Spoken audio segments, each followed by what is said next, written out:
Chapter 81, Who said necromancers can fight?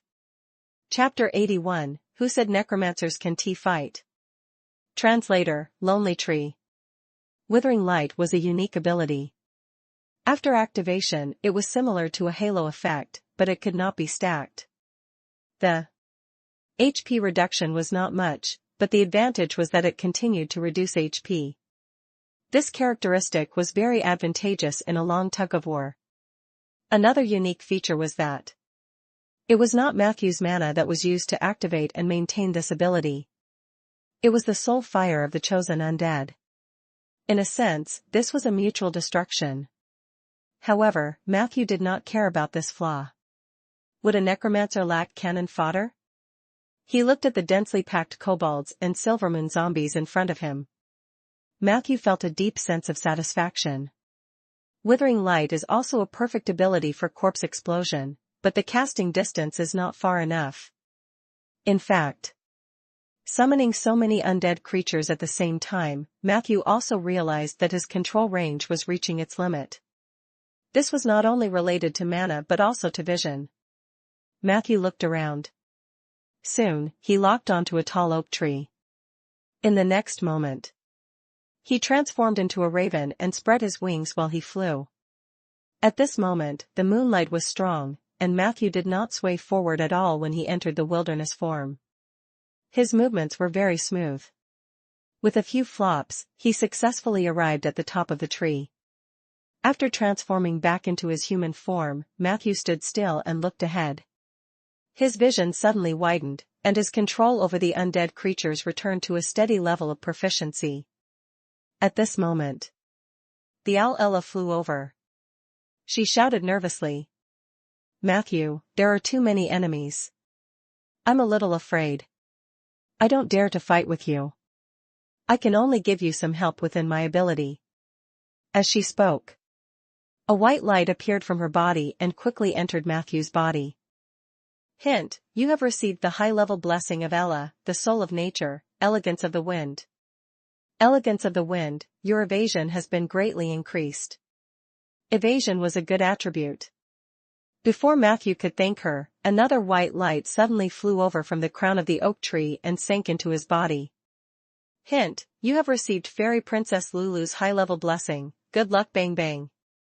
Good luck bang bang, your luck has been greatly improved. Matthew looked down. Below the tree crown, a group of oak tree fairies were talking about something. Then, they cheered Matthew on. As for the shy Lulu, after casting the advanced blessing, it disappeared without a trace. However, Matthew still felt that his chances of winning were greatly increased with the two high-level blessings. He knew that even for nature's soul, casting a high-level blessing was extremely taxing. This could be seen from Ella's listless state. Lulu was probably no exception. I must guard the oak forest. Matthew turned his firm gaze back to the battlefield. Just as the enemy was completing their deployment and preparation, the first reinforcement from Rolling Stone Town was already in position. It was the garrison led by Blake. There were about 20 people. They were also well equipped and well armed. However, they did not have horses, so they arrived a little slower.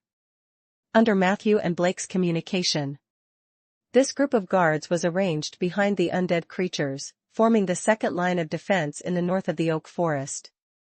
If Matthew's undead army was broken through, then they would have to face the enemy head-on. The Knights of the Lord's Guards were arranged between the front line and the eastern firewall. This meant that they could cut into the battlefield from both sides at any time to complete tasks such as breaking the array. However, even territorial disputes were rare these days. In recent years, the knights only had the experience of exterminating bandits and expelling kobolds. On the real battlefield, whether they could display actual combat strength was still a big question mark. Zeller and his elemental guarded the eastern route.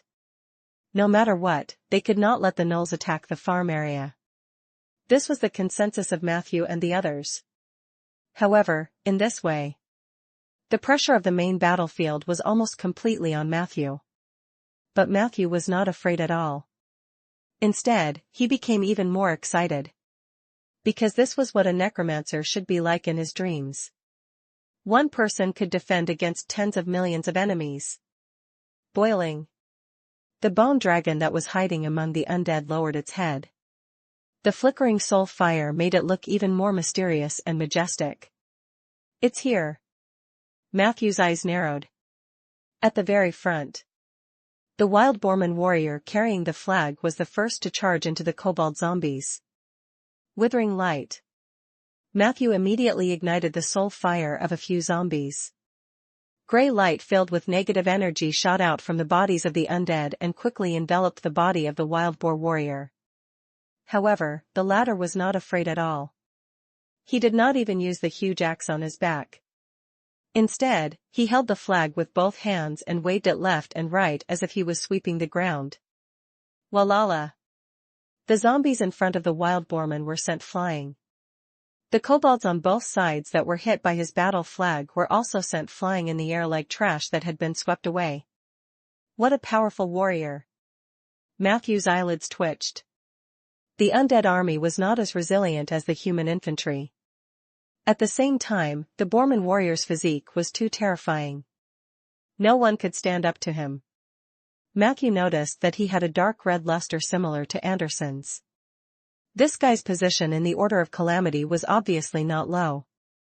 It looked like the fierce wild boarman warrior was about to tear through the defense line with his own strength. Chapter 82 Who said necromancers can't fight? Chapter 82 Who said necromancers can't fight? Translator, Lonely Tree. Matthew could only order the bone dragon to intercept the boarman. An unwillingness came from the contract. However, Filey still charged forward aggressively. Rumble. The skeletal dragon trotted over and charged forward. The undead in front of it moved away. The wild boarman warrior shouted, "Perfect timing." He threw away his battle flag and charged at the bone dragon with his giant axe. Behind him. The low-profile draken warrior followed closely behind with a glowing magic sword in his hand. He chanted a spell in a low voice. Every few seconds, a layer of light appeared on the body of the wild boarman warrior. When he arrived in front of the bone dragon, the wild boarman seemed to be wearing colorful neon lights, which looked quite scary. These two are obviously old partners. Fortunately, the troll and the drow didn't join them. Matthew felt a lot of pressure. These two Tier 4 adventurers were too ruthless. The draken man did not even make a move, and the undead on the battlefield was almost scattered by the boarmen. This made Matthew eager to have a dark night or death night. Just one bone dragon was still too weak. In his thoughts, Filey was about to collide head-on with the wild boarman warrior, but Filey was quite cunning. During the process of charging, it had always held back its strength. Just as it was about to collide, it suddenly changed its direction and tilted to the side. Where are you going? The wild boarman raised his battle axe and slashed in the direction the bone dragon turned. In the next second, bang! This sweeping tail hit the wild boarman right in the face. Almost instantly, his face was torn into a bloody mess, and his entire body was sent flying. Good job. How sinister. Matthew praised in surprise.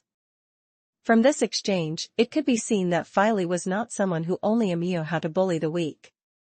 It also had its own unique understanding of battles between people of the same level. However, Matthew's happiness only lasted for less than 2 seconds. In the smoke, a fluorescent light shot into the sky. Unlike the wild boarman's brash bravery, the draken's charge was more elegant. His footsteps were steady, and his speed was extremely fast. In the blink of an eye, he had rushed to little Filey's side. Puff! Filey was caught off guard, and the draken stabbed the demonic sword in his hand into the bones under Filey's rib. Bone dragons had no flesh and blood. The sword itself could not cause much damage to Filey.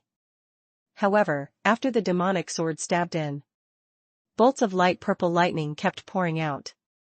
In just an instant, the pale purple lightning weaved layers of lightning nets on the skeletal dragon's body.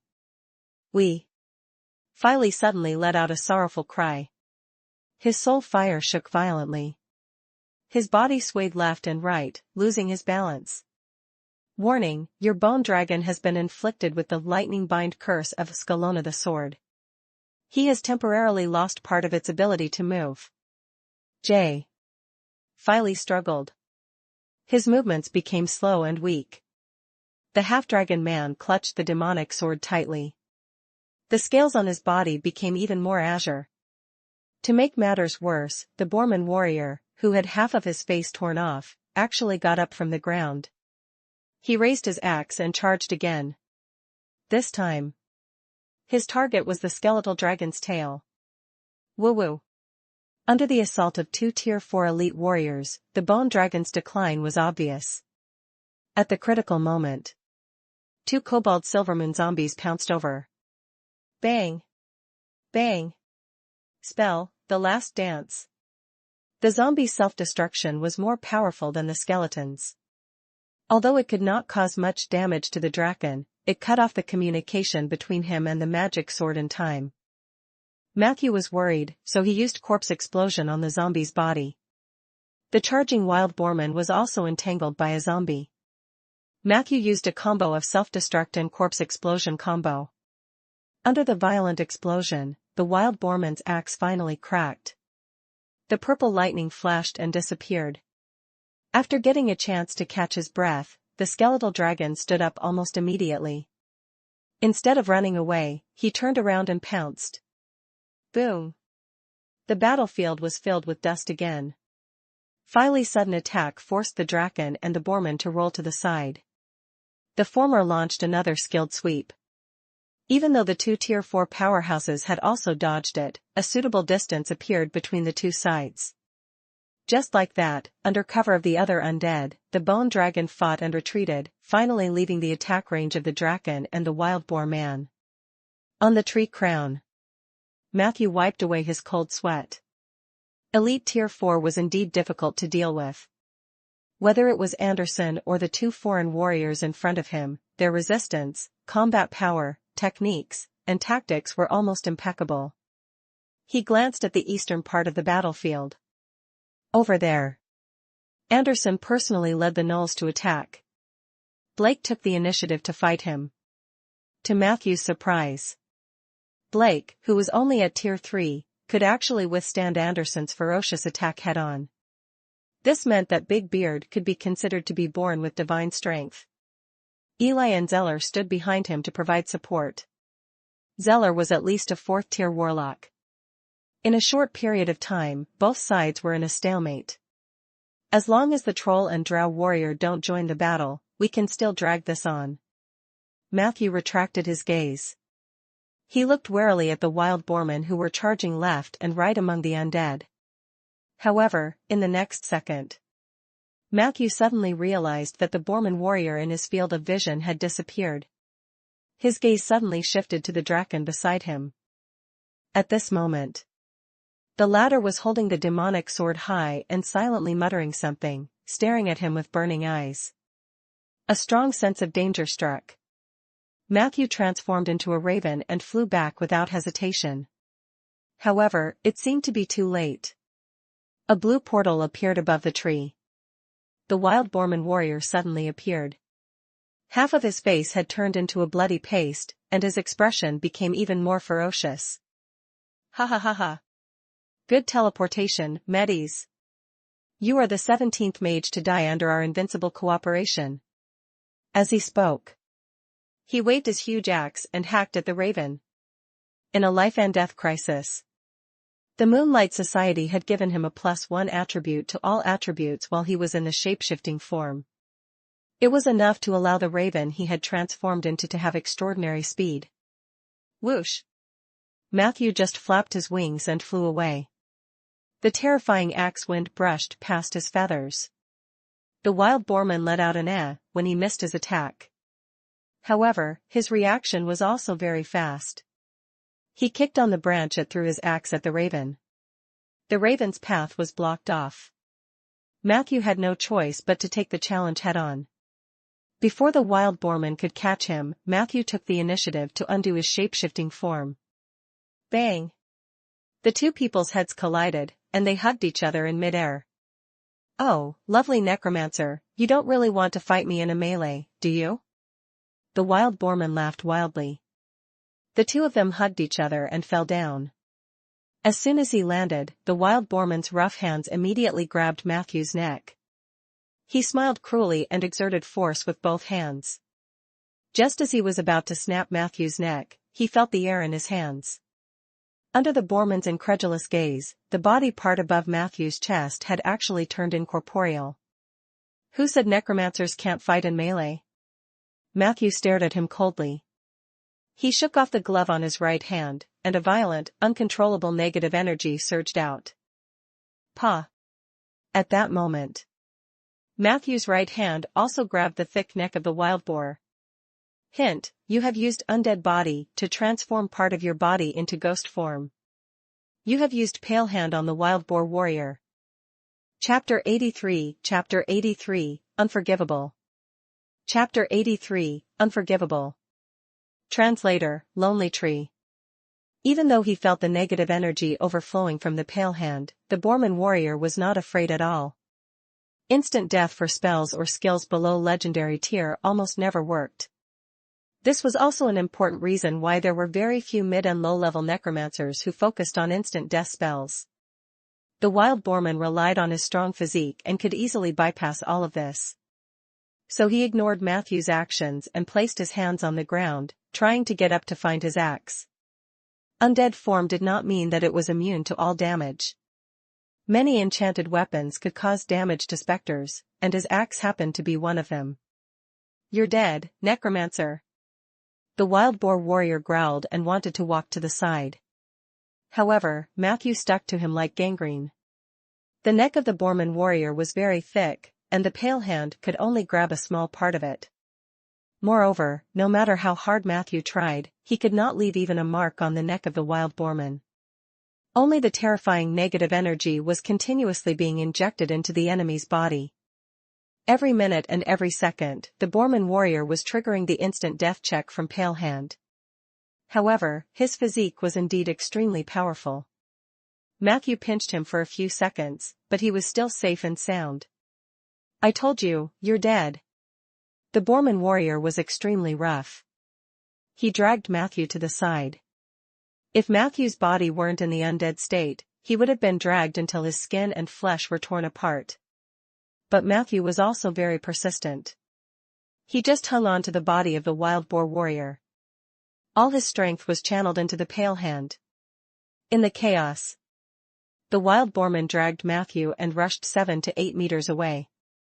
Just as he was about to grab his axe, a strange shriek suddenly came from the pale hand. Wait! The wild boar warrior seemed to have sensed something and let out a shrill roar. At that moment, the indomitable momentum of the wild boarman suddenly stopped. His eyes were wide open, and his entire body was turning gray at a speed visible to the naked eye. A thick aura of death bloomed from his body. Bang! His sturdy body fell to the ground. His entire face turned into a stiff greenish-gray color, and a large amount of negative energy involuntarily dissipated from it. Matthew lay on his body and panted heavily. He could not help but look at his right hand. Something seemed to have awakened in the pale hand. Hint, due to your increased luck value, the pale hand's instant death has taken effect. You have killed Boorman warrior Banwen. Pale hand killed and captured a high-quality soul, LV-14. Effect increasing. Attack range plus 1 meter. Instant death check effectiveness slightly increased. The effectiveness of Pale Hand could be increased? Matthew, who had survived the disaster, was shocked at first, but then he was attacked by intense pain. The effect of the undead body had ended, and there were still many superficial wounds on his body from being dragged by the wild boarman. If it weren't for the sobriety sticker on his forehead, his will and focus would probably drop drastically at this moment. It hurts. Luckily, I have the undead body and Pale Hand. Matthew barely managed to stand up. He saw Ella and Peggy rushing back to help. At this moment, in the enemy camp ahead, a voice filled with grief and indignation was heard. The dragon-cursed warrior revealed a sorrowful expression. In the next second, He charged at Matthew like a madman. His speed was so fast that it made one's hair stand on end. After a few moves, he crossed the line of the undead. The guards immediately went up to meet them, but the Draken's figure suddenly fluctuated violently.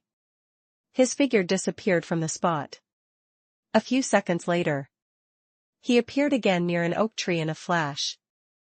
The Draken's charge seemed elegant, but it was also unstoppable. When he passed by the oak tree, his body crashed into it and directly broke the 3-meter-tall oak tree. Boom! The oak tree fell to the ground. The Draken quickly approached Matthew. However, at that moment, he also saw the change in Matthew's expression. Originally, he was still grimacing in fear, but when the Draken crashed into the oak tree, all the fear on Matthew's face disappeared. In its place, there was only terrifying coldness and intense killing intent. "How dare you injure my tree?" Matthew was furious.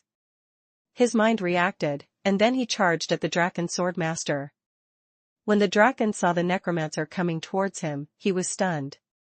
Then, he raised the magic sword in his hand in ecstasy. In a flash, a gust of cold wind came from behind him. The Draken, who had focused all his attention on Matthew because of his partner's tragic death, did not notice that a cunning and huge fellow had already sneaked behind him. Boom! The skeletal dragon's huge claws mercilessly slapped the Draken's back. The latter staggered. He did not even manage to hold on to the demonic sword properly, and his lower body was firmly pinned to the ground by the dragon. Just as he endured the pain and wanted to reach for his demonic sword, the Necromancer had already rushed in front of him. The Draken struggled violently. However, the other party had already bent down and placed that terrifying hand on his head. Unforgivable. This was the last thing the Draken heard before he died. Hint: Pale Hand has killed and captured a high-quality soul, level 14. The effect is increasing. Attack range plus 1.5 meters, current attack range is 2.5 meters. Instant death check effectiveness slightly increased. Obtain a small amount of lifesteal effect. After killing the Draken, Matthew's anger subsided slightly. He quickly put away the magic sword, battle flag, and giant axe, then called 2 zombies to drag the 2 corpses away. The town guards who had returned to the defense team were speechless when they saw the scene. On the battlefield, the Underground Alliance army had lost their incomparably brave duo. The Underground Alliance army was quickly defeated. There was no need for others to take action. The Silvermoon zombies, which occasionally emitted a withering light, easily drove the kobolds and gnolls away. But Matthew did not slack off.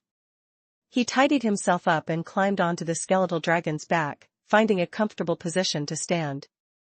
"Let's go." Under Matthew's orders, Filey aggressively charged into the battlefield. Wherever the dragons might reach, the underground creatures scattered and fled. However, most of them were mercilessly killed by the bone dragon. If there were any that slipped through the onslaught, they died at Matthew's hands. He simply stood on the back of the bone dragon and stretched out his right hand. A steady stream of death notifications came from Matthew's system. Just like that, the man and the dragon were like harvesters on the battlefield. A large number of underground creatures died. The battle gradually died down. On the eastern front, Sinwak: "Lara, what the hell are you doing?" Anderson, who was being held down by Blake and the others, almost collapsed when he turned around and saw the situation on the battlefield. He angrily hammered Blake away with his mace and let out a raving roar. However, what made his blood pressure explode was the troll Sinwak was still sleeping soundly at the entrance of the cave. And the drow warrior Lara was already missing. "Damn it. Damn it. You're all trash." Anderson waved his mace crazily. Blake and the others were shocked by his madness and moved away. Even the gnolls behind Anderson did not dare to approach their leader, who had completely gone berserk. At this moment, a shadow the size of a small mountain rushed over from the battlefield. Filey carried Matthew and broke through the formation of the underground creatures. Then, it charged towards Anderson without stopping. Dragon's Might. As soon as he got close, Filey tactfully took the initiative to release his Dragon's Might. Anderson's resistance was very strong. However, in the face of the targeted Dragon's Might, he still couldn't be completely immune to it. At the crucial moment, Zeller also sent an assist. He cast a powerful paralysis spell from afar. Anderson's muscles began to tremble. Seizing this opportunity, Filey directly pressed its huge body onto it. Rumble. The skeletal dragon's body crushed the Null Evil Art Master's body like a mountain. Anderson's head was still stuck out from the mountain of bones. Matthew strode over. He activated Pale Hand from 2 meters away. A grayish-brown hand of negative energy extended from Matthew's right hand and pressed down on Anderson's head. Under the thick aura of death, he instinctively trembled. Then, he burst into uncontrollable laughter. "I am immortal." Hearing this, Matthew was unmoved. He asked with a playful expression, "Is that so?" As soon as he finished speaking, under Anderson's terrified gaze, a faint white light appeared in the eastern sky. "No, this is impossible." Anderson struggled violently, but the skeletal dragon's weight was heavy. No matter how hard he tried, he could not move. "No one immos the sunrise time in Rolling Stone Town better than me." "You're too late." Matthew smiled. "At the end of the day, midnight will pass." As he spoke, he lowered his right hand. It completely pressed down on Anderson's head. Anderson screamed. The scream lasted for about 10 seconds. Anderson's face was filled with despair and fear, but it gradually turned into bewilderment. The smile on Matthew's face was slightly stiff. "I am immune to instant death." Anderson was ecstatic. At this moment, Zeller's paralysis effect was about to wear off. The Null Evil Art Master once again displayed his almost abnormal physique. Boom! Anderson actually stood up while carrying the bone dragon. "I am immune." Anderson turned his head abruptly, trying to break free from the restraints of the Pale Hand. He instantly made preparations to retreat. At the critical moment, the Pale Hand twitched violently again. In the blink of an eye, it had drained Anderson's exuberant vitality. Anderson, who had just had a glimmer of hope, knelt down with his eyes wide open. They were lifeless. At the same time, the morning light in the east finally broke through the darkness and pierced the human world. A loud and clear cry came from that direction. Everyone could vaguely see it. A giant eagle seemed to be flying towards them from the sun. There was a bald figure sitting on its back. A few kilometers away from the battlefield, a team of well-trained cavalrymen was passing through the oak forest at high speed. The person at the front was the Lord, who was filled with fighting intent. "Our companions are ahead, our families are being threatened by evil creatures, and our territory is being trampled by the enemy." The Suki family would never give up on any of their citizens or let go of any of their enemies. "We've been at peace for too long. Perhaps we've already forgotten what kind of excellent warriors we are. It doesn't matter because we're going to start a massacre tonight. We need to let the outside world know what will happen to those reckless underground creatures if they provoke the enemy they shouldn't. On this land, we are the people they can't afford to offend. Now, the enemy is right in front of us. Everyone, please follow me." Accompanied by Rieger's extremely provocative, angry roars, the knights rushed out of the oak forest with high morale. "Kill them." Rieger rushed to the front with red eyes. But in the next second, his movements suddenly slowed down. Because the battlefield in front of him was not how he had imagined it at all. There was not a strong enemy army. He only saw undead creatures scattered across the vast wasteland. At the forefront of the undead, a tall and thin figure was riding on a bone dragon, chasing after the remaining underground creatures and killing them. Chapter 84, Divine Dragon Sect's Disciple. Chapter 84, Divine Dragon Sect's Disciple. Translator, Lonely Tree. "You're late, Rieger." "Of course, so am I." A voice full of energy sounded in Rieger's ears. Upon hearing this voice, a smile appeared on Rieger's face. He turned around and hugged the newcomer. Due to his heavy armor, he could only symbolically hug the other party's waist. Welcome back, Weiqi Li. Rieger patted his back sincerely. Then, he couldn't help but touch the other party's smooth forehead. The feeling is still the same as before, huh? If you dare to lay your hands on an evil monk who worships evil Queen Baba Shah or Dusk Creator Galen, I can guarantee that your brains will be blown out. The warrior monk who came with the Eastern Eagle showed a helpless smile. But you touched the head of Li Weiqi, so he can only roll his eyes at you. It's good to see you. Rieger looked at Li Weiqi with a sigh. You haven't changed much from 10 years ago. Is this the help of Qi? Li Weiqi smiled and said, Qi may be able to slow down aging, but following the precepts is the secret to eternal youth. As he spoke, his gaze turned to the battlefield in the distance. To be honest, I couldn't believe that there would be a necromancer in your army. Rieger's face darkened. This is an accident. He's not my subordinate. To some extent, he made my pre-war declaration a joke. Necromancers being annoying are not without reason. Li Weiqi asked curiously, you can't say that. If you had such a necromancer with you when you were exploring the purgatory, you would have suffered much less damage. Rieger was silent for a moment, and then he snorted. That's why it's even more annoying, isn't it? Let's not talk about this. When you went to the east to search for the legendary path, how was your harvest? Li Weiqi said calmly.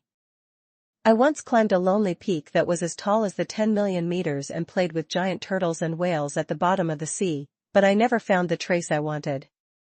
However, I've gained quite a lot along the way.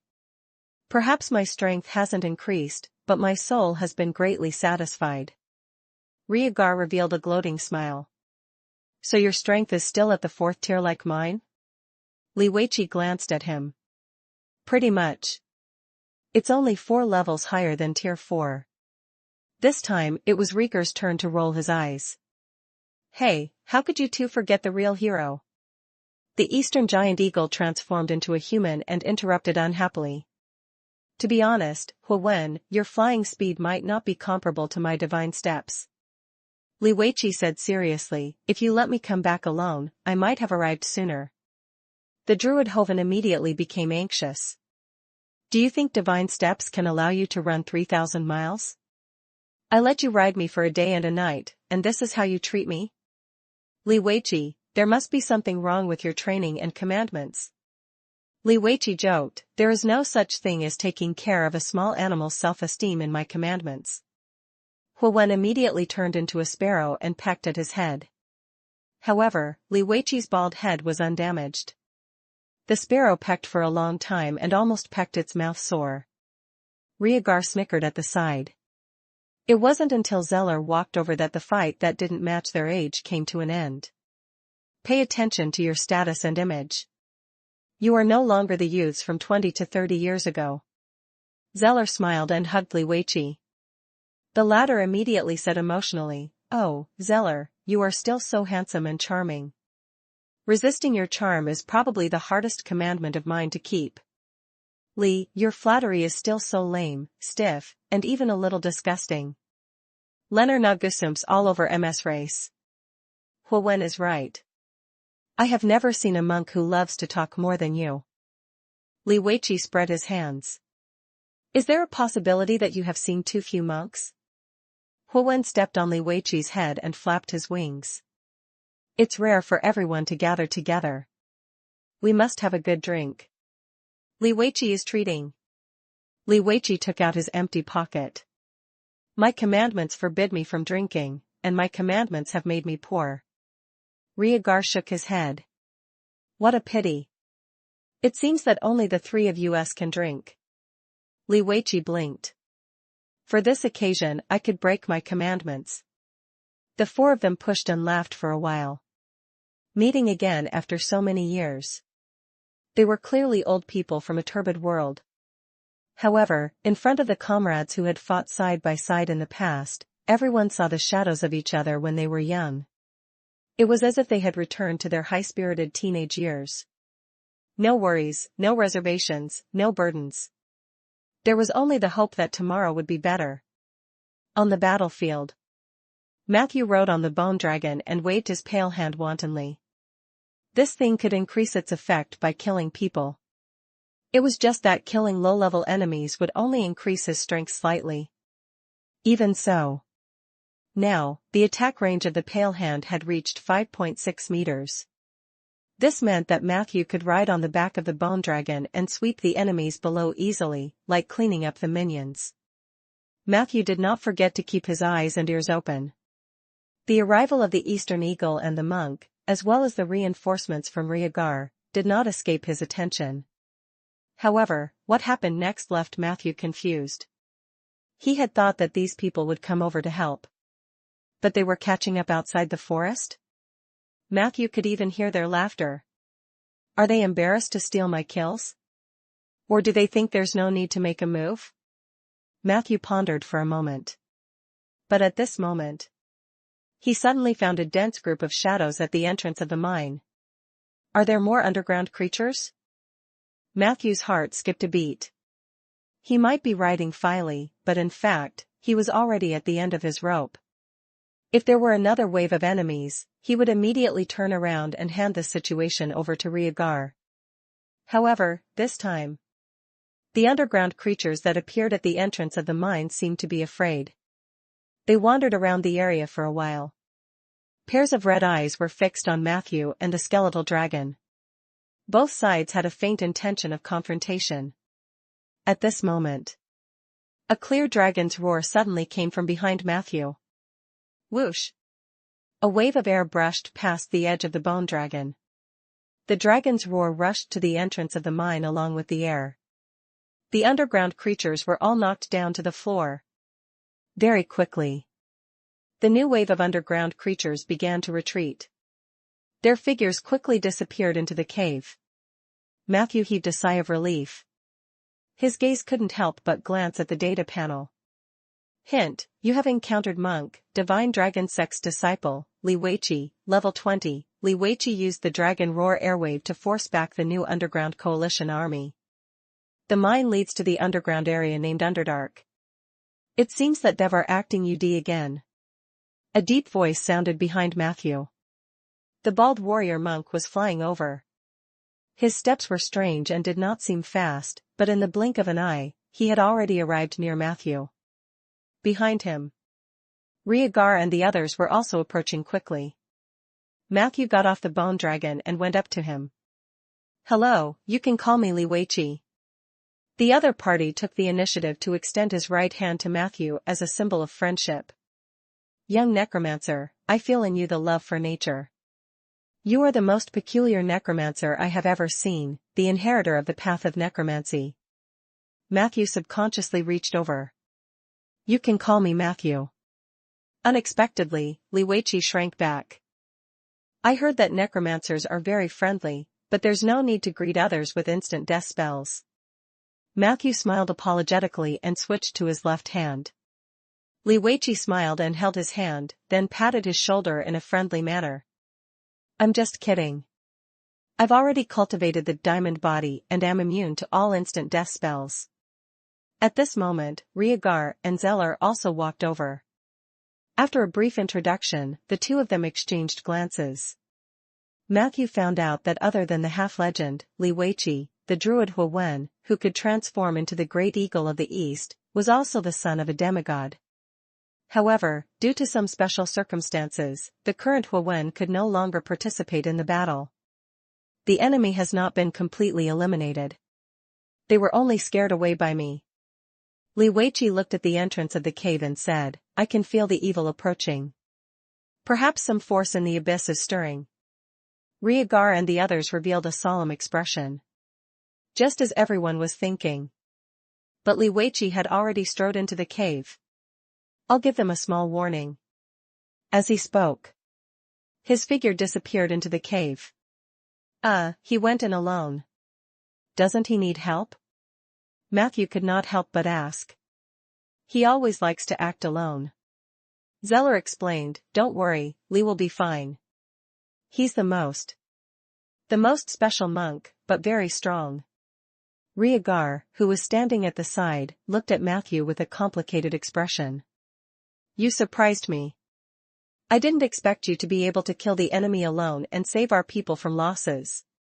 I'm very grateful to you. So, is there anything you need help with? Matthew thought for a moment. Clean up the battlefield and move the corpses?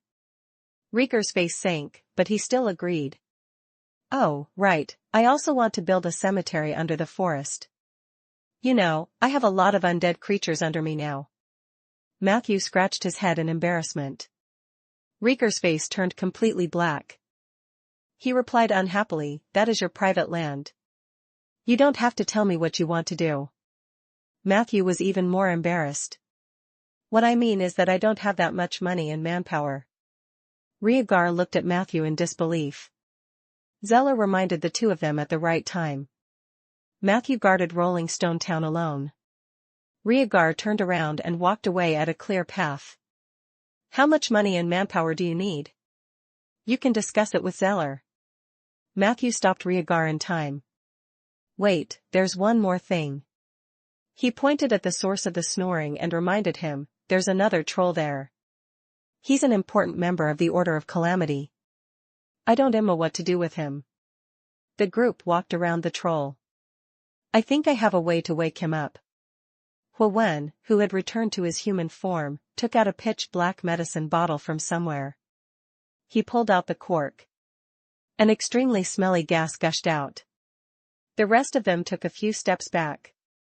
Even the sleeping troll was sneezing from the smell. He rubbed his sleepy eyes and straightened half of his body.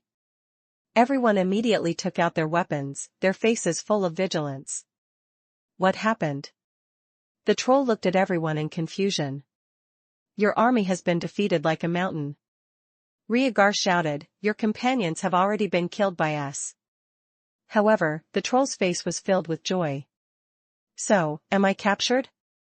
Rhaegar was stunned for a moment, then said with certainty. Exactly. Bang. The troll suddenly lay on the ground. That's great. Sinwak has been captured, and Sinwak can have a good sleep. A few seconds later. Under everyone's shocked and complicated gazes. The thunderous snoring sounded again. Chapter 85 Spoils of War. Chapter 85 Spoils of War. Translator, Lonely Tree. Everyone looked at each other. Rhaegar was about to draw his sword, but he put it back halfway. He looked at Matthew. It's up to you to decide how to deal with it. Everything on this battlefield is your spoils of war, including the captives. You should have the right to deal with them. This sentence was equivalent to the official deciding the distribution of tonight's results. Matthew was not surprised. Putting aside the fact that he hated necromancers and female slaves, Rhaegar was indeed an upright and fair lord. However, Matthew had not thought of how to deal with this big-hearted troll. He circled Sinwak 3 times. The latter snored like thunder and had no sense of crisis. I can kill him for you. Rhaegar suggested. Matthew shook his head. I think a living troll might be more valuable. I want to train him. Rhaegar shrugged. Then you'd better watch him until he dies. He might be sleeping soundly now, but when he wakes up, especially when he's hungry, he'll be a very troublesome threat. Matthew agreed with Rhaegar. Trolls were indeed dangerous and evil creatures. Perhaps it was easier to control them as undead creatures, but he felt that the troll in front of him was not that bad. He was just a little too fat. Can you do me a favor? Matthew looked at Zeller with a questioning gaze. I plan to build a prison for the troll, but before that, I can't control him. Zeller nodded and replied, this is not difficult. As he spoke, he took out his wand from his waist and aimed it at the sleeping troll. Crackle! Crackle! After a short incantation, a bolt of lightning shot out from the tip of the wand and struck the troll's head. However, the latter had no reaction. Zeller wasn't discouraged. He repeated the incantation 3 times. When the 4th bolt of lightning struck Sinwak, The troll suddenly woke up and shouted, "Who's touching Sinwak's butt?" As soon as he finished speaking, his huge body shrank rapidly. Soon, it turned into a lively frog. "Here." Zeller skillfully grabbed the frog, stuffed it into a glass bottle, and gave it to Matthew. "My malicious transfiguration can last for 24 days, but during this period, this glass bottle cannot be broken, and he cannot come into contact with any living thing." Matthew nodded as he carefully took the bottle. "What do you plan to do with him?" Zeller asked curiously. Matthew thought for a moment. "I haven't thought about it yet. Perhaps we can use him to build the cemetery?" After dealing with the threat of the troll, the only thing left in the north of the oak forest was to clean up the battlefield. Rhaegar ordered his men to set up a monitoring station near the mine entrance. He planned to explore the underground space of the Gold Digger Basin in the next few days to prevent underground creatures from infiltrating Rolling Stone Town from other exits. These jobs had nothing to do with Matthew. At this moment, he was commanding the skeletons, zombies, and living people to move the corpses and count the spoils of war. Rhaegar had already given the order. Matthew planned to leave a portion of the spoils of war for the people who participated in the battle, including Zeller, Blake, and Eli. The rest would be his. He did a rough count. First of all, the incoming cash exceeded 1,500 gold coins. This was based on the fact that most of the kobolds and gnolls were poor. The Order of Calamity wasn't rich either. The main reason was that Matthew had killed too many people this time. Next was equipment and weapons. Matthew had gotten a lot of good stuff from the 3 Tier 4 threats. Rooster War Flag, this item can increase the morale of the group and the vision and strength of the flag bearer. At the same time, it can activate a small area healing halo. Growler, it's that two-handed axe. It has the effects of unstoppable force, wound tear, and spirit-slaying weapon. It's a melee weapon and can be sold for a good price in Jade Court or Bayan City. There was also a small piece of adamantine on the axe. It was not impossible to remove it if it was melted. After all, adamantine and mithril were rare metals that spellcasters were very eager for. Rhinoceros leather shorts, it was also taken from the body of the Boorman. This pair of pants is light and tough and can provide far more armor value than ordinary leather armor. The only flaw is that the size is a little big. One side of the shorts can fit 2 Matthews. Demon Sword Scalona, and Cursed Warrior's Teachings, a good magic sword and a small booklet found on the body of the Draken. The latter also recorded the inheritance method of the Cursed Warrior. However, one needed to go to the underground to complete the inheritance quest. Aside from the Cursed Warrior class, it seemed that only people with psychic abilities could use the demon sword. Ring of Desire, it was taken from the body of the Draken. Its name is Desire, but its actual effect is abstinence. The wearer will gradually lose the urge to reproduce. In addition, it provides 10 dark vision. Matthew tried it, and the effect was not bad. It meant that there was no need for lighting in a completely dark environment. Cursed Hammer, the main weapon of the Null Anderson. It is of excellent quality, but the negative effect is that the wielder loses 2 points of agility and gains points of strength. It is also a rare item for some melee classes. Scroll of the Void was a sealed magic book that could only be opened by the members of the Order of Calamity with a unique spell. Anti-Magic Stone, Magic Contract, this stone can be used to cast the instant magic counter once a day. This seemingly ordinary stone is actually a magic contract between the warlock and the master, symbolizing the cooperation between the two. Matthew had to muster up a lot of courage to take this stone. Regardless of whether it was the great evil demon Trier or the Midnight God, he had already offended them, so he didn't care if he offended them to the end. The only concern was whether the other party would be able to locate him through this stone. However, on second thought, the location of the oak forest had long been exposed. He would be guarding this place for the time being, so the location was not important. If the Order of Calamity still refused to give up, then let them come. Finally, the most valuable spoils of war for Matthew were the corpses of more than 300 gnolls and kobolds, as well as the corpses of 3 Tier 4 adventurers. Even 300 cannon fodder corpses were enough to create a negative energy pool of rebirth in the cemetery. This directly changed the ecology of the cemetery. Matthew decided that after the number of skeletons reached the limit, the remaining corpses would be used as materials to fill the pool of rebirth. High-level corpses were even more useful. It could be buried in exchange for a gift of nature, or it could be used to create dark warriors or death knights. It's a pity that the dark warrior can only be made at the 4th tier. I've mastered the undying domain in advance, so I should be able to try it at the 3rd tier. Matthew knew that his advancement was imminent. Fortunately, the double harvest effect was about to end. Now, he finally had time to arrange matters related to the advancement. As for which of the 3 corpses would be used as a gift and which would be used to make dark warriors, Matthew was still unsure. He planned to properly store them. He would make a choice when the time was right. However, just as Matthew was dealing with the body, he was surprised to find that evil art master Anderson's head had disappeared. He squatted down and carefully examined the wound on the corpse. He found that the wound on the head was smooth. The technique of the head cutter was definitely perfect. The first thing that popped up in Matthew's mind was the appearance of the drow warrior, who had disappeared.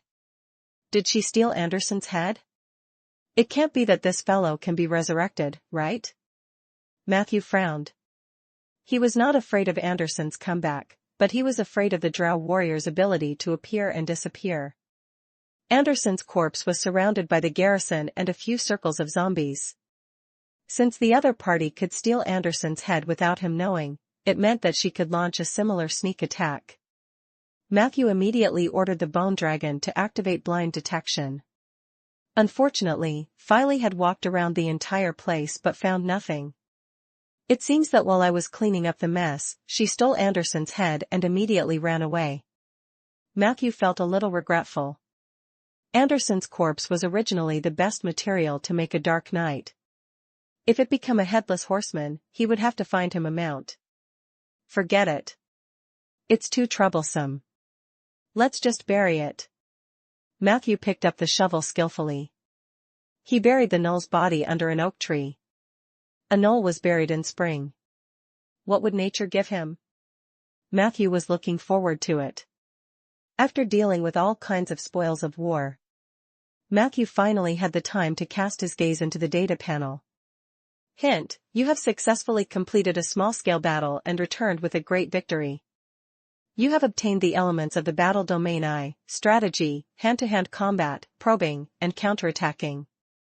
Accumulate more elements, and you will have the opportunity to enter the battle domain. After tonight, the terrifying Pale Hand would spread widely in the form of rumors. Your regional legend, Rolling Stone Town/Underdark, +1. Your faction legend, Order of Wither/Order of Calamity, +L.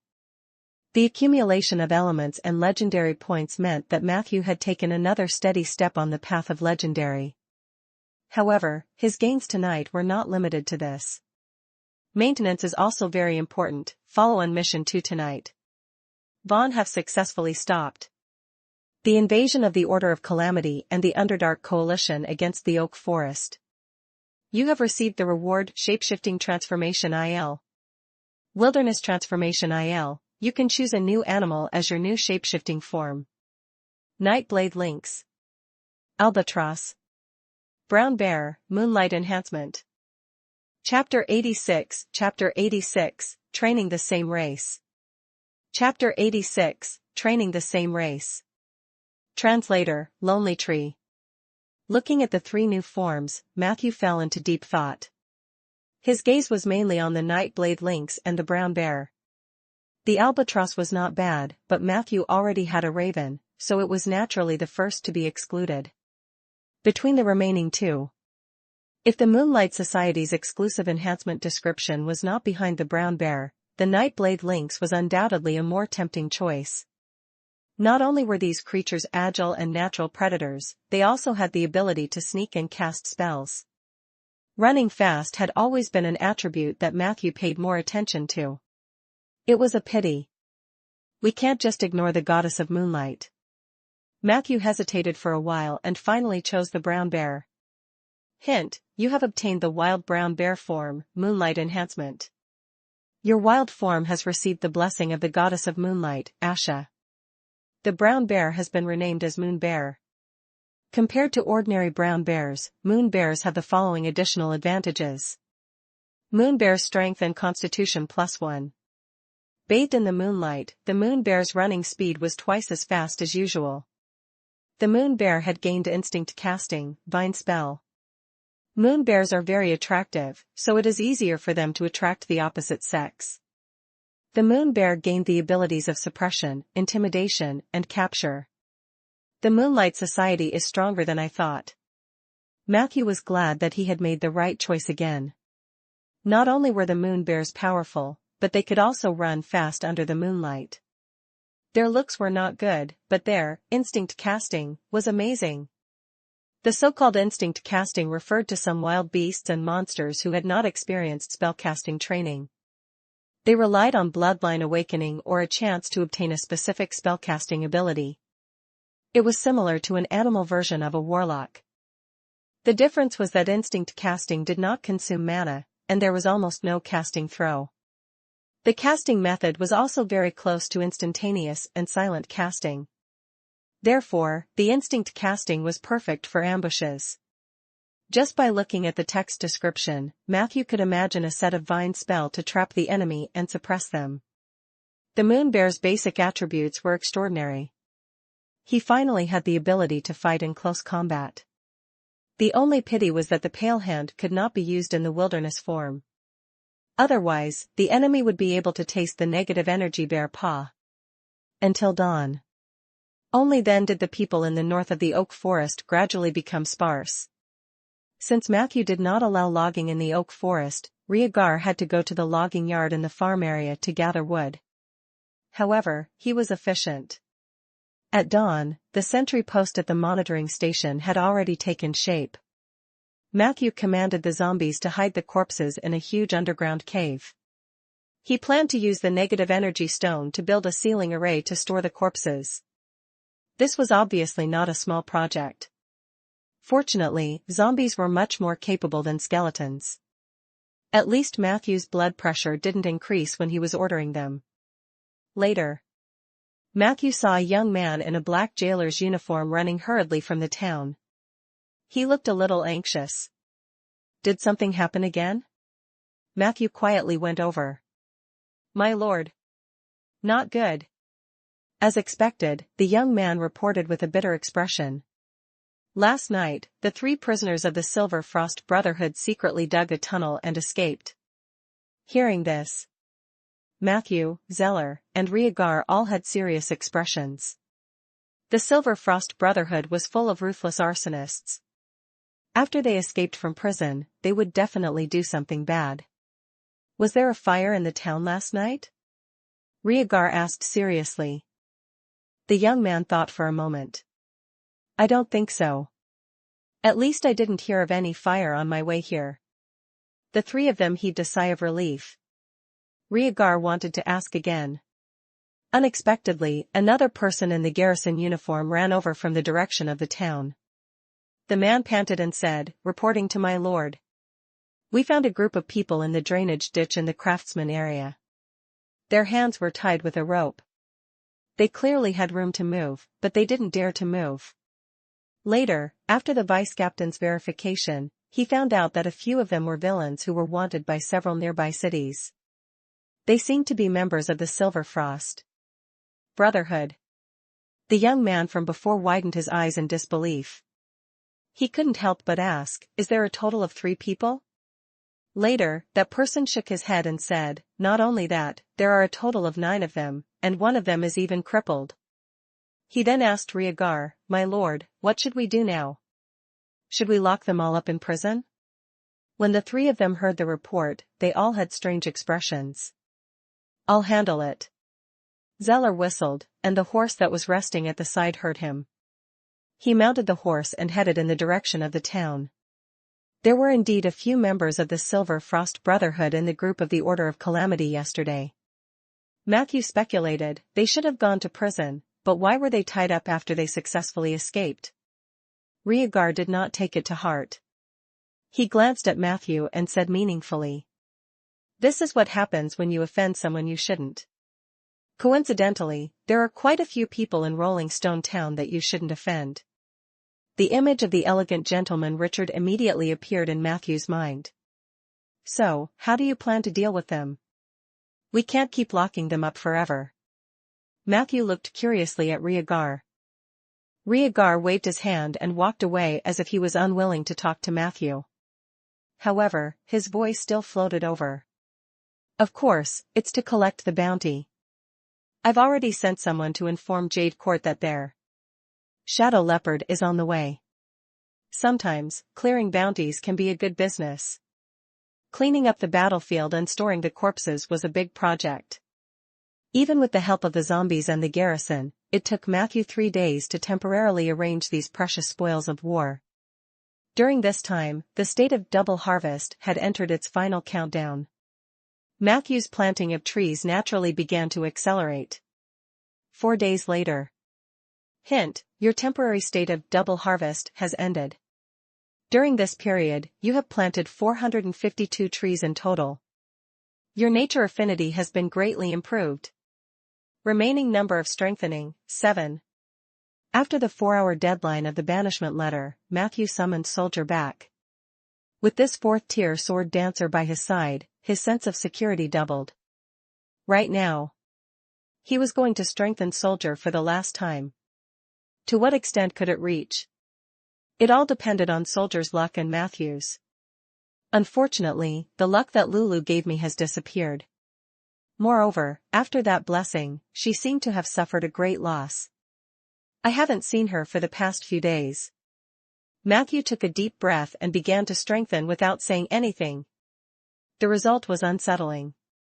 First, he leveled up to level 15. Following that, the keywords were also released one after another. Train Clansman, Purple. Your summoned soldier has mastered the skill of training his own kind. The skeleton soldiers trained by Soldier will have a certain chance to obtain the assassin profession and a very low chance to obtain the blade dancer profession. After long-term training, the overall strength of the skeleton soldiers will be significantly improved. Bad direction, gray. In non-combat mode, there is a certain probability that Soldier will get lost. Training his own kind is still okay. I now have 120 skeleton soldiers for him to train. Maybe he can create a skeleton assassin team? Matthew's eyes lit up. As for his poor sense of direction, in his opinion, Soldier's intelligence was not enough to support him to move alone. As long as he kept following him, he would not get lost, right? Matthew was quite satisfied with the first 3 keywords. However, the next 3 keywords gave him a head-on blow. Dual blade attack, blue. Your summoned creature will gain additional proficiency points when using dual blades. Beginner horsemanship, white. Your summoned creature has mastered horsemanship. There is a certain chance for it to become a cavalryman with a mount. Obsessive-compulsive disorder, gray. In a non-combat state, Soldier will show slight obsessive-compulsive disorder tendencies. Blue, white and gray. Was this better? Matthew glanced at it one last time, disheartened. However, this time, what appeared in front of his eyes was a flash of golden light. Domain, Shadow. Your summoned creature has obtained the qualifications to enter the Shadow Domain. It has obtained the following abilities. Shadow Slingshot, Soldier can use the energy slingshot to move quickly in the Shadow Realm. Shadow Kill, Soldier can hide in any shadow and launch a surprise attack on the enemy. Power of Domain, Soldier can activate the Shadow Domain, which will shock and repel the enemy. It was actually a domain. Matthew stared at Soldier for more than 10 seconds. However, this guy was so confused that he thought Matthew wanted to see him dance. Without saying a word, he twisted his hips with all his might. "Can you share your domain with me?" Matthew asked. Soldier was stunned. Matthew patiently communicated for a long time, but Soldier still looked confused. Matthew didn't know if he was pretending or if he really couldn't share. In the end, the friendly exchange between the master and servant ended with Matthew giving up. At this point, Soldier's strength had been determined. Level 15, wielding the power of the shadow domain, wielding extremely strong assassination abilities, and being able to train his own kind. This meant that Soldier had the template to become a lord or a hero. He was already able to contend with Filey. The only flaw was that there were a series of gray keywords. But overall, Matthew was still satisfied and gratified. At least there weren't any raise salary keywords, right? At night. It was beyond Matthew's expectations. This time, the latter was here to ask for his leave. After this battle, I deeply realized my own shortcomings. Perhaps I shouldn't wait for the change of seasons. Now, I'm going to kill that ice dragon. Eli said solemnly, I apologize for my recklessness at the beginning. I almost missed out on a true friend of nature because of my prejudice. That night, I witnessed your reaction when the dragon into a tree. At that moment, I saw endless anger in your eyes. Only those who truly place nature at the top would have such a reaction. Matthew, my friend, you are the true guardian of the oak forest. I couldn't help you this time. When I become a Tier 4 shapeshifter, I'll come back and fulfill my promise. Seeing his determination, Matthew didn't ask him to stay. He only said some words of blessing and planned to get him more food. Who knew that at this moment? Eli suddenly looked shy. He whispered in embarrassment, before I leave, I have a request. Matthew nodded and said, please speak. Eli asked expectantly, can I see Peggy? I want to personally praise and thank her for her cooking. Oh. I guess she must be a very beautiful woman, right? Chapter 87, I am Peggy. Chapter 87, I am Peggy. Translator, Lonely Tree. Matthew tried to be as tactful as possible as he looked at Eli's eager gaze. Peggy is indeed a woman with a pure heart, but sometimes, keeping a trace of mystery may be a better way to get along. Eli understood Matthew's meaning. He was a little dissatisfied. I thought that after these days together, even if you and I are not friends, at least not strangers. Matthew hurriedly smiled and said, as long as you agree, Eli, we will be friends forever. Eli's expression softened. Since we're friends, why did you stop me from seeing Peggy? As he spoke, he suddenly revealed an expression of realization. Could it be that Peggy is your lover? Then I'm indeed a little rude, but don't worry. I just want to see her. I definitely have no intention of snatching her away. After all, I've been there before. I know how painful that feeling is. I won't let you suffer that kind of pain. The smile on Matthew's face froze. No, Peggy is not my lover, and I'm not stopping you from seeing her out of selfish desires. Eli was surprised. Then why are you so unwilling to let me see Peggy? Matthew was about to explain when a tall figure suddenly walked over in a hurry. Matthew. Hurry up and look at my chest. Come, touch. Did I lose some bones? The Tauran skeleton walked over casually. Taking advantage of the situation, he forcefully pushed Eli to the side. Eli looked displeased, but before he could say anything, the strange skeleton shouted at him, little kitty, don't look so unhappy. I heard you secretly talking about me behind my back. Eli was amused. He was just about to say that he was talking about Miss Peggy. But in the next second, he heard Matthew's helpless voice. All right, Peggy, stop fooling around. Didn't I check for you the other day? It's just a few broken ribs, but I've already helped you reattach them. With your physique, you'll be able to recover in a while. Peggy obviously didn't believe it. She covered her chest with one hand and reached under her ribs with the other. After a while, she shook her head and said, all right, even if the ribs have been reattached, I still feel my butt hurting. Hurry up and help me check it. As soon as he finished speaking, the dumbfounded Eli finally reacted. He asked, tongue-tied, she's Peggy. The Tauran skeleton said proudly, I am Peggy. Matthew had a hint of pity on his face. Yes. Meet Peggy. Underdark, Bloodlight Pool. The location of the Order of Calamity's sanctuary. In front of the door of an ordinary white house, there was a burning brazier on both sides of the house. The brazier was burning without any substance, and occasionally, a painful and twisted face would flash in the fire. On the steps, a golden-haired man with a genial smile was facing the drow warrior with a vigilant face. He gently opened his arms to the drow warrior, and there was a power in his voice that could move people's hearts. "Welcome back to the Holy Church, my daughter Lara."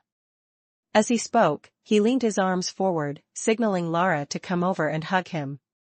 Lara's eyelids twitched slightly. She reluctantly walked over and hugged the man gently before separating. Her body movements were full of resistance, and there was even a deep fear in the depths of her pupils. "Father, this operation has failed. Medes and Banwen have died in the enemy's hands, and Sinwak is suspected to have been captured. I followed Father's orders and only brought back Anderson's head." As she spoke, she held her head tightly in her arms and respectfully handed it over. "Only the head?" Lara's body trembled. She hurriedly lowered her head and said, "That group of people is keeping a close eye on them. The strength of Rolling Stone Town is above our estimation. That necromancer is very cunning. Anderson was unable to counter his spells, nor did he have the chance to banish his bone dragon. They have a lot of people, and they're guarding the place closely. I can't bring back Anderson's corpse, so I can only settle for the next best option. I'm sorry, this defeat is unavoidable. Even if I were to intervene, I wouldn't be able to change the situation." The golden-haired man shook his head. "We did not fail." Lara looked up in surprise and saw a sincere smile on his face. "My lord said that he was very happy and that his initial goal had been achieved." Lara was confused. "But we were indeed defeated." The golden-haired man smiled and said, "A temporary victory or defeat is just fleeting. More importantly, war is only a means, not an end. We have to hurry up and prepare for the next mission. This is the best way to repay our Lord's generous grace." Lara heaved a sigh of relief and quickly said obediently, "I see. I'll go to the Black Dragon City to persuade them." "No rush." The golden-haired man smiled. "Everyone is dead, and you are the only one left alive. Although this is my order to you, you still have to be punished. Not for me, but for your dead companions." Lara suddenly raised her head, her eyes filled with fear and unwillingness. Pearl-like beads of sweat instantly appeared on her forehead. "Father," she moaned softly. "What, are you unwilling?" The golden-haired man was still smiling. Under the light of the fire, his shadow was stretched infinitely, forming a ferocious and terrifying outline on the stone wall. "No, I'm willing." Lara gritted her teeth for a long time and finally said, "Come, let's go in." The blonde man gently held her hand. The two of them walked into the wooden house that was painted white. Very quickly, an extremely shrill female voice came from the house. Vaguely, one could even hear the blonde man's gentle teachings. "You should be happy, Lara. It's a father's love. You should be happy. The present is a gift from our Lord. Laugh. Laugh loudly. Otherwise, I can't guarantee that I can stuff this spine into your body in time." Very quickly, outside the wooden house, the mournful voice turned into a faint laughter. An underground squirrel passed by in a daze. It curiously leaned on the window of the wooden house and looked around. There was a crisp sound. A ferocious tentacle extended from an unknown place. When the sticky tentacle disappeared, there was only a shallow blood stain on the window. The hysterical laughter in the room. It continued. Northeast of the oak forest, Matthew stood near a marker stone with a serious expression. Behind him were a few guards with shocked expressions. The group was actually still some distance away from the marker stone, but they did not dare to approach it anymore. This was because they felt a terrifying destructive power. The scar of the dead has spread, and it's spreading abnormally. It's stronger than before. Matthew's eyes were solemn. At the time of the incident, he was building a temporary cemetery in the cave with a few teammates. Suddenly he sensed an evil movement. When he followed his senses to this place, he discovered that the scar of the dead had not only spread to the southwest, but the activity of a certain existence within it had also increased significantly. The oak tree that Matthew had planted here was originally 30 to 40 meters away from the scar of the dead. But now, the tree was almost stuck to the scorched earth of the scar of the dead. Under the influence of destructive power, the oak tree was already showing signs of decay. Although it would not die immediately, it would definitely be difficult for it to survive over time. What the hell? Why did the scar of the dead spread out of nowhere? Matthew's mind was full of doubts. Then he remembered a strange thing that he had encountered while cleaning up the corpses over the past few days. Matthew realized that the more than 300 corpses, whether they were gnolls, kobolds, imps, all looked more like dried corpses. There was no water and no blood. When Matthew first discovered the anomaly, he thought it had something to do with the evil spells the Order of Calamity had cast on the underground creatures. But now it seems that it might not be the case. Could it be that the scar of the dead has absorbed the blood of those who died in the war? Oh, right, I used elementary spirit vision to check the condition of the spirit bodies and found that the number of spirit bodies after the battle was also on the low side. I thought that my spirit vision had weakened. Matthew's heart was pounding. Was the destruction of Rolling Stone Town not the ultimate goal of the Order of Calamity? The scar of the dead was. Buzz, buzz, buzz. At the edge of the scorched earth, a giant hand that seemed to be made of countless pieces of paper and ashes broke out of the ground and attacked Matthew aggressively. Matthew was extremely calm as he took 3 steps back. Soldier had already taken his place. In a flash, the 2 short knives crossed each other, and the hand instantly turned into ashes. Hint, you have eliminated a hand of ashes, and your nature affinity has increased slightly. You have obtained a new main mission. Main Mission 2, Exterminate the Scar of the Dead. Description: the Scar of the Dead is expanding without restraint. It has even threatened the oak forest that you have painstakingly planted. It is time to pull out the tumor of this land.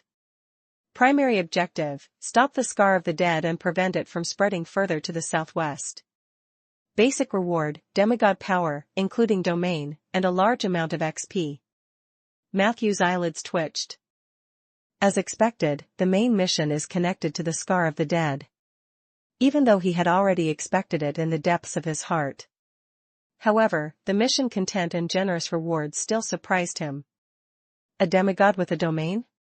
This meant that as long as Matthew reached the 4th rank, with the support of his demigod power and domain, he would be invincible before non-legendary enemies. If he was a demigod in his 3rd tier state, he still had the ability to challenge people 2 tiers above him. This also reflected the difficulty of the task. At the very least, no one knew how to stop the Scar of the Dead from spreading. The elves of Jade Court did not manage to do so. The druids of the Guardian Highland also failed to do so. Matthew could only rely on his own strength to explore. This was a rather difficult task. But he had to do it because if he did not stop the Scar of the Dead, the oak forest that he had painstakingly planted would very likely be destroyed. At that time, his path of nature would be completely sealed, and there would be no way for him to advance any further. Let's go and report to the Lord. We need to set up a new marker stone. Matthew took a deep look at the scorched earth in front of him. Then, he turned around and left with his men. At night, Matthew, who couldn't sleep, stood in the north of the oak forest and looked at the Scar of the Dead. The more he looked at it, the more he felt that this thing was a huge earthworm. After watching for a long time, Matthew even had the illusion that this thing could twist. Matthew. A familiar voice sounded behind him.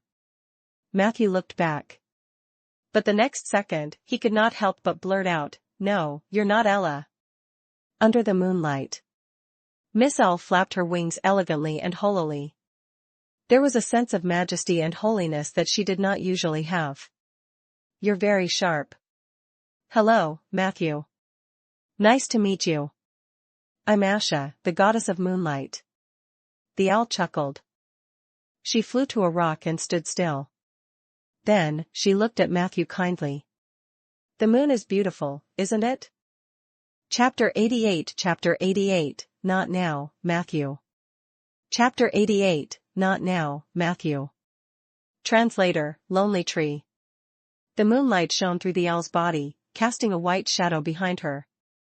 Matthew couldn't see her face clearly, but he could vaguely tell that it was a woman's figure. She gave off a beautiful, holy, gentle, and reserved feeling. Goddess. Matthew bowed slightly to show his courtesy. I'm here for you. Asha didn't beat around the bush. Instead, she chose to get straight to the point with a smile. You must be wondering why I would provide so much help for free.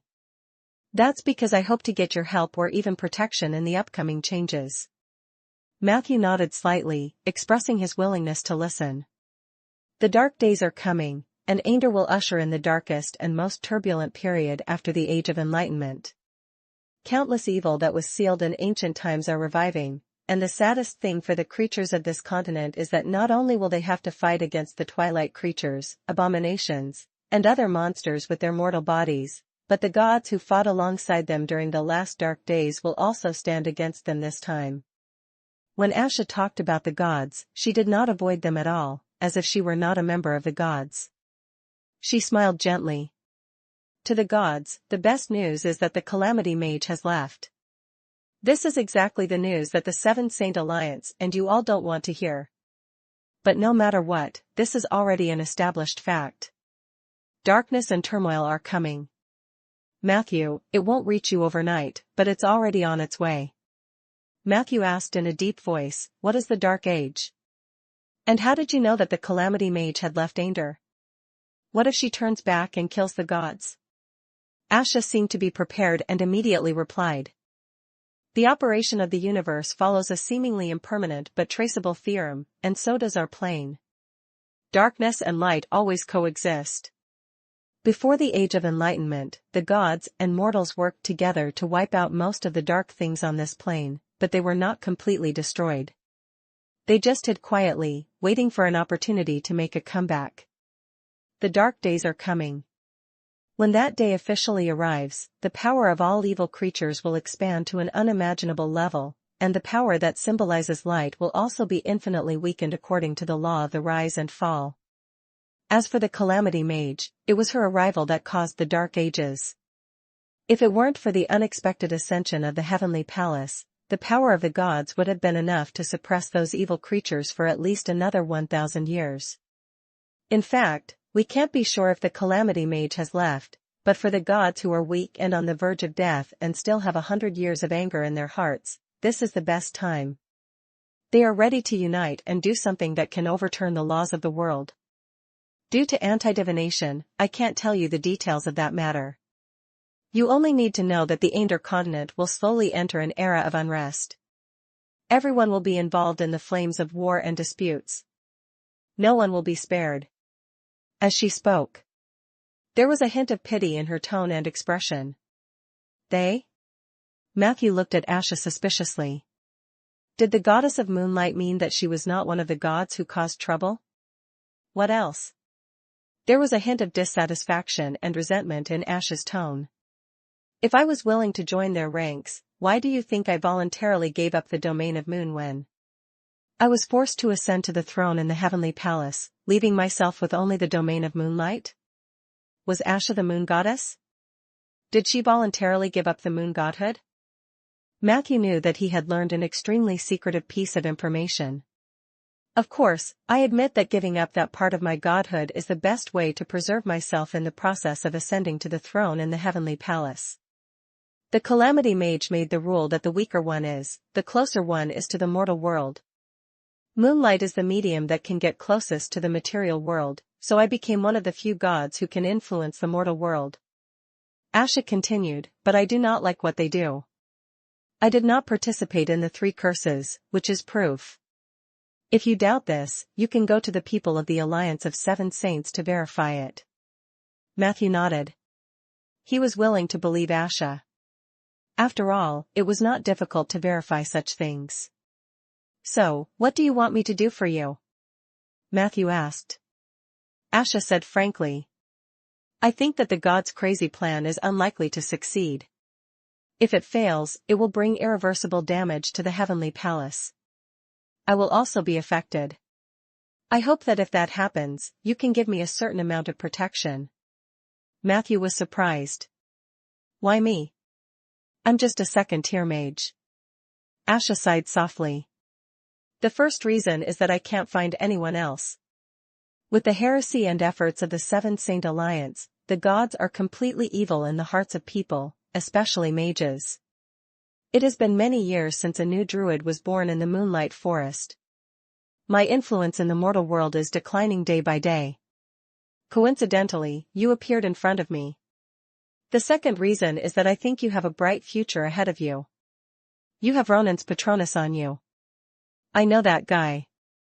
He won't waste his few Patronus on someone with no potential. Matthew was slightly shocked. He didn't even realize that the great mage Ronan had permanently cast a Patronus spell on him. And these words coming from Asha's mouth could also be considered a kind gesture in a sense. Oh right, is great mage Ronan really trapped in the astral world? Was this part of the gods' plan? Matthew hurriedly asked. Asha blinked. This is a topic that I can't say. But I can assure you that a scourge like Ronan won't die so easily. Matthew understood instantly. He interpreted at least 3 pieces of information. Ronan was indeed trapped in the astral plane. This was the work of the gods. There was a high chance that Ronan would not die. Matthew pondered. He combed through the goddess words and found no flaws for the time being. Then, he said, I'm willing to provide you with a certain amount of protection as long as it's within my ability. However, the final interpretation of this protection is still in my hands. The extent to which I can do it will depend on how much value you can provide me. These words were very bare. But he won in honesty. After hearing this, Asha was not angry but happy. She smiled and looked at Matthew. What do you need me to provide, young necromancer? Matthew simply asked, I want to know how far you are willing to go for this. Asha said boldly, if you become strong enough in the Dark Age, you can have a wife who used to be the moon goddess. That's all? Unknowingly, Matthew also became a little arrogant. Asha looked at him bitterly. Then what else do you want to do? Greedy necromancers? At this point, her approachable aura instantly vanished. An insufferably powerful aura pressed down on Matthew's chest. Matthew almost fell to his knees. I am the moon goddess. I cannot be blasphemed. Asha suddenly changed into a sacred and inviolable face, and her eyes were filled with disgust as she 100k'd at Matthew. Dirty and weak necromancer, you think you can get your hands on the moon maiden with your mere second-tier strength? I can crush you like an ant. As she spoke, the shadow made of moonlight slowly walked towards Matthew. Matthew's vision seemed to freeze. The world spun. All he could see was a pair of fair, bare feet stepping on the barren land. Those cute and playful toes were so delicious to him. It's the power of charm. Matthew shook his head vigorously. The domain of temperance was suddenly activated. However, this was not enough to immediately remove the charm of the goddess. Instead, it caused Matthew to fall into a longer tug-of-war. After an unknown period of time. Only then did he suddenly wake up from his dazed state. His back was already drenched. His lips were extremely dry. Matthew knelt on one knee, panting. Phew, the goddess really knows how to play, so powerful. Matthew was shocked when he recalled what had just happened. He had the heart of tranquil water, and his will attribute was not low. He was immune to the seduction of the fairy princess Lulu and the succubus, but in front of the goddess of moonlight, all of this almost fell apart. The gods were indeed powerful. At this moment, he suddenly felt a burning sensation in his chest. He looked down and saw that there was another message on the believer badge. On the eve of the Dark Age, the number of evil art masters on this continent will increase by 100-fold. Remember to be careful of the Order of Calamity. By the way, you have a strong will. I'm very satisfied. Evil art masters? Matthew was deep in thought. At this moment, After being possessed by the goddess, Ella finally woke up. She looked at Matthew, who was kneeling on one knee in a daze, and said in surprise, "Matthew, what are you doing?" Immediately after, Miss L's voice became bashful. "Ayaya, I've heard people say that this is a fixed position humans use when they want to seek a mate." "No, Matthew." Matthew didn't know whether to laugh or cry. He wanted to explain. But Ella said, "At least not before you master the owl's shapeshifting form." Matthew was completely stunned. Chapter 89, Equilibrium. Chapter 89, Equilibrium. Translator, Lonely Tree. Nature's soul was both conservative and open-minded. Matthew was filled with emotions as he watched Ella fly away shyly. He returned to the hut and recorded the conversation with the goddess in the form of a handwritten copy. Although Matthew shouldn't be affected by the intelligence lock, Matthew wanted to be sure. In the next few days, Matthew's planting of trees slowed down slightly. In the past month, he had planted a total of 1 + 52 trees, which was simply unbelievable in the past. Ella had played a big role in achieving such efficiency. If she had not germinated the seeds day and night, and if Matthew had not mastered the rapid growth spell, the results of the past month would not have been so remarkable. Theoretically speaking, in Rolling Stone Town, only March, April, May, and October were suitable for planting trees. Matthew should be doing his best. Unfortunately, the saplings in the greenhouse were almost exhausted. The oak seeds that Matthew had bought last time were indeed problematic. Many of the seeds could not be saved by Ella. After that, the traveling merchant Jeff never appeared in the market of Rolling Stone Town again. No one in the town usually went to the Guardian Highland. For a time, Matthew lost his source of seeds. He took the time to entrust another merchant to help bring the goods, but it was unknown when he would get the goods. The logistics of this world were still too inefficient. On the other hand, there were still many things waiting for Matthew. For example, advancing and building a cemetery. In the underground cave. One by one, the Silvermoon zombies were wandering around unconsciously. Ah. Ah. Ah. A few crows flew out of nowhere and dared to peck at the rotting flesh on the zombie's body. In the end, their sharp beaks were blocked by the bark spell. The crow persevered for a while, but it still couldn't eat any meat, so it flew away resentfully. Deep in the cave, a few figures were still busy. "Yes, nail it here. Thank you for your hard work." The mage fire and the torch lit up a corner of the room. Shadows flickered on the wall. Under Matthew's command, a few garrison members closed the last circle of fences against the wall and set up a wooden sign painted with red paint outside the fence. The wooden sign said, "Matthew's Graveyard, zombies inside. Beware." With the few alarm traps Matthew had set up himself, the cemetery's approximate range was determined. The cave where the cemetery was located was originally an abandoned underground mine. There were several tunnels leading to the depths of the ground.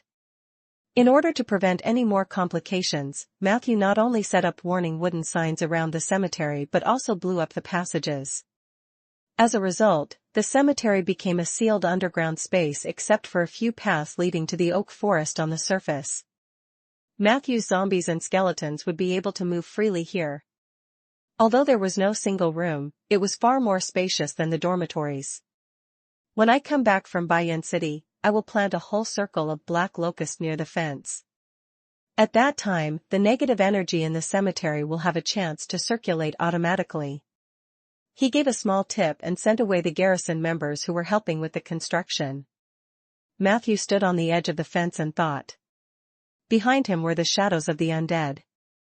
This scene would only look horrifying to others. However, for the necromancers who were used to seeing it, it was indescribably beautiful. But the seeds of the black locust tree are not cheap. Sigh, as expected, no matter which era it is difficult to do anything without money. Matthew shook his head and smiled bitterly in his heart. The black locust tree was a plant that grew in the underworld. Like the phantom butterfly, the black locust tree fed on negative energy. The difference was that when the undead was active at night, the black locust tree would release a certain amount of negative energy to promote the circulation of negative energy. Only during the day would they absorb a small amount of negative energy for growth. The biggest advantage of this plant was that it did not need sunlight. As long as there was water, it could be planted underground. And once the cemetery was surrounded by black locust trees, the negative energy there would almost never leak out. At that time, Matthew planned to add things that the undead liked to the cemetery: coffins, shrouds, negative energy spring water, loose bones, ropes, saws, rotting plants. Matthew's goal was to turn this place into a miniature negative energy plane. In the future, he even wanted to integrate the ecospheres of the spaces above and below the ground to form a closed loop that could circulate with each other. He had even thought of a name for the relevant domum. Let's call it Ecosphere. Ainder doesn't seem to have such a domain yet. When I become a legend and can create my own domain, the Ecosphere might become a new domain of a higher level, which would encompass the domains of Oak and the Undying. Now that my body carries two legendary paths, I have to find a way to command them. Even if I can't do that, I have to balance them at least. Just as Matthew was leaning against the wooden sign and thinking, the sound of rocks rolling could be heard from the depths of the cave. Matthew's heart tightened. That was the direction of the tunnel he had blown up earlier. Before he could gather the undead, a shiny bald head emerged from the tunnel. When he saw Matthew, the bald man was also stunned. We meet again. Oh, Matthew, right? Matthew looked at Liweichi in surprise. Mr. Li, what are you doing? Liweichi rubbed his hands, a little embarrassed. These days, I followed the scent of those underground creatures and destroyed 3 nests of underground creatures, but they still managed to escape. 2 days ago, I fought with a bunch of hook horrors that had just woken up from hibernation. I was almost driven to the territory of the benthic demon fish, but in the end, I returned to where I was. When I was approaching the surface, I got lost and could only carve out my way in an unconventional way. Matthew walked over quickly. He discovered that there was a passageway that could only allow one person to pass through where the cave had collapsed. Beside him, there were pebbles everywhere. Matthew was a little shocked. Mr. Li, did you dig the cave with your bare hands? Liweichi said enthusiastically, don't call me Mr. Li. You can call me Liweichi or Li. As for the cave, I didn't use my bare hands. I used chi. Matthew had heard of it.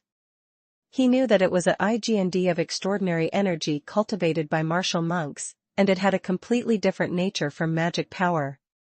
Li, I noticed that your chi seems to be a little different. Matthew recalled the dragon's roar when he confronted the enemy that day and could not help but ask.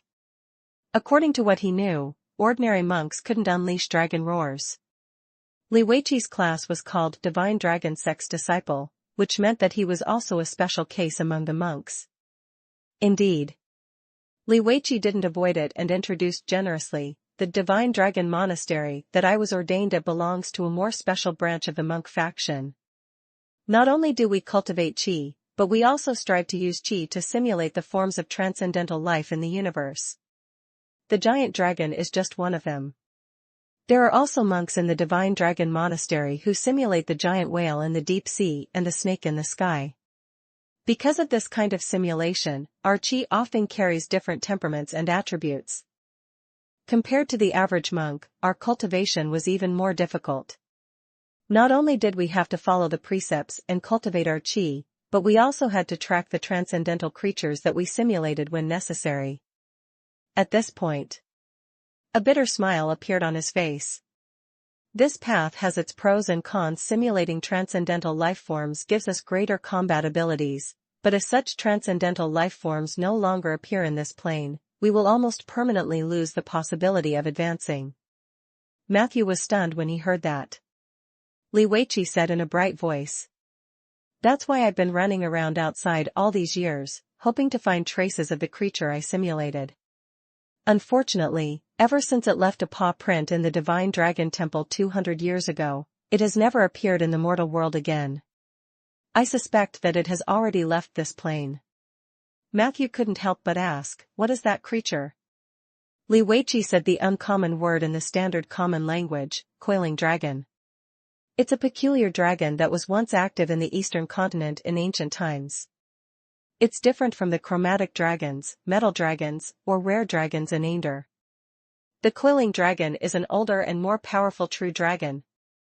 According to the records of the Divine Dragon Temple, the coiled dragon was born a legend. When it matured, it possessed the power of a superior legend or even a divine. I comprehended Qi because of its claw prints, but I hesitated because I couldn't find more traces of it. Perhaps this is fate. A giant dragon from the eastern continent? Matthew's heart quivered, and he blurted out, then do you know about Su? Li Weiqi looked at Matthew in surprise. You actually know about the most famous country in the history of the eastern continent? History? Matthew was puzzled. Li Weiqi nodded. I used to travel around the endless ocean and the western coast. I got to Imo some of the Sioux people who were living in exile there. They told me that there was once a very powerful empire in the eastern continent, but it was destroyed more than 1,000 years ago.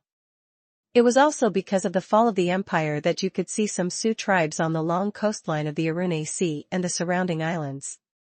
Their ancestors had crossed the sea on huge turreted ships hundreds of years ago and settled in Ander.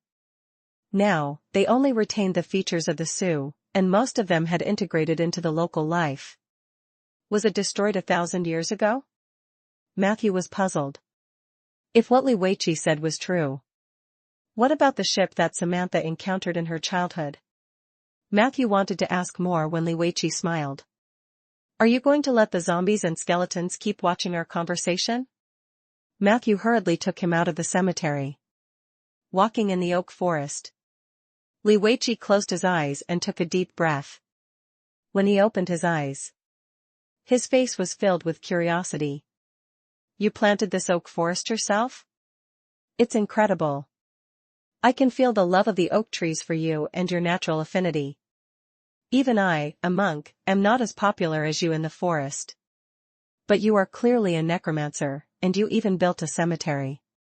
Wait, are you planning to imitate the Sioux and walk the path of life and death equilibrium?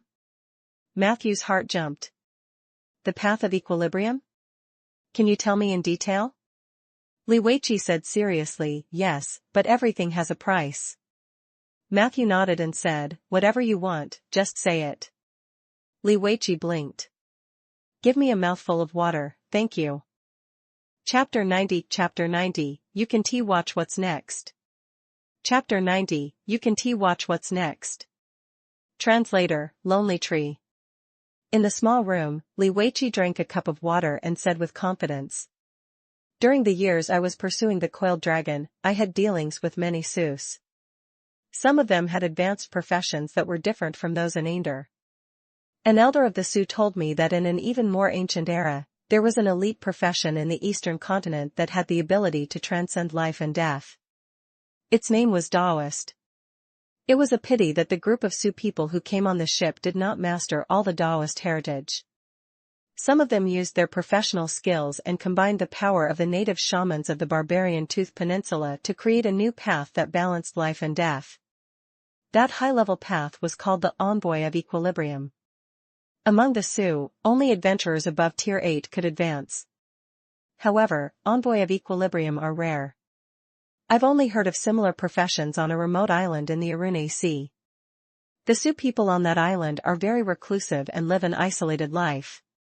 I helped them kill a sea monster and was lucky enough to gain their recognition, but I still didn't have the chance to come into contact with the real Envoy of Equilibrium. Perhaps this was just a legend among the Sioux. Controlling life and death at the same time was against the common sense of the Ander continent. Taoist priests and shamans fused to become Envoy of Equilibrium? Matthew suddenly had a great interest in this profession. He had studied the information Samantha had given him about the Sioux Nation, but most of it was just groundless rumors or a map of how to get to the Sioux Nation. There was very little information about the secret treasure that the captain's son had mentioned to her. Under such circumstances, Matthew had planned to take a safe and stable path, which was to advance to a high-level necromancer. After all, whether it was the Lord of Paleness or the other advanced undead profession, they would more or less gradually lean towards the evil camp. Only the necromancer's advancement could maintain a delicate balance. It was not difficult to become a high-level necromancer. Matthew only needed to find a few unfamiliar mortals in the wilderness and have a heart-to-heart talk with them all night. Before daybreak, one could complete the Night of the Undead ritual and obtain the title of a high-level necromancer by obtaining the recognition of the unfamiliar undead by any means. However, this method of advancement was relatively mediocre, and there was almost no additional increase in strength. It was Matthew's last choice. However, things were different now. He accidentally learned about the envoy of equilibrium. Whether it was a shaman or a Taoist, they should be walking the path of a mage. A necromancer trying to advance should not be unable to meet the prerequisites. Of course, all of this was just Matthew's imagination. According to Li Weiqi, it would be extremely difficult to advance to become an envoy of equilibrium. Matthew only wanted to give it a try. If it didn't work, he would return to his original plan and advance to a high-level necromancer. Since he had the path of life and death and the support of his domain, his combat strength was several times that of an ordinary person. He did not have that much desire for the additional boost brought by the special advancement. Then, Matthew and Li Weiqi talked about the small island of the Sioux. When he found out that Matthew was interested in advancing to the envoy of equilibrium, Li Weiqi asked Matthew to find a pen and paper without saying anything. He wrote a recommendation letter for Matthew. This moved Matthew. Before he could voice his doubts, Li Weiqi laughed and said, "The oak trees have already told me what you've done here. Matthew, you're a person who loves nature. I don't want you to lean towards evil in the future. The envoy of equilibrium is the most suitable advancement for you. It's just that you can't have too much hope. When I was walking on the island, I realized that the Sioux didn't have any special abilities. They might have completely lost the inheritance of their ancestors. This wasn't surprising. No matter what race they were, they would lose a lot in the long dark years." After writing the recommendation letter, Li Weiqi said, "And I'm not helping you for free. For the next few days, I'll be living in the mayor's house of Rolling Stone Town. The bustling town is not suitable for me. Only your oak forest is more suitable as a cultivation residence. I hope you can agree to let me live in the forest for a long time." How could Matthew disagree? After Eli left, he was about to go out to look for an opportunity to advance. Coincidentally, a Tier 5 big shot took the initiative to come and take his place. Although Li Weiqi was most likely staying here to monitor the Underdark for Rhaegar. However, Matthew, as the beneficiary, was still relieved. At least for the time being, the oak forest was safe. The two of them chatted for a while. Finally, Li Weiqi suddenly said seriously, "Matthew, it's best if you don't leave this place for too long." Matthew said solemnly, "What do you mean? Will something big happen here?" Li Weiqi nodded and said, "It's a very serious matter. I'm afraid that if you leave for too long and I take over your harem will fall in love with me." Matthew was shocked. Harem? Li Weiqi couldn't help but laugh out loud. "Your oaks. You didn't expect it, did you?" Matthew laughed dryly. As expected, monks were hard to understand. After getting the clues about the envoy of equilibrium from Li Weiqi, Matthew began to speed up his preparations before his advancement. Apart from the necessary items to purchase, information was more important. Li Weiqi's information was not clear enough to be used as a basis. So, at 4 o'clock the next morning, Matthew walked briskly to the cauldron house. He moved to the top floor. Matthew saw the mild-tempered tower spirit 177. "Good morning, Matthew. You look very pleased with yourself. As someone who has been through it before, I guess you're in love." "And I'm quite satisfied with my life with my partner." "Oh, just like me and Little Blossom in the past. It's really sad to think about it," Tower Genie 177 said in frustration. "That's not the case. I just found a suitable opportunity to advance." I have 2 things to ask you, Matthew quickly explained. Ask away. The tower genie waved his hand. I'll give you a 50% discount on the consultation fee before Ronan returns. Won't you get the consultation fee in full regardless? Matthew asked curiously. A look of grief and indignation immediately appeared on the tower genie's face. No, I only have a 10% cut. In fact, I don't plan to surrender the consultation fee until Ronan comes back. This way, after giving you a 50% discount, I'll still earn much more than before. It seemed that the great mage Ronan was also good at exploiting people. Matthew tactfully stopped asking. 2 keywords. The first is the Scar of the Dead. I want to email the origin and story of the Scar of the Dead, as well as the potential solution to solve the spread of the Scar of the Dead. The second keyword was the Envoy of Equilibrium. This profession did not involve the Sioux country, but it was related to the Sioux. Please don't tell me that it was another confidential matter. He made his intentions clear. The tower spirit pondered for a moment before suddenly shouting. Number 1001. Go and bring me the shining thing on the cabinet. Very quickly, a panting little fellow appeared on the other side of the elevator.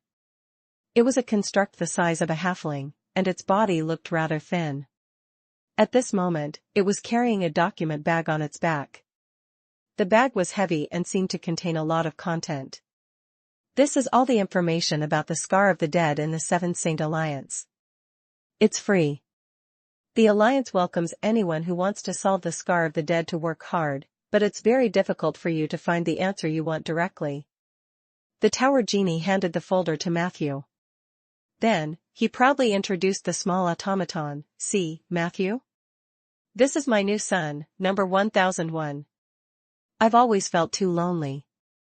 It's not a good thing to always look for a partner. Why don't I find myself a son? What do you think?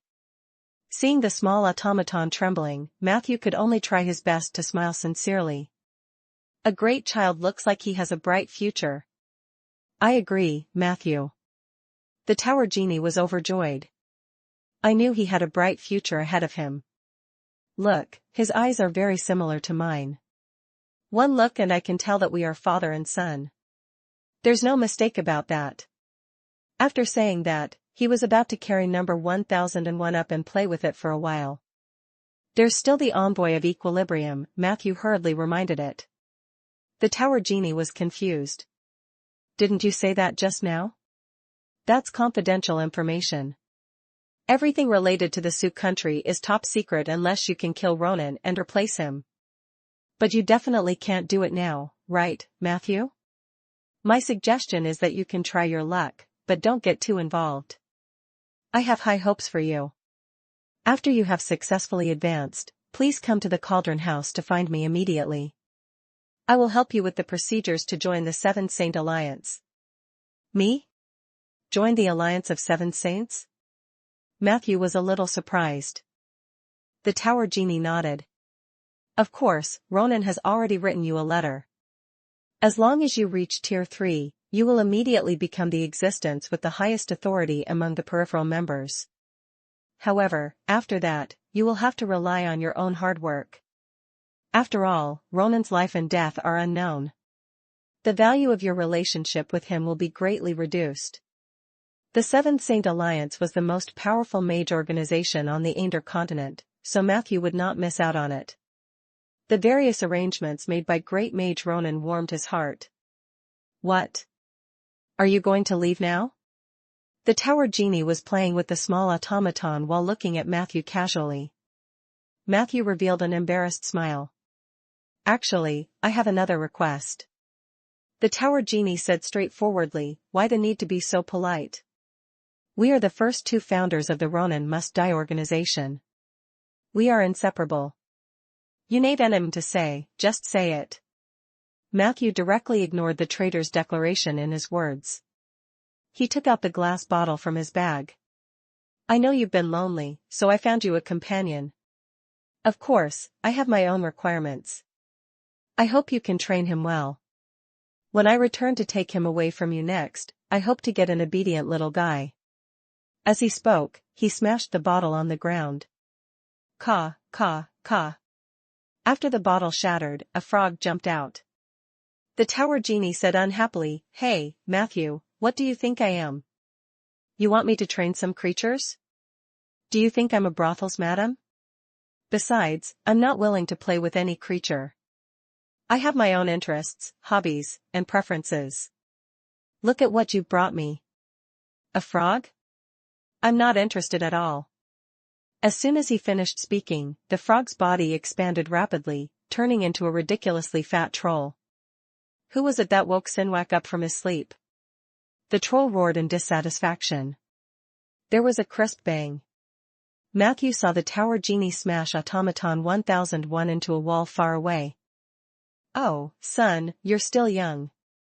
You can't watch the next training scene." Tower Genie 177 stared at the troll's fleshy body. His expression became more and more playful. Back home, Matthew wanted to go to the Lord's mansion first to discuss with Zeller about becoming a consultant. However, just as he was about to leave, the town's postman unexpectedly brought him a letter. The envelope was very large, and the edges were decorated with green tree patterns. There was also a beautiful bow tied with silver satin. The address of the letter was displayed. This letter came from the holy city of the Wood Elves, the Jade Court. Matthew pondered for a moment and opened the letter. A faint fragrance assaulted his senses. Chapter 91, Soul Cage. Chapter 91, Soul Cage. Translator, Lonely Tree. Dear teacher, teacher crossed out, Matthew. How have you been? I'm sitting on a bench outside the Prancing Pony Inn on the Upper East Side of Jade Court writing to you. It had been half a month since I came to Jade Court. Before I set off, I had all sorts of unrealistic fantasies about the journey, but after leaving Rolling Stone Town, I realized that it was very different from what I had imagined. I guessed that it was because my knowledge was too poor. Many things happened on the road that caught me off guard, and I had no one to talk about them with. From the first day I came here, I often missed the people of Rolling Stone Town. I missed my father, mother, Sif, and you. Please forgive me for my boldness that day. As you said, I actually don't understand necromancers. I don't know why I subconsciously felt fear. Perhaps I was held back by the fear of the secular world. Now that I think about it, I was more at a loss at that time. But I guess you'll forgive me, right? Because you're always so understanding. So I still shamelessly wrote to you. I hope you really don't mind. Our journey wasn't peaceful. On the second day after we left Jiliu City, the convoy encountered a group of road bullies. At that time, their people blocked the front and back of the convoy. I was so nervous in the carriage that I almost vomited. The guard captain comforted me and said that they would take care of it. He said that his judgment of bandits was very accurate. Those road bullies didn't look like people who would fight to the death with others. Our convoy was also strong enough. As he expected, the convoy leader and the road bullies discussed for a while. After collecting some money from each family, they dispersed. The head guard told me that the boss of the envoy is most likely in cahoots with the road hooligans. Both sides are working together to cheat the passengers of their toll. People who are out rarely mind spending money to avoid disaster, so it's very safe to do this. I didn't quite believe it after hearing it. I felt that this was a story made up by the guard captain to show his knowledge. However, on the afternoon before we arrived at the Elven territory, I accidentally bumped into the leader of the convoy negotiating with a man who didn't belong to our convoy in the forest beside the camp. He took a heavy purse from the man. I recognized that man. He is one of the road bullies. They found me, but the leader of the convoy just chased me away and warned me not to say anything. After returning to the carriage, I told the head guard about this. In the end, he didn't allow me to leave the carriage for the next 3 days. I was very scared at that time, so of course, I wouldn't go anywhere. I kept thinking about it in the carriage. I kept feeling that the boss of the team was going to silence me the next moment. I was so scared that I didn't sleep well for a few days.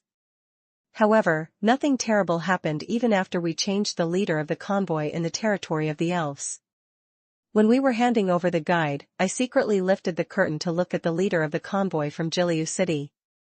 He was very calm from the beginning to the end. When he saw me, he even smiled at me. At that time, I suddenly remembered the first time I saw him in Jiliu City. His wife came to see him off. He was sitting beside the carriage with his 3 or 4-year-old daughter in his arms. He smiled warmly and talked to his wife, telling her not to worry. At that moment, I finally understood the essence of this world. Back at Sif's house, she used to lecture me like an old woman. Child, the world of adults is very complicated. A little lamb like you can easily be eaten alive. I was always amused by her imitation of an adult's tone. Now that I think about it, Sif has always been smarter than me, more mature than me, and realized the complexity of the world earlier than me. The Lord's daughter was indeed more outstanding. What do you think? I thought that the convoy would have a smooth journey into the elf territory. But who knew that the next day, we would encounter a giant dragon? It happened so suddenly. When the dragon flew over our heads, I felt my heart stop beating for a few seconds while sitting in the carriage. All the horses were extremely uneasy and wailing. I saw a huge shadow on the ground through the window. There was a faint hint of green in the sky. Later, I heard the half-elf guide mention that it was an adult green dragon that built its nest in the court of fallen leaves. Her name was Fat Tina. The Jadeite court had clashed with her many times and tried to expel her, but Fat Tina was cunning and persistent. She always wandered around the northern part of the forest and would occasionally attack pedestrians or carriages that were left alone. We were lucky that we weren't targeted by Fat Tina, but her appearance in the south of the forest was very strange. I sensed a hint of worry from the half-elf guide's attitude. The Jade Court didn't seem to be as powerful, sacred, and inviolable as I had imagined. The elves also had problems that they couldn't solve. Later on, I met many elves who were like walking corpses outside the city. The guide warned us not to get close to them, or we might lose our lives. The locals called them the Heartless. This was a group of lunatics who had been abandoned and cursed by the forest. I asked the guide why the Jade Court didn't expel them since they were so terrifying. The guide only said that the elves couldn't bear to abandon their compatriots but didn't explain further. I was even more confused. After entering the city, I felt like I had stepped into a dream. Jade Court was really beautiful. There were countless trees here. They were tall, reliable, and warm. Their omnipresent branches and leaves covered every corner of the city. Chapter 92 Soul Cage. Chapter 92 Soul Cage. Translator, Lonely Tree. Most of the ancient trees here were more than 1,000 years old. If you wanted to enjoy the sunlight, as long as you knew a few words of Elvish, the ancient trees would also spread their branches and leaves, allowing the sunlight to shine on your face. I know you love planting trees, Matthew. You'll love it here. When I first entered the city, I was so happy. But soon, reality poured cold water on my face. Before I left, my father only said that he would send me to learn elven songs and dances, but he didn't tell me that I had to learn swordsmanship and spells at the same time. I was sent to join a group of half-elves and elves. I'm the only human in the entire group. Although everyone there greeted me with a smile, I could feel the thick estrangement and indifference under the smile. They don't welcome me. They even discriminated against humans.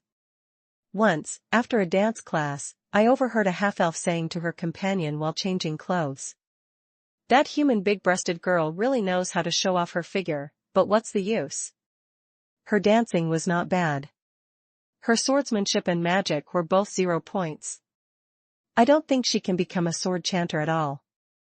Her companion smiled and replied, "Why are you paying attention to her?" 40 years later, her voluptuous figure would quickly shrivel like a punctured balloon. Isn't that the tragedy of human girls? I feel that with her hard work, she still has a chance to become the lowest level of sword chanter. But by then, she will already be an old woman who can't dance. I was really sad after hearing it. It wasn't because they were mean but because they lamented the short life of humans. Half-elves had a lifespan of at least 300 years. Wood elves had twice as long as them. It was said that the night elves in the perpetual night forest had even longer lifespans. But what about us? I would inevitably age in a few decades at most. I feel really bad. I didn't even dance enthusiastically for the past few days. After that day, the other people's negative attitude towards me became even more obvious. They always bullied me intentionally or unintentionally. Either the wooden sword used for training was hung on the butt of the muskox, or the dance clothes were splashed with embarrassing milk stains. I cried for days before telling myself to be strong. Father spent a lot of money to send me here to study. I can't give up easily.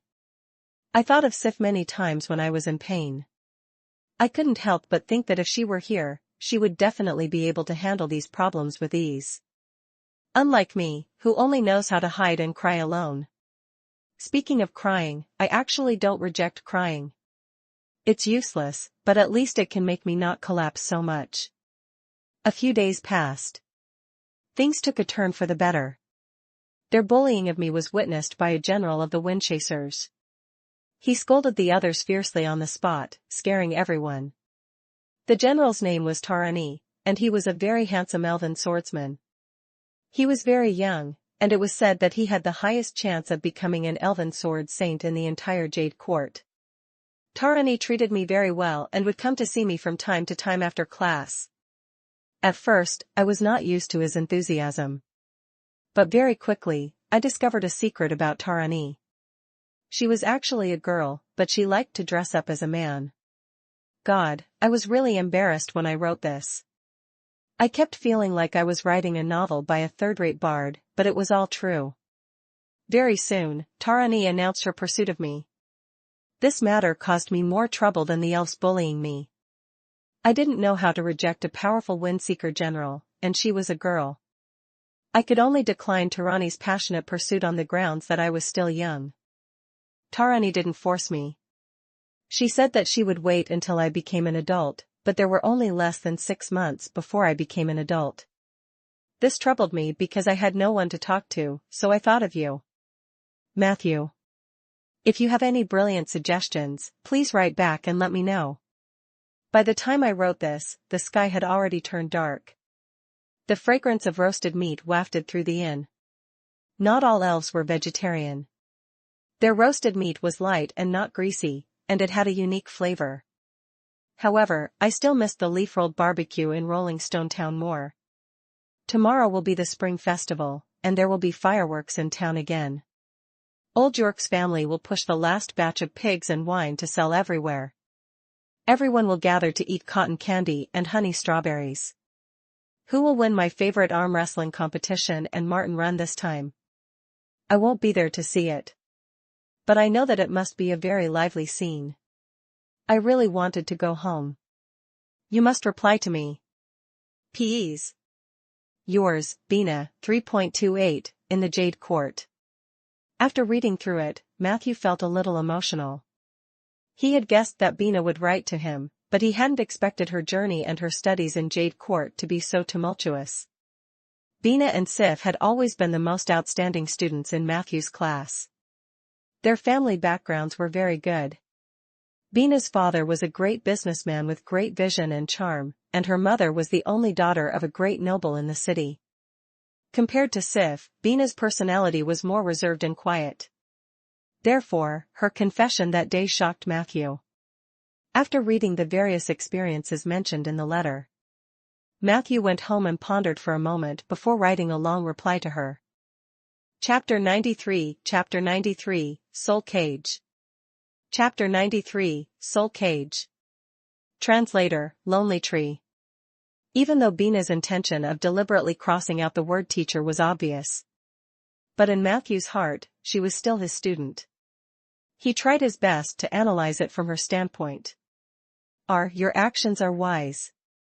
Under the premise that Tarani will not hurt you, having a Windchaser general to protect you will undoubtedly make your studies in the Jade Court much smoother. I have a few suggestions that you might as well try. After he finished writing the letter, he sealed it with a wax seal and asked someone to deliver it to the prancing pony in Jade Court the next day. In this era, the efficiency of mail circulation was similarly low. Instant messaging for high-level mages was extremely expensive, and ordinary people still had to endure a long wait. It would be nice if there was an owl or an albatross as a messenger. Matthew couldn't help but think as he put away the letter. Ella, a noble nature soul, would never run errands, and there seemed to be no one suitable for delivering letters among the undead. Perhaps this was because necromancers usually did not have the need to socialize with humans. In the afternoon, Matthew went to the Lord's residence and signed a consultant contract with Zeller. From then on, Matthew officially had a place in the Lord's Manor. He would provide magic knowledge consulting services for Rhaegar, and Zeller could put more effort into intelligence work. However, Matthew, the consultant, was there to take a leave of absence on his first day of work. After sharing the Scar of the Dead and some information about the Goddess of Moon with Zeller, he told him that he was about to advance and had to take a leave of absence for a while. Zeller very considerately approved Matthew's paid leave in Rhaegar's stead. Not only did he give Matthew some valuable suggestions for his advancement, but he also enthusiastically asked Matthew if he needed an advance on his salary. Matthew was very grateful for this. Then, he unceremoniously made a small advance. When he left the Lord's residence, Matthew bumped into Sif, and the two of them chatted for a while. After informing the other party that he would be leaving for a while, Sif looked disappointed. After comforting her for a moment, Matthew suddenly asked, "Did Bina write to you after she went to Jade Court?" Sif shook her head. Matthew smiled in his heart and left the Lord's residence. Bina mentioned Sif in her letters to Matthew, but she did not write to her. A girl's thoughts were indeed subtle. 7 days later, Matthew's figure appeared outside the southernmost city of the 100 Cities Alliance, Giliu City. Soldier and Ella were the only people accompanying him. In the past few days, they had left Rolling Stone Town and were exhausted from the journey. Before heading to the East Coast, Matthew made a special trip to Bayan City and bought a series of props from the transsexual mage he was familiar with. Among them, the most important item was the item that could be used in the Night of the Undead. Rabbit feet, monkey claws, bat teeth, boar umbilical cord, these were all small objects that could please the dead. As the Night of the Undead was an alternative ritual for advancement, Matthew would naturally make extra preparations. After leaving Bayan City, Matthew found a moonlit night and entered the Moonlight Woodlands. The advantage of joining the Moonlight Society was shown during long-distance travel. As long as there were nodes to enter the Moonlight Forest, including the Souls of Nature, altars, and shrines that believed in Asha, Matthew, as a moonwalker, could reverse the transmission. Unfortunately, Asha's power in the south was obviously weak. The southernmost node that Matthew had found in the Moonlight Forest was still hundreds of miles away from their first destination, Marshwater City. The surroundings of Marshwater City were all in the foothills, and the road conditions were extremely bad. Matthew had sat in the carriage for a few days and almost vomited. It was dusk. The accompanying convoy was camping and resting. Matthew stood on the mountainside and looked to the southeast. The eastern coastline that bordered the endless ocean was rugged under the setting sun. The sea was calm, while the land was undulating. Between the mountains, a majestic city rose from the mountainside and spiraled up, eventually enveloping the entire mountain. That was the Marshwater City. Further south, the mountains would be replaced by endless tropical rainforests. There lived a group of indigenous people who called themselves the Children of the Rainforest. The Alliance of Seven Saints called them the Jangos. The Jango people were brave in battle, conservative and xenophobic. They were very resistant to outsiders entering the rainforest. Even the druids and rangers in the north could not blend into this mysterious green land. They had their own unique professions, the most famous of which were Blodarter and Rainforest Shaman. They had mastered the power of voodoo, beast taming, man-eating, and other primitive and wild domains. The seas around the rainforest, including the Endless Ocean in the east and the Arune Sea in the south, were inhabited by a small number of Sioux and a large number of Nagas. The latter were the darlings of storms and the sea. It was said that the Dragon Witch sect and the headhunters were still active in the depths of the rainforest. Mountains, forests, oceans, storms. This was the complicated environment that Matthew was about to face. This trip was destined to be dangerous. He did not dare to slack off at all. Therefore, after doing sufficient homework in advance, Matthew would verify the accuracy of the information on the spot every time he went to a place. For example, right now, he was observing the faraway marsh water city. Matthew. Ella whispered on his shoulder, the rainforest in the south is very terrifying. I can sense a very violent will of nature. It doesn't welcome me and is even fierce. And, I sense that there's a plague in the city you're looking at. Many people are dying of fever. Sob, I'm so scared. Let's not go over, okay? Plague, fever? Matthew frowned. He didn't doubt the perception ability of the nature soul, which was why he had specially brought Ella along on this trip. However, Marsh Water City was his first stop on his journey south. We can get in and out quickly. I need to find a guide to cross the rainforest there. Matthew comforted her, as long as we don't come into contact with too many people, we won't be so unlucky as to contract the plague. Ella immediately sighed, and her little head became listless. Matthew thought for a moment, then quickly walked to the carriage guide and asked, "And go, I heard that there's a plague in Marsh City recently. Is that true?" The middle-aged man with a white headscarf said, "Of course, it's true because there's always a plague in Marsh City. If you don't have a few fevers, you'll be embarrassed to say that you've been to Marsh City. Don't worry. Don't go to crowded places, don't visit brothels, and your chances of getting sick will be reduced by at least half, and getting a fever doesn't mean death. There are several temples in Marsh Water City that specialize in the holy water business. As long as you have money, you won't die. Some rich people in the city will even deliberately get infected and drink holy water to purify their bodies and minds. This is a way for them to find excitement." Matthew was speechless. He had long heard that some cities in the south had wild cultures. Today, he had heard that it was indeed well-deserved. He then chatted with Ngu about the situation in Marsh Water City. They only left when night fell. At night, Matthew sat in the open top and reread the information about the Sioux that Samantha had given him. At this moment, a large oak forest suddenly appeared in front of his eyes. A familiar feeling welled up in his heart. Matthew knew that this was the taste of a gift. Your ability, nature's gift, 1/2, is in effect. You have obtained new abilities, Spike Specialization and Soul Cage. Spike Mastery, you have acquired the skill to use the foreign weapon, Spike, and are quite proficient in it. When you use this weapon and cause a headshot effect on the enemy, you will have a chance to become Berserk, strength temporarily increased.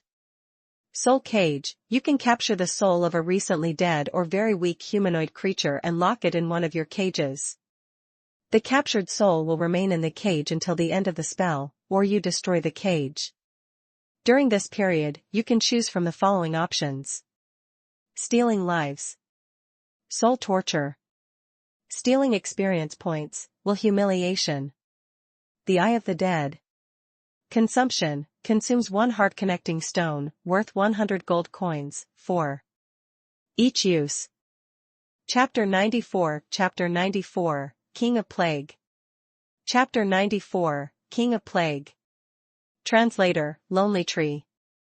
The mace aside, Soul Cage was an ability that was at least at the 4th tier. Matthew took a closer look. Stealing life could be used to suck a large amount of blood. Soul torture was a type of interrogation that involved torturing the soul. Stealing experience referred to obtaining an ability from the captured soul in a short period of time. Will humiliation could reduce the opponent's resistance, and it was best used to deal with weak enemies. Finally, the Eye of the Dead could enter a coordinate in the depths of the other party's memory, and then check the situation around the coordinate, making it easier to trace clues. More importantly, these options were not single choice and could be used repeatedly. As long as the target's soul is imprisoned in the cage, Matthew could cast 6 different abilities on the soul. This is more like the ability of a necromancer than an evil art master. Perhaps the god of midnight has also mastered a small amount of death domain. Matthew thought. The goddess of moonlight had mentioned that the number of evil art masters on the Ander continent would increase.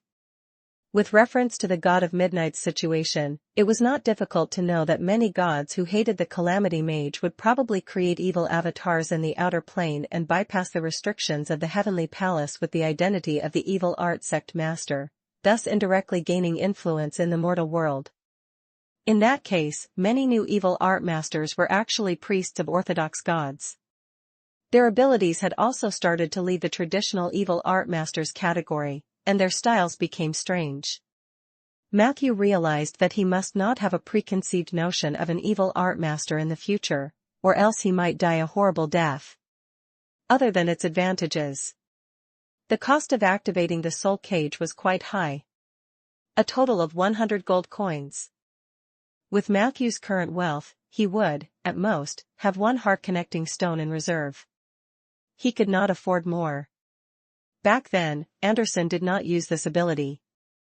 On the one hand, it might be because the conditions were not sufficient, and on the other hand, it might be because he did not have the heart-connecting stone on him. It is said that the casting materials required for many high-level abilities are very expensive. Many times, high-level spell casters do not die from insufficient combat strength but from poverty. When I complete my advancement, I must find a way to make a fortune. Thinking of this, Matthew closed the documents and lay down to rest. Even though they were close to the city, it was still not safe to camp in the wild, so Matthew slept very lightly.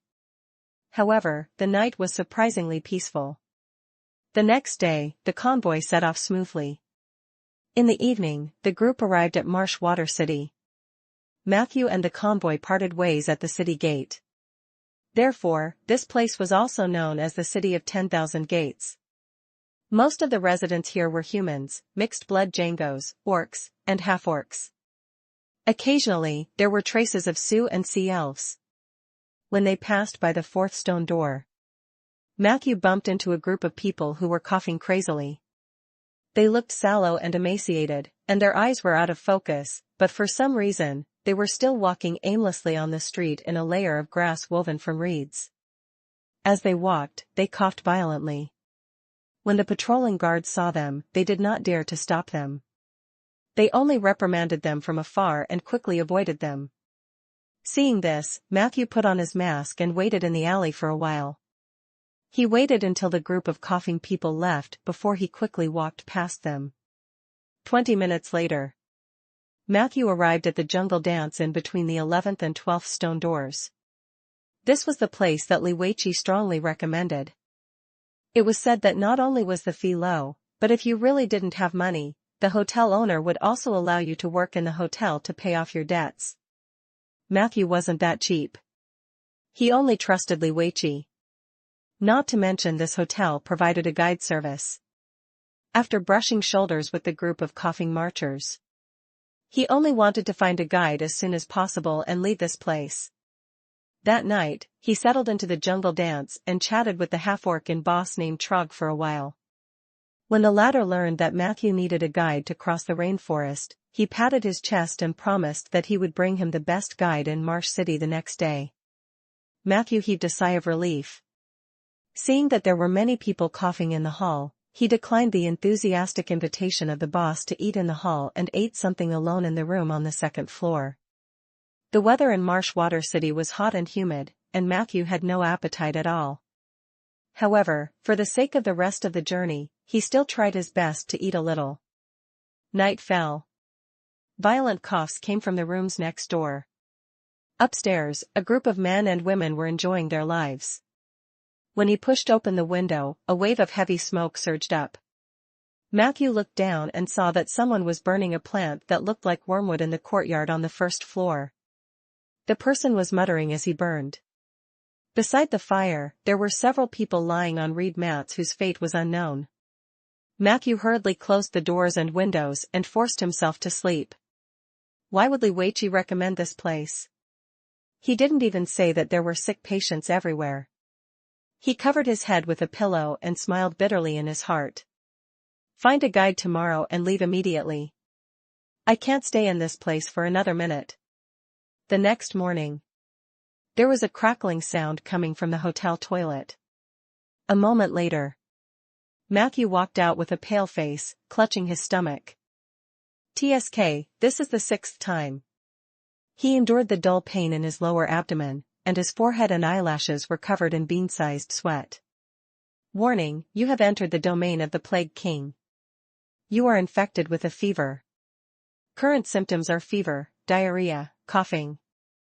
When did I fall for it? When Matthew sat on the toilet bowl for the 7th time, he began to doubt his life. At this moment, he was sweating profusely, as if there were ants crawling in his lungs. The turbid stench in the toilet reminded him of the long night he had had. If it weren't for his extraordinary tenacity, Matthew would be exhausted by now. Looks like I have to ask the shop owner to buy the holy water for me. He rubbed his lower abdomen and frowned, preparing to face the 8th attack. At this moment, Ella's voice came from outside the door. Matthew, are you ready to go? The bathroom door was pushed open. Ella screamed and flapped her wings to fly away. Matthew, did you blow up the toilet? Matthew said wearily, it's a fever. I've been infected with a fever. Find the innkeeper and ask him to buy me a portion of holy water for purification. The door opened for a while. Ella carefully appeared in front of Matthew. As a nature soul, Ella spent the night in the moonlight woodlands. Seeing Matthew's miserable appearance, Miss L suddenly showed a sympathetic expression. Why didn't you say so earlier? Matthew looked at her in surprise. Don't underestimate the nature soul. I'm the one the goddess favors the most. As she spoke, her chest puffed up, and a white light merged into Matthew's body.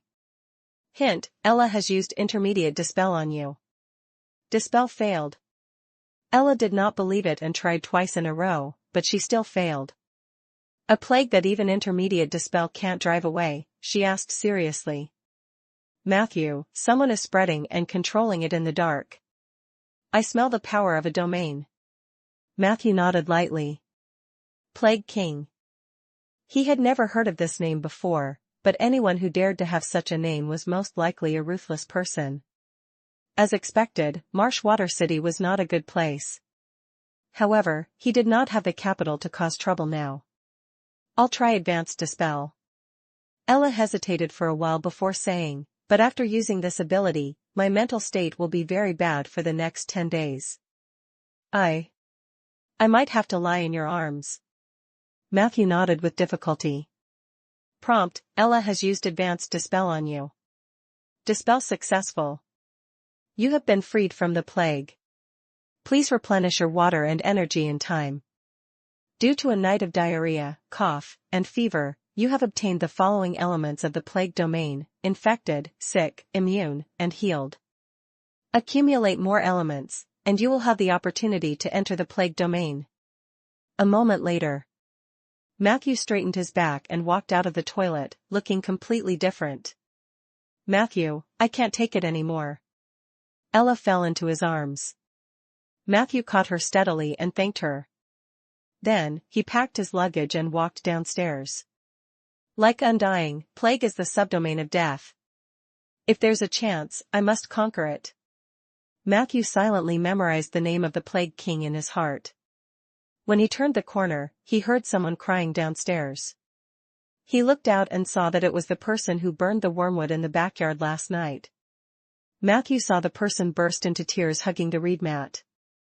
As for the people beside him, their eyes were closed, and their faces were pale. They had completely lost their vitality. The flames in the brazier had long been extinguished, leaving only dark red embers. Matthew took a deep look at him and quickly went downstairs. Chapter 95 I'm super rich. Chapter 95 I'm super rich. Translator, Lonely Tree. There were a few tables of people sitting in the hall downstairs. When he saw Matthew, innkeeper Trog immediately greeted him warmly. Are you all right? When I passed by your room this morning, I smelled something tragic. Do you need me to buy some holy water for you? Matthew smiled and shook his head. No need, Mr. Trog. I'm fine now. Trog looked at Matthew in surprise, then turned to a corner of the hall and said, The guide you asked for has been found. Here, that's Old Lucky, the best guide in Marshwater City. He's been through the rainforest 78 times without a scratch. He was also the one who led Liweichi to the Arune Sea. Matthew looked around and saw a dark-skinned, taciturn old man. He looked like he was in his 50s or 60s. His beard was light and white, and his eyes were sharp. He was sitting quietly at a table, smoking a pipe. He met Matthew's gaze and nodded gently. Matthew, you have to be careful. This person has killed several people. Matthew's chest suddenly bulged, and it was Ella's small head that popped out from her lapel to remind him. Matthew nodded, indicating that he understood. However, he didn't really care. How could someone who could survive through the rainforest many times be a good person? And in terms of kill streaks, Matthew had quite a few too. Thus, he walked over openly and extended his right hand. Hello, Mr. Guide. Old Lucky glanced at him and moved away from the smoke. After exhaling a circle of smoke, he shook his head and said, Just call me Old Lucky. In addition, young man, I have to give you a piece of advice. Don't casually extend your hand to others in Marshwater City. Normal people won't shake hands with you. Those who shake hands with you will usually infect you with the plague. Matthew looked enlightened. I understand. Thank you, Old Lucky. Trog told me that you're going to the Arune Sea? Old G asked, What are you going to do? Matthew thought for a moment. Just strolling around and enjoying the scenery on the sea? Old Lucky laughed. You might as well say that you want to see the body of a jungle woman. At least, when the last customer told me that, I believed him. As he spoke, his expression turned serious. I can take you there, but you have to listen to me completely along the way. Remember, don't mess with Jangos, don't stuff anything into your mouth, and don't jump on any woman you see. Matthew said with interest, Are there any explanations for these 3 prohibited matters? Old Lucky tapped his cigarette butt on the table. There's no explanation. It's just 3 lives. The guest who provoked the Jangos had his head cut off, and to this day, you could still see a piece of art made from his skull in a headhunter tribe in the eastern part of the rainforest. The man who grabbed wild berries and ate them had been rotting in the swamp for 7 to 8 years. As for the last guest, he had once spent a night with a Django native. In the end, he abandoned the woman who begged him not to go. In the end, half of his face and his entire penis were eaten by a voodoo worm. Matthew's face revealed a horrified expression. But as long as you listen to me and don't cause trouble, the path I'm taking you on will be very safe. Unfortunately, with my many years of experience as a guide, it was really difficult to keep my employer from causing trouble. Some people just didn't have any brains at all. As he spoke, he kept sizing Matthew up. I hope you're not that kind of person. I'll listen to your advice to the greatest extent in the rainforest, Matthew said. I won't cause trouble unless it's necessary. Old Lucky put away his pipe. That's for the best. Here's a list of essential items for crossing the rainforest. Take it to the market and buy it yourself. We'll set off tomorrow morning. Oh right, you're not the only guest I have this time. There's another guy who came to find me yesterday. He's the one who claimed to want to experience the fiery nature of the jungle women. He'll be traveling with us for a while. What kind of guest is that? Matthew asked curiously. For the first time, a complicated expression appeared on Old Lucky's face. It's hard to describe. He's a bard. At this moment, a young man with a buzz cut and bare feet walked in from outside the inn. As soon as he entered, he walked towards Matthew with a smile. Oh, my dear Old Lucky, is this the companion who will be crossing the rainforest with us? Without waiting for Old Lucky to agree, he leaned over and wanted to give Matthew a big hug. Old Lucky lectured me yesterday that I shouldn't shake hands with people casually in Marshwater City. I think I can only use a hug to express my. Ha ha ha. The talented bard Lorraine was about to embark on a journey through the terrifying rainforest with his passerby companion. This is really exciting. Matthew glanced at the man's unusually thick chest hair and avoided him without batting an eyelid. I'm Matthew. He introduced himself briefly. Good name, Matthew. You'll be the name of the main character in my next work. Lorraine did not mind Matthew's evasion at all. He leaned against the wall pillar with a confident smile on his face. You don't look too good. Do you need holy water? I bought a lot. Matthew was about to refuse. Unexpectedly, the other party conjured a set of light blue glass tubes and stuffed them into Matthew's hands. Even if you're not sick, it's fine. Keep it for future use. There are many insects and snakes in the rainforest, and it'll come in handy. Don't worry that I'll harm you. Look at the packaging of the holy water. It's just bought from the Feathered Serpent Temple and hasn't been opened yet. Don't refuse. Old Lucky also received my holy water. If you don't believe me, you can ask him. Matthew looked at the old man in confusion. The latter shrugged. Matthew hesitated for a moment. This set of holy water was indeed unopened. Even the price tag was not torn off. On it was written, 20 gold coins / 6 bottles. Lorraine's enthusiasm made Matthew uncomfortable. He declined several times. However, the other party's expression showed that he would turn hostile if Matthew did not accept it. In the end, Matthew accepted the gift. That's it. Lorraine patted Matthew's shoulder happily and said, now that you have accepted the gifted, you are my true friend. I once stayed in Cloud Edge City for a while. You know the Cloud Elves there, right? They are known for their arrogance and rarely interact with humans. However, they get along very well with me. Later, someone couldn't help but ask me, Lorraine, what's so special about you that the proud Cloud Elves would befriend you? And my answer was only one sentence: I'm super rich. His words caught the attention of a few people in the hall. Pairs of malicious gazes were cast over. However, Lorraine was not afraid at all.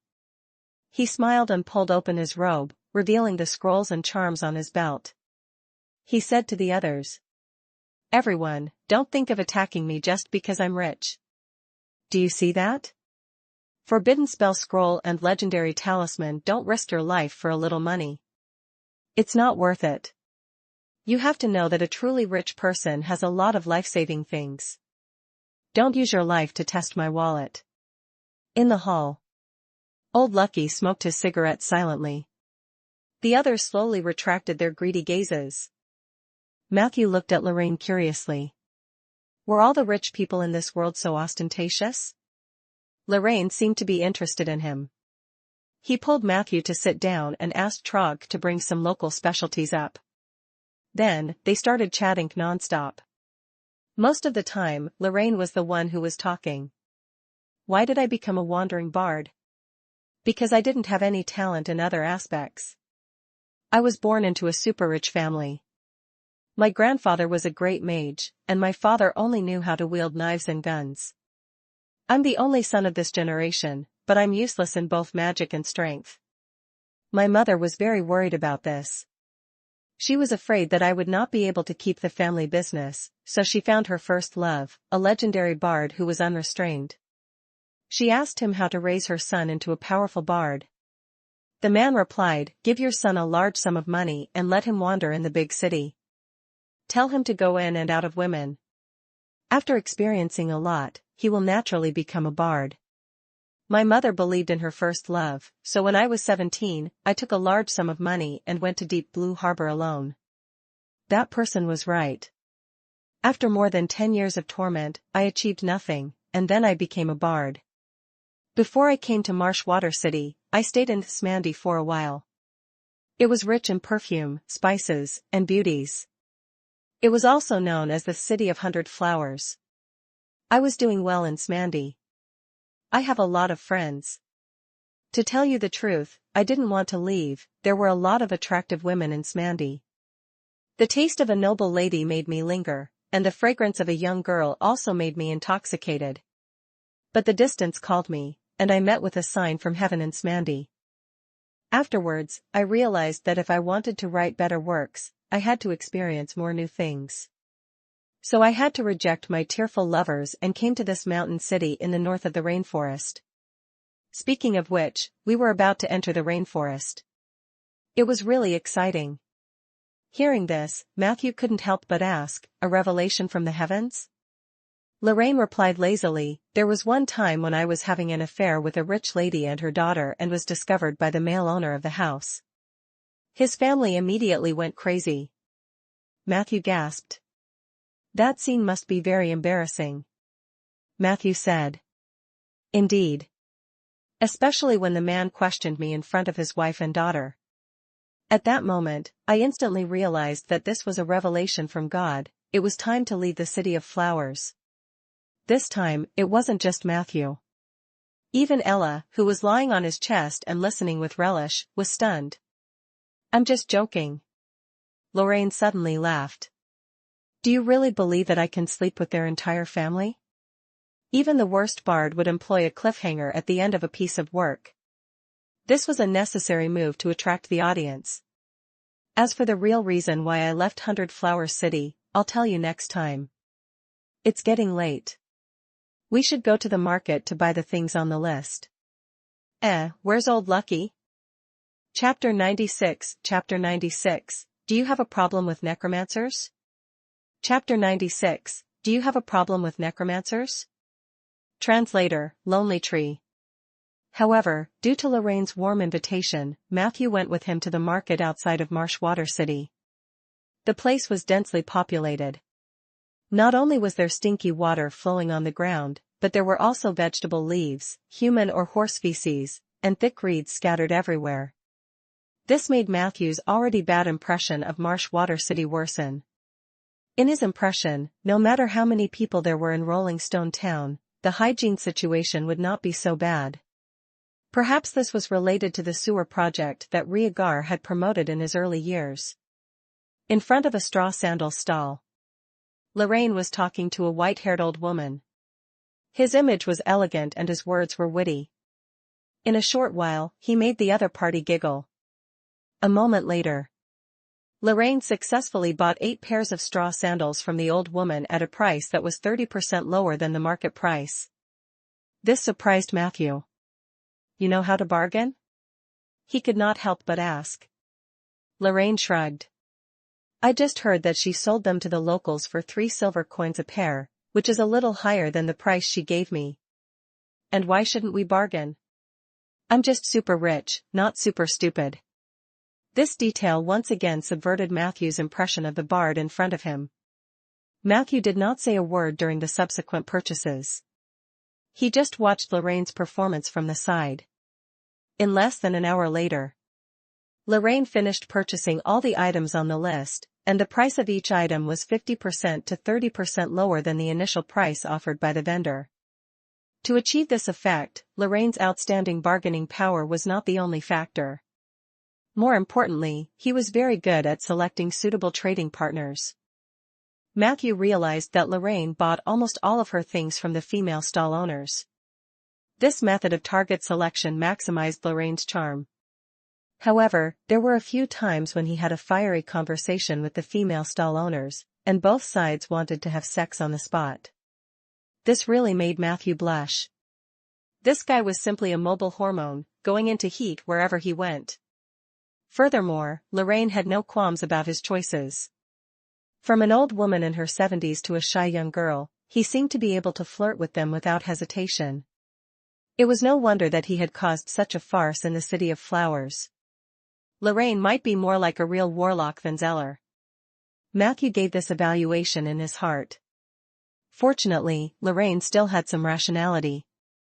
Under the regretful gazes of the female stall owners, the flirtatious flirting didn't go anywhere beyond that.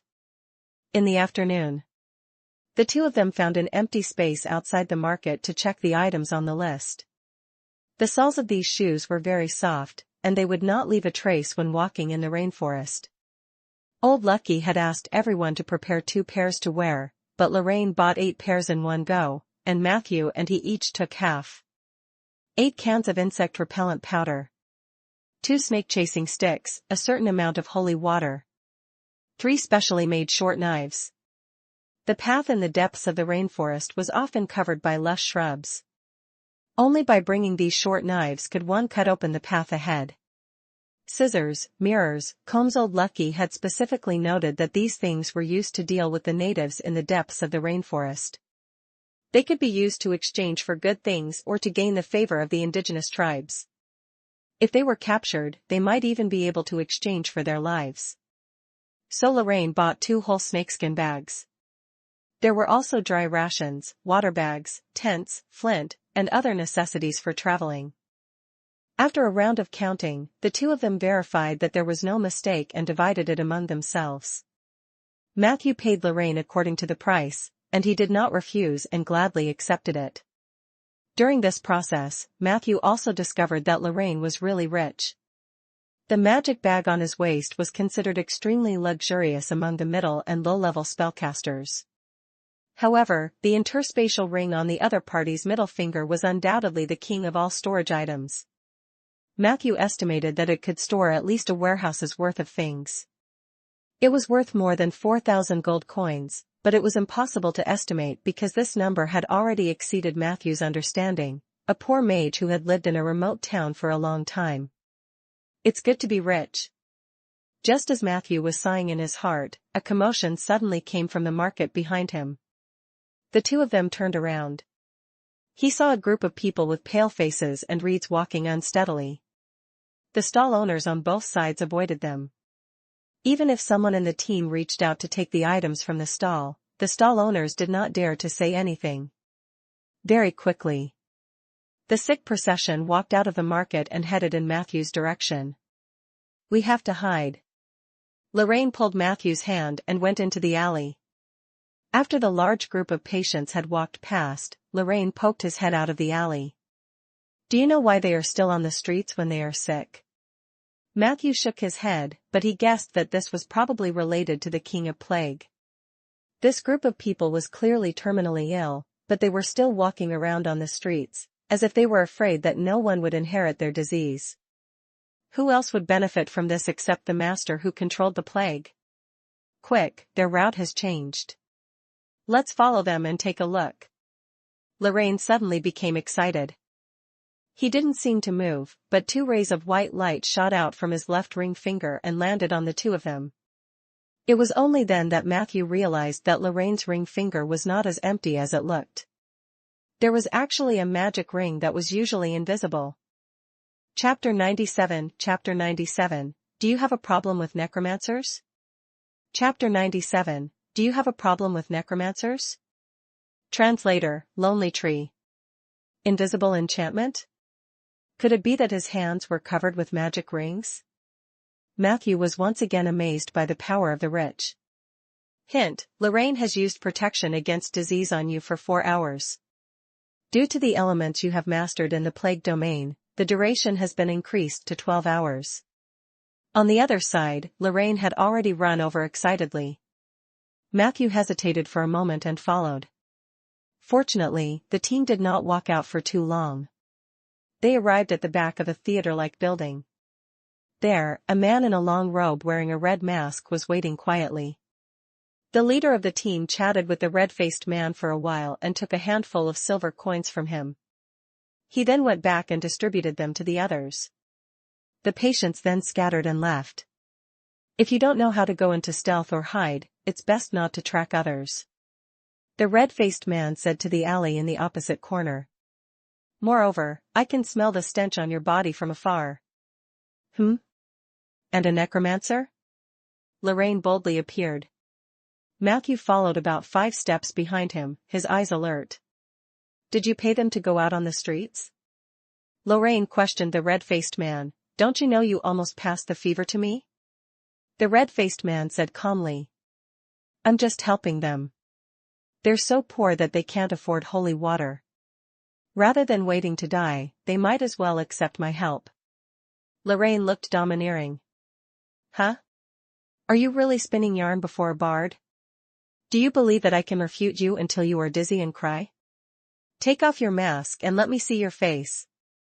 I guess you are one of the members of the temples that sell holy water. Hee hee, spreading the plague is to make it easier to sell holy water, right? The red-faced man said coldly, I advise you to keep a low profile, outsiders. Marshwater City is not a place where anyone can behave atrociously.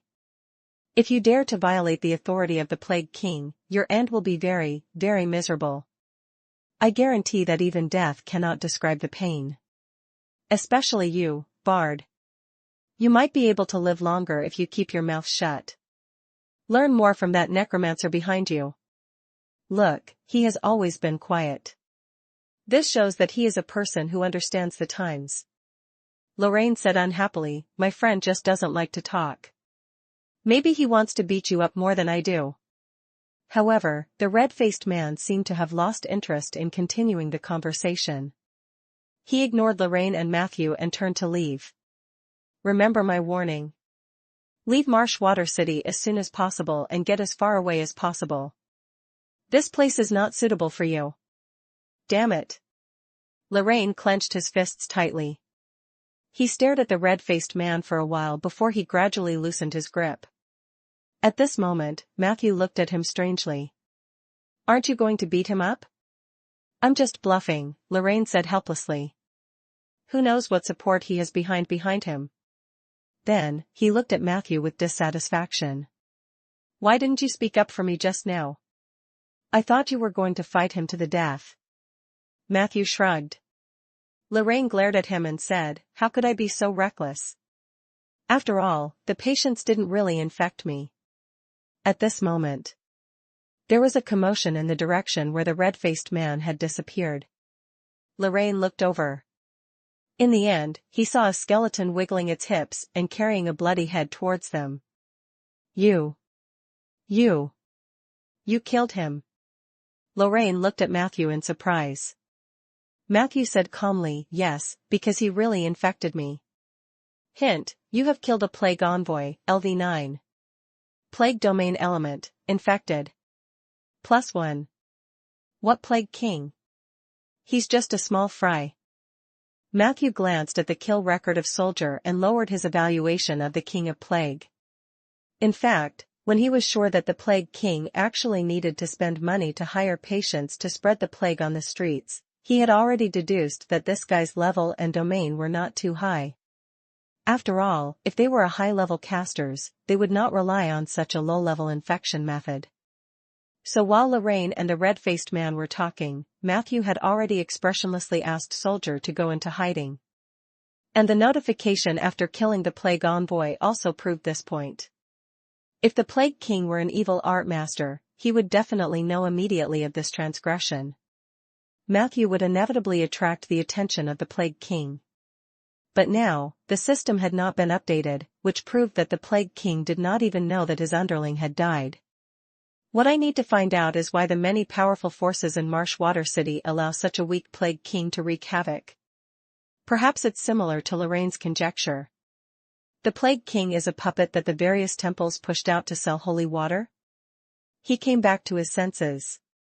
Matthew found Lorraine staring at him. What's wrong? He asked. It's nothing. Lorraine shook his head with a subtle look in his eyes. So, you're a necromancer? Matthew nodded. Yes, do you have a problem with necromancers? Lorraine blinked. I mean, do you know any sisters in the same trade that you can introduce to me? I've never dated a necromancer before. Matthew was speechless. Under Lorraine's expectant gaze, he reluctantly replied, I do know a necromancer who is now my sister. Chapter 98 Chapter 98, Do you have a problem with necromancers? Chapter 98, Do you have a problem with necromancers? Translator, Lonely Tree. Lorraine's eyes lit up, and then he asked suspiciously, What do you mean? Matthew gave him a you-know look and stopped the topic. He asked Soldier to clean up the scene and prepared to leave. At this moment, Lorraine took the initiative to say, You killed someone in Marshwater City, so it will cause some trouble. It will be troublesome to stay another day. Why don't we go to Old Lucky now and ask him to leave the city overnight? It will be much safer if we enter the forest. Matthew also had the same intention. The two of them quickly walked towards the inn. After finding Old Lucky, the two of them did not explain the situation and only said that they were leaving the city. Old Lucky was also very decisive. Seeing that the two employers were determined, he agreed immediately. The three of them left Marshwater City at dusk, and their figures gradually disappeared into the dense rainforest in the south. Marshwater City. Late at night. In a theater, on the stage, the black velvet curtain slowly fell, and an angry voice sounded from behind the scenes, "Judith is dead." Who killed him? Below the stage, more than 20 figures wearing red masks lowered their heads and remained silent. No one can leave in one piece after provoking the Plague King in Marshwater City. The angry voice sounded like it came from a play, and it said hoarsely, "Magic mirror, please show me the last living person Judith saw before she died." The floor of the stage suddenly cracked open, and a huge, smooth mirror slowly rose up. The light in the mirror swirled, and a figure suddenly appeared. Everyone below the stage subconsciously craned their necks. At that moment, he saw a brown-haired, unclothed man who looked unrestrained. "This temperament, he must be a bard," someone whispered. "Find him. Kill him." A voice came from behind the curtain. "No matter where he goes, the nocturnal magic hound will help you." With that, more than a dozen canine figures ran out from behind the stage. The masked men took a demon dog each. They quickly left the theater. In the end, a bell rang. A figure walked out from behind the curtain. His face was covered in makeup, his eyes were filled with anger, and the red on the tip of his nose was so eye-catching. At the same time, the duo, who had changed their plans and hurried on their way, had already arrived outside the rainforest under Old Lucky's lead. The forest looked restless and cold under the night sky. In the depths of the forest, roars of unknown creatures could be heard. From time to time, shadows would flash past the branches, causing waves of shock. "Tonight, we'll spend the night at a resting spot outside the forest. Tomorrow morning, I'll take you to a relatively friendly Django tribe to borrow a canoe. After that, we'll use the waterway of the Roding River to go down the river. If everything goes well, this will save us 1/3 of the journey." Old Lucky warned seriously, "Remember, you have to listen to me on the road, understand?" The two of them nodded and followed behind Old Lucky.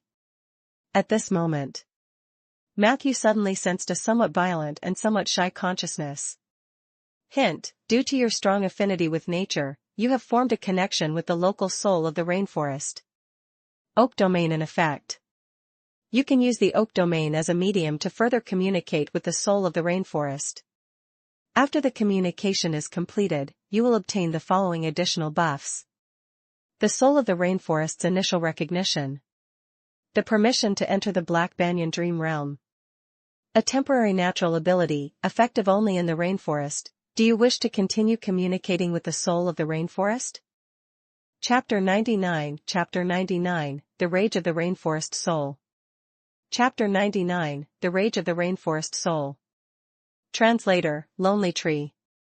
Without a doubt, Matthew chose to continue being friendly.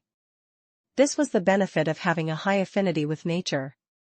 Wherever he went, he could have an intimate and romantic encounter with the local nature soul. The rainforest soul was also a natural soul. It didn't have a single individual will like Ella, but it was a collective will formed by the billions of creatures in the rainforest. If he could successfully please it, then Matthew's time in the rainforest would be much easier. However, the current situation was not optimistic. Ella had once told him that the soul of the rainforest was particularly violent and fierce. Matthew could also feel this. It was not easy to get along with such a nature soul. After confirming, a light green progress bar appeared in front of him. The speed of communication was very slow. It was not until Old Lucky led the duo to their resting spot for the night, a cave house on a cliff outside the rainforest, that the bar had barely risen to 1%. The soul of the rainforest is indeed not easy to deal with. It is very wary of outsiders. According to the current progress, it will take at least dozens of days to open its heart. Matthew began to think about whether there was a way to speed up the communication. At this time, Lorraine and Old Lucky had already made a bed on the floor, and the two of them started arguing about the night watch. Of course, I'm the one keeping watch. I'm young, strong, energetic, alert, and quick-witted. Am I not the best candidate for the night watch? With me around, no one can do anything evil. You two can have a good night's sleep, Lorraine said. Especially you, Old Lucky. You're older.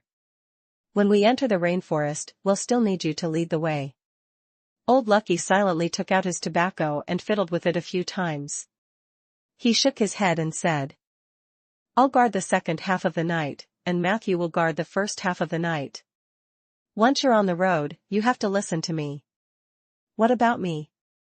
Lorraine seemed to feel that he was being looked down upon and said unhappily, Old Lucky, are you discriminating against bards? At least let me play a role, right? Old Lucky thought for a long time and finally said, Why don't you play the flute for everyone? However, Lorraine readily agreed. He took out a dark green flute and placed it on his lips as if he was performing a magic trick. Old Lucky hurriedly stopped him and said, Stop. Are you trying to lure the twin-legged flying dragons or the Null tribe over by playing the flute here? After saying that, he looked at Lorraine's dumbfounded expression and sighed heavily. It's my fault. I shouldn't have joked with you. I'm sorry, but please rest well tonight. Lorraine turned the flute in his hand gloomily as if he had 1,000 words in his heart, but he didn't say them out loud. In the end, he nodded silently. After a while, Matthew found Old Lucky and suggested, Old Lucky, you guard for the first half of the night. My summoned creature will be responsible for the safety of the second half of the night. He pointed at Soldier. At this moment, Soldier was wrapped in a huge cloak. This cloak was woven from reeds, and its aura was one with the rainforest. It was not expensive, so Matthew bought it when he found it on the market. Old Lucky wanted to refuse, but after sizing Soldier up for a while, he suddenly changed his mind. All right, but be careful and stay alert at all times. Matthew nodded and went to lay out his sleeping bag. Hey, Matthew, Old Lucky obviously doesn't trust me. I have to prove it to him. Lorraine, who was leaning against the stone wall, whispered, Did you know that when I was hunting the sky giants with the Cloud Elves in Cloud Edge City, I didn't sleep for 10 days and 10 nights. On the morning of the 11th day, I was still in high spirits and had played a crucial role in the battle to capture the sky giant. Tonight, no matter which of you keep watch, I will not fall asleep. I'll let that old man see how great a young man's energy is.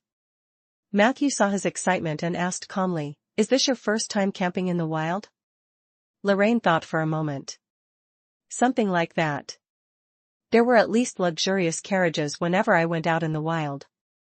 Matthew sincerely advised, Why don't you sleep for a while first and wake up in the second half of the night when everyone is the sleepiest? Lorraine yawned. You're right, Matthew. I'll take a nap first. The next morning. The light of dawn shone on the cliff and penetrated the cave house. Lorraine was woken up by the chirping of birds. He rubbed his sleepy eyes in satisfaction and looked around. He found that Matthew and Old Lucky had woken up and were dressed neatly. A beautiful night, huh? Lorraine greeted them warmly. Looks like our luck is not bad. No one came to disturb us. I originally wanted to get up to keep watch, but the wind that blew last night told me that everything was peaceful and nothing happened, so I fell asleep again. Matthew and Old Lucky looked at each other, not knowing what to say. At this moment, Lorraine suddenly realized that there were a few wooden figures behind Matthew.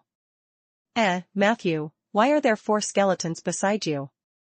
Hey, there's even a skeleton dog. Lorraine asked curiously, Are they your summoned creatures?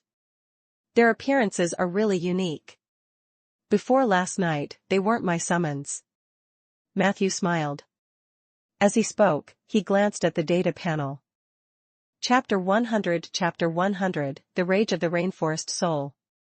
Chapter 100 The Rage of the Rainforest Soul. Translator, Lonely Tree. Records, your summoned creature Soldier has killed 2 plague envoys, LVIO. Plague domains elements, fungus +1. Your summoned creature soldier has killed a Night Stalker hound. Your XP +1. Your summoned creature soldier is on a killing spree. Your communication speed with the soul of the rainforest has increased. A dozen kill records were displayed in front of Matthew. The cold words silently displayed the cruelty of last night's attack. In fact, Matthew didn't wake up much earlier than Lorraine because these enemies were all killed by soldier near the cave house. It was not difficult to tell from the battle records that other than the first 2 plague envoys that were killed by soldier's sneak attack, and the rest were killed by the sword dancer head-on. The entire process only lasted for 3 minutes. Soldier had single-handedly wiped out an entire team of plague envoys and Night Stalker hounds. The most important thing was that the battle was silent. Even the most vigilant Old Lucky did not react. It was obvious how strong the sword dancer was. What surprised Matthew, even more, was that after Soldier killed a wave of enemies, his communication speed with the soul of the rainforest increased by a large margin. Could it be that killing is the shortcut to earning the favor of the soul of the rainforest? Matthew secretly noted it down. At this time, Matthew was also pleased that Soldier did not let down his training. The level 15 sword dancer who had mastered the shadow domain not only attacked and killed but his head-on combat ability was also not inferior. In most cases, Soldier was already more useful than the bone dragon. More importantly, he was cheaper. Matthew gnashed his teeth in hatred at the thought of the bone dragon. After the last war ended, Filey turned around and scammed him with 3 soul crystals, but he had not shared his ability with him yet. This couldn't go on. Matthew decided that after he advanced, he would bring Soldier and Filey to have a good talk. Matthew hadn't been doing well in terms of soul crystals recently. As one of his underlings, Filey should be able to understand the appropriate and necessary pay cut. If Filey couldn't understand, he had to help him understand. So, yesterday, the Plague King's men ambushed our camp, and I didn't know anything? At this moment, Lorraine's innocent eyes widened as he finally reacted. Old Lucky completely ignored Lorraine. He frowned for a while and then said to Matthew, "Did you provoke the Plague King? He's not a big shot, but there's a reason why he's still alive. We have to enter the rainforest as soon as possible. If you want to return to Marshwater City next time, it's best to disguise yourself and hide your aura. There's no time to lose. Let's set off." The rainforest road was muddy and not easy to walk on. This was still the outer perimeter. The group of people were wearing the straw sandals of the Django people. They walked on the dirt road that was usually used by people. Even so, their journey was hard. It showed how difficult it would get as they entered the depths of the rainforest. This was also the reason why Matthew chose to summon skeletons instead of zombies after discovering the corpses of the Plague Envoy and the Night Stalker. The skeleton was light and could keep up with the pace. If it was a zombie, it might get stuck in the mud as it walked, and it was destined to be a burden. Old Lucky was indeed an excellent guide. Along the way, he sometimes walked at the front to identify the direction and lied the Fanti and sometimes ran in the hack and deal with the traces through left behind. During this time, he would also take time to introduce some common knowledge about the rainforest. Matthew and Lorraine listened very carefully. It could be seen that after the night watch incident, the bard's exaggerated temperament had been restrained a lot. He barely spoke and only nodded obediently when Old Lucky looked at him. The journey was calm. In the evening, they arrived at a Django tribe called Yucca on the outskirts of the rainforest. According to Old Lucky, the leader of the Yucca tribe had married a daughter of a noble from Marshwater City, so they were in close contact with the outside world. Among the Django tribe, the Yucca tribe was undoubtedly a moderate tribe. Even the extreme headhunter tribe regarded them as traitors. But even so, Matthew and Lorraine still didn't have the chance to enter the tribal settlement. The Djangos were very cautious.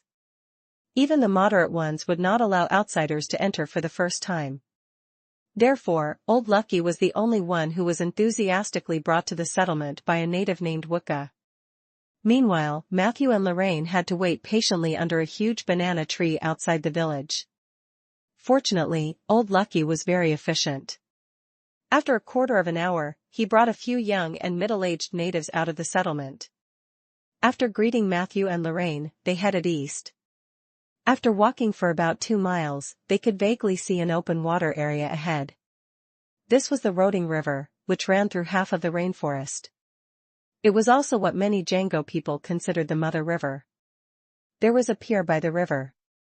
Some indigenous women were fetching water and washing clothes, and a few children were playing around. When they saw the outsiders, they all looked at Matthew and Lorraine curiously. At this moment, Lorraine suddenly had an idea. He took out some glass beads and a small comb from his snakeskin pocket. His distribution method was very particular. First, he handed it to the young and middle-aged men, then approached the women and children with Old Lucky's permission. Hint: your partner Lorraine has distributed gifts to the people of the Yucca tribe. Your friendship with the Yucca tribe +1.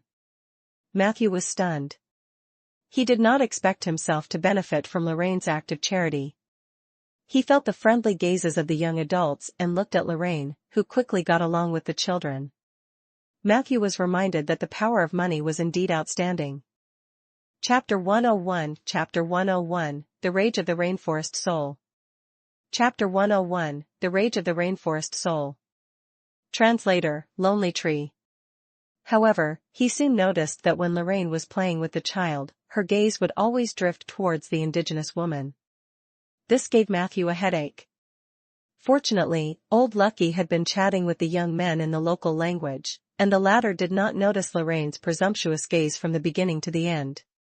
Finally, Old Lucky walked over and pulled away the reluctant Lorraine.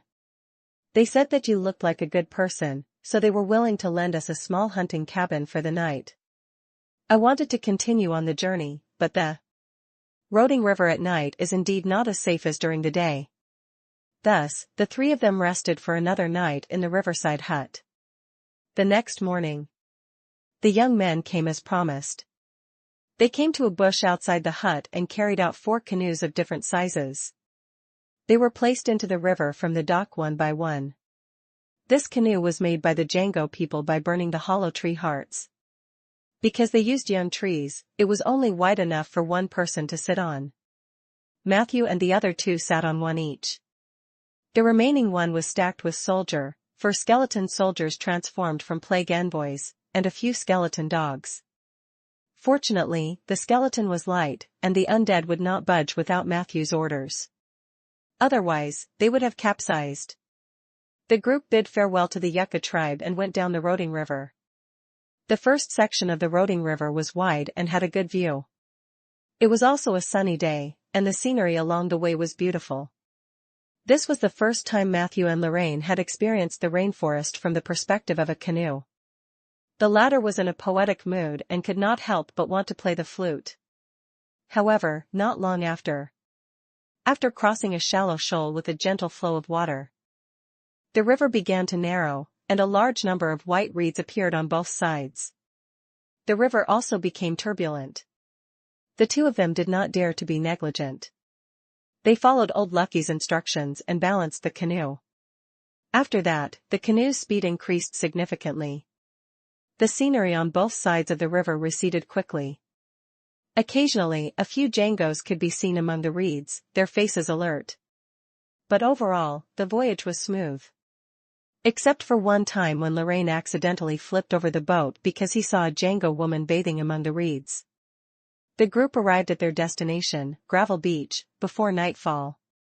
According to Old Lucky's introduction, the Roding River changed its course at this point to the east, heading all the way to the endless ocean.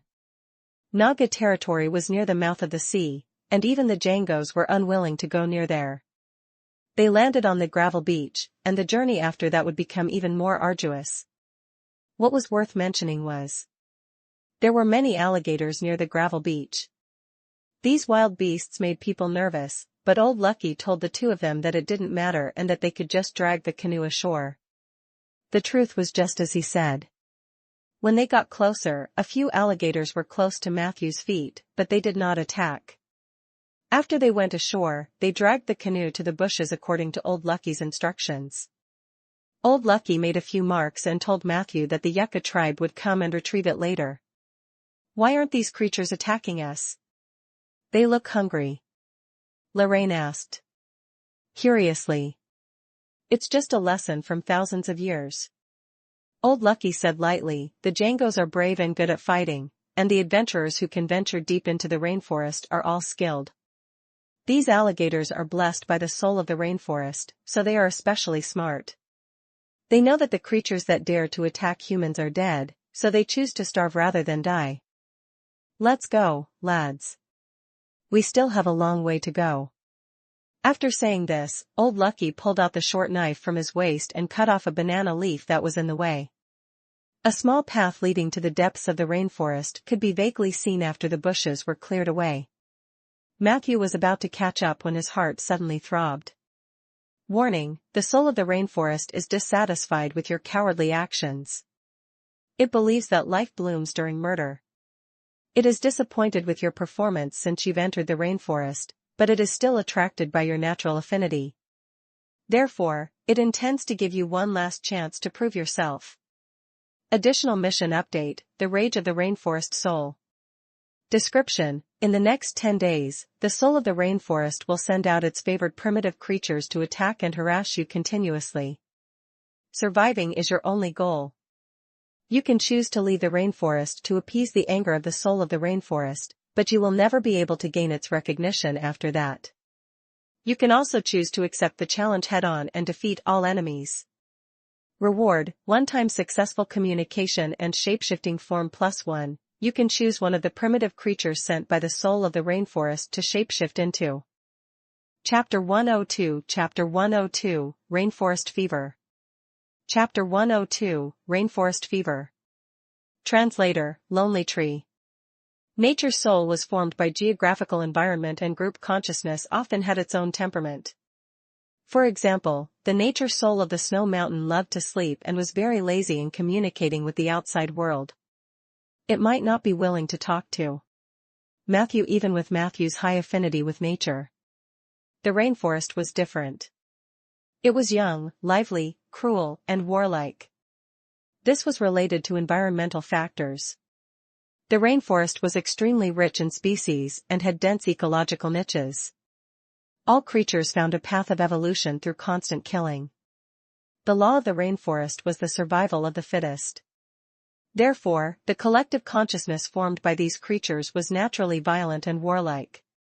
Matthew had no choice but to accept the challenge from the soul of the rainforest.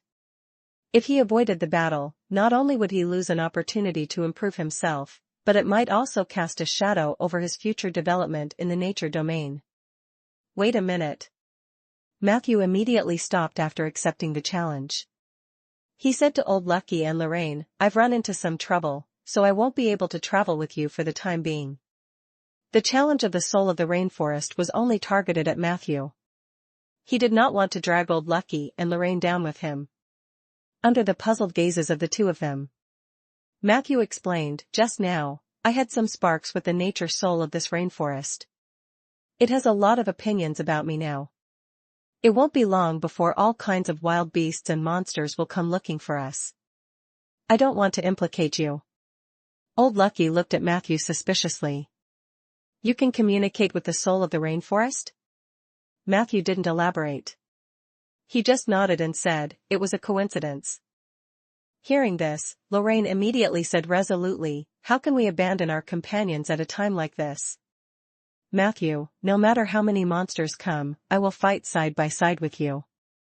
I will be your strongest backing in battle. I was just worried that the journey would be dull and boring, and there would be nowhere to get materials. This is just right. Let me see what kind of monsters are in this rainforest. Unfortunately, no matter how powerful they are, they can't compare to the sky giant I captured with my own hands. Old Lucky looked deeply at Matthew. The next moment, he picked up the short knife and walked back. I won't give up on my employer halfway. Besides, you're not familiar with this area. If we go our separate ways, your chances of winning will be greatly reduced. However, can you tell me more about the attack of the jungle monsters? Matthew muttered, it will last for about 10 days. During the day, they might just be ordinary harassment. Usually, at midnight, the monsters will go crazy and attack. This was not Matthew's random nonsense, but rather, he had captured the information fragments that the soul of the rainforest had revealed during his communication with it. But Matthew wasn't sure if it was just a smokescreen. In short, in the next 10 days, he had to be prepared. After Old Lucky heard this, he chose another path and gestured for Matthew and the other two to follow. The terrain here is not suitable for us to fight. I'll take you to another place. We'll go to the periphery of the Bitter Water Swamp. The terrain there is relatively open, and the terrain is not that complicated. The only monsters in the vicinity are the black-backed gnolls and the little mite monsters. Most of them are not a concern. There are only two things to be careful of.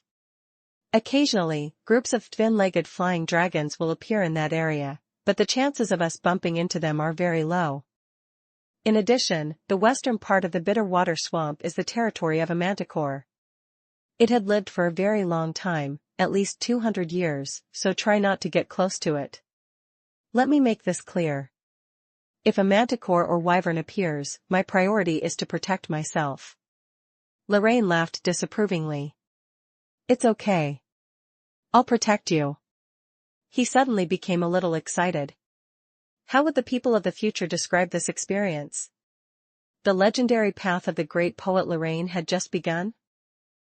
This title is a little tacky. Bards should praise others and not boast.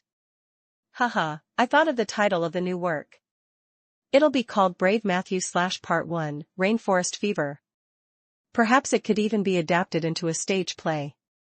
The poster for the play will use the rainforest as the background, with your portrait in the middle, next to two beautiful Django women with sparse cloth and admiring faces, and you can even hug them on both sides. How about that? Matthew patted him on the shoulder. It sounds good, but remember to give me a portrait fee and a license fee when it becomes popular. In the west of the Bitter Water Swamp, on a wasteland with scattered reeds and thorns, Old Lucky was using a short knife to cut off all the plants that could obstruct his vision. Matthew and Lorraine were also assisting from the side. Matthew looked around and found that the piece of land that Old Lucky had chosen was indeed not bad. First of all, the terrain here was relatively high, and the field of vision was relatively wide. Secondly, it was dry land. It was far away from small rivers and streams. There were few weeds and shrubs, so it was easy to clean them up.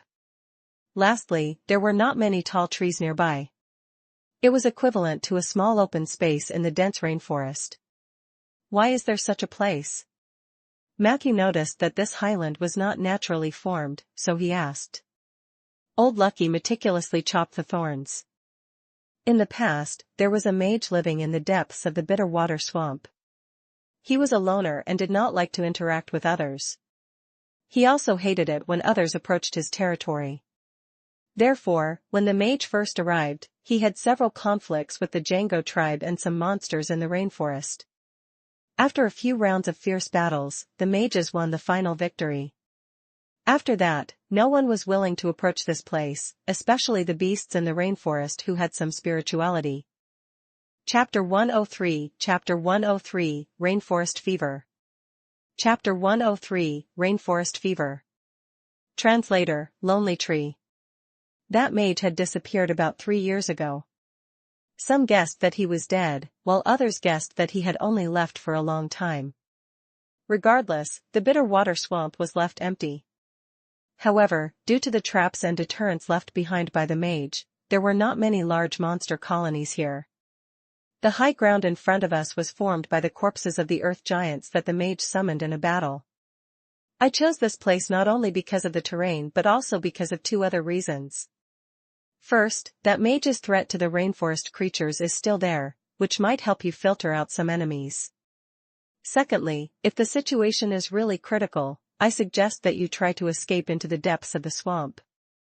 Of course, this is a last resort. Matthew instantly understood what Old Lucky meant.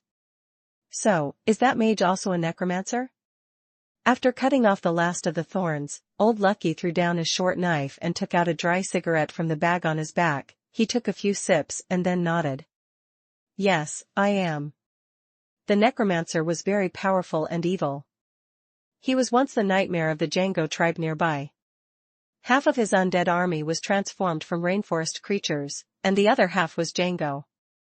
He even used the corpses of Django to make 2 abominations. However, the Django still could not do anything to him. In the few rounds of confrontation with the Necromancer, they had prayed to the feathered serpent god, mobilized the forest war beasts, and even lost 5 or 6 shamans. However, in the end, they were still no match for him. If it weren't for the fact that the Necromancer didn't have the ambition to expand his territory, this rainforest would have changed its name long ago. In short, I suspect that the Necromancer is already close to or even stepping into the legendary realm. He left many traps and undead in the swamp. Even if you are a Necromancer, you might not be able to communicate with those undead. Therefore, do not risk entering the depths of the swamp until the last moment. After listening to Old Lucky's warning, Matthew said sincerely, "Thank you." Old Lucky waved his hand. "I'm just a guide, and I can't help you much. If we really fight, I'm afraid you'll be on your own." At this moment, Lorraine interrupted, "Don't worry, I'm here. Although I don't know magic and my martial arts are average, my flute will surprise you." As he spoke, he shook the light green flute at his waist. "Then let's wait and see." Matthew smiled and continued to prepare for the upcoming battle. The sun started to set. The weary bird returns to its nest. Amidst the sparse cries.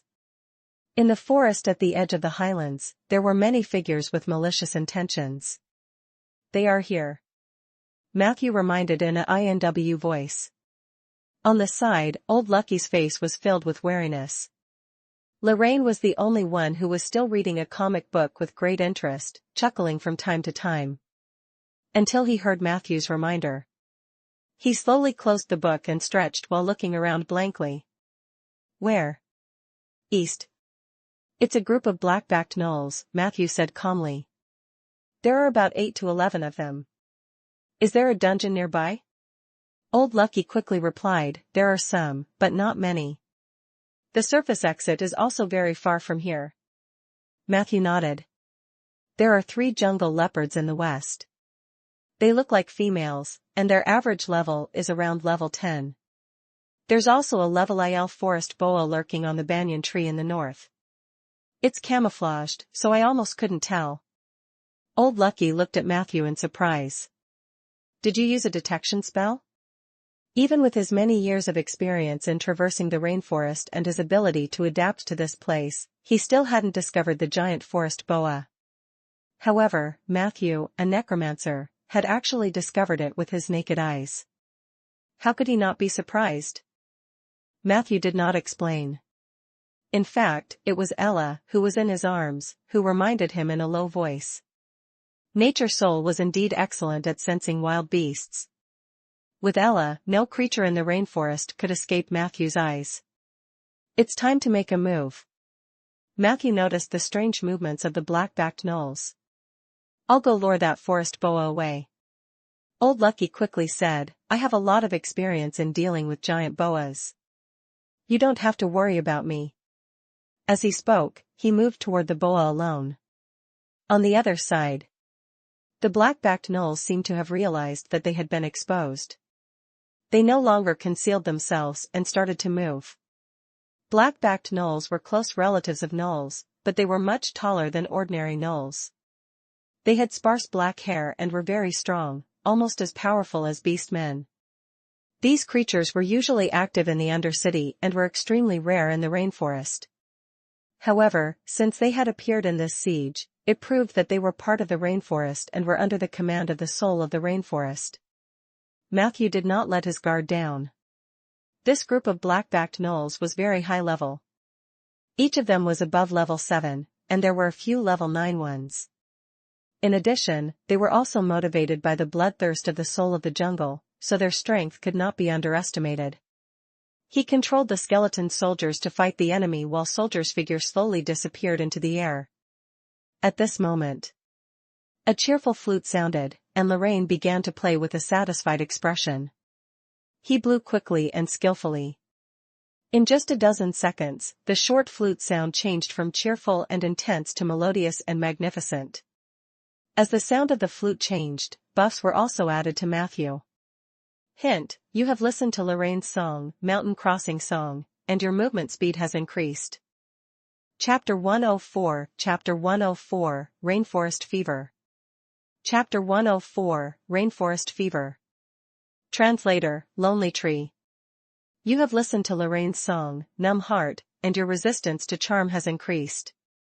You have listened to Lorraine's song, Mermaid Song. Your casting speed has increased. In front of them, the gnolls and the undead were already fighting. However, the gnolls' combat power was very shocking. Almost as soon as they came into contact, the skeleton soldiers were at a disadvantage and could only struggle to hold on. At this moment, Lorraine's flute music became simple and high-pitched. Hint: you have listened to Lorraine's song Ancient Battlefield. The spell you cast has a slight chance of causing double casting. You have listened to Lorraine's song, Chant of the Wind. You have received a Gale Shield. The sound of the flute continued, and an endless stream of buffs added to Matthew. At this moment, Matthew finally experienced the feeling of being strengthened. Unfortunately, the undead could only benefit from Gale Shield. The other buffs were ineffective. Moreover, Matthew had taken a closer look. Although Lorraine's buff lasted for a long time, the effect could only be described as mediocre. He did not know if it was because he had not heard the complete piece of music or because Lorraine's level was not high enough. Bard was a late-game class after all, so Matthew did not place too much hope on him. Go back and find a safe place.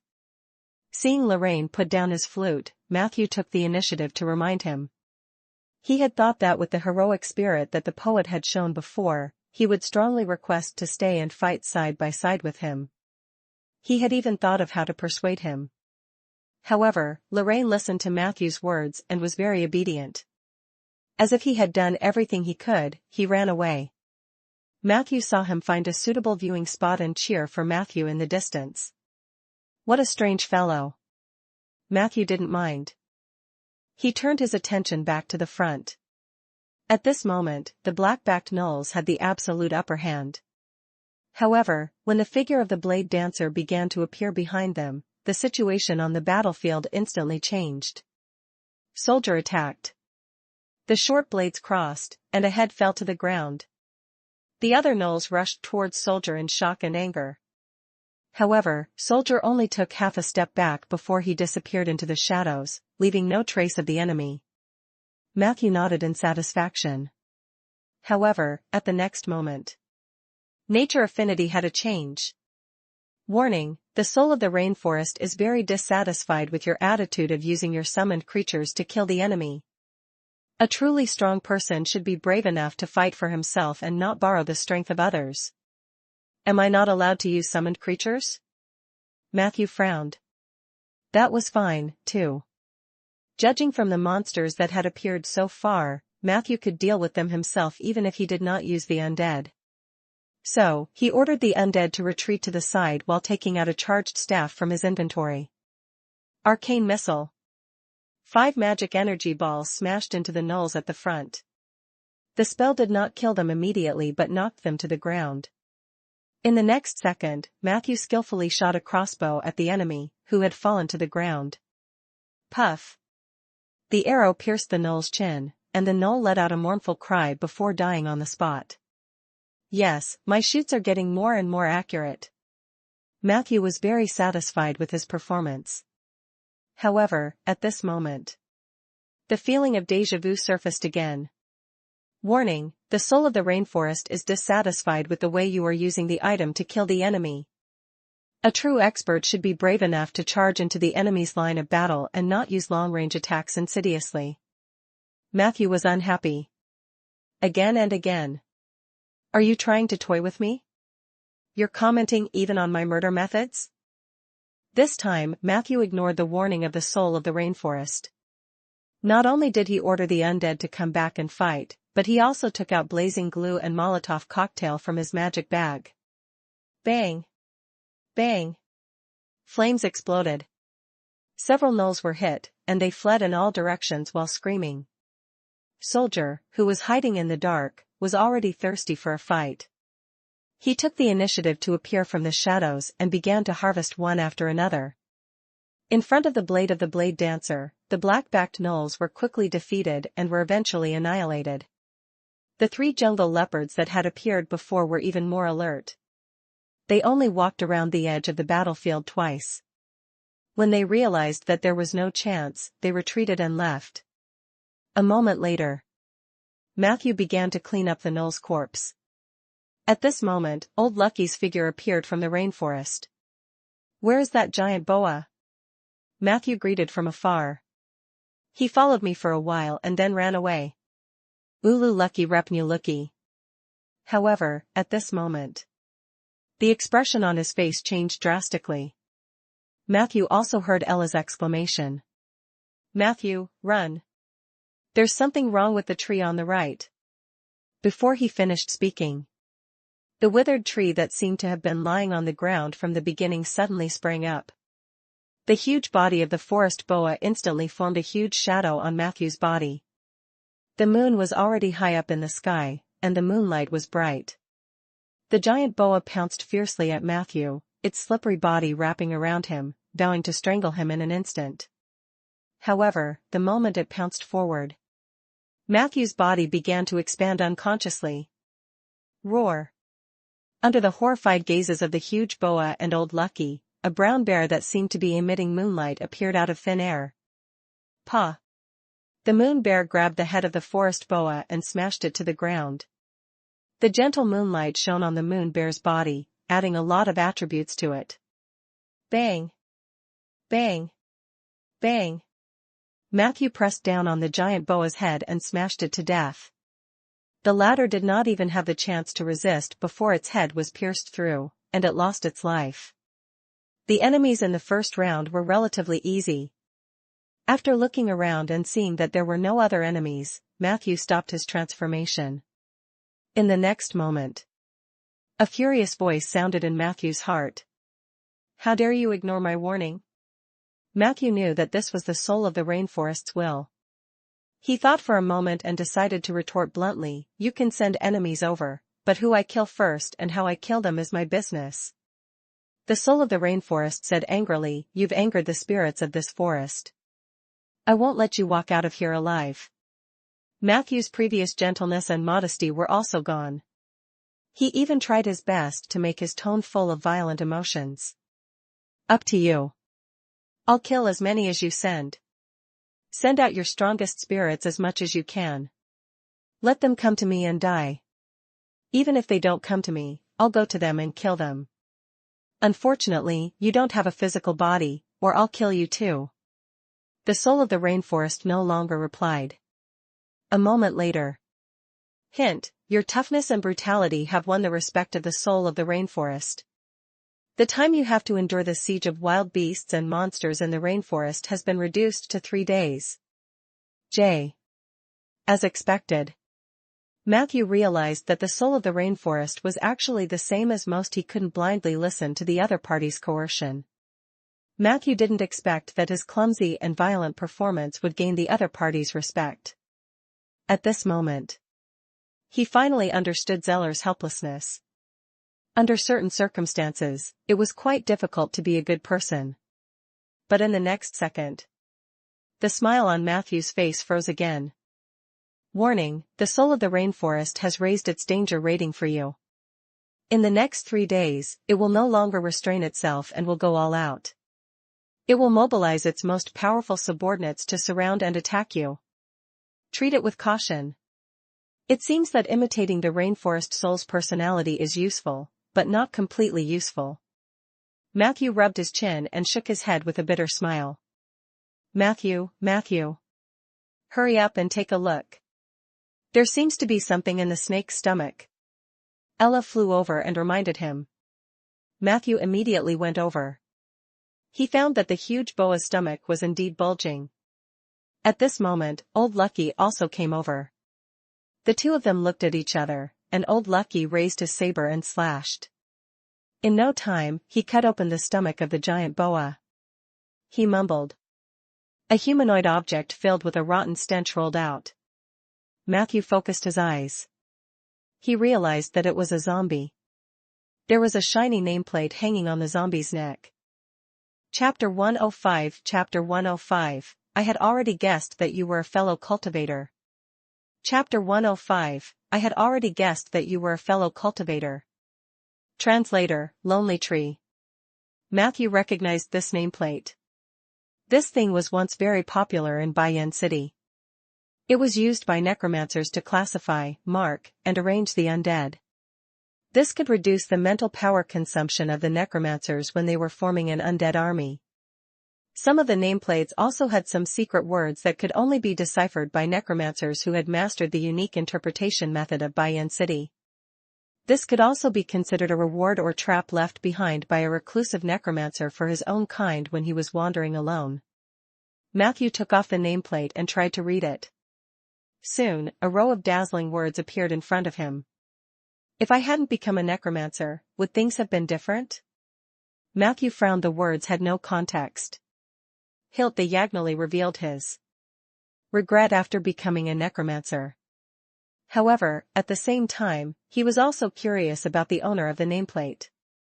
He might be from Bayan City, but necromancers usually don't like hot and humid weather. This will make the undead, which are already difficult to keep clean, even more difficult to deal with. Why did he come here? Matthew looked into the depths of the swamp. At this moment, Old Lucky, who had been circling around the giant forest boa, walked over. This snake came from the depths of the bitter water swamp. It must have swallowed more than one zombie along the way. Otherwise, its movements wouldn't be so slow. This is not good news. Hearing this, Lorraine, who had quietly returned to the team, interrupted, Why? Wasn't this a good thing? If this boa is the strongest thing in the depths of the swamp, doesn't it mean we'll be safe there?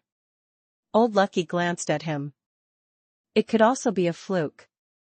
Moreover, the traces it left along the way are very obvious. Perhaps something terrifying will be drawn out by it. Lorraine's eyes widened. Before he could continue, Old G suddenly asked, Where did you go just now? Didn't you say that you wanted to fight alongside Matthew? Lorraine looked at him innocently. You don't really want me to fight with monsters, do you? That's disgraceful. Moreover, I saw that an old man like you was being chased by such a big snake. It looked very dangerous, so I wanted to go and support you. It was just that you ran too fast, and I couldn't catch up. Old Lucky smiled and said nothing more. Matthew's gaze was cast further away. There, on the path where the forest boa crawled, 7 or 8 zombies were staggering over. One of the zombies accidentally stepped on empty air, and its lower body sank deeply into the mud pit of the swamp. It struggled violently but soon sank deeper and deeper. Matthew saw the nameplates hanging on their necks, so he wanted to make a move. But this time, Old Lucky moved even faster. Still using the short knife he used to cut trees, he rushed forward and slashed at the zombie's neck. Poo, pu, pu, pu. Old Lucky's steps were steady, and his knife skills were skillful. He almost killed one zombie with each slash, and the zombies fell to the ground. Although the combat power of the undead would be greatly reduced after losing its master, Old Lucky's smooth handling of the situation made Matthew look up to him. He had never had the chance to see this guide fight in person before, so he had never been sure of Old Lucky's strength. After this round, Matthew had determined that he was at least a third-rank ranger and should have mastered some aboriginal skills. This was very rare. The rainforest did not welcome classes like druids and rangers from the north. For Old Lucky to be able to blend in like a fish in water, he must have something extraordinary about him. After killing the zombies, he did not keep the nameplates for himself. Instead, he handed them to Matthew. If you need it, take it all. But remember, it's best not to reveal your identity as a necromancer to the Django people in the depths of the rainforest. They might not do anything to you, but they will definitely hold a grudge. The Yucca tribe was better off because they did not participate in the war against the necromancers. Matthew nodded and thanked Old Lucky. Then, he took out a rag to wipe the nameplates clean and read them one by one. In my opinion, zombies are much cuter than humans. They just want to bite you a little bit, and a little bit will satisfy them. As for humans, if a human bit you, then that bite was just the beginning. Those natives are really annoying. I merely took a nest of young feathered snakes. It's so annoying to hear them beat gongs and drums every day. I had to give them a little warning, but I couldn't tarnish the reputation of the necromancer too much. I'll just use the corpses of their compatriots to make a stitched monster. No, too. A shocking discovery: if you break the contract with an undead creature, you will need 72 hours to re-sign the contract. This was truly an unprecedented discovery. Why 72 hours? Does undead need time to cool off after a breakup? Hee. I'm such a genius. I've discovered something to utilize this rule. Most of the undead creatures that we can contract have spirituality. They will take the initiative to ask for soul crystals, and we usually pay them monthly. Based on this, we only need to terminate the contract when we are supposed to pay the monthly salary, then lock it up for 72 hours to prevent it from getting lost or being kidnapped, and then re-sign the contract. According to my observation, most undead creatures will forget about the previous salary arrears after re-signing the contract. Chapter 106. Chapter 106. I had already guessed that you were a fellow cultivator. Chapter 106. I had already guessed that you were a fellow cultivator. Translator, Lonely Tree. Undead who work for free is too cute. With this method, you can promise a sky-high salary. Since they'll forget about it, why not make it as preposterous as you can? I'm really a genius. Praise me, praise me. Sigh, even if you praise me, I won't be able to hear it. J. I'm an idiot. Furlog is completely unwilling to talk to me. I'm really an idiot. I'm leaving. The legend of the winged serpent god is indeed fake. I'm really stupid. After the ascension of the heavenly palace, how can there be a true god in the secular world? If I want to secure some divinity, I might as well go to the outer planes to find demons. Perhaps I can try to become a god myself, but if I become a god now, will I be exiled by the laws left behind by the Calamity Mage? Sigh, if only I had connections with the Calamity Mage. I left some interesting things in the swamp. If you have any companions, you can go and get them, but I can't guarantee that you won't die. Your forever spirit girl, Dania. After reading it, Matthew had a curious expression. It seemed that the legendary necromancer in the depths of the swamp was a woman. Some clues from before made Matthew think of Ursel, but Ursel had died long ago. Dania should be another powerful necromancer. The secret message she left on the nameplate was cheerful, which seemed to be inconsistent with the gloomy image of a necromancer, but Matthew knew that this was the norm. It was precisely because they had to deal with gloomy undead that they would be so lively when dealing with other necromancers. He was somewhat interested in the things that Dania had left behind, but he still had to deal with the soul of the rainforest, who was furious. Matthew put away the nameplate, then found the corpse of the black-backed gnoll and began to summon the zombies. There was no point in leaving now. No matter where they went, they would be attacked by the strongest beasts recruited by the soul of the rainforest. If that were the case, Matthew would definitely choose the stronger zombies instead of the skeletons to prepare a defensive counterattack. Moonlight shone down as he chanted. Under the strange gazes of Old Lucky and Lorraine, the silver moon, black-back gnolls, and zombies stood up one by one. The tree skin spell and holy moon armor on their bodies were dazzling. However, neither Old Lucky nor Lorraine asked. They just silently accompanied Matthew, waiting for the next wave of ferocious beasts to attack. The night passed quickly. The expected full-scale encirclement did not come.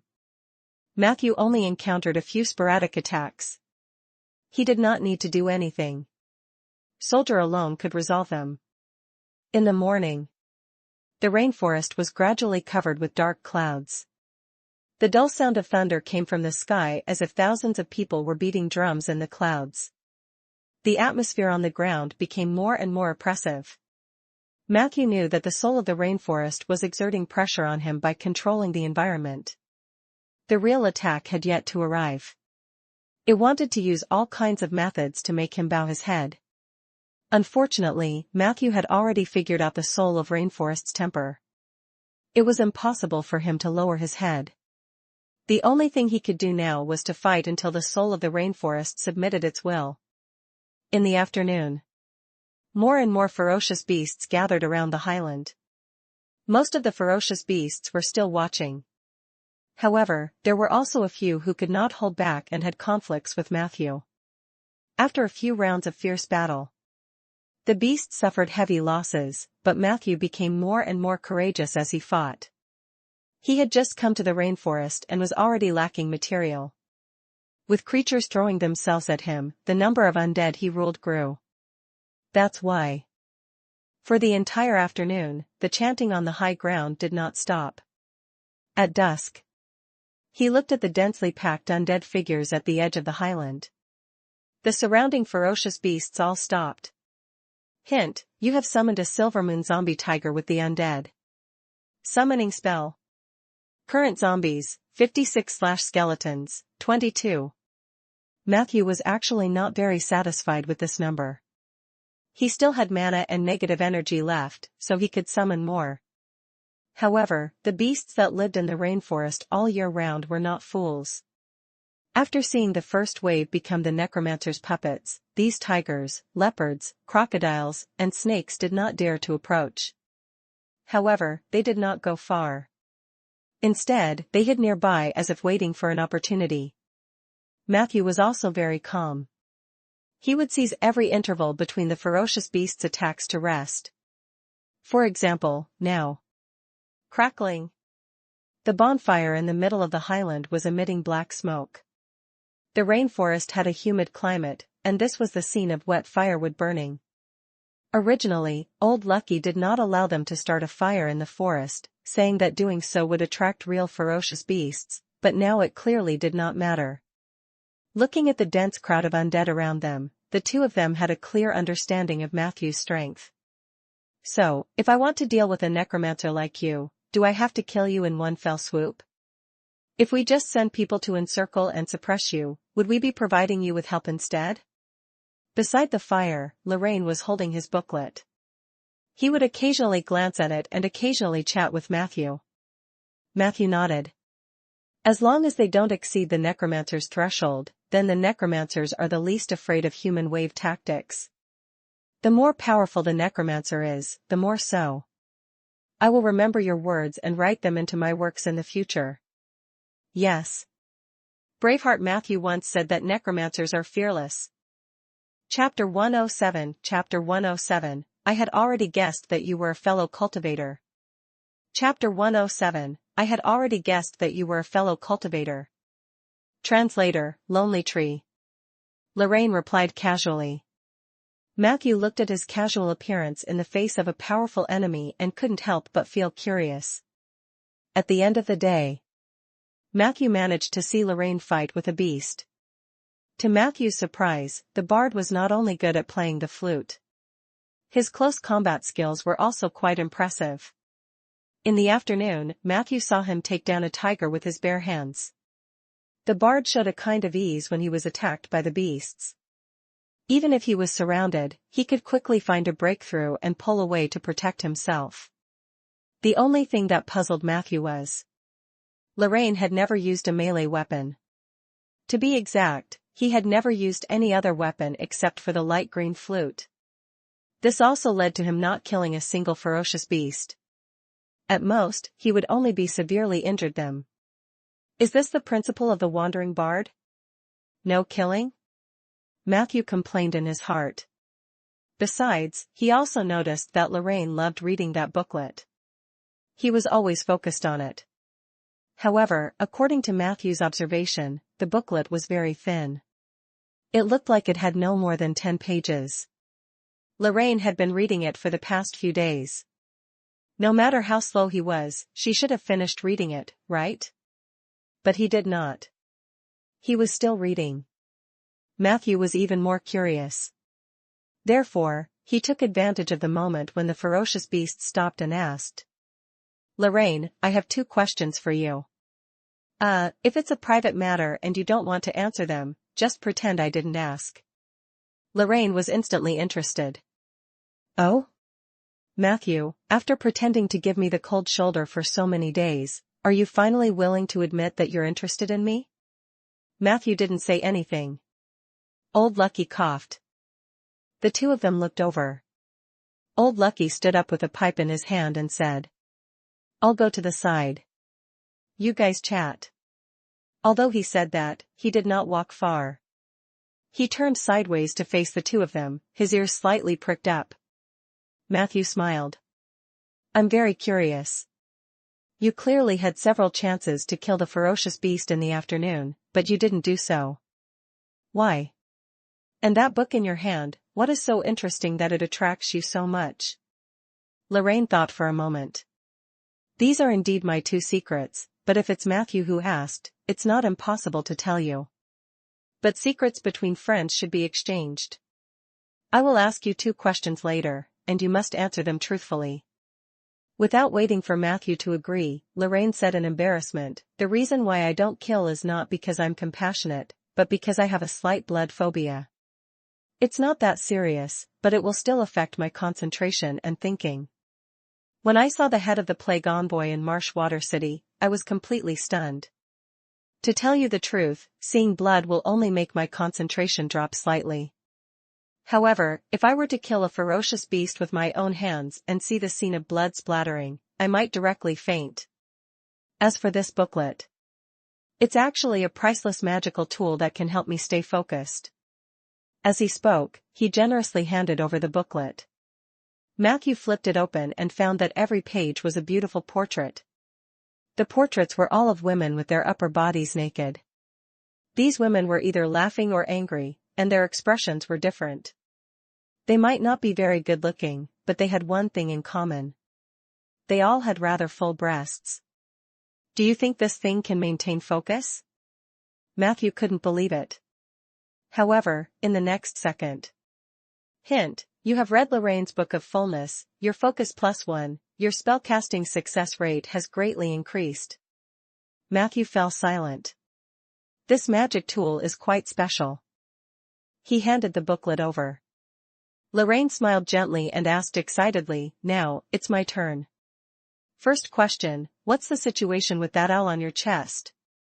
Matthew replied readily, "Her name is Ella. She's not in good health at the moment and is recuperating." Unexpectedly, Lorraine's eyes lit up. "Her?" Matthew looked at him in confusion. "Are you two very close?" Lorraine's eyes were filled with admiration. Matthew thought for a moment. "I guess so."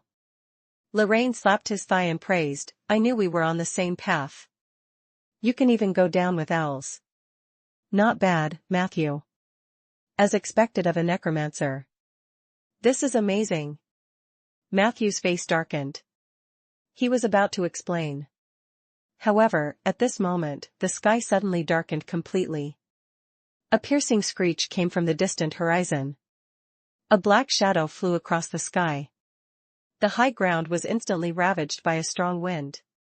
At the same time, heavy footsteps could be heard from the depths of the rainforest, as well as the roar of a large number of trees falling. From the west came the sound of the river washing. Ella popped her little head out and exclaimed, "Matthew, Matthew. I sensed that something terrifying had climbed ashore from the river over there. Warning, the soul of the rainforest is about to launch its final siege on you. You are about to encounter the primordial descendant, winged dragon wind god, LV-15. You are about to encounter the mutant overlord, patterned crocodile, LV-15. You are about to encounter the primordial descendant/mutated overlord. Steel-toothed dinosaur uses, LV-16, J. Chapter 108 Chapter 108, Dragon Slaying. Chapter 108, Dragon Slaying. Translator, Lonely Tree. Hint, the soul of the rainforest invites you to a duel. Considering your relatively weak level and strength, you only need to kill one from the wind god winged dragon, the patterned crocodile, or the steel-toothed dinosaur uses to obtain the rainforest soul's recognition. Duel? My ass. The moment the 3 Lord-tier monsters appeared, Matthew's eyes began to wander. He was ready to run. What a joke. This was not a monster lineup that normal people could fight against. Don't be fooled by their level. In fact, level was only a part of strength, especially in a place like the rainforest where prehistoric species were abundant. Sometimes, size and weight were everything. An ear-piercing screech pierced through the sky, and a shadow that covered the sky flew over his head. For a few seconds, Matthew could not see the moonlight. It was the winged dragon wind god. As the most powerful descendant of the pterodactyl, it was the overlord of the sky. In prehistoric times, even the overlord of the land, the Tyrannosaurus rex, was on the hunting list of the winged dragon wind god. This showed how powerful it was. It was a true top-tier predator. Ordinary winged dragon wind gods had long necks, and their wings could reach up to 10 meters. The one targeting them was extremely large. Matthew estimated that it had a wingspan of 14 meters and weighed at least 550 kilograms. The winged dragon wind god was extremely fast and cunning. It would not attack unless it were the right time. Because it had the advantage of the sky, it made it difficult for the enemy to find an opportunity to attack it. However, the opposite was different. It had plenty of opportunities to catch your flaws. People on the ground were destined to have an unfair confrontation. In Matthew's knowledge, only necromancers who were at least level 4 and had mastered instant death spells had a chance to fight against such monsters. It was impossible to destroy the winged dragon wind god with the strength of low-level undead. Zombies and skeletons would shatter with a single touch. They couldn't cause any damage to the winged dragon wind god. However, the most terrifying thing was. This thing was only the vanguard. In the distant forest, trees were falling in groups, and a large number of small animals were running around in panic. Under the moonlight, a dark green figure could be seen running fearlessly through the rainforest. Its body was streamlined, and its color was dark green. Its head was like an awl, and its eyes were very small. Its lower jaw was split to a very high position, revealing 4 rows of sharp fangs. It had shriveled forelimbs that were almost invisible and incredibly thick hind legs. Its tail was thick and full of barbs. From its outline, it looked more like a giant loofah with thorns. That was Dinosaurus's. Even though it had yet to arrive in front of them, the group could already feel its insufferably arrogant pressure. This was the effect of a bloodline suppression of a supergiant creature against a normal-sized creature. Just imagine the terrifying scene of a hill-sized predator charging at you with all its might. Matthew had now experienced it firsthand. Due to his relationship with Ronan, he had also learned about the scraps of the Revival of Ancient Mythical Creatures project, which included information on the Dinosaurus. Matthew clearly remembered that adult Dinosaurus had an average length of 28 to 40 meters and a weight of 80 to 130 tons. The Dinosaurus in the rainforest were relatively small and probably underage. Matthew estimated that it was 25 meters long and weighed dozens of tons. Even Filey was a piece of fragile glass in front of it. Matthew had a clear understanding of his own strength. The Dinosaurus and the winged dragon wind god were surface threats. The patterned crocodile, which was at the same level as them, was more cunning. It had been hiding in the dark since the beginning, waiting for an opportunity to strike. Although Matthew did not see the other party, he knew the crocodile was not an easy target. With his little strength, he could barely put up a fight. In less than 10 seconds, Matthew made a decisive decision. He ordered all the zombies to move towards the Dinosaurus's path while he led Soldier to prepare for a tactical retreat. "Old Lucky, I'm afraid we..." Before Matthew could finish his sentence, he was surprised to find that Old Lucky behind him had long disappeared. He ran away. Lorraine waved the flute in his hand. "What do you plan to do next? Fight the enemy bravely? Do you need me to blow the flute for you?" "No, we'd better get going too. Do you have any idea how to get out of here quickly? If not, I'm afraid we'll have to head to the swamp." Matthew didn't blame Old Lucky. Instead, Lorraine didn't run away in this situation, which greatly improved his impression of him. At the same time, Matthew also realized that Lorraine should have an escape plan at any time. As expected, Lorraine slapped his ring, and a charged staff inlaid with a large sapphire appeared in his palm. Matthew's eyes were sharp. He recognized that this was not an ordinary charging staff. It was a priceless teleportation staff. Therefore, he secretly heaved a sigh of relief and silently put the forced teleportation scroll in his magic bag, which cost him more than half of his wealth, back to its original position. Are we just going to run like this? Lorraine casually raised her staff and asked, should we leave them something to commemorate this happy encounter? At this moment, the ferocious beasts from before had returned to the highlands. They were surrounded. The winged dragon wind god was hovering in the sky, exerting pressure. The patterned giant crocodile was nowhere to be seen. Dinosaur Uses was getting closer and closer. Chapter 109 Dragon Slaying. Chapter 109 Dragon Slaying. Translator, Lonely Tree. Come and fight. Be a man, kill or be killed. This is what a rainforest warrior should be like. The voice of the soul of the rainforest rang in Matthew's ears. You call it a duel when 3 Lord-level Tier 4 monsters attack a Tier 2 Necromancer? Have some shame. Even if you are the soul of the rainforest, you can't twist the truth like this. Matthew retorted rudely. The soul of the rainforest was silent for a moment. You're right, but this is part of natural selection. Good luck, Necromancer. After saying this, Matthew clearly felt that something was wrong with the 3 Lord-tier monsters.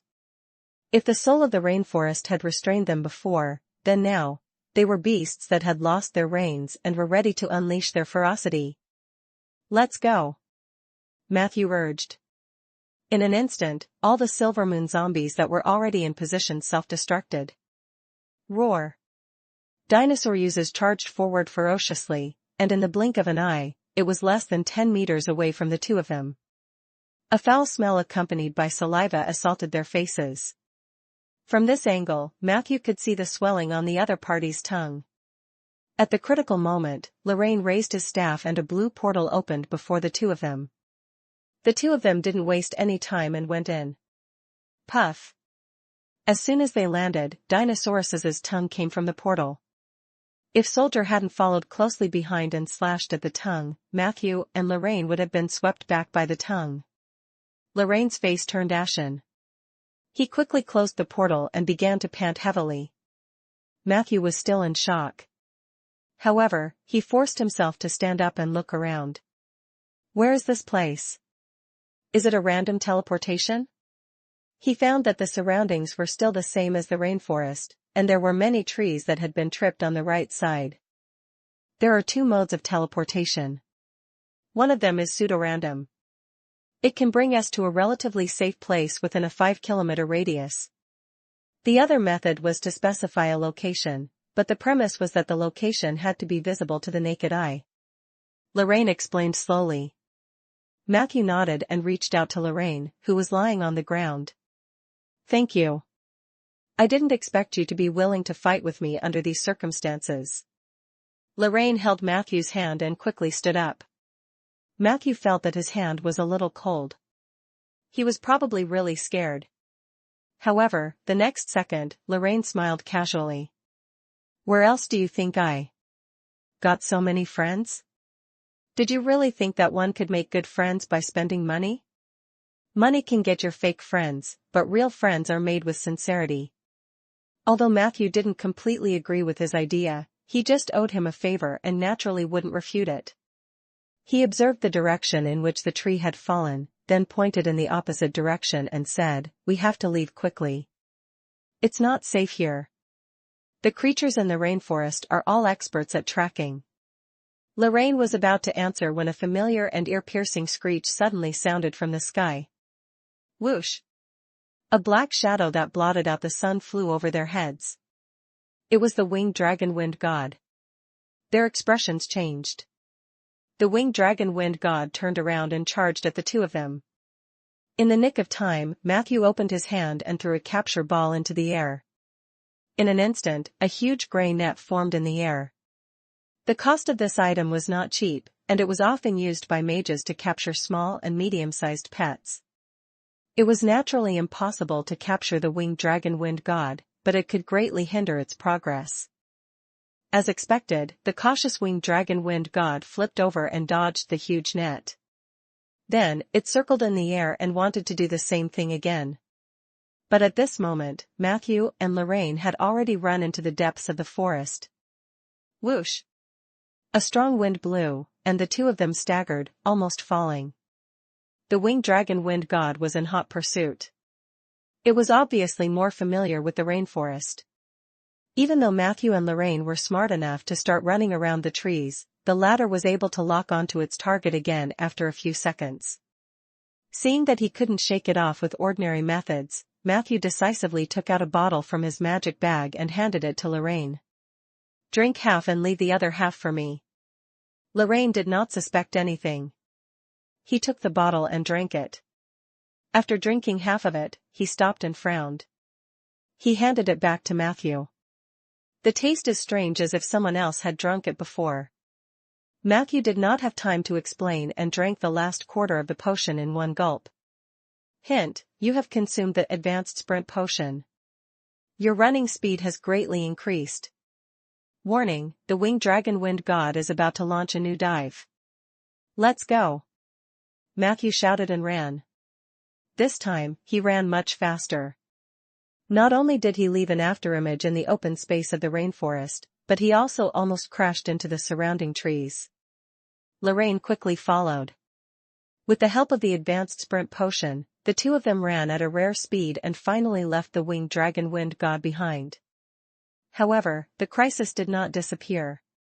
The winged dragon wind god always had the advantage of vision. Matthew didn't dare to delay and just urged Lorraine to run forward. But at this time, Lorraine was obviously unable to run anymore. He was sweating and panting as he complained, "Matthew, what did you do to this rainforest soul to make it so angry? Did you pee and defecate everywhere in the forest?" Chapter 110, Dragon Slaying. Chapter 110, Dragon Slaying. Translator: Lonely Tree.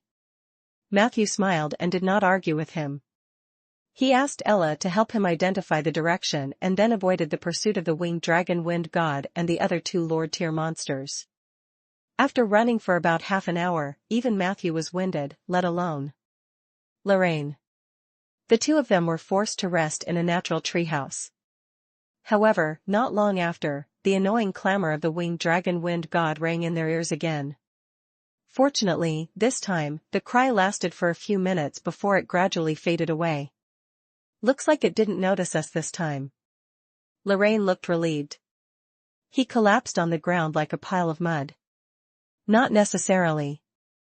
The winged dragon wind god has always been cunning. It might think that it can't take us down alone, so it might as well go back and get help. In short, we can't stay here for too long." "Why don't I go alone?" Matthew suggested. "I'm their target. You won't be implicated." Unexpectedly, Lorraine stood up instantly. "Don't even think about abandoning me." "Matthew, I said that I would fight alongside you, so I can't give up halfway like old Lucky. I wanted to become a legendary bard. I couldn't leave behind such a failure as abandoning my companions on my glorious resume in the future." Matthew really wanted to say that it wouldn't make him look bad, but Lorraine was very determined, so he dismissed the idea. "Then let's rest for another 3 minutes," Matthew said. Lorraine fell to the ground with a thud. He leaned against the tree trunk as if he had lost focus. "I really miss 100 Flower City now. Indeed, only when I lose it do I realize how wonderful it was back then, especially Madam Cindy." Sob, sob, sob. Every time I felt sad, Cindy would always silently comfort me with her warm chest. "I'm so tired." Sigh, "Madam, I shouldn't have let you down back then." "So Mrs. Cindy was the mistress of that house?" Matthew asked curiously. Lorraine shook his head. "No, she's the mistress' younger sister." Matthew and Ella, who only had their heads sticking out, widened their eyes. 30 minutes later. Deep in the rainforest, at the edge of a small swamp. Matthew and Lorraine looked ahead with serious expressions. Over there, a group of twin-legged flying dragons were eating a few marsh sheep. Perhaps because she was a little tired, Ella did not sense their existence in advance. The two sides collided head-on. The twin-legged flying dragons immediately flew up in shock. Then, they circled around Matthew and Lorraine with malicious intentions. Prepare for battle. Matthew took out his crossbow and aimed it at the twin-legged flying dragon that was suspected to be the leader. Lorraine nodded and prepared to play his flute. However, the twin-legged flying dragons had only circled around them a dozen times. Suddenly, the leader screamed and flapped his wings before leaving. He did not even look at the unfinished corpse of the stepping sheep. The other dragons flew away one after another. Matthew and Lorraine looked at each other, and both of them could tell that something was wrong from each other's eyes. They immediately wanted to go around the swamp and continue forward. However, not long after, a sound that shook the earth and mountains came from behind. The trees were toppling, and the earth was shaking. There was a huge creature rushing over. Dinosaur uses. Matthew pulled Lorraine and continued to escape. They avoided the swamp, but the dinosaur uses was getting closer and closer. The suffocating pressure once again surged into their hearts. At the same time, Ella reminded him, the patterned gigantic crocodile is approaching. I can't sense its location, but I can smell its ferocious scent. It's near us. At the moment of crisis.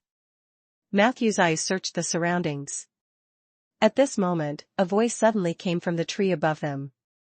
There's a cliff on the east side, and there's a cave house carved by travelers at the top of the cliff. It should be able to help you avoid the dinosaur uses and giant crocodile. Old Lucky.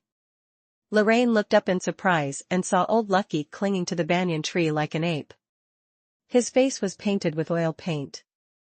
I knew you wouldn't abandon us. Old Lucky calmly said, you are my employers.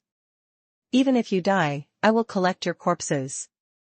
I don't like doing this kind of work, so the two of you better stay alive. As he spoke, he looked in the direction of the earthquake and urged. Dinosaur uses isn't far away.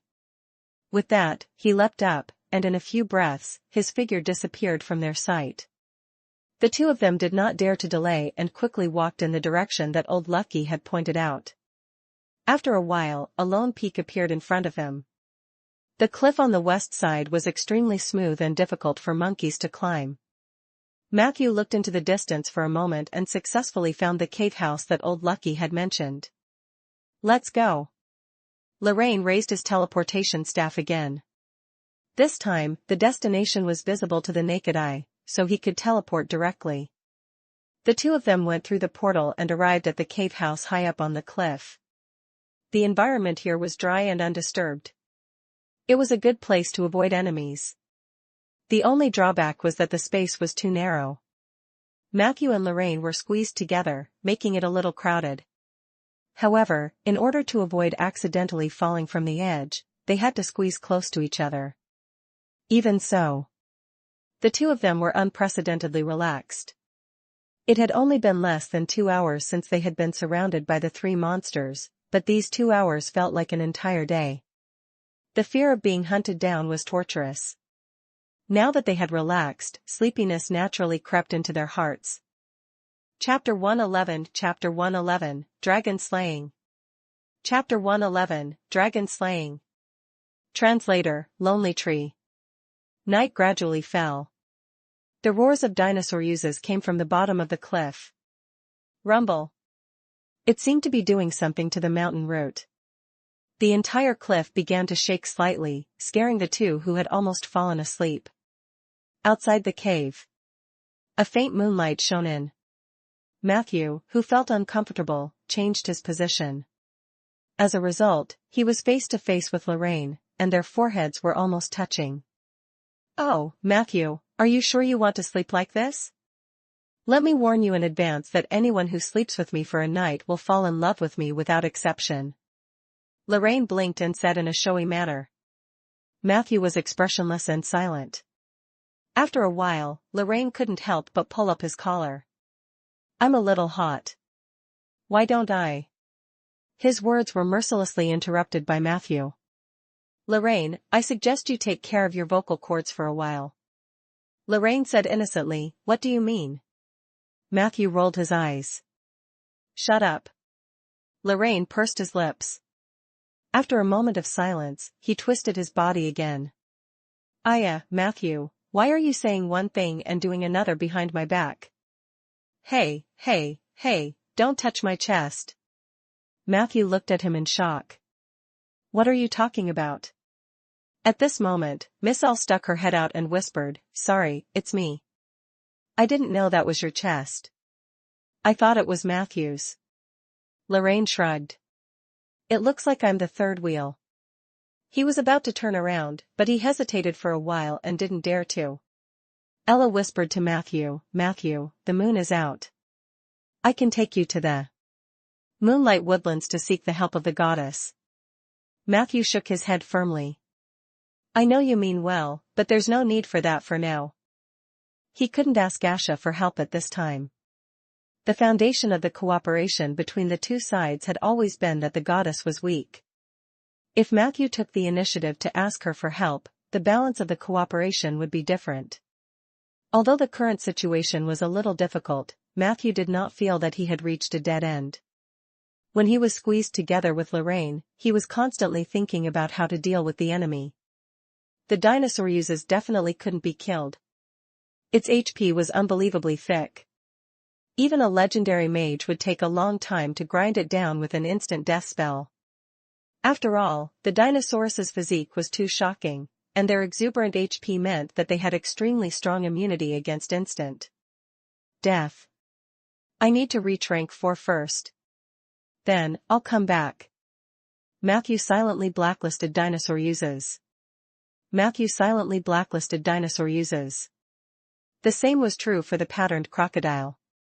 Matthew had never even seen it before, and he did not know what its abilities were. The chances of winning were not high.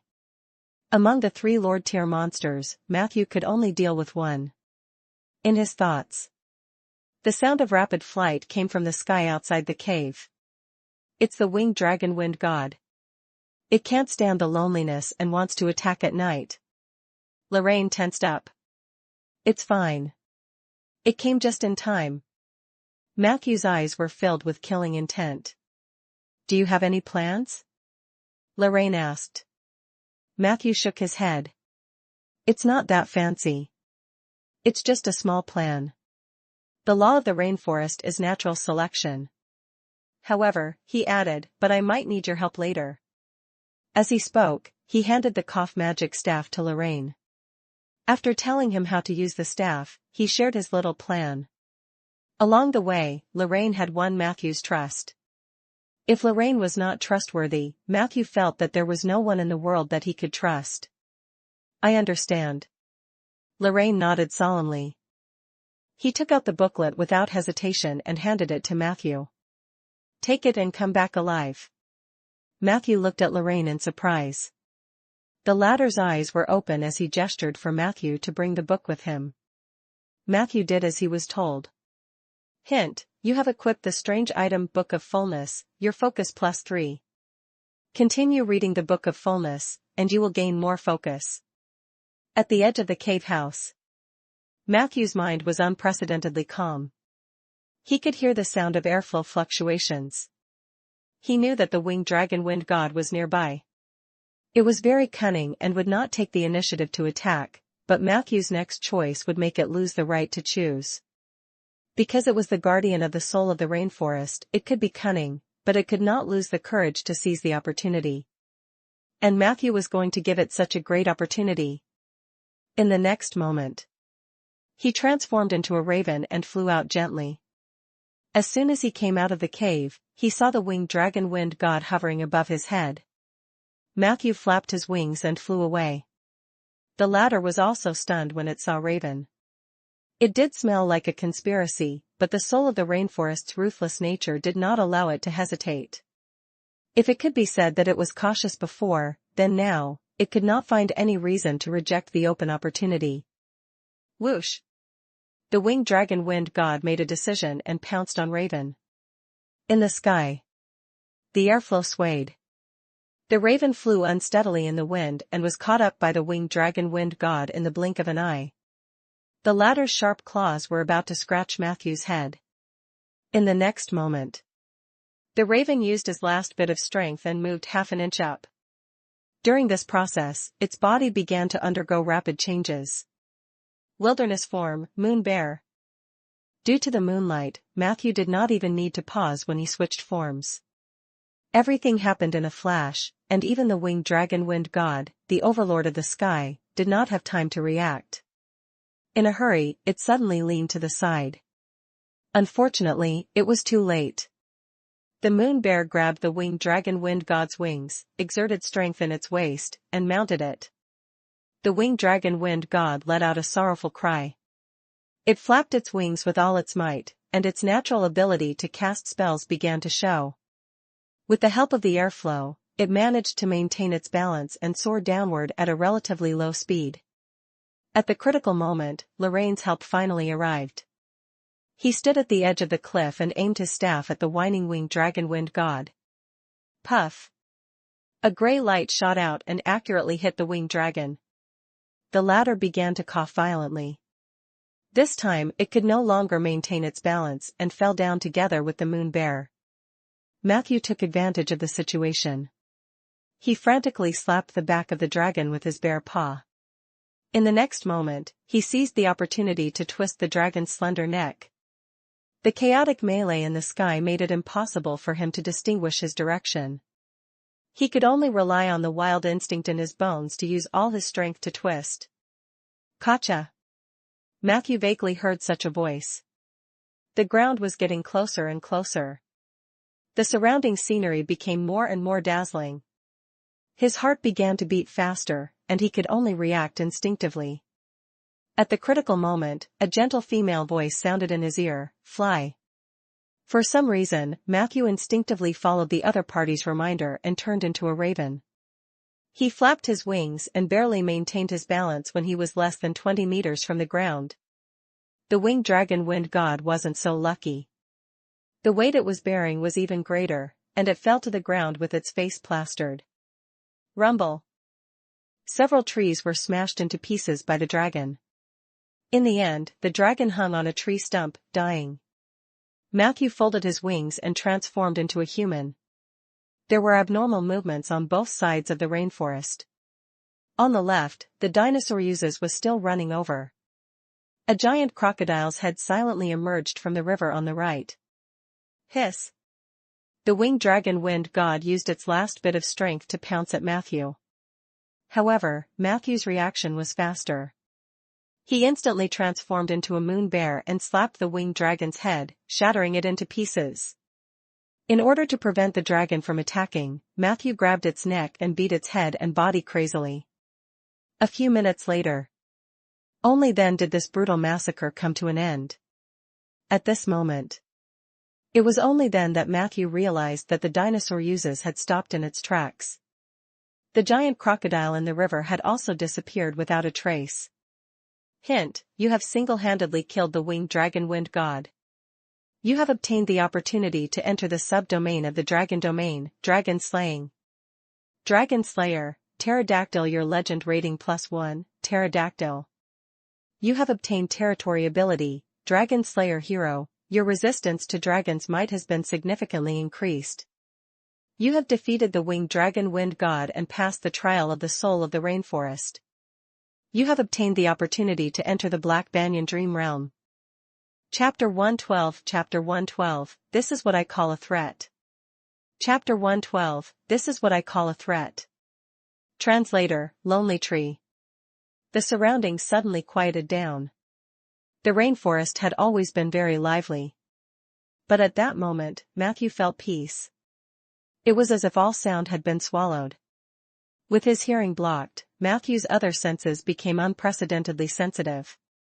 He could feel the flow of the wind and could clearly see the morning dew on a flower 30 meters away.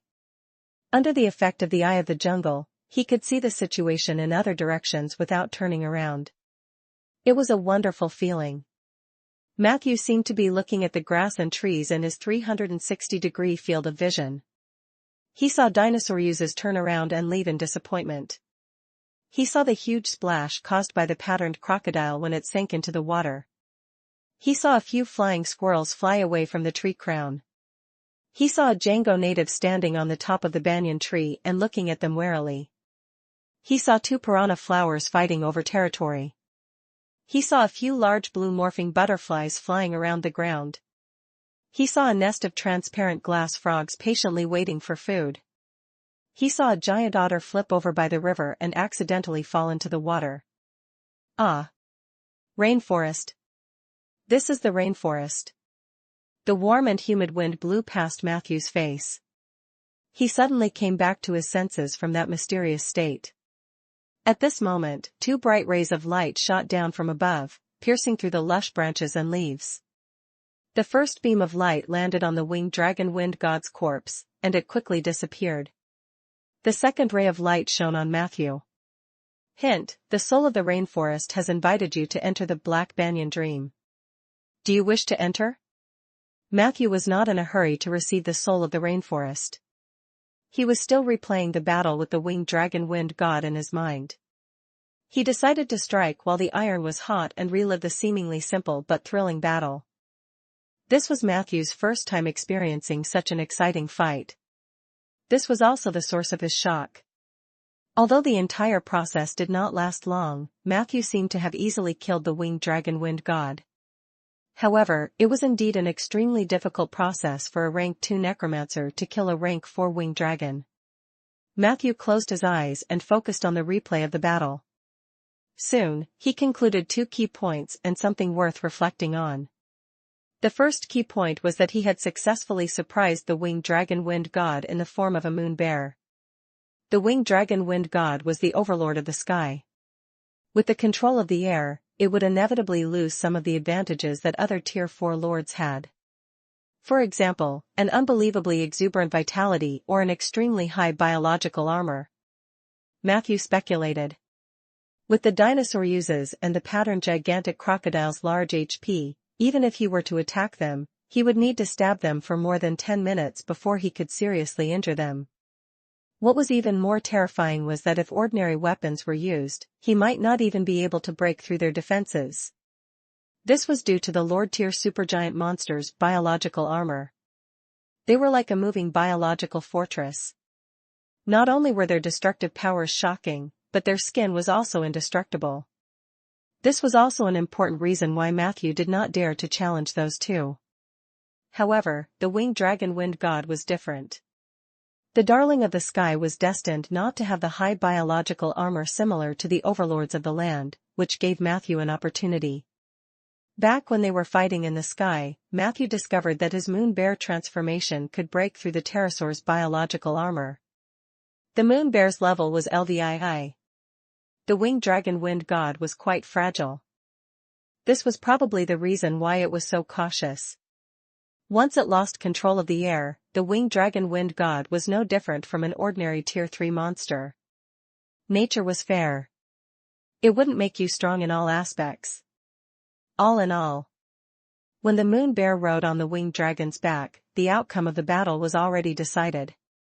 The moon bear weighed 880 kilograms, while the winged dragon wind god only weighed about 550 kilograms. Even if the moon bear did not have the natural ability to control the airflow, the winged dragon wind god would definitely be at a disadvantage in terms of size and weight. Its slender neck and hooked claws were not suitable for close combat. The best outcome would be to die together with the moon bear. The second key point was Ash's reminder. This prevented Matthew from getting injured. With the moon bear's strong physique, while it was impossible for him to die if he fell down with the winged dragon, he could still be severely injured. The damage received in the shape-shifting form would also be reflected back to the main body to a certain extent. The goddess of moonlight's actions were undoubtedly kind. I owe you a small favor. Although he was still wary of the goddess of moonlight, Matthew was still very particular. He would remember this favor and repay it when the time was right. Moreover, strictly speaking, Matthew was able to climb onto the back of the pterosaur in the form of a moon bear because of the blessing of the goddess. The shape-shifting without casting was too powerful. Joining the Moonlight Society is still worth it. Matthew concluded with satisfaction. As for the point worth reflecting on, it wasn't about Matthew himself, but his enemy, the winged dragon wind god. Matthew used the enemy as a warning and learned from its mistake. If it had been a little calmer back then and tested the waters a little more, the outcome might have been different. Of course, this was also the fault of the rainforest soul. If it didn't egg the dragon on, I wouldn't have been able to kill it so smoothly. The tragic end of the winged dragon wind god was a lesson for Matthew. Chapter 113, This is what I call a threat. Chapter 113, This is what I call a threat. Translator, Lonely Tree. First, as long as one did not have an overwhelming battle strength, it was always right to probe a few more times. Second, be it in battle or other aspects, one must follow one's own train of thought. If one were disrupted by others, one would definitely die a miserable death. He came back to his senses. Matthew suddenly found himself illuminated by 8 spotlight-like lights. The message bar was filled with notifications that said, "The soul of the rainforest invites you to enter the Black Banyan dream." You're really impatient. Matthew smiled and chose to agree before the 9th light of guidance descended. A light feeling came from under Matthew's feet, and then his entire body rose up, turning into bubbles in the glow. In the blink of an eye, he arrived at the Black Banyan dream realm. There were huge banyan trees everywhere, and the humid air was mixed with a faint heat. Vines hung on the branches of the banyan trees, and some of the vines were full of small white flowers. Matthew followed the guide through the forest and arrived in front of a black banyan tree that towered into the clouds. There was an altar under the banyan tree. Right above the altar stood a throne made of vines and animal skulls. At this moment, a young girl with an impatient face was sitting on the throne. Her skin was fair and her face was young, but her eyes were filled with killing intent. The girl was wearing clothes woven from leaves. Her legs were well proportioned and slender. Her fair and tender feet and toes were raised on the throne, which was quite eye-catching. "Your movements are so slow, Necromancer. Hurry up and choose your spoils of war. This is my gift to you." The young girl's tone was very cold. As soon as she finished speaking, the phantoms of 3 miniature Lord-tier monsters appeared on the altar. Dinosaur uses. Patterned crocodile. Winged dragon wind god. Other than the winged dragon wind god, which was a corpse, the other 2 were alive and kicking. Matthew could even see them walking around and looking for food. Choose 1 out of 3. I guess you probably won't consider other creatures, so I'm too lazy to bring them to you. Hurry up and choose, the girl urged. Don't be so wishy-washy. Be a man. Matthew's gaze wandered between the dinosaur uses and the patterned gigantic crocodiles, and his eyes were filled with joy. He hesitated for a moment, then walked toward the dinosaur uses. However, just as his fingers were about to touch the shadow, a strange feeling arose in his heart. Matthew reacted instantly and retracted his hand at lightning speed. He knew that it was the domain of temperance that sounded the alarm for him. Yeah, what right do I have to choose dinosaur uses? I don't even have the courage to face it. It was the same for the patterned crocodile. According to the promise of the soul of the rainforest, he could choose the shape-shifting form from any creature that participated in the siege. However, this was clearly not in line with the spirit of the rainforest. Matthew looked up and saw that the smug smirk on the girl's face was quickly fading away. What are you doing?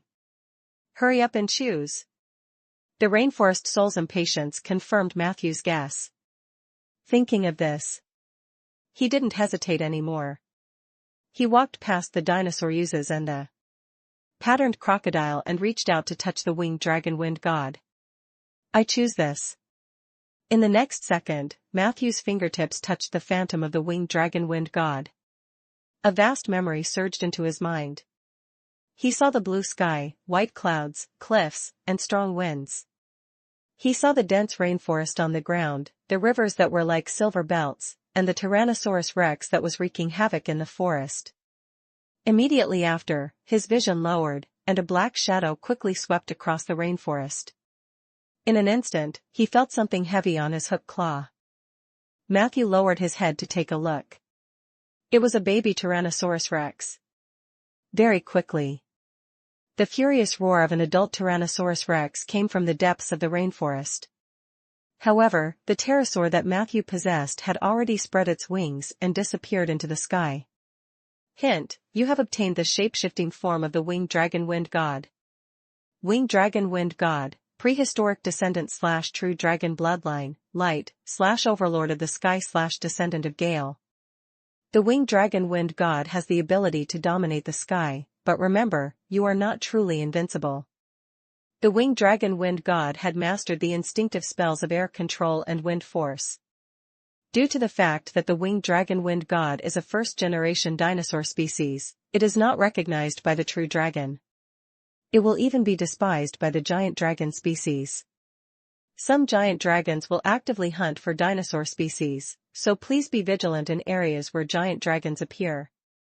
Due to your class level, the creature level of the winged dragon wind god you transformed into has been adjusted to level 12. Matthew was very satisfied to have obtained a new shape-shifting form, and it was an extremely powerful winged dragon wind god. He did not care about the creature level adjustment. The highest level of the wilderness form could not exceed the level of the player's class by 4 at most, otherwise, the player would be restricted. However, as long as Matthew completed his advancement, this problem would naturally be solved. After making his choice, Matthew looked at the girl on the throne and saw that she was puffing her cheeks and looking angry. Matthew couldn't help but ask, what would have happened if I had chosen dinosaur uses? The girl replied hatefully, of course, a dinosaur uses will jump out and fight you to the death. You didn't kill a rainforest creature yourself, and you want to obtain its form? You're dreaming too much. Matthew frowned. So your previous promise was actually a lie? The girl said disapprovingly, cunning is also the nature of the rainforest. The final selection process is also a part of the trial. I've already treated you well enough and sent the winged dragon wind god to go easy on you. Trial? Matthew was surprised. Don't you ask for a trial? The girl asked, moreover, it's the highest level of domain trial. Although you offended me, I have to admit that you successfully passed the trial. I won't be stingy with your rewards. As she spoke, a green glow rose from the throne below her and landed on Matthew's body. Hint: you have passed the Rainforest Souls Wilderness Trial, Domain. Version. You have successfully stepped into the nature subdomain, Rainforest, and have completed a short stay in it. As a reward for stepping into the domain, you can choose one of the following 3 abilities. Vigorous Energy, energy recovery speed increased by 100%. Master Biologist, you can instantly gain a large amount of knowledge about rainforest creatures. Arrow Frog's Gift, every 7 days, you will receive a small portion of the rainforest arrow frog's poison extract. So I was in a daze just now and saw so many rainforest creatures because I entered the domain. Matthew was enlightened. However, he soon became conflicted because he wanted all 3 options. Which man didn't love power? Rainforest knowledge was also very important. The poison of the arrow frog was to Matthew's liking. He hesitated for a moment and decided to make a bold move. Why are you so slow? The girl urged unhappily, pick one and get out. However, in the next second. However, she heard Matthew say in all seriousness, I can't make a choice. The girl said irritably, why? Matthew said. Because I never initiated the wilderness trial. I'm just a traveler who has just entered the rainforest. I was trying to communicate with you in the most basic way. The girl was stunned. What did you say? Matthew calmly explained his encounter. He swore that he did not request a trial from the soul of the rainforest. After the girl heard this, she frowned, and her eyes were blank. Wasn't it you? Then who was the one who sent me the trial request? Matthew smiled. That's not important. The important thing is that you seem to have neglected your duty. You threw a poor person who shouldn't have participated in the brutal wilderness trial to 3 Lord-tier monsters. Even if you are the soul of the rainforest, that won't cut it. The girl said unhappily, are you threatening me? Matthew shook his head and said, "No, that wasn't a threat. It was just a statement of fact." After saying that, he took out blazing glue, fiery dragon oil, and Molotov cocktail from his inventory and waved them in front of the soul of the rainforest. "Now, this is what you call a threat." More than 10 kilometers away, in a mysterious cave, 3 Django natives walked out side by side.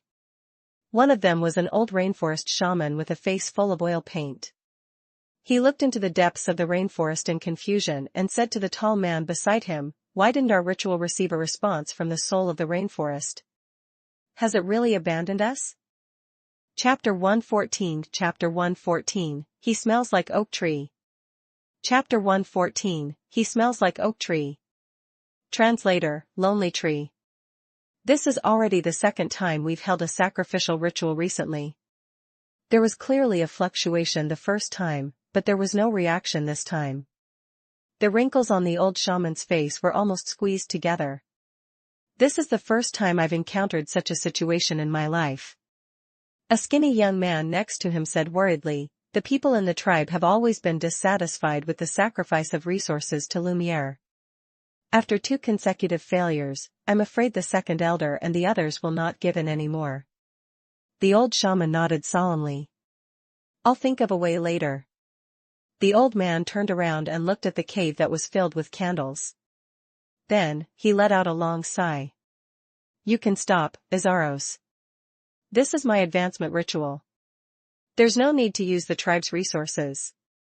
The tall native named Lumiere said calmly, "I don't want to trouble you for my matters anymore." The old shaman, Azaros, smiled kindly.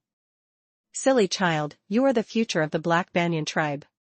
It is my duty to serve you. I believe in my own judgment. Among all the Djangos, only you have the chance to break through to the 5th tier and even become a legend. You will become the king of the rainforest, Lumiere." Lumiere walked over and grabbed the old man's withered hand. He said sincerely, "I'm serious, Azaros. If you believe in your own vision, then you should believe that the future king of the rainforest can solve this problem on his own." Azaros was stunned for a moment. He looked at the young man before him with a complicated gaze. For a moment, he seemed to have seen the scene more than 20 years ago when he held Lumiere, who was still a baby in his swaddling clothes, and the latter cried loudly, "You've grown up, Lumiere." The old shaman was filled with emotion. His hand that was holding Lumiere trembled slightly. "I believe you, but you have to tell me, how do you plan to solve this problem yourself?" Lumiere said firmly, "The soul of the rainforest didn't respond to us. It might not have abandoned the Black Banyan tribe, but it could also be a test for me. In the next few days, I will hunt the twin-legged flying dragons or patterned crocodiles alone. Every hour, I will offer a sacrifice of this level to the honorable soul of the rainforest. I believe that my devotion is enough to move the soul of the rainforest." The old shaman was instantly moved. "This is very dangerous." Lumiere smiled confidently. "Yes, I am dangerous to the ferocious beasts in the rainforest. Don't forget, Azaros, I'm the only blood hunter of the Black Banyan tribe." He put down the old man's hands and called out to the thin young man, "Jean, help me take care of Azaros. I'll be back soon. When I return, I'll be a tier 5 child of the rainforest. Wait for my good news." As he spoke, Lumiere leapt up the tree like a cheetah, then darted around the branches like an ape. Within a few breaths, his figure merged with the vast rainforest. Black Banyan Dream Realm. "Put away all your annoying things." The girl on the throne was furious. "This is Black Banyan's dream realm, and it will not tolerate the blasphemy of arsonists." Matthew smiled as he slowly put away the items. "You're mistaken. I'm not an evil arsonist. I'm just a lowly necromancer. As you can see, I'm seriously injured. It's mainly mental trauma and shock, and this is mainly due to your mistake. You seem to have transferred an advancement ritual for a 4th-tier profession to me, a 2nd-tier mage. No matter what, this should be considered an accident, right? I believe that a responsible soul like you will definitely not sit idly by." The girl immediately stomped her feet in anger. Are you blackmailing me? How dare you extort a nature soul? Aren't you afraid that I'll kick you out of here immediately? Matthew bent his waist even deeper and said in a servile manner. I'm afraid. Of course, I believe that your might is unquestionable in Black Banyan's dream realm. But what about outside the dream? Perhaps you don't know, but I happen to have the Oak subdomain, and I can access the nature domain through it. You don't want the will of nature to know about this accident caused by your negligence, do you? The girl's eyes widened as she stared at Matthew as if she wanted to swallow him alive. All 10 toes on her fair little feet were clenched tightly. Clearly, she was extremely furious. However, when she heard the last sentence, her face suddenly turned pale. After a moment of silence, she asked coldly. What exactly do you want? Annoying oak men. Matthew said humbly, just a little compensation. The girl said impatiently, if you have something to say, say it. Matthew looked at her with interest. First, I want to know your honorific name. The soul of the rainforest originally had no name, but Matthew realized that the girl in front of him was a little special, so he wanted to know more about her. Matthew's question seemed to have stepped on the girl's little tail. She jumped up from the throne and asked fiercely. Why are you asking this? Matthew smiled calmly. If it's not convenient, you don't have to say it. The girl pursed her lips and said reluctantly, Suya. It was a name that sounded a little different from the common language of Ander. Matthew's heart skipped a beat. Suya? Not Sophia or something like that? Chapter 115 Chapter 115, He Smells Like Oak Tree. Chapter 115, He Smells Like Oak Tree. Translator, Lonely Tree. Suya snorted, expressing her affirmation. Who gave you your name? Matthew knew that the naming of nature's soul was very particular. Ella's name was given to her by the goddess of moon, and those who were qualified to name the rainforest soul were not ordinary people. Moreover, the structure of her name was similar to that of the Sioux people further south. He was naturally very interested. I'm not telling you. Suya said indignantly, why do you care, stinky oak man? All right then. Matthew didn't dwell on it. Then let's discuss the compensation. Suya crossed her arms in front of her chest, her gaze sharp as a knife. Say what you want, but you better know when to stop. Matthew said naturally, I want all 3 abilities from the rainforest domain. Suya's expression, which had just regained its calm, instantly twisted. You're shameless. How can you be so greedy? You wanted all 3 domain abilities? As expected of a disgusting oak man. You didn't even know the most basic sense of shame. Matthew was indifferent. You can scold me even more harshly, but it doesn't hurt me. I'm just asking for a little compensation. Impossible. Suya decisively refused, this goes against the rules set by the will of nature. Matthew said with a playful expression, but you have already violated the rules set by the will of nature. Suya's face turned pale as she tried her best to defend herself, that was not intentional. Matthew shrugged. I'm afraid the will of nature will not think so. Suya slumped weakly on the Black Banyan throne. Her gaze was a little dull. After a while, she weakly supported herself with the throne and straightened her body. At most, 2. Deal. Matthew readily agreed. Suya looked at Matthew in shock. You. Matthew, who had succeeded, tried his best to make his smile look warm and amiable. Hint, you have acquired the domain abilities Vigorous and Arrow Frog Poison. You have obtained Poison Canister, Arrow Frog's Poison, XL. A small wooden jar appeared in Matthew's hand. It looked like a small medicine bottle, but it was made of hollowed wood and a stopper. There was nothing in the jar, but 7 days later, Matthew would be able to obtain a portion of the toxin extract of the rainforest arrow frog. This was a true poison. Except for the native species of the rainforest or people with high poison resistance, the arrow frog's poison could easily kill ordinary people or monsters. Unfortunately, he had to slowly wait for the bottle to fill. But no matter what, it was a huge boost to Matthew's crossbow. other than the two domain abilities. Matthew also obtained a permanent status called Predator and a temporary status through the Rainforest domain. Predator: when you attack in your shape-shifting form and successfully kill and devour a creature of medium size or above, you can digest it within 60 seconds and obtain additional stamina, mana, and health points. Cooldown: 6 hours.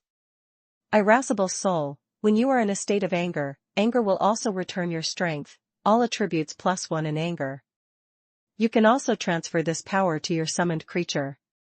Duration: 120 days. Predator was a very useful recovery method, although it was limited. However, it was precisely the shape-shifting form that recovered the slowest after being injured. The winged dragon wind god or moon bear would be a little more invincible in a prolonged battle with the predator buff. The more troublesome thing is that it needs to be swallowed raw. Moreover, it requires medium-sized creatures, meaning at least cows and sheep. Matthew thought about the scene of him swallowing an animal whole, and a chill ran down his spine. However, he knew that this only required a process of adaptation. The wilderness was different from humans, and he had to overcome this. As for the irascible soul, it was relatively ordinary. As a temporary state, not to mention the oak tree's double harvest, even the hand of paleness given by the undying domain was much stronger than it. All attributes +1 was indeed a very powerful increase. In a sense, it could also be used to save on attribute improvement scrolls. But the problem was, Matthew's temper was too good. He rarely got angry. Even if this ability lasts for 360 days, I probably won't be able to use it. Matthew shook his head in his heart. At this point, Matthew had already dabbled in the domains of oak, undying, temperance, dragon slaying, and rainforest. It was reflected in the Tai Chi symbol, which was the addition of 2 small commas in the green commas on the left. It symbolized nature and its 2 subdomains, oak and rainforest. There was also a small comma on the right side of death, undying. Dragon slaying and temperance were in the form of small commas on the outside, surrounding the Tai Chi symbol in a symmetrical manner. It looked like many stars surrounded the moon. According to the current trend, Matthew would become a domain integration master sooner or later. However, he was not pleased. Ronan had said that the domain was only a tool and that one should not delve too deep into it. These words were reflected greatly in the gods. They had elevated their domains into divinity and possessed incredible power, but this also meant that they were limited by their designated domain. Even without the arrival of the Calamity Mage, the gods might not be able to proceed down the divine path smoothly. Chapter 116 Chapter 116, He Smells Like Oak Tree. Chapter 116, He Smells Like Oak Tree. Translator, Lonely Tree. Thank you for your gift. After packing up, Matthew politely prepared to leave. But before I leave, I have a small request.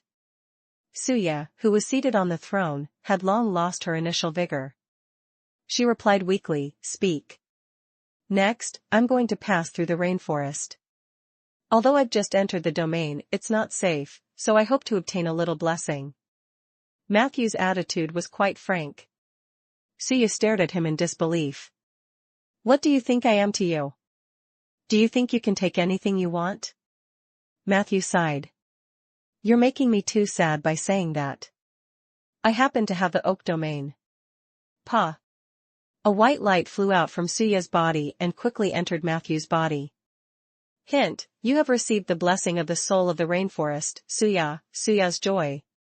Suya's joy, when you walk in the rainforest, most plants and creatures will show you a friendly attitude.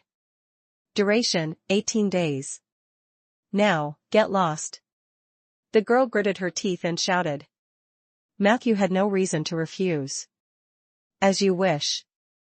A strong light flashed. Matthew's body turned into bubbles and disappeared without a trace. On the throne. The girl's body suddenly curled up slightly, and her slender neck involuntarily leaned back. Her face was deeply flushed, and beads of sweat appeared on her forehead. Her hands hung weakly. After a long time, a satisfied moan sounded. The humiliation and helplessness on Suya's face had long since faded away, replaced by a deep joy. At this moment, a little flying squirrel descended from the black banyan tree above the throne. The little flying squirrel looked up at Suya and asked in confusion, "Lord Suya, you clearly deliberately imposed that trial on him. Why did you act threatened by him?" Suya glanced at the little flying squirrel, and her face was flushed with disdain as she said, "What do you know? He smelled like oak. And I hate oak the most." I could sense that the soul of the oak beside him had yet to take form. "This is my chance, I'll take him away from the oak." The little flying squirrel said thoughtfully, "So you still haven't gotten over the shadow of that incident?" Suya glanced at him. Suddenly, a kick flew up. She kicked the flying squirrel far away. After a while, the second flying squirrel jumped down from the banyan tree and looked at the throne curiously. "Lord Suya, if you want to snatch that man away, why don't you be more straightforward?"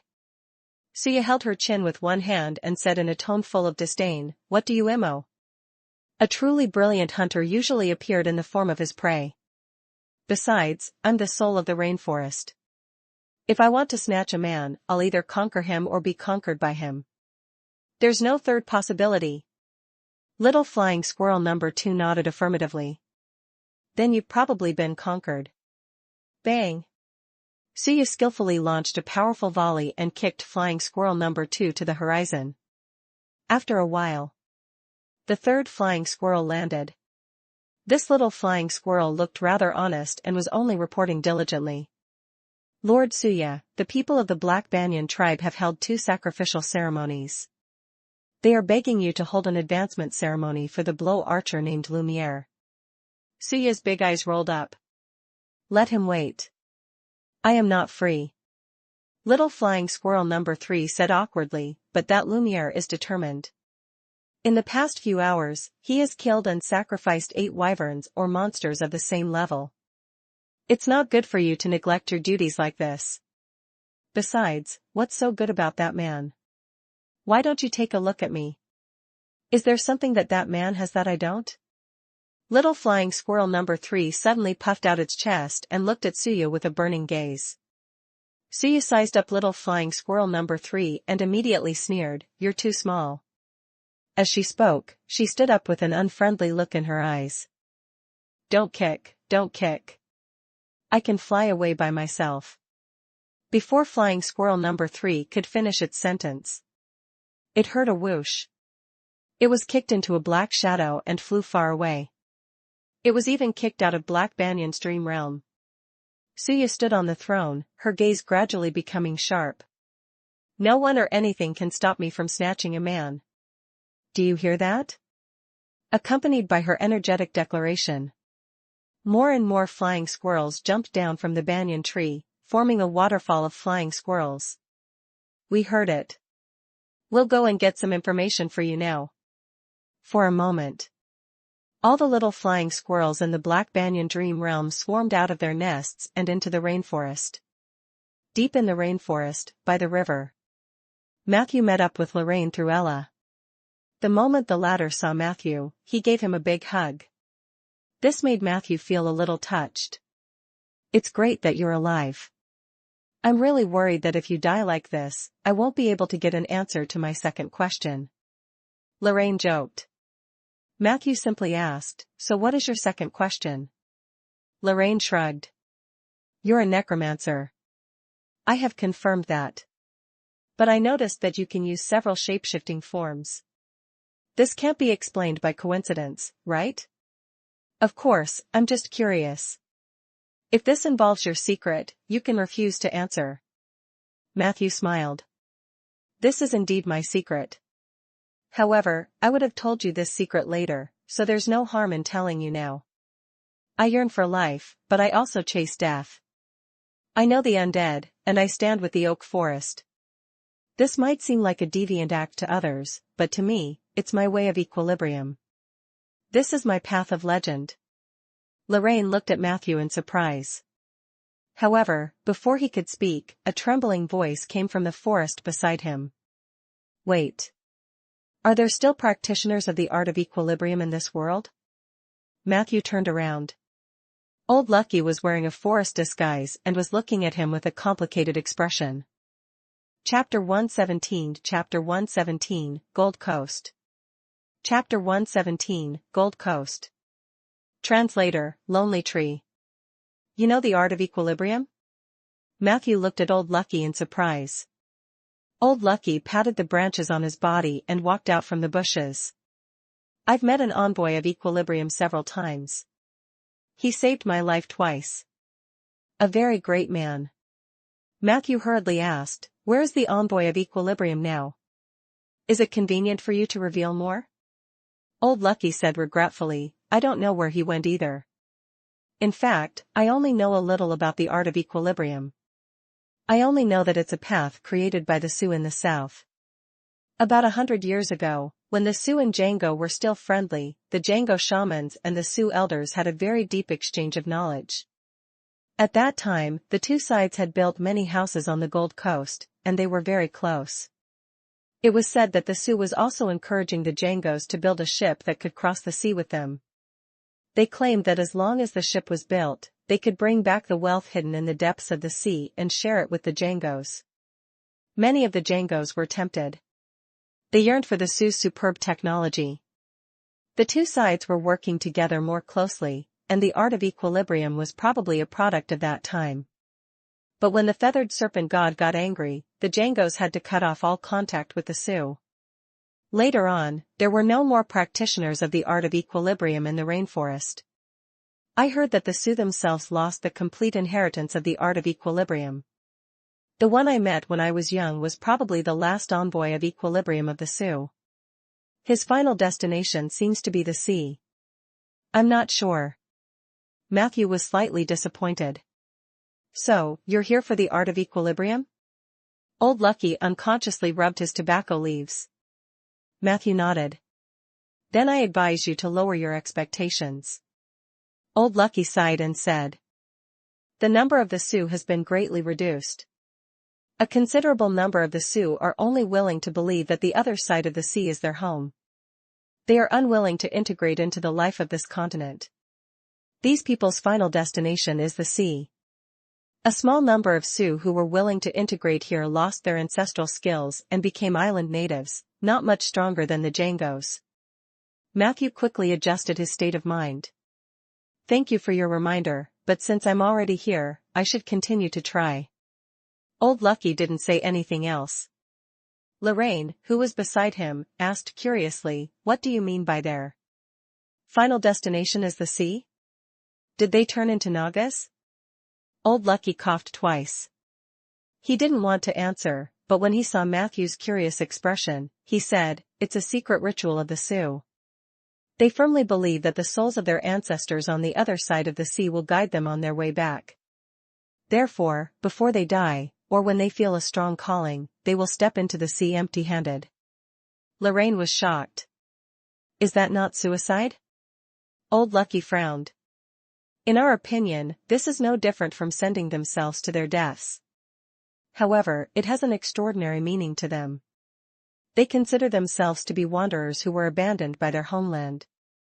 In order to return to their homeland, they are willing to do anything. In this regard, the Sioux have a particularly strong obsession. Is there such an obsession? Lorraine asked in surprise. It's really puzzling. Old Lucky immediately warned, in any case, when you're in alien territory, resurrecting their customs is the most basic core test and survival rule. The Djangos are like this, and so are the Sioux. It's fine for us to discuss a few things behind their backs now, but we can't say these things in front of them. Lorraine pursed his lips, but he soon became happy again, as if he had new material. Let's go. Matthew reminded them, this rainforest shouldn't cause us trouble anymore. As he spoke, as if to confirm this point, he walked towards the two piranha flowers that had been fighting. Be careful. Old Lucky shouted. It's all right. Matthew replied casually. Then, Old Lucky and Lorraine were surprised to see Matthew walk to the piranha flower unscathed. The moment he got close, the two piranha flowers actually stopped fighting. Moreover, they did not attack Matthew. Instead, they kept swaying their bodies as if they were yearning for something. "Didn't you say that this rainforest hates you?" Lorraine looked as if he had seen a ghost. "I think she doesn't hate me that much now." Matthew smiled and stretched out his hand. The two piranha flowers frantically rubbed the back of Matthew's hand with their flower buds as if they had been domesticated for many years. This scene was too horrifying and bizarre. Old Lucky almost lost his grip on the pipe in his hand. "Magic, you must have used magic," Lorraine shouted. "Why don't you move aside and let me try?" Matthew took half a step back. Before Lorraine could step forward, the two piranha flowers snapped with fury, and they started to pinch each other crazily. One of the flowers spun around in a big circle after the scuffle was too intense. It suddenly brushed past Lorraine's trousers. The serrated edge of the flower bud suddenly extended and scraped off a few pieces of cloth on his body. "Matthew! The duration of your spell is too short," Lorraine shouted. But at this moment, Matthew turned around and walked into another bush. He could feel that he had entered a strange state. Before he could even do anything, the bushes automatically parted to the sides. Chapter 118, Gold Coast. Chapter 118, Gold Coast. Translator, Lonely Tree. A viper groveled at him, and two burrowing owls greeted him. For some reason, a little flying squirrel with a bruised nose and swollen face raised a few berries to him.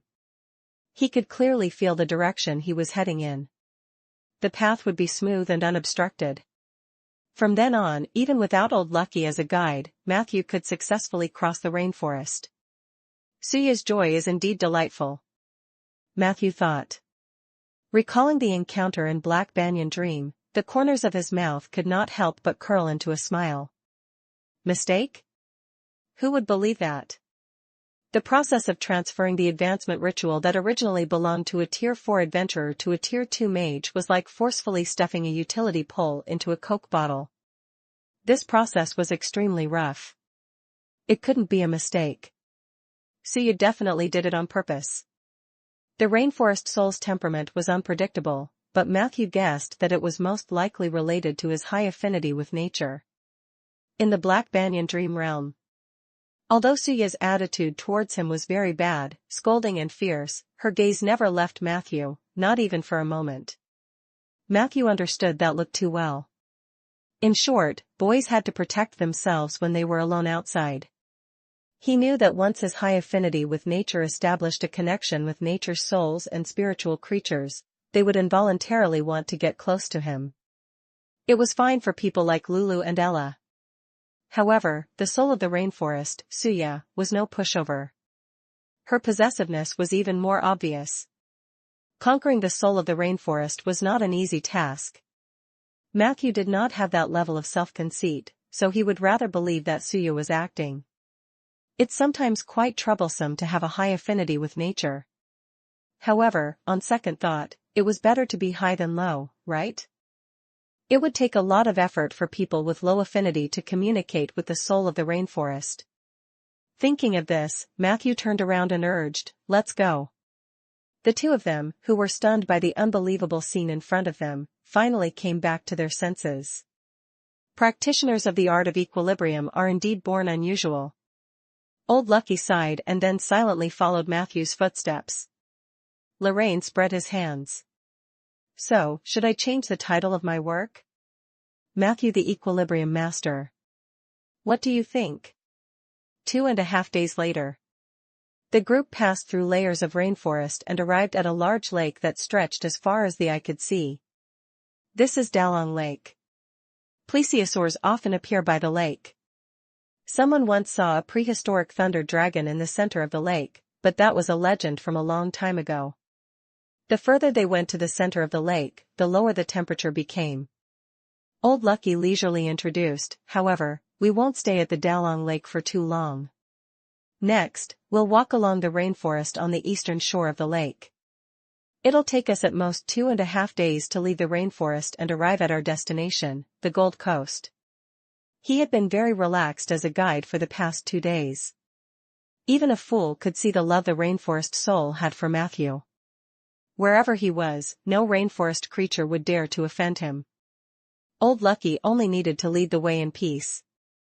The only one who was dissatisfied was Lorraine. It was less fun, but when Old Lucky suggested that he take him on another path away from Matthew, he immediately kept quiet. After a while, he said that he would fight side by side with Matthew and would never give up on his companions. A group of people was resting by the Dalong Lake, enjoying the beautiful scenery while drinking fresh water. It was evening. The surface of the open lake glistened. Matthew noticed that many animals were drinking water by the lake. Wolves, honey badgers, bears, foxes, monkeys, rabbits. These animals seemed to completely ignore each other when drinking water, and the scene was very peaceful. But very quickly, this peaceful scene was broken. A plesiosaur suddenly jumped up from the bottom of the lake, causing countless splashes. Many animals were scared away. At this moment, a black shadow suddenly charged out from behind a rock on the shore. His speed was as fast as a cheetah. In the blink of an eye, he rushed to the shore. Then, with a leap, he directly rode on the neck of the plesiosaur. Hiss! The plesiosaur let out an angry roar. But soon, the roar turned into a wail. Matthew saw it clearly.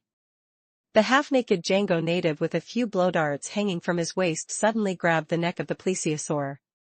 As the latter struggled, he suddenly slapped the neck of the plesiosaur with his right palm. Paw! Paw! Paw! The speed of the native's palm strikes was extremely fast. In about 3 breaths, he had slapped the dinosaur over 100 times.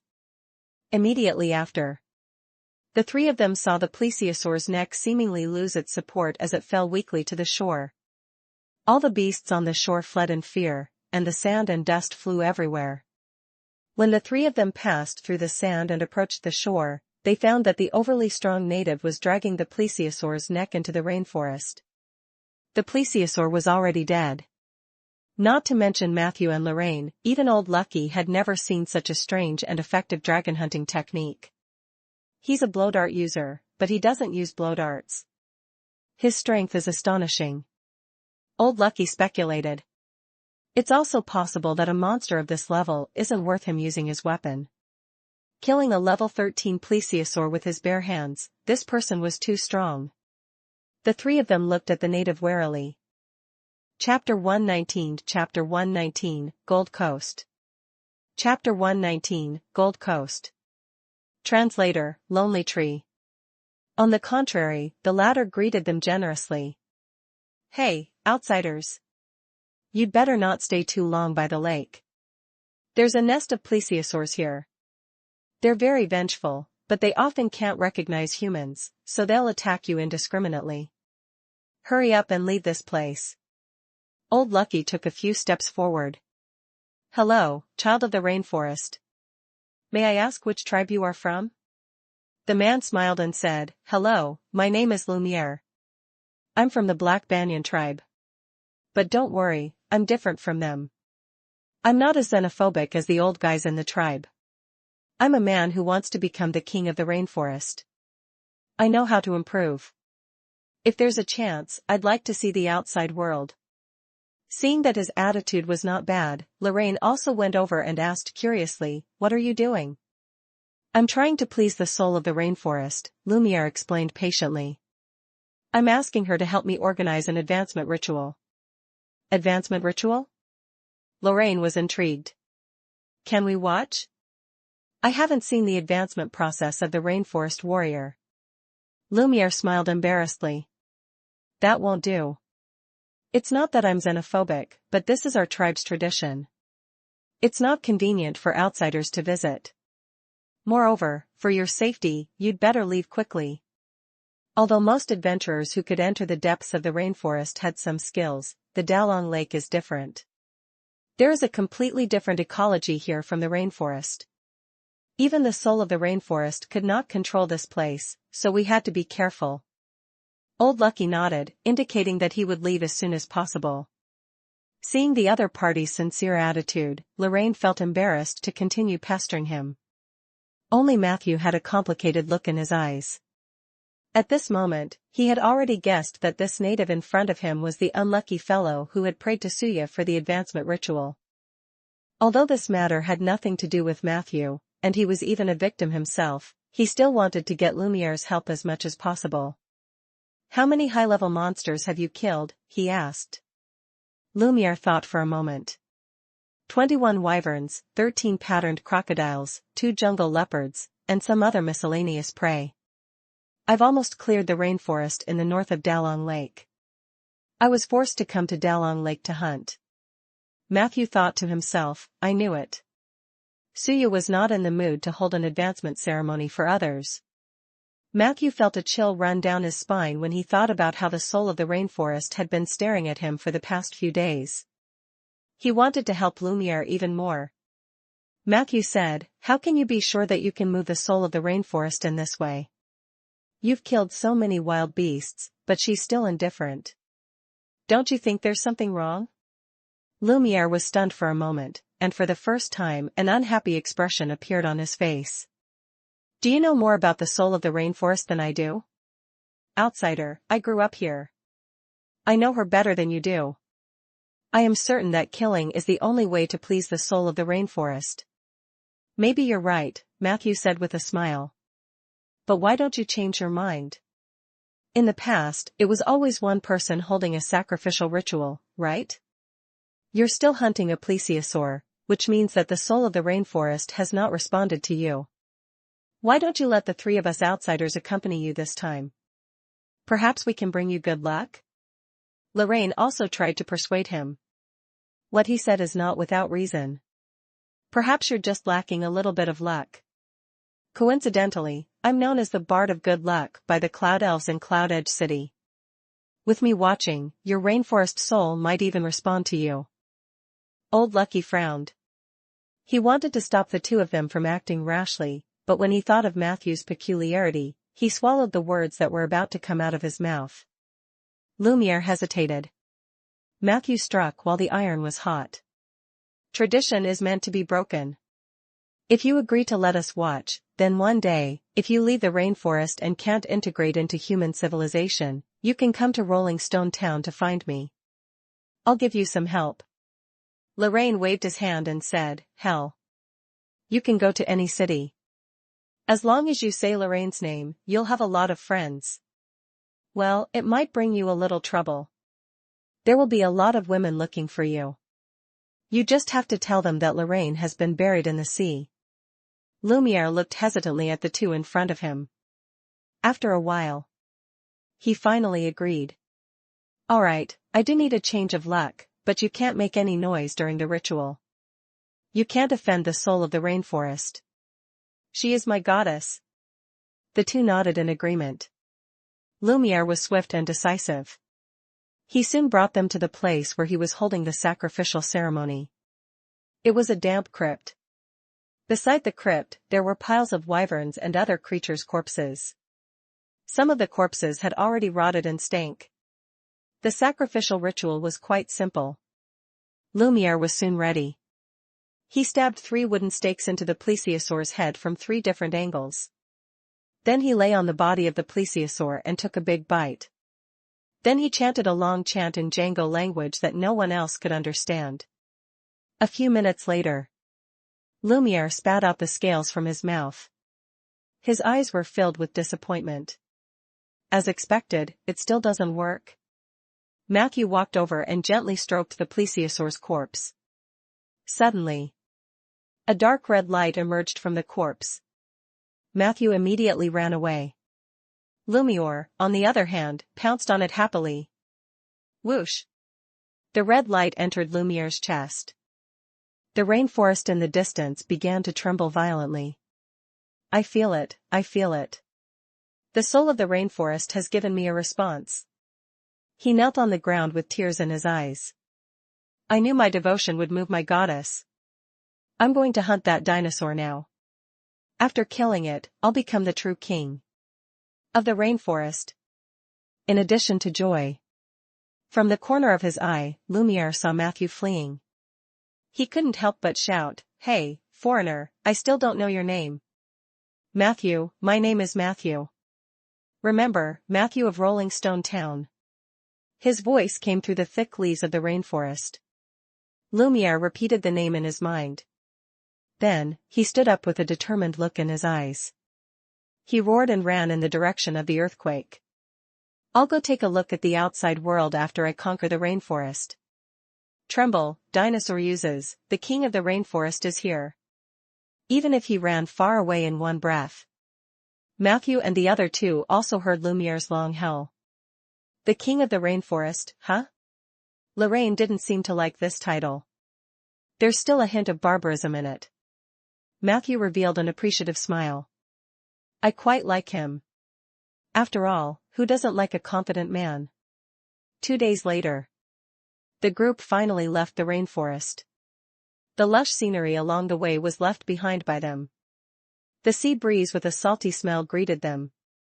On the boundless sea, small islands were faintly discernible. The waves crashed against the golden beach. Shells, coconuts, fish and shrimp could be seen everywhere. Matthew bathed in the sea breeze along the coast, and a strange resonance surged in his heart. Prompt, you have discovered the Arune Sea/Gold Coast. You have sensed the domain, equilibrium. Chapter 120 Equal Stream Island and Naga. Chapter 120 Equal Stream Island and Naga. Translator, Lonely Tree. The domain was a fixed, continuous, and covered form of presence. It was similar to a magic array. Once it was set up, it only needed regular maintenance to be effective for a long time. Matthew stood by the sea, quietly feeling the faintly discernible power of equilibrium. Someone set up a domain field here, but it hasn't been maintained for a long time. This was what his perception told him. At the same time, more information surged into his mind. The equilibrium domain field was designed to correct the natural deviation and harmonize the balance of the elements.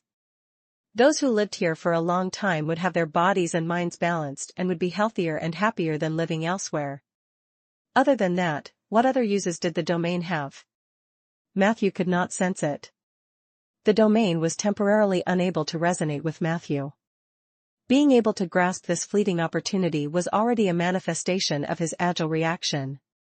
Hint, you have communicated with the domain field equilibrium left behind by the envoy of equilibrium. You have obtained the elements of the domain of equilibrium, coordinated. Accumulate more elements, and you will obtain the opportunity to enter the equilibrium domain. This wasn't Matthew's first time obtaining an element, but what was different from before was that the coordinated element directly triggered a change in the Tai Chi symbol.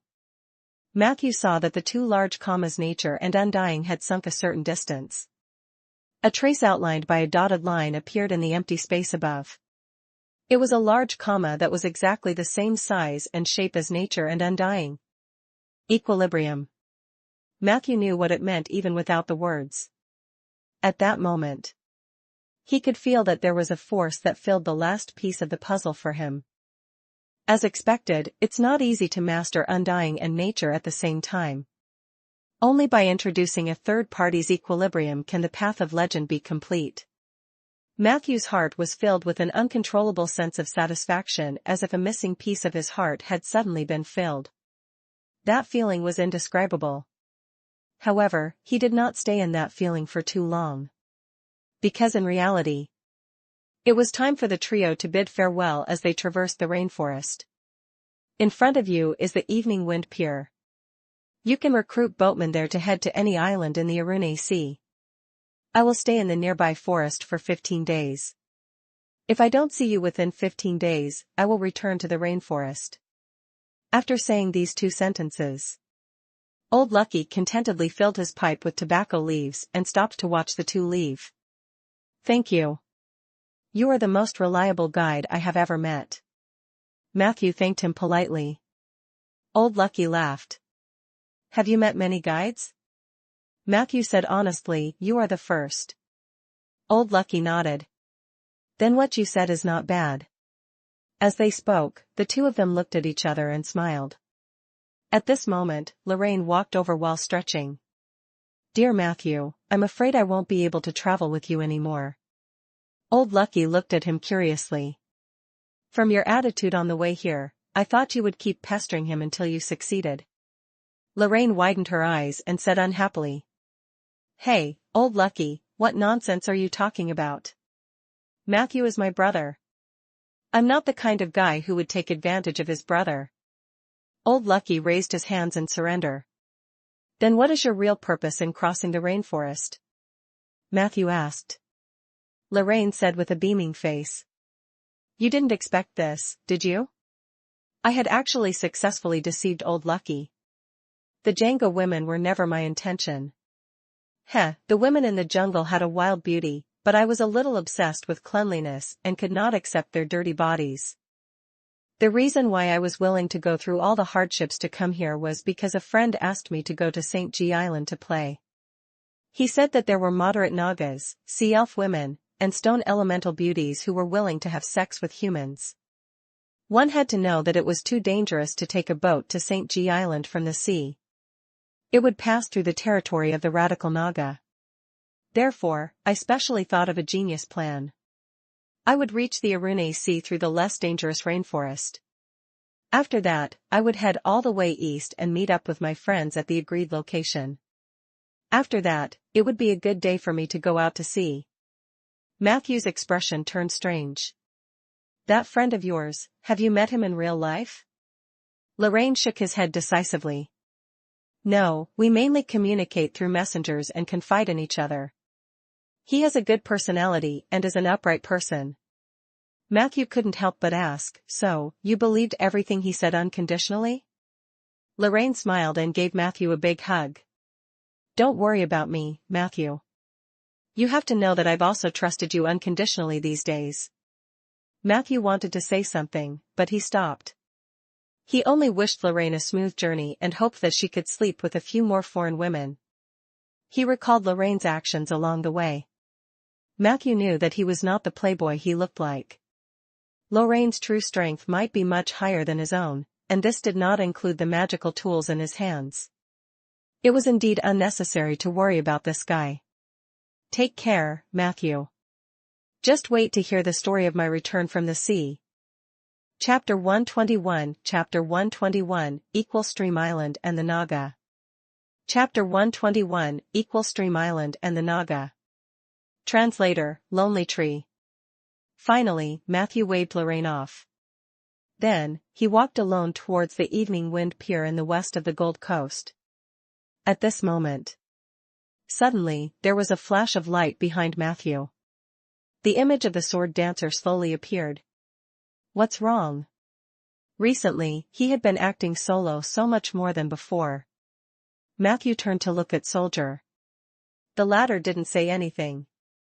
He just took out a long string from his cloak. Matthew focused his eyes and saw that there was a skewer of struggling flying squirrels. They were trapped together by Soldier like dumplings. When they saw Matthew, the little flying squirrels looked at him with tears in their eyes, as if they were begging him to let them go. You mean? They have been watching me? Through the spiritual fluctuations of the summoning contract, Matthew could barely understand what Soldier meant. Soldier nodded. The little flying squirrels immediately panicked. They could not help but wag their tails and beg for mercy. Their large eyes were filled with tears, and it was easy to soften people's hearts just by looking at them. Matthew rolled his eyes and immediately guessed that these little flying squirrels were Suya's spies. However, he had already left the rainforest. It was extremely difficult for Suya to keep an eye on him, so he did not have to be calculated with these small animals. So he said to Soldier, "Put them back in the rainforest." Soldier nodded blankly. The next second, he shook his wrist, and the knots on the rope fell off. The little flying squirrels fell to the ground like eggs. After landing, most of them fled in panic and disappeared into the rainforest in a short while. At this moment, Matthew suddenly realized that there was a little flying squirrel standing in front of him, trembling with fear. It only used its hind legs to support itself, its front claws retracted in front of its chest, and its eyes were filled with fear. Eh? It's you? Matthew recognized it. Wasn't this the little flying squirrel that seemed to have been beaten a few days ago? It had even offered Matthew berries in the bushes. Most of the injuries on the flying squirrel's face had already healed, but its eyes were still slightly swollen, making them seem even bigger. Why didn't you go with your companions? Matthew bent down and asked patiently. The little flying squirrel spoke in human language. Lord Suya doesn't even treat us, little flying squirrels, as humans. No matter how good our work is, she always punches and kicks us. I can't live another day like that. I don't want to stay in the Black Banyan dream realm anymore. I want to follow you, Lord Matthew. Please give me a chance. Matthew looked at it playfully. Why me? The little flying squirrel boldly said. Because only you have the hope of conquering Lady Suya. I hope that one day, when you really do that, you can let me, as your servant, have a share of the profits. Matthew was surprised by the flying squirrel's ambition. What do you want to do to Suya? The little flying squirrel immediately laughed evilly. I want to kick her hard. Matthew looked at it with interest. He realized that this little flying squirrel was different, so he asked again, what's your name? The little flying squirrel said, I don't have a name, and so do my 3,000 compatriots. Usually, Lady Suya can't even tell who is who. She only knows how to say hey hey hey very rudely. I've had enough of that woman. I want to defect. Please accept me. Matthew wanted to agree, but considering Suya's cunning, he had another layer of consideration. If you want to follow me, it's not impossible. I need you to prove your loyalty to me. How do I know that you will not betray me like you did Suya? Matthew asked. That's easy. Aren't you a mage? You can cast a curse on me. If I betray you, I will be crushed to pieces immediately. Little Flying Squirrel said somewhat sorrowfully, actually, I also suggested that Lady Suya cast such a spell on us, but she didn't even have the interest to cast a spell on us. Damn it. How much does she look down on our little flying squirrel? I have to take revenge on that woman. Matthew rested his chin on his hands and thought for a moment. There's no need to cast a curse, but you still need to go through a small test. I hope that you can return to Suya's side now and pretend that nothing has happened. Didn't she want you to monitor my every move? I hope you can monitor her every move for me. I will pass by the rainforest in a while. If your performance can satisfy me, I will consider taking you away with me. The little flying squirrel thought for a moment.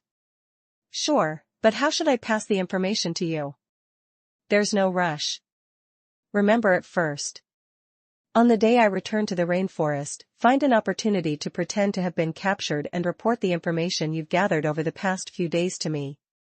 Matthew encouraged, if you really do a good job, then I won't be stingy to fulfill my promise. The little flying squirrel immediately became excited, but soon after, he had a troubled expression on his face. What's wrong? Matthew noticed this. I now have a chance to escape from the sea of misery, the little flying squirrel said. But I still have many brothers. If I escape alone, and they are still sinking under the violent rule of that bad woman, I will be very sad. Matthew was helpless. He could steal one squirrel from the soul of the rainforest but not a whole bunch. Otherwise, if he really angered Suya, he would never be able to enter this rainforest again. I'm sorry for making things difficult for you. The little flying squirrel was depressed for a while before it regained its spirit. I will return to Lady Suya's side and monitor her every move. However, before I leave, I have one last request. Can you give me a name? I don't want to live namelessly like the other little flying squirrels. Chapter 122 Chapter 122, Stream Island and the Naga. Chapter 122, Stream Island and the Naga. Translator, Lonely Tree. Matthew quickly said, that's easy. Since you're a flying squirrel, I'll call you Hoodlum. Good. Although I felt that this name was ordinary, it was probably because my standards were too low, and I couldn't appreciate it. After all, I was just a little flying squirrel that hadn't seen much of the world. From now on, Hoodlum is me, and I am Hoodlum. No one can mix me up with the other flying squirrels. Hoodlum cheered for a while, then solemnly extended his front paw at Matthew. Pinky swear, I learned it from you humans, Hoodlum said seriously. Matthew smiled and hooked it with his pinky. Hoodlum bowed respectfully and ran into the rainforest. This little flying squirrel is quite interesting. Matthew looked at Soldier. So, where did you get this rope? Soldier looked confused and started to twist subconsciously. Matthew had to check the data panel as he walked. Finally, he flipped to a message from a few days ago. Hint, your summoned creature Soldier has used the Bondage Master's ability. He peeled the tree bark and emitted it to make a strong rope. Your summoned creature Soldier is extremely satisfied. Bondage Master? That was a real ability? Matthew was slightly surprised. Recalling the scene of the flying squirrels being strung up, he suddenly realized that he should prepare a magic rope for Soldier. This ability might not be as indecent as it seems on the surface. As he pondered, the gray lighthouse with mottled walls in front of the coastline was already close at hand. There was a small dock on the east side of the lighthouse. At this moment, only two figures could be seen on the dock, one old and one young. Matthew walked over quickly. Evening Wind Pier. Under a row of lush palm trees, an old man was resting with his 8 or 9-year-old child. Both of them had black hair, black eyes, and dark skin, but it was obvious that they had been tanned by the abundant sunlight on the Gold Coast. Their skin color was still yellow. These were the typical characteristics of the Sioux. Hello. Matthew greeted from afar. Is it convenient to take a boat? I want to go Stream Island. The child looked at Matthew curiously. The old man slowly stood up from under the tree. As he put on his straw hat, he narrowed his eyes and looked at Matthew. Stream Island doesn't welcome outsiders. Matthew explained, I have a friend who is a distinguished guest of the island. I have a letter of introduction from him. He is a warrior monk and should be famous in this area. Without waiting for the old man to speak, the child spoke first. The monk you mentioned, is he the one who likes to talk nonsense and always likes to go into the sea to catch turtles to eat? The monk did have a full mouth of nonsense, but would he go around catching turtles to eat? Matthew could only probe, is his name Liweichi? Yes. It's him. The child said unhappily. I heard that he ate all the turtles on the island by himself. Do you know how ridiculous he was back then? He's just a martial monk. The old man walked over and interrupted him. He said to Matthew. Liweichi is indeed a distinguished guest of the island, but I'm afraid that the island is very different from when he was there. If you insist on going, we can take you there. Matthew nodded. The fee is 1 gold coin, the old man said. Matthew asked as he took out the money, do you accept the 100 cities Alliance's gold coins? The old man nodded. Yes. He took the money and took out a very short flute from his waist. He put it to his lips and played it silently for a while before putting it away. Wait a moment. Perhaps to relieve his boredom, the old man continued the topic. There are many small city-states on the shores of the Arune Sea. Most of the civilizations of these city-states came from the north. Some of the city-states here are very rich, while others are relatively poor. However, they are all within the influence of the 100 Cities Alliance. Actually, if you walk around the Gold Coast, you will find that other than the unique customs of the locals, other places are no different from the 100 cities. Matthew asked curiously, how many city-states are there on the Gold Coast? The old man pondered and said, I don't know. There are fewer cities on the North Bank, but the South Bank is very prosperous. There are at least a dozen famous city-states. Among them, Torch City, where the Golden Sacred Lord was located, was the most famous. The other small city-states also had their own characteristics and cultures. However, the South Bank doesn't seem to be peaceful recently. If you're thinking of traveling, it's safer to stay on the North Bank. However, you should never enter the rainforest and do not provoke the Django people and their feathered serpent god. They are a bunch of lunatics. Matthew noticed that the old man's tone was full of resentment toward the Djangos. He wanted to ask more questions. At this moment, the child stood at the edge of the dock and waved at them. The boat is here. The boat is here. Matthew looked up and saw a white line coming from the sea and sky. When he got close, he saw that the turtle hidden in the white wave was the size of a basketball court in his previous life. Let's go, young man. The old man gestured for Matthew to follow. Shankunsi will take us to the island. Under the old man's guidance, Matthew tried to get on the turtle's back from the dock, but when he passed the edge of the turtle shell, Matthew slipped. Chapter 123 Chapter 123, Equal Stream Island and Naga. Chapter 123, Equal Stream Island and Naga. Translator, Lonely Tree. Fortunately, Soldier was behind him. Matthew stepped on Soldier's face and climbed up smoothly. Be careful.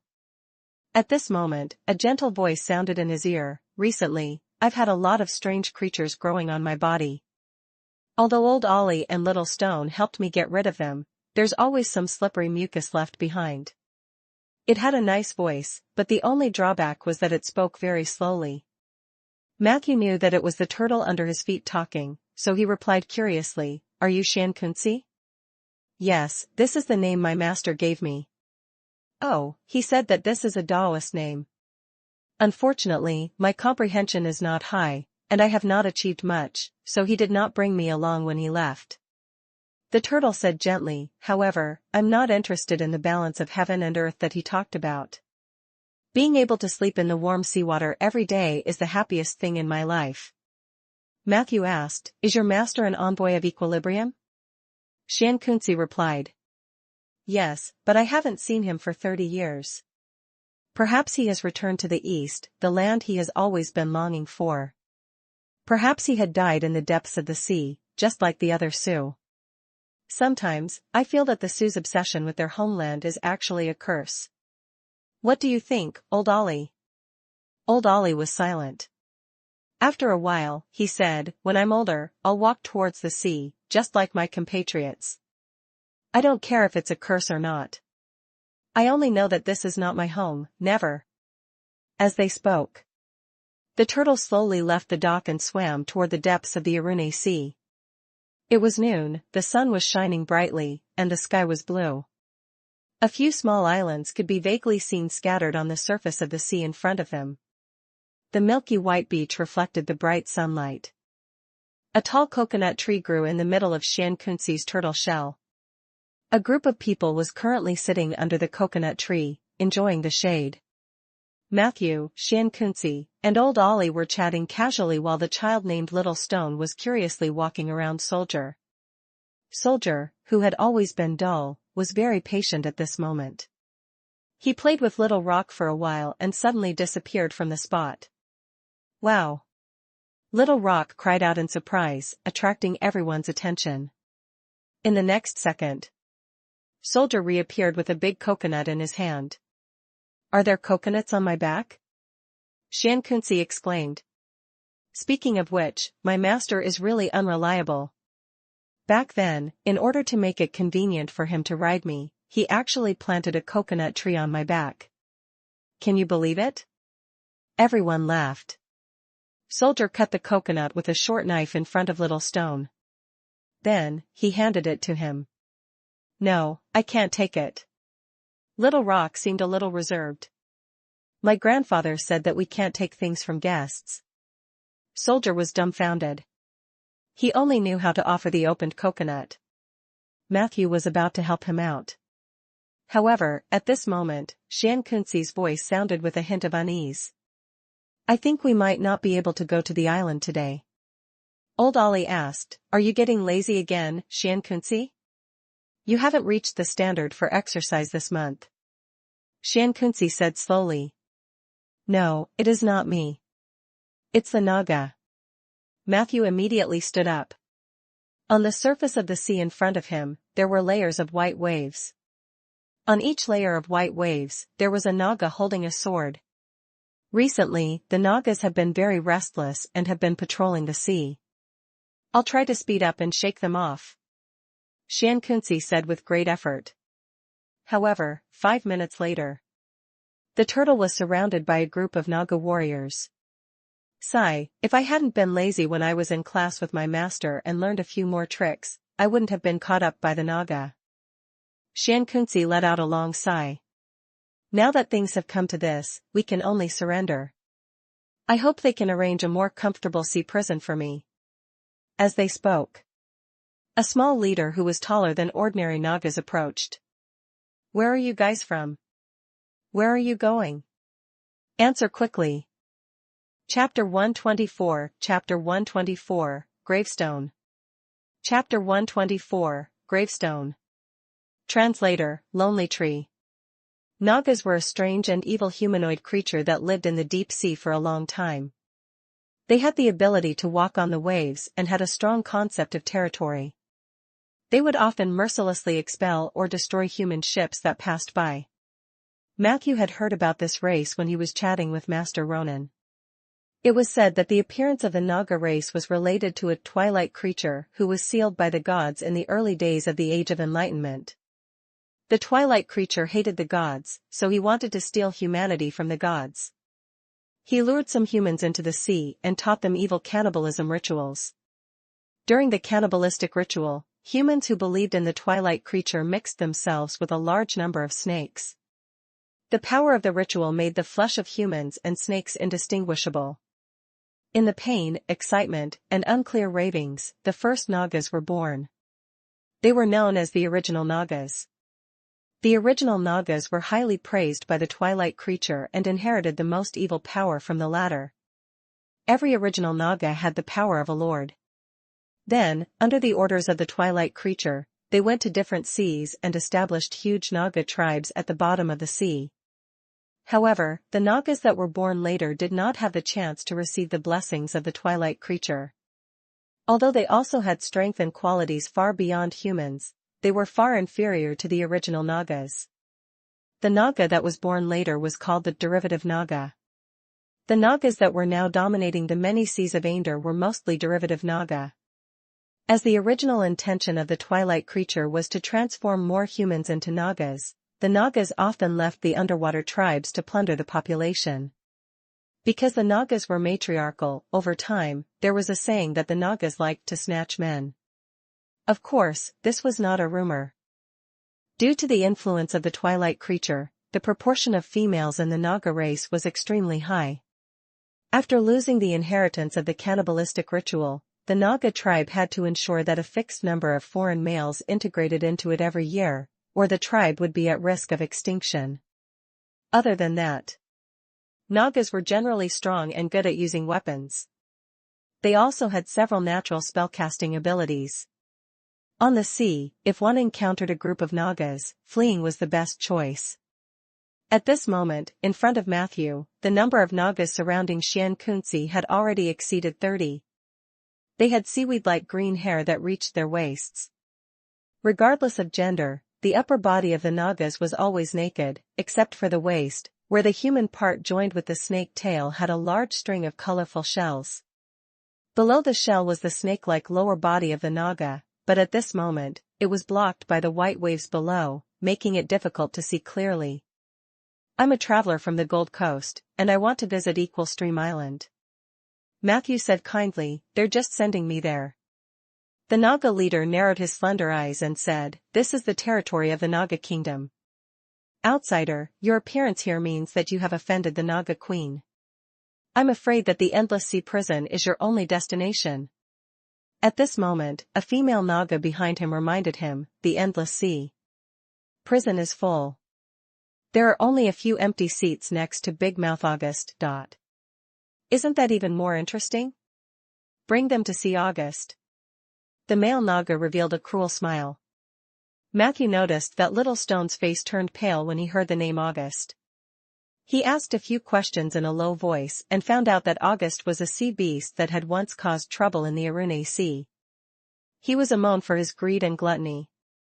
It was once the nightmare of the nearby people, but it had been subdued by the Nagas.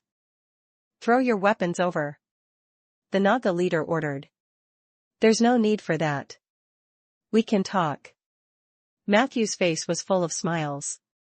I'm a traveler from afar. I've collected many unique small items along the way. Don't you want to hear about the interesting stories of my journey? I'm willing to share it with you. The Naga leader sneered and wanted to say something. Suddenly, he turned his eyes and said to Matthew, "Then come here. Let's go over there and talk. I hope your story will be interesting." The two of them came to Xiankunzi's tail, and the other Nagas tactfully dispersed. Matthew fumbled around in his luggage and immediately handed over a medium-sized bag with a smile. There were a few mirrors and some berries in his pocket. Apart from that, there were also gold coins. "You're very tactful, young mage."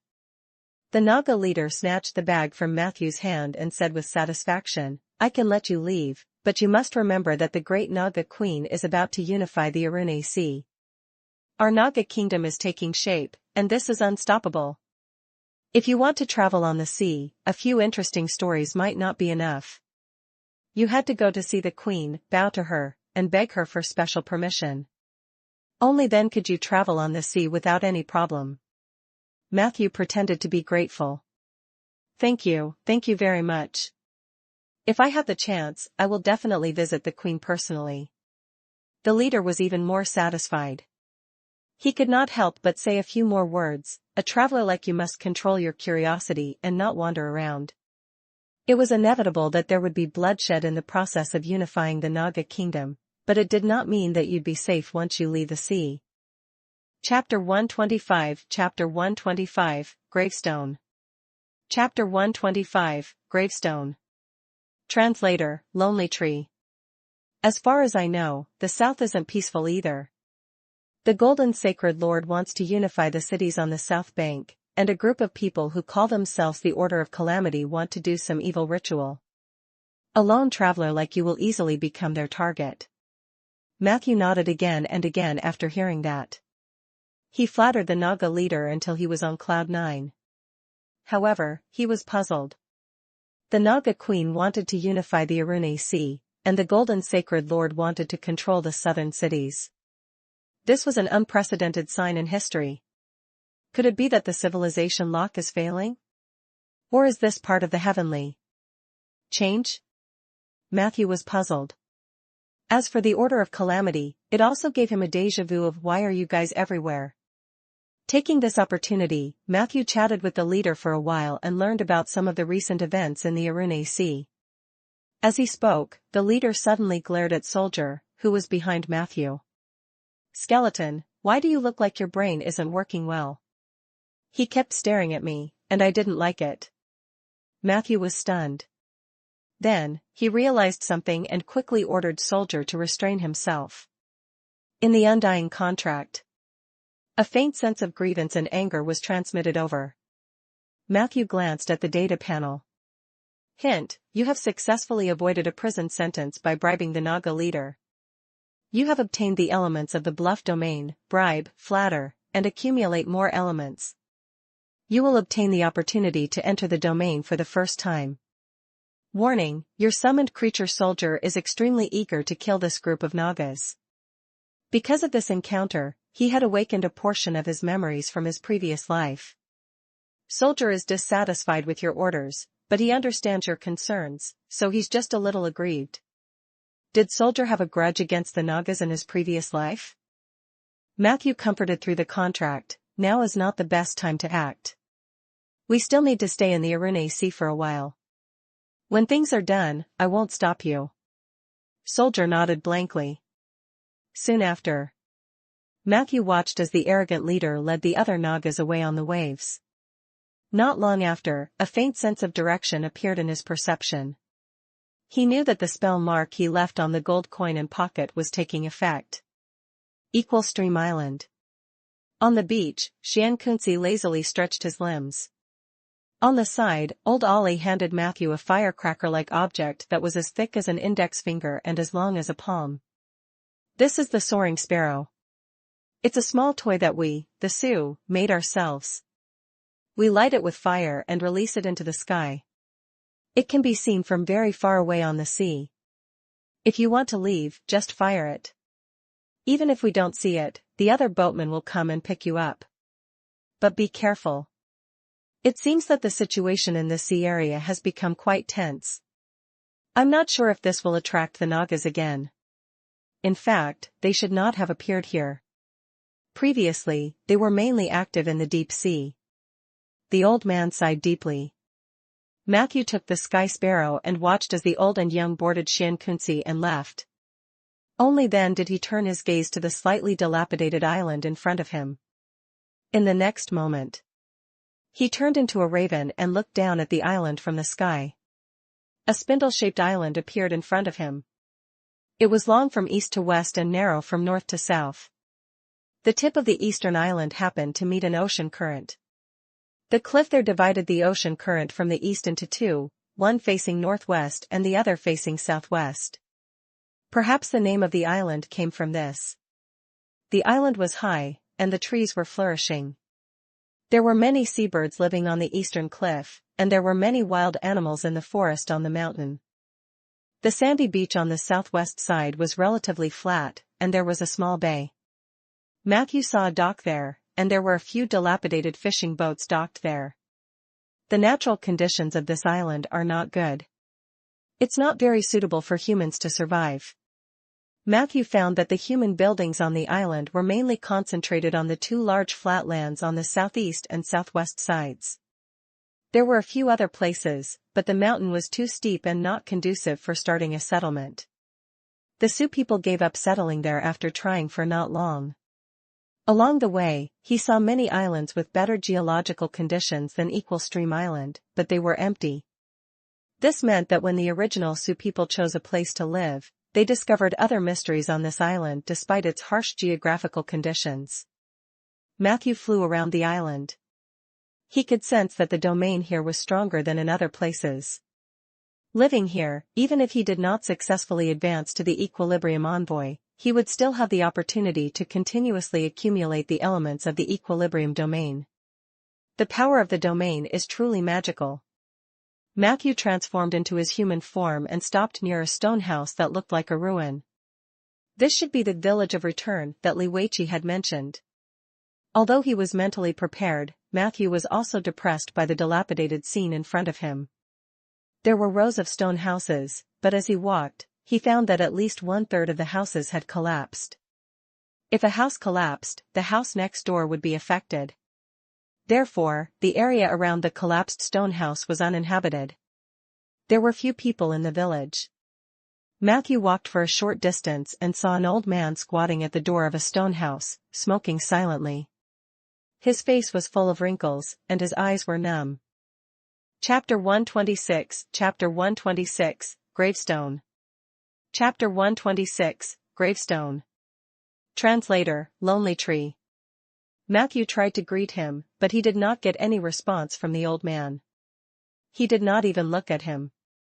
He could only continue to move forward.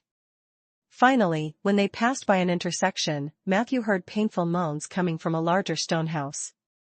"Excuse me, do you need my help?" Matthew stood at the door and asked. The door of the stone house was open, which allowed him to see the scene inside at a glance. As soon as he finished asking, Matthew decisively walked in. Because he saw an old granny fall to the ground. At this moment, she was rolling around weakly with her arms propped up. "Are you all right?" Matthew went over and slowly helped her up. Then, he sat by the bed. Realizing that the old lady's body could not stand sitting for a long time, he immediately made some bedding from the side and let her lie down. "I just wanted to get up and drink some water by myself," the old granny said gratefully. "My husband went out to pack his fishing gear. He will be back soon." "Thank you, child." Matthew poured her a glass of water and carefully helped her drink it. Then, he shook his head and said, "It's just a small matter. You don't have to thank me." Matthew asked with concern, "Is there no one else who can take care of you? For example, your children?" "My children?" The old granny snorted. "They have all gone ashore. Torch City in the south, Ashes City in the north. They have gone everywhere, but none of them are willing to stay on the island. However, they did not do anything wrong because the other young people on the island did the same. Anyway, this isn't our hometown, so what's the point of staying on the island?" Seeing that she was in good spirits, Matthew chatted with her for a while. Not long after, the husband of the old woman named Shinju returned. To Matthew's surprise, he was not a Sioux. His appearance was more like a mixed blood of Django and coastal humans. His name was Orjin. Orjin looked a dozen years younger than Jinju. After learning about the old lady's fall, Orjin was very grateful to Matthew and insisted on having him stay at home for dinner. During lunch, Orjin began to talk about his origins. He was originally from Les City on the southern shore, and because of a trade, he had an inexplicable relationship with Jinju, who had recently become a widow at that time. Under Orjin's persistent pursuit, he moved to the island a few years later and married Jinju. After that, the two of them gave birth to 5 children, 2 boys and 3 girls. These children left the island after they became adults. In the beginning, they would come back to visit once a year. As time passed, the 5 children discussed that one person would come back as a representative every year and take turns to visit their parents. Now, Orjin said that the last time a child came to visit them was 3 years ago. I don't blame them. They've grown up now. They have their families and their children. It's impossible for them to waste time on an old woman like me. Do you still remember? Orjin, Molly, and the others once discussed raising money to bring me to the big stone city to retire and live a good life. It's just that I'm too stubborn and unwilling to leave. The old lady couldn't help but interject when Orjin was recounting his experience. Yes, yes, yes. Our children are very filial. Let's not talk about this anymore. Child, why did you come to the island? Matthew told him the reason for his visit and placed the letter of introduction written by Li Weiqi on the table. Orjin opened the envelope, but he didn't read it himself. Instead, he handed it to Jinju.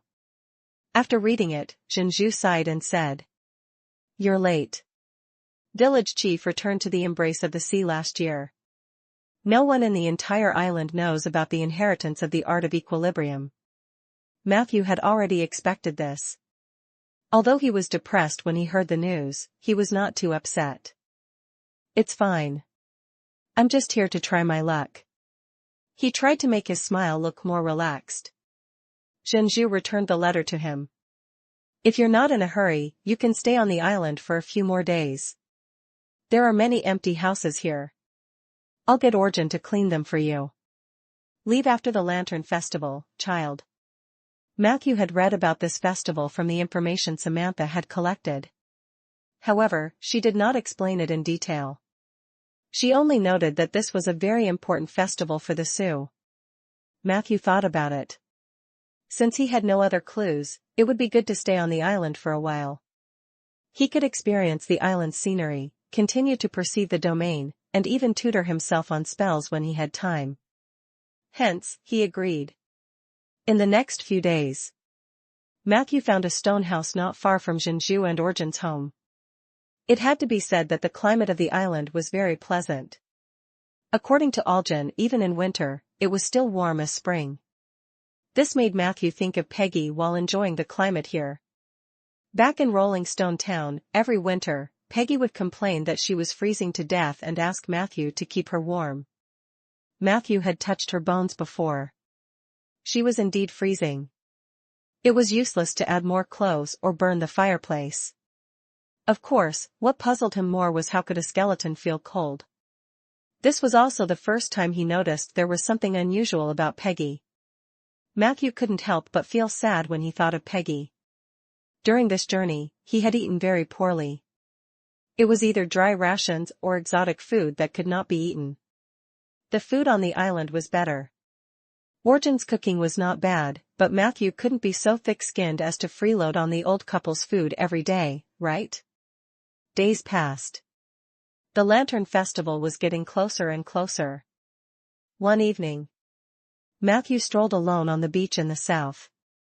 At this moment, the sea breeze was slightly cool, and the setting sun was golden. The waves hit the beach and the reefs, forming a harmonious movement with the flying seabirds. As he walked, Matthew suddenly noticed a black object on the beach in front of him. Moreover, its appearance was very different from the shells that could be seen everywhere here. He walked over and bent down to pick it up. Hint, you have discovered a gravestone, bright sandalwood king. Chapter 127, Chapter 127, So Happy. Chapter 127, So Happy. Translator, Lonely Tree. Gravestone? Matthew was slightly stunned. This thing did not conform to the burial customs of the Ander civilization. When he saw the additional remarks, he was relieved. In the information provided by Samantha, there was a port city called Bright Sandalwood. It was located on the east coast of the Endless Ocean and was once a very prosperous port city. The city lord of that city was the Bright Sandalwood King. He was also the leader of the first batch of Sioux clansmen who had brought people across the sea to settle down in Ander. There is an underwater tomb near the island, and it might have been opened by someone. Otherwise, this gravestone wouldn't have been washed here by the sea. Matthew had a reasonable suspicion that Bright Sandalwood King's tomb was not far from the island. It might even be on the island. Because this gravestone was obviously very heavy, it was impossible for it to drift with the waves for a long time. Would the inheritance of the art of equilibrium be left behind in the tomb of the leader of the Sioux? Matthew thought that the possibility was very high. It was a pity that his divination skills were terrible. Otherwise, he could have tried to obtain more clues. He picked up the gravestone and continued to walk along the beach. These days, he had been to many places on Equal Stream Island and had some small gains. Although they were not meaningful, they were all interesting. The beach was littered with shells, and from time to time a few stranded big fish could be found. Matthew couldn't tell what species they were, but he knew that they were fat and thin. He put the fish in bags and handed them to Orjan when he returned to the village. Orjan was a friendly person with good craftsmanship. The fish on the island were fat and delicious. After his treatment, they were steamed, boiled, smoked, or roasted. It was a feast for the taste buds. This beach wasn't big. Before he knew it, Matthew had reached the end. The coastline ahead suddenly became rugged, and the soft sand was replaced by huge reefs. Orjan told Matthew that every day, when the tide was low, one could find seafood in the reef area. The taste was even more exquisite. Unfortunately, the tide was high, and the seawater could surge at any time. The reef area was relatively dangerous. Matthew stood on a large reef and looked out for a while. In the end, he walked to a higher place. Not long after, Matthew found a large area of abandoned buildings. The architectural style here was the same as that of the village of Return, which was made up of large stone houses. The only difference was that this place had been abandoned. In the middle of the circle of stone houses, there were a few low kiln houses. This was an abandoned kiln. Through the traces left on the mottled stone walls, it was not difficult for Matthew to know that the Sioux had once burned kilns there on a large scale. The warehouse next to it was filled with colorful pottery. These pottery were printed with various lifelike animals and everything else. But Matthew looked around and saw no porcelain. He didn't know if it was because the porcelain was more expensive and had been taken away or if they couldn't restore the craftsmanship of the porcelain there. Even so, the craftsmanship of the Sioux was much better than that of the craftsmen in Rolling Stone Town. Since it was an abandoned kiln, Matthew simply took 2 sets of pottery and asked Orjan if he needed to pay the fees later. He left the abandoned kiln. Matthew continued to walk up the mountain, but after a few steps, he suddenly stopped. His perception was triggered. Matthew turned around and saw a short plant on the hillside behind the abandoned kiln. The plant seemed to have been struck by lightning. Its branches and leaves were charred black as if it could die at any moment. However, Matthew could feel a vigorous vitality from it. Hint, you have discovered a tea tree, alpine green tea, lightning struck. Green tea? Matthew was overjoyed. He quickly walked over and found 7 more tea trees behind the one that had been struck by lightning. The last 7 tea trees were full of tea leaves. From the shape and texture, they were already a little too old to be picked. Regardless, Matthew picked some tea leaves and brought them back to the village. He boiled a pot of hot water with his newly acquired pottery and made himself a cup of steaming green tea. After a while, he took a few sips. A refreshing feeling that he had not felt for a long time surged into his forehead. Hint, you have consumed a cup of blessed alpine green tea. Your temporary focus +1, learning speed and casting speed have increased by 15%, lasts for 45 minutes. Blessed green tea? Whose blessing? Matthew was curious. This enhancement effect was much stronger than the coffee he often drank. There were tea leaves in Ander, but most of them were black tea. There were very few green tea leaves that suited Matthew's taste. After drinking a cup of hot tea, Matthew began to have ideas about the tea trees. In the afternoon, Matthew found Orjan and talked to him about pottery and tea trees. As for the former, Orjan said that the Sioux in the village did some pottery many years ago.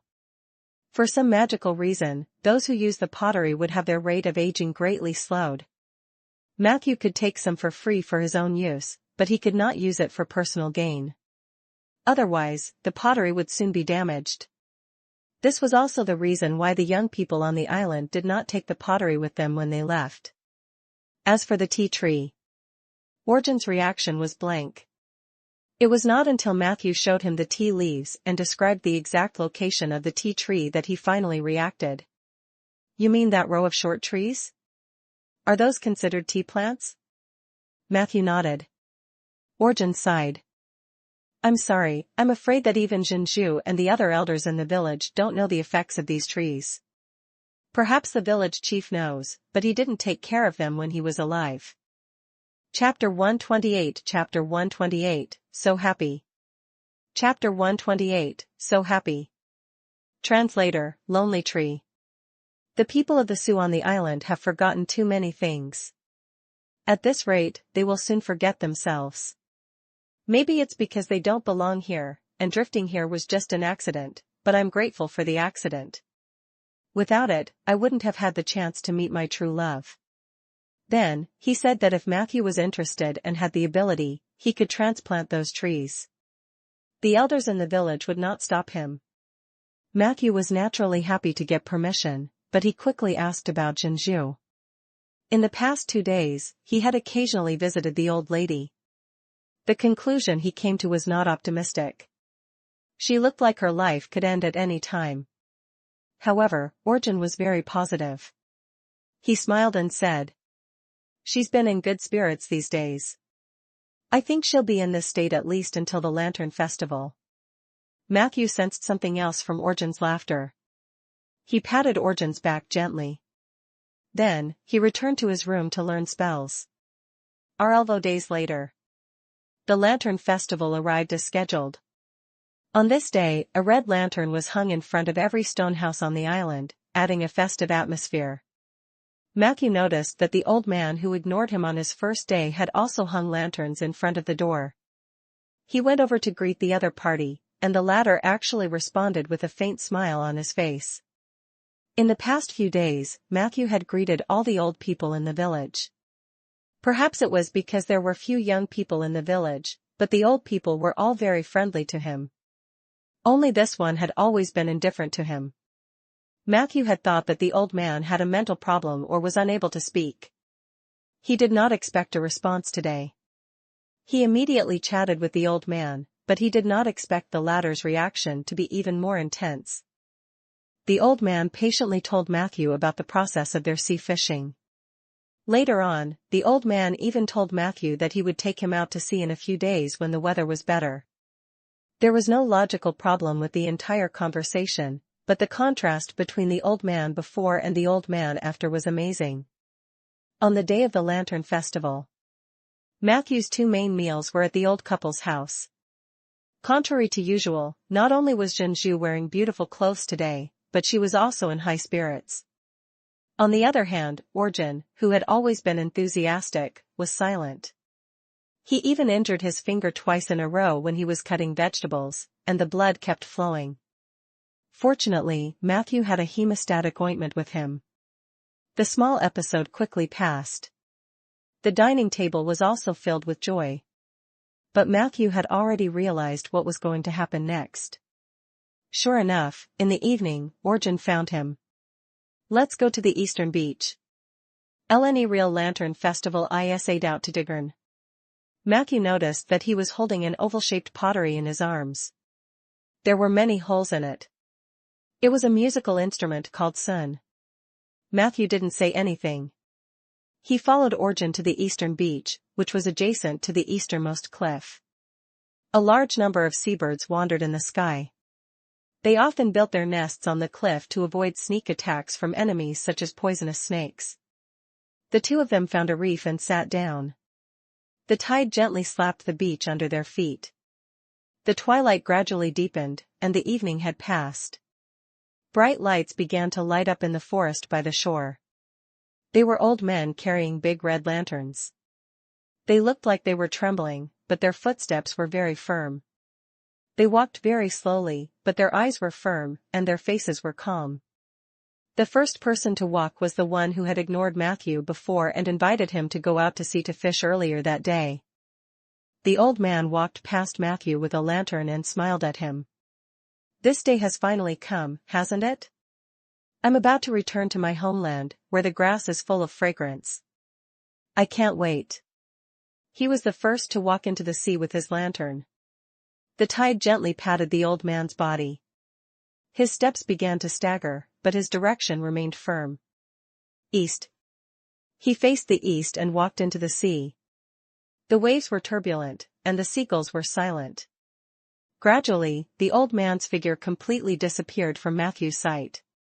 It was unknown if he was swept away by the sea, swallowed by the darkness, or if he had really returned to his homeland as he said.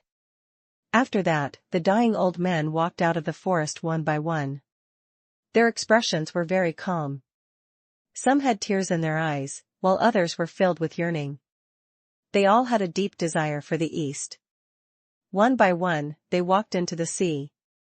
Just like the old man from before, they disappeared without a trace. Not long after, Zhenju walked over. She was wearing the most gorgeous clothes and had a faint smile on her face. When they passed by the reef, she put down the lantern, hugged Origin, and nodded at Matthew. "You don't have to be sad. This is more like a release for us. We were born with an endless desire for our homeland, but that feeling of not being able to get what we wanted tortured us for our entire lives. I can't go back, I can't go back. I am unable to return to that continent when I'm alive. But my parents, my grandparents, my siblings, they are all waiting for me there. I'm going back, I'm going back. My hometown, the hometown in my dreams." Zhenju carried a lantern and sang an unknown song in a raving tone. There was a low whimper on the beach as if someone was crying.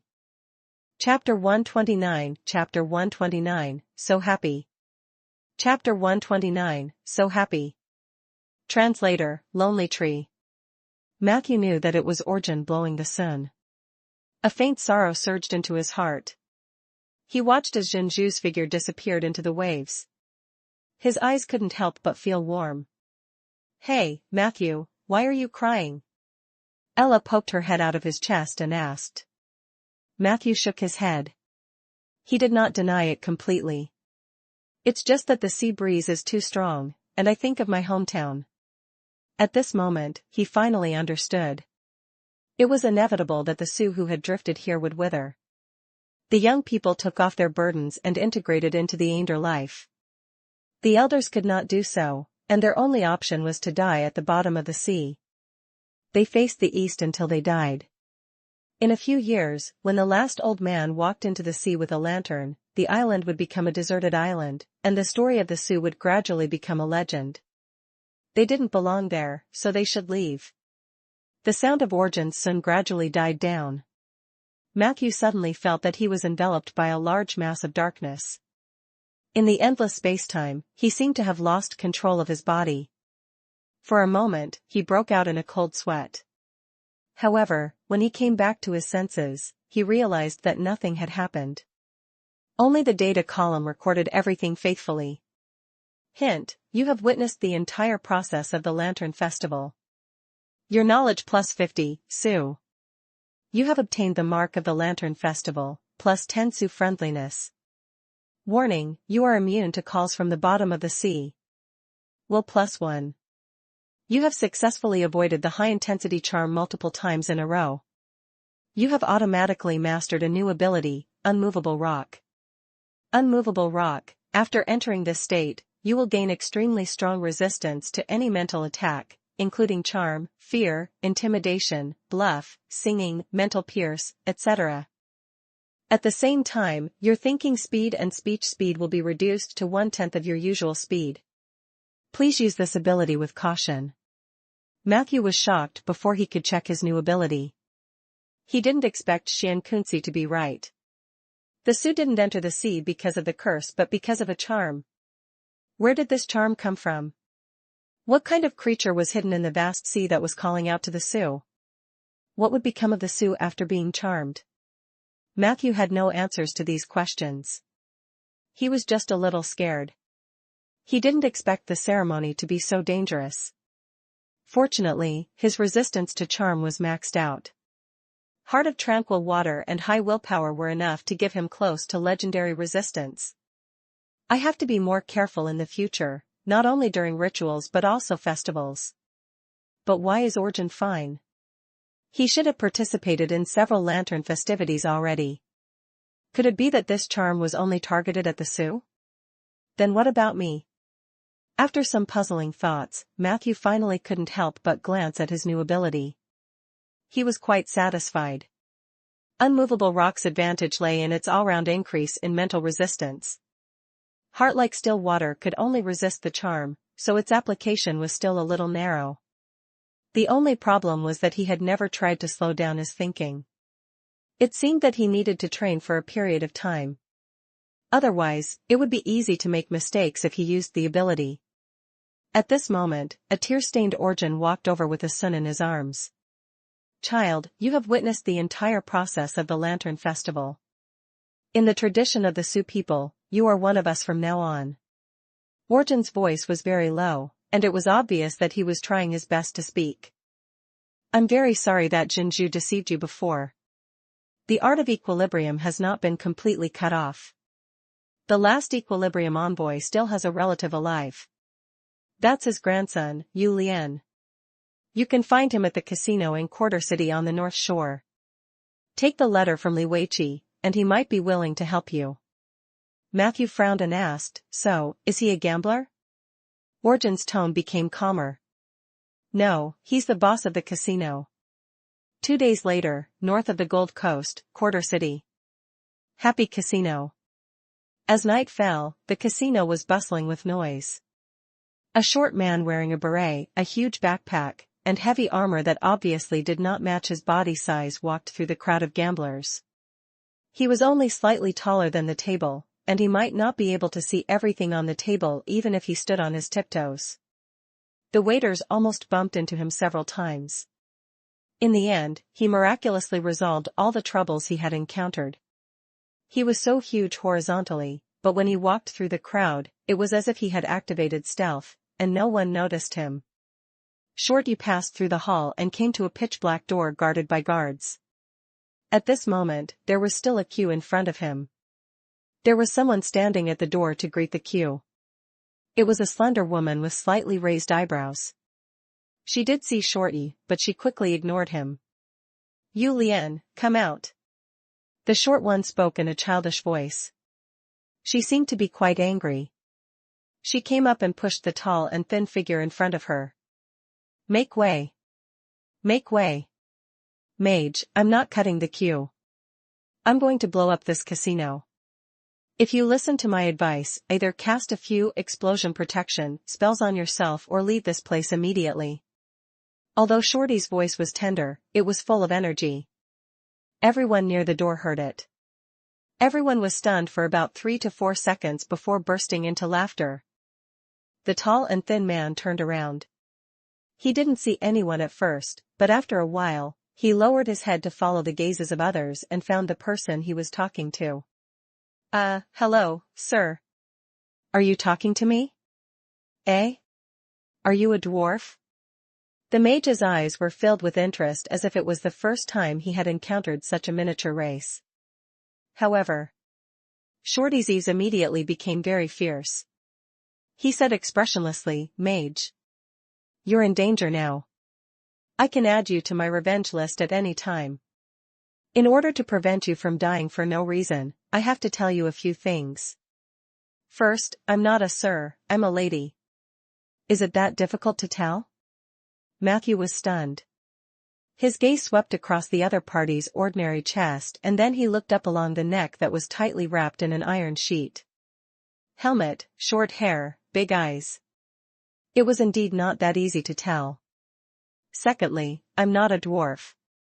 I'm just naturally short. As a mage, you are very unqualified and rude. If you don't know how to differentiate between humans and dwarves, then I suggest you study ethnography and study the structure of the human body to avoid embarrassing yourself or even getting into trouble next time. Do you understand now? Although she was short, her words were very imposing. Matthew realized that he had indeed been negligent, so he sincerely apologized. I'm sorry, I didn't have good eyesight. It's okay. You don't have to apologize to me. Shorty still had a cool expression on her face. First, there are many superficial people like you. I meet them almost every day. Secondly, whether you apologize or not, you're already on my list of people I hate. I might take revenge on you at any time, so there's no need for you to apologize now. After saying this, her gaze began to shift to the group of gamblers and guards who were watching the show. Finally, you gloating fools, do not underestimate the destructive ability of a vengeful machinist. I'm serious.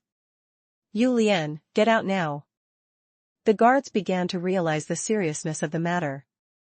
The gamblers also retreated while the guards rushed over. Shorty's face instantly revealed a helpless expression. I knew it. If I didn't show my skills, I would have to deal with the lackeys all day. Sound and noise. Let's teach them a lesson. As she spoke, 2 clockwork birds quickly crawled out of the bag on her back. Chirp, chirp, chirp. The 2 birds automatically rewound themselves and flew towards the guards. Chapter 130. Chapter 130, Are you the soul of the rainforest? Chapter 130, Are you the soul of the rainforest? Translator, Lonely Tree. The clockwork birds were as fast as a beam of light.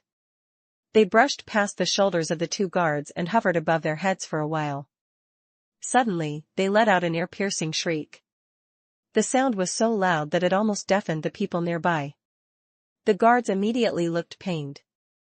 They couldn't help but cover their ears, and their bodies became limp as they collapsed to the ground. The gamblers who had been watching from the side were also affected by the aftermath of the scream. They ran in panic. The 2 clockwork birds swooped down as well and frantically shuttled through the crowd. When they changed places, they began to shriek again. For a moment, it was a mess near the gate. Shorty looked around with a satisfied expression, but then she looked at the tall and thin mage in front of her in surprise. He looked safe and sound. Her gaze quickly locked onto the small book in the other party's hand. Unfortunately, she was too short. She could only vaguely see the corners of the defensive poem through Matthew's fingers. Humph. Shorty snorted heavily. However, she did not continue to provoke Matthew. Instead, she walked to the counter next to the door in an extremely domineering manner. At this moment, the charming woman in charge of entertaining the guests was also moaning with a headache, so she had no time to look after the things on the counter. Shorty stretched out her right hand and jumped. She couldn't reach it. She didn't give up.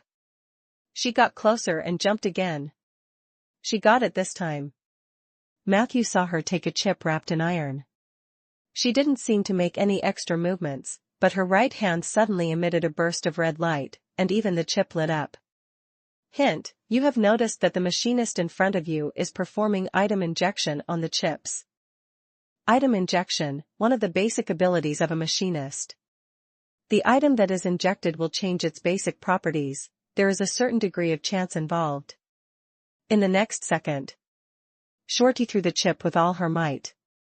Her expression was relaxed, and her eyebrows were filled with a cool temperament. However, under the heavy armor that didn't fit her figure, her movements were clumsy and strenuous. She was only throwing a small chip, but it gave Matthew the illusion that she was throwing a big shot put. Bang! The red chip smashed into the black door. Smoke and dust billowed. A few seconds later, a huge hole appeared in the middle of the door. The scene behind the door could be seen at a glance. Matthew leaned over and clearly saw that there was an extremely spacious office behind the door. There was a luxurious desk in the middle of the office. Behind the table sat a fat man with a cigar in his mouth and shiny hair. He looked to be in his 30s and was frowning at the uninvited guest outside the door. "Are you Julian?" Shorty asked through the door. The fatty raised his hand and suddenly slapped the table twice. Then, two young women with only a piece of silk wrapped around their waists climbed out from under the table. The two women walked out of the office door as if no one was around. One of them was wiping her mouth as she walked, cursing, "Julian, can you drink less wine and eat less chili next time?" Julian's expression did not change. After the two women left, he replied coldly, "I am Julian. Do you have any objections to my door?" He stood up as he spoke. He was tall and fat, and he completely crushed Shorty in terms of aura. However, the next moment, his pants slid down without warning. "Damn it. Mary, Susan. Where's my belt?" Julian hurriedly pulled up his pants and roared in the direction where the two women had left. Unfortunately, no one answered. A strong look of disgust flashed across Shorty's eyes. However, she still took a step forward. "Julian, I want to talk to you." Julian pulled up his pants and sat down on the chair. He slammed the table and said, "Come in and talk." Shorty walked in fearlessly. Matthew, who had been watching the show for a long time, also silently followed. After a while, the guards who had recovered surrounded the area around the door. "So, how much did that bastard butcher give you?" Julian placed his ankles on the desk and shook his cigar. "Who is Butcher?" Shorty asked in return. "Not Butcher? Then, was it Villager?"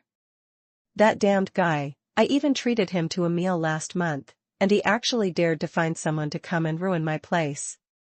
Julian instantly became furious.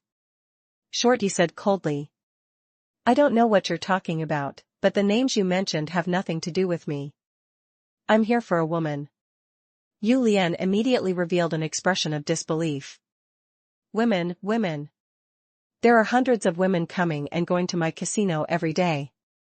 May I know who you are?" Shorty snorted coldly. "Lily, do you remember now?" Julian pondered in distress. "Lily? Which Lily? Was it Lily the big milk cow or the Lily with the mole on her butt? It couldn't be the one with the inscription on her stomach, right? She was almost 50.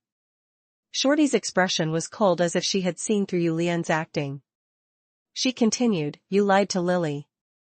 You told her that you would be with her, but in the end, you chose to abandon her. She is not doing well now. She does not want to eat or drink, and her mental state is terrible. I must seek justice for her. If you are not going to give her justice, I'll take the justice myself." Chapter 131. Chapter 131, Are you the soul of the rainforest? Chapter 131, Are you the soul of the rainforest? Translator, Lonely Tree. I haven't blown up a casino before, but there are no arcane machinists who don't like explosions. The threat in Shorty's words was obvious. However, Julian was not angered. He only looked a little confused. At this moment, Matthew stepped forward. "Don't you remember?" Julian waved his hand. "I've had too many people in my life who I've cheated on and abandoned. It's really hard to remember all of them at once." "So you admit that you're a scumbag?" Shorty's eyes turned sharp. "Hey! Even if you're an arcane machinist, you can't do this in my office." Julian shouted out in dissatisfaction, "Close the door." Someone outside reminded him, "Boss, the door is closed, but there is a hole." Julian slapped his head. "Then come on, candy baby, come out quickly, my good girl." As soon as he finished speaking, a few chaotic roars could be heard. A huge monster suddenly jumped out from the side hall next to the office. Its body almost filled the space. The three heads repeatedly rubbed against each other in the corridor between the office and the side hall. A large amount of saliva formed a drizzle and sprinkled on the faces of everyone in the office. There was a slight sourness. This was a pure-blooded purgatory Cerberus. If it weren't for the fact that the monster's three heads were tied with collars and there were more than 10 thick iron chains at the back, it would have pounced right at Shorty and Matthew. Look, I am not a pushover either. If you really have the ability to install bombs everywhere in my casino, then blow everything up. But as long as I'm alive, I can rebuild my life at any time. Everyone in Quarter City knows that my name is the real source of money, not the casino. He pressed the cigar head hard into the ashtray, sparks flying everywhere. Now get out of here and fix the door for me. If you compensate me, I can agree to keep only one of your hands. Don't look at me like that. Although Candy Baby isn't hungry now, she can still consume a dozen of you. Shorty didn't say anything and put down the backpack on her back. She opened a corner of her backpack and took out a round object with a doodle of a heart. This is Elysian Paradise. Once it is detonated, it is equivalent to the effect of a Tier 5 spell, Silent Moment. If you don't know this spell, you should at least have similar common sense. After it explodes, we'll hear the quietest moment in the world. Shorty stated coldly, not only can it blow up your casino, but it can also send you and your dog to the underworld. No, the Purgatory Cerberus is tenacious. I can't guarantee that it will definitely die. Perhaps it will survive and enjoy your corpse. I heard that dogs are very loyal animals, but when they're extremely hungry, it's not like they can't enjoy their owner's corpse, right? Hey! Calm down, calm down. Although he didn't know if Shorty was telling the truth, the round thing in her hand did make Lien and Matthew nervous. The latter didn't say anything and used the defensive psalm to open Mordenkainen's private chamber. This was a very interesting defensive spell. It would create a magic singularity in the caster's place. Through this singularity, one could enter a dimensional space of about 20 square meters. When damaged, the singularity would be destroyed, and the dimensional space would collapse. However, the people inside would not receive the first wave of damage. Instead, they would appear at the original location of the singularity. This spell was perfect for avoiding explosions. Even though he was prepared to dodge at any time, Matthew still advised, "Hey, madam, things haven't gotten to that point yet. There's still room for communication. Listen to me and put down the bomb first, okay? We can have a good talk." Shorty glanced at Matthew as a show of respect and stuffed the bomb back into her backpack. The next moment, she placed her backpack on the ground and sat cross-legged on the floor. This was equivalent to stuffing the bomb inside her legs. Shorty actually looked a little cute in this position. However, the presence of the heavy armor and bombs reminded the two of them that the lady in front of them was not a kid who came to ask for candy but an arcane machinist who was known for her amazing destructive power. "Can't you remember Lily?" Matthew saw that Shorty had calmed down, so he turned to ask Lien. Lien looked like he had a headache. Nowadays, every woman likes to call herself Lily. "How can I remember?" "No. Can you tell your lackey to stop annoying me?" He seemed to have chosen to vent his anger on Matthew out of frustration. Shorty, who was sitting cross-legged on the ground, looked up at him. "He's not my lackey." Lien looked at Matthew in puzzlement. "Then why did you come in? You follow her inside and always come out to smooth things over when things are about to be awkward. Isn't this the job of a lackey?" Matthew thought about it and felt that what the other party said was not without reason. "I'm another visitor from Equal Stream Island. This is Li Weiqi's letter of introduction." Even though Lien's attitude was terrible, Matthew wasn't annoyed and just patiently explained. "Li Weiqi? Was he that turtle king? If you see him, tell him to stop. He has almost eaten all the turtles on the north bank." Chapter 132 Chapter 132, Are you the soul of the rainforest? Chapter 132, Are you the soul of the rainforest? Translator, Lonely Tree. Yu Lian ridiculed him and then looked at Matthew apologetically. I'm sorry for mistaking your identity. Actually, this is not the norm for us at the casino. Although there are troubles in the casino every day, it's the first time something as outrageous as today has happened. Speaking of which, do arcane machinists really have such abilities? If they can just create explosions just like that, then what was the use of mages? Regardless, I'm afraid I don't have time to read this letter now. Matthew smiled and shook his head. Don't worry, Lily is more important. Upon hearing the name Lily, Yu Lian's face broke down. Matthew reminded him, according to this lady, it should be a woman who has been hurt by you recently. Yu Lian hugged his head and said, I swear, I've hurt a lot of women, but I really haven't been with any Lily recently. If you really can't remember it, we'll just explode. I have some protective scrolls and skincare amulets here. Matthew looked at the girl on the ground with some ruthlessness. Shorty did not back down. She glared back. Matthew had to change the target for the mediation. Madam, I can tell that Yu Lian did not seem to be lying. In fact, there is no need for him to lie. If you can provide more information, it might help us communicate. Shorty turned to look at Matthew. Her eyes were still fierce, and she looked unwilling to speak. She even silently hugged the backpack in her arms. Matthew said gently, speaking of which, I still don't know your name. I've always been interested in the arcane machinists. Today is the first time I've met you. Oh right, my name is Matthew. I'm a mage, yes, a necromancer. May I have the honor of knowing your name? The fierceness in Shorty's eyes was slightly restrained. She replied coolly, Bobo. My name is Bobo Wilkins. After saying that, she turned to look at Yu Lian. Lily is a peripheral member of the Hua sisters. She was chased away by you a month ago. When I found her, she was covered in bruises. Yu Lian quivered when he heard this. A month ago? I only fired 2 or 3 people at that time. Wait.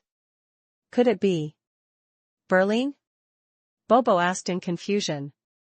Who's Berlin? A female worker who used to work at Part-Time Lover. Well, that's the name of a brothel. Later on, she was kicked out by Part-Time Lover because she kept stealing from customers. Because I took care of her business in the past, she didn't steal my things, so I gave her a chance to work in the casino. She wasn't caught stealing during this period of time. She just tried to seduce me repeatedly, but I didn't agree. Times are different now, and I'm no longer interested in her. Then, one day, she bribed the security guards and secretly climbed into my bed, giving me a shock. After that, I left her with Alkin, who was the head of security under me at that time. He had always liked Berlin. She didn't reject him back then and was very happy to be with Alkin. After a while, about a month ago, 01 Kin made a very serious mistake at work. The casino suffered a huge loss, so I drove him away. Berlin also left with Alkin. Well, if you didn't mention the time, I really wouldn't have remembered. I think Berlin's previous stage name was Lily? After listening to Yu Lian's narration, Bobo frowned. You're lying. I'm telling the truth. Candy Baby can even testify for me. Yu Lian spread his hands. You've been deceived, stupid woman. That Berlin instigated you to come and die. Damn it, can't you use your brain and compare our words to see which is more reliable? Bobo replied expressionlessly, one is a casino owner, and the other is a female worker who lives under someone else's roof. Who do you think I'll believe? Yu Lian instantly went berserk when he heard this. You can ask anyone in Condor City about my reputation. I've done many bad things, but I never lie. Bobo was still very stubborn. No matter what Yu Lian said, she still hugged her backpack and did not move, as if she had become a statue. Yu Lian went through a lot of trouble to explain. In the end, he asked, can you trust me a little? Damn it, if it weren't for your special profession, you would already be inside Candy Baby's stomach. Bobo didn't say anything. I trust him. At this moment, Matthew stood up. He stared at Bobo and spoke in a very gentle tone. So you guys are in cahoots? Bobo looked at Matthew warily. Matthew smiled and said, actually, the best way to find out the ins and outs of the matter is to confront her. Of course, I guess that Lady Lily is unwilling to come here. I have something to ask you. When Lady Lily told you about her life in Happy Casino, did she show you the scars on her body? Bobo nodded her head heavily before adding, I was furious when I saw the wounds on her body. I swore to avenge her. Matthew asked, are her injuries new or old? Bobo was stunned. It seems to have both old and new. She told you herself that she was chased away a month ago. In a month's time, no matter how serious the external injuries are, they should have recovered, right? Moreover, you mentioned there were new injuries. Chapter 133, Chapter 133, Are you the soul of the rainforest? Chapter 133, Are you the soul of the rainforest? Translator, Lonely Tree. Matthew said calmly, I can't guarantee that everything Mr. Yu Lian said is true, but Lady Lily obviously lied to you. She's using your sense of justice. Bobo's eyes flickered for the first time. She looked as if she had never expected things to turn out this way, and her expression was a little panicked. Although this emotion only lasted for a short time, Matthew still captured it. A very young arcana machinist with a sense of justice and is easily incited by others. She is stubborn, has a venomous tongue, and isn't easy to communicate with. However, her abilities seem to be extraordinary. He quickly labeled Bobo with all sorts of labels in his mind. At this moment, Bobo was clearly convinced. She blushed and was at a loss. However, she still hugged her backpack tightly and did not dare to let go. Matthew used his eyes to signal Yu Lian not to provoke her. Then, Matthew took a step forward. What's wrong? Bobo, if you're willing to trust me, we can put down the bomb first and continue to discuss this matter calmly. Bobo blinked. Then Matthew heard her whisper, but things have already come to this. It would be very awkward if we don't blow something up. Matthew didn't know whether to laugh or cry. Bobo hesitated on the spot for a while before finally stuffing the bomb into her backpack and slung it over her shoulder. It seems that I've not given this matter too much thought. I'm sorry. Under Matthew and Yu Lian's helpless gazes. Her apology was as soft as a mosquito.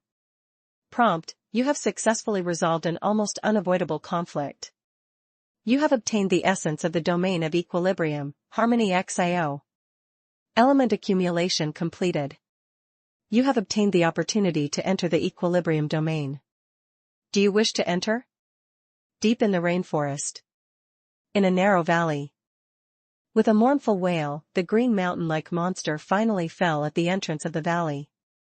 The fall of dinosaur uses shook the earth and mountains. But this time, no animals nearby were scared away. This was because this life and death battle related to the advancement ritual had already lasted for 9 days. After 9 days, Lumiere had finally taken down the dinosaur uses. At this moment, he was lying on the neck of the dinosaur uses, vomiting blood crazily. His injuries were severe, and he was on the verge of death. However, as long as dinosaur uses died before him, everything would be different. Not long after. A bright light shone down from above, illuminating Lumiere's body like a searchlight. Lumi and Rhee's heart wavered. He knew that this was the guiding light of the Black Banyan Dream Realm. He completed the hunting ritual. He was about to receive a blessing and officially advance to the 5th rank of the Child of the Rainforest. More importantly, he finally had the chance to meet the soul of the rainforest that he had been longing for. In the past, he had only heard about the soul of the rainforest from the elder who had completed the promotion ceremony. This was enough to make him yearn for it. And today was the day he met the soul of the rainforest. The light of guidance slowly disappeared. Lumiere felt a sense of euphoria. He was being lifted up by a gentle force. He felt like he was flying to heaven. After an unknown amount of time, Lumiere realized that his injuries had already healed. In front of him was a lush banyan forest. Under a huge banyan tree, Lumiere was pleasantly surprised to find a tall throne. He shifted his gaze from bottom to top uneasily. Suddenly, on the throne, he saw a small figure looking down from above. It was a little flying squirrel that had imitated a human's posture and was leaning forward with its limbs spread out. Lumiere was astonished. He gathered his courage and asked, may I ask, are you the soul of the rainforest? The little flying squirrel did not answer. It just stared at him coldly. Lumiere hesitated for a moment before he slowly knelt down. In the next moment, the majestic voice of the flying squirrel sounded in his ears, "You did well, and you deserve more rewards. But you are not qualified to see the soul of the rainforest yet. Unless you can complete another mission for the soul of the rainforest." Chapter 134, Chapter 134, I Miss You, Matthew. Chapter 134, I Miss You, Matthew. Translator, Lonely Tree. What do you need me to do? Lumiere asked immediately. The little flying squirrel's reaction was very cold. It was not in a hurry to tell Lumiere the contents of the mission. Instead, it gently raised its slender claws, and its movements were elegant and domineering. Let's first receive the power of the ritual. You have proven yourself to the rainforest. You deserve all this. As it spoke, the altar under the throne lit up with green light. Lumiere walked over, his heart surging. Balls of green light surged into his head, neck, chest, abdomen, and limbs. He felt his already strong muscles become even tighter. At the same time, new abilities surged into his mind one after another. The pleasure of being filled with energy and information flow could not be described in words. Lumiere could not help but raise his head and howl. 10 minutes later. Only then did he come back to his senses and muttered to himself in a hoarse voice. I see. My path of legend has finally begun. It is both inside and outside the rainforest. Lumiere was excited, but his eyes were a little confused. He was still digesting the huge amount of information brought by the legendary path. Now, leave the rainforest and go to the Gold Coast in the south. Go to Quarter City and find a man named Matthew. The little flying squirrel's cold voice sounded at this moment. No matter what method you use, bring him into the rainforest and make him stay in the rainforest for as long as possible. Lumiere was stunned. Of course, he remembered Matthew's name. The battle with the dinosaur uses a few days ago was unforgettable, but he did not forget the man who brought him good luck. He wanted to ask what the purpose of this mission was. However, the flying squirrel impatiently waved its claws. Remember, you only need to do what you're told to do. Don't ask about anything else. Lumiere frowned slightly. He thought for a while. In the end, he nodded gently. I understand. A strong light shone on Lumiere's body, and the latter's figure slowly disappeared from the black banyan stream. A moment later, Suya expressionlessly appeared beside the throne. Upon seeing the appearance of the soul of the rainforest, the little flying squirrel did not get down from its throne. Instead, it looked at Suya excitedly. Lord Suya, how similar was the way I imitated you just now. Suya rarely praised him. You are quite interesting. Your imitation is not bad.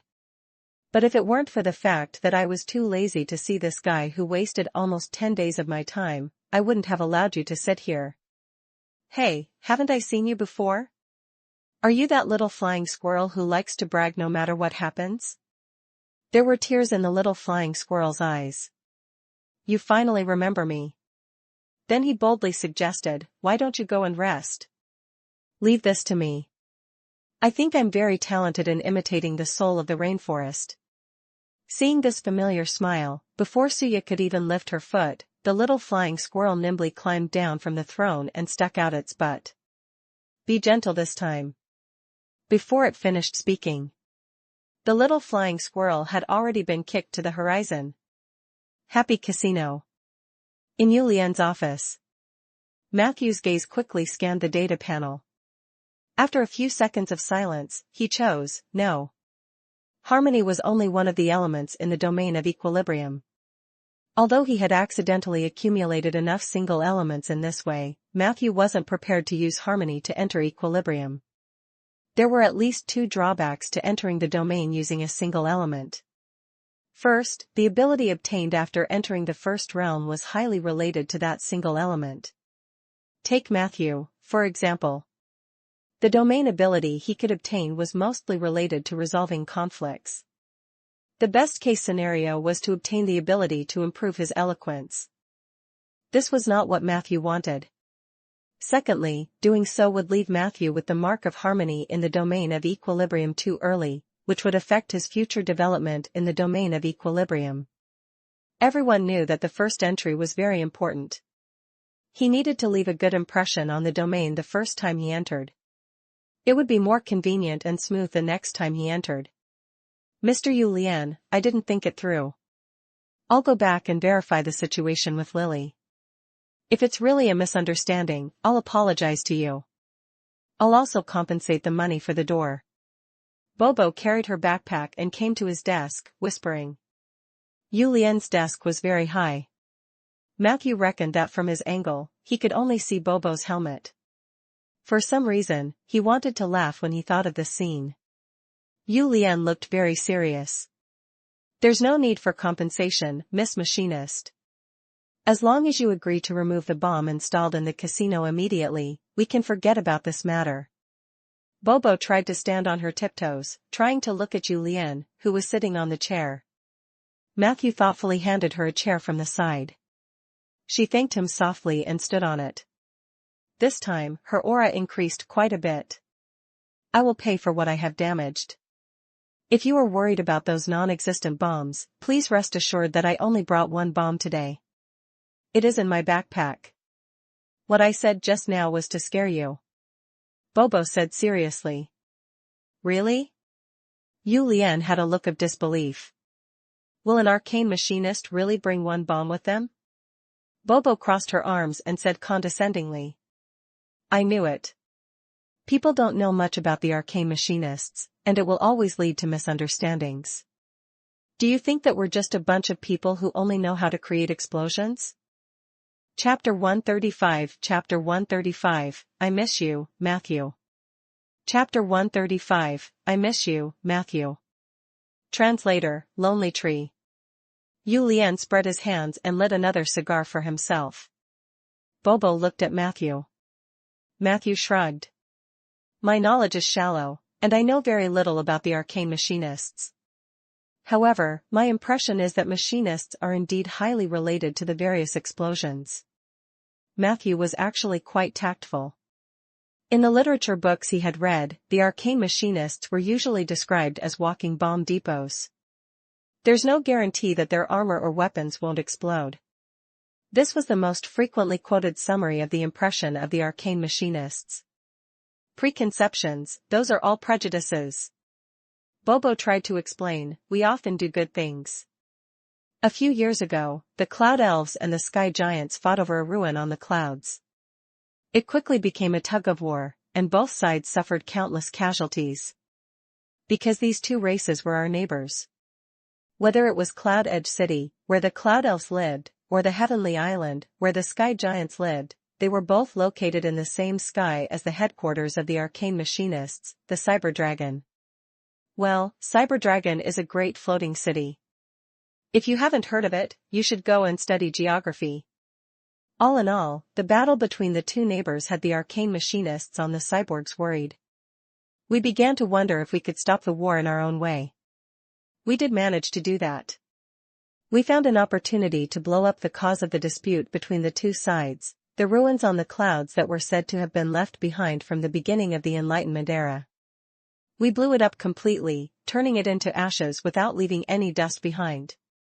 After this incident, the Cloud Elves and the Sky Giant no longer fought each other. Look, we arcane machinists can still do some good things. Behind the desk, Yu Lian silently smoked his cigar, his hands trembling. Matthew also rubbed his temples. What about the relationship between the Cyberdragon, Cloud Edge City, and Heavenly Island? Bobo looked at him matter-of-factly. Of course, it has become very bad. We have no choice but to sacrifice ourselves for the sake of the big picture. Fortunately, it didn't matter if they didn't like us. Even if the Cloud Elves and Sky Giants joined forces, they wouldn't be able to defeat Cyberdragon. After all, we only do good things occasionally. Our real specialty is still making bombs. Even Matthew fell silent. Bobo, on the other hand, looked as though she had just declared her victory. Like a proud rooster, she jumped down from the chair happily. I'll go now and ask Lily. Wait. Yulian stopped her. Leave with him later. I will arrange for you to leave from the back door. As he spoke, he gestured for the lackey outside to temporarily cover the door with something. Then, he took the letter from the table and opened it to read.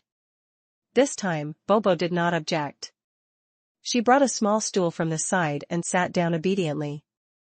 2 minutes later. Yulian raised his eyebrows and looked at Matthew. So you're here to find the art of equilibrium? Matthew nodded, his eyes firm.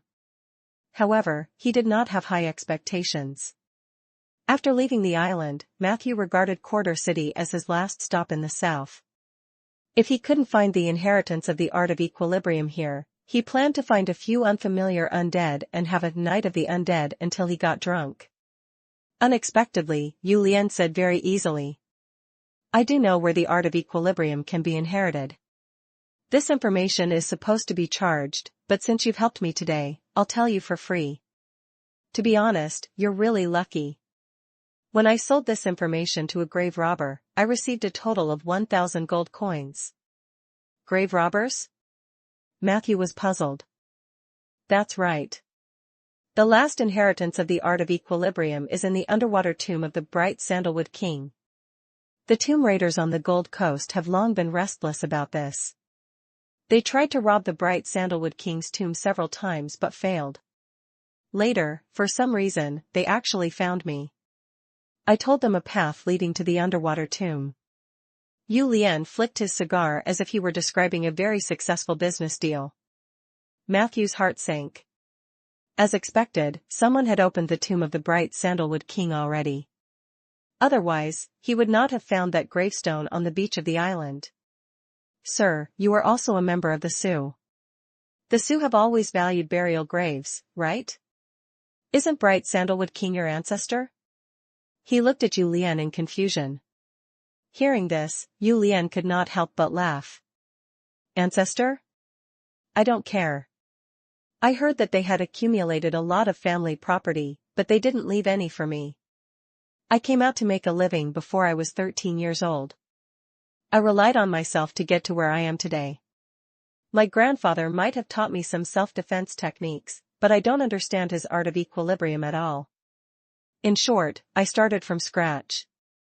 I have no other relationship with the Sioux apart from blood. I don't agree with their philosophy either. Yulian had already said so. Matthew naturally did not say anything more. He only asked about the location of the underwater tomb and the way to enter. Yulian said. Bright Sandalwood King's underwater tomb is extremely grand and huge.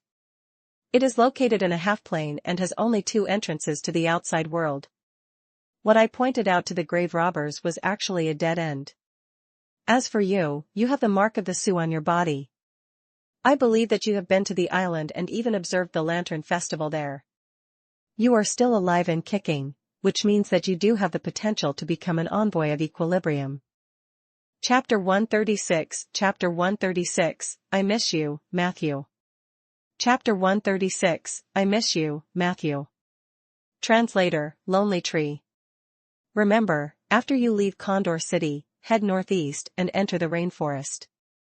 Follow a small river with light blue gravel at the bottom of the river and swim upstream along the river bank.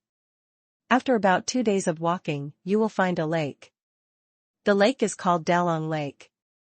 At the center of the lake, 1,400 meters below the surface of the lake, one would be able to find the path of life that led to the bright Sandalwood King's tomb. Of course, I have to remind you that the journey will not be easy. There are many monsters living nearby. Even the ferocious beasts in the rainforest are afraid of them.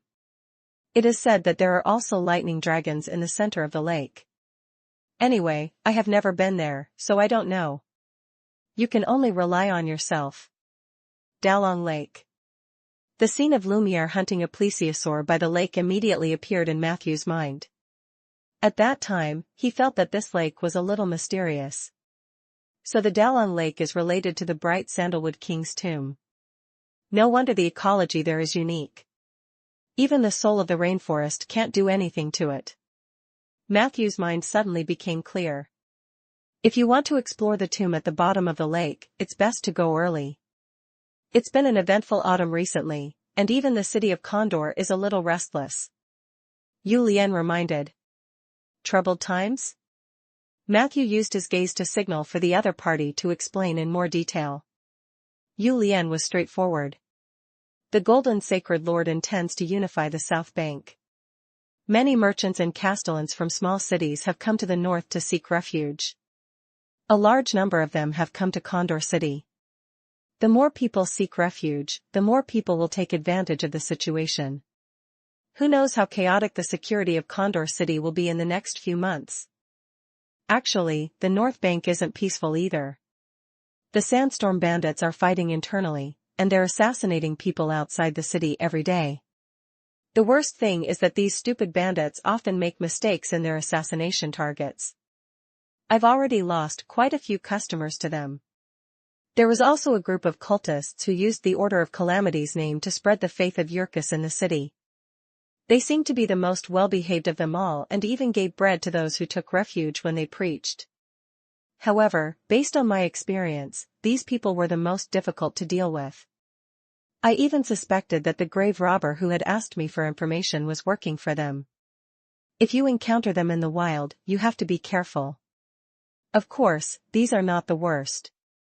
Most importantly, listen to my advice and don't go out to sea for the time being. Don't even go near the coastline. Matthew was surprised at Yu Lian's generosity in sharing this information. However, he was quickly attracted by the last sentence of the other party. Why? Yu Lian cursed and then said as if nothing had happened, there was a bard who came out of nowhere and was taken away by a group of Nagas. When he met the Naga queen, she took a liking to him. Therefore, he stayed in the Aru ruins, which is the most prosperous city of the Naga tribe. The Naga queen's palace is also there. In the end, this person had only entered the palace for a few days before, causing a huge commotion.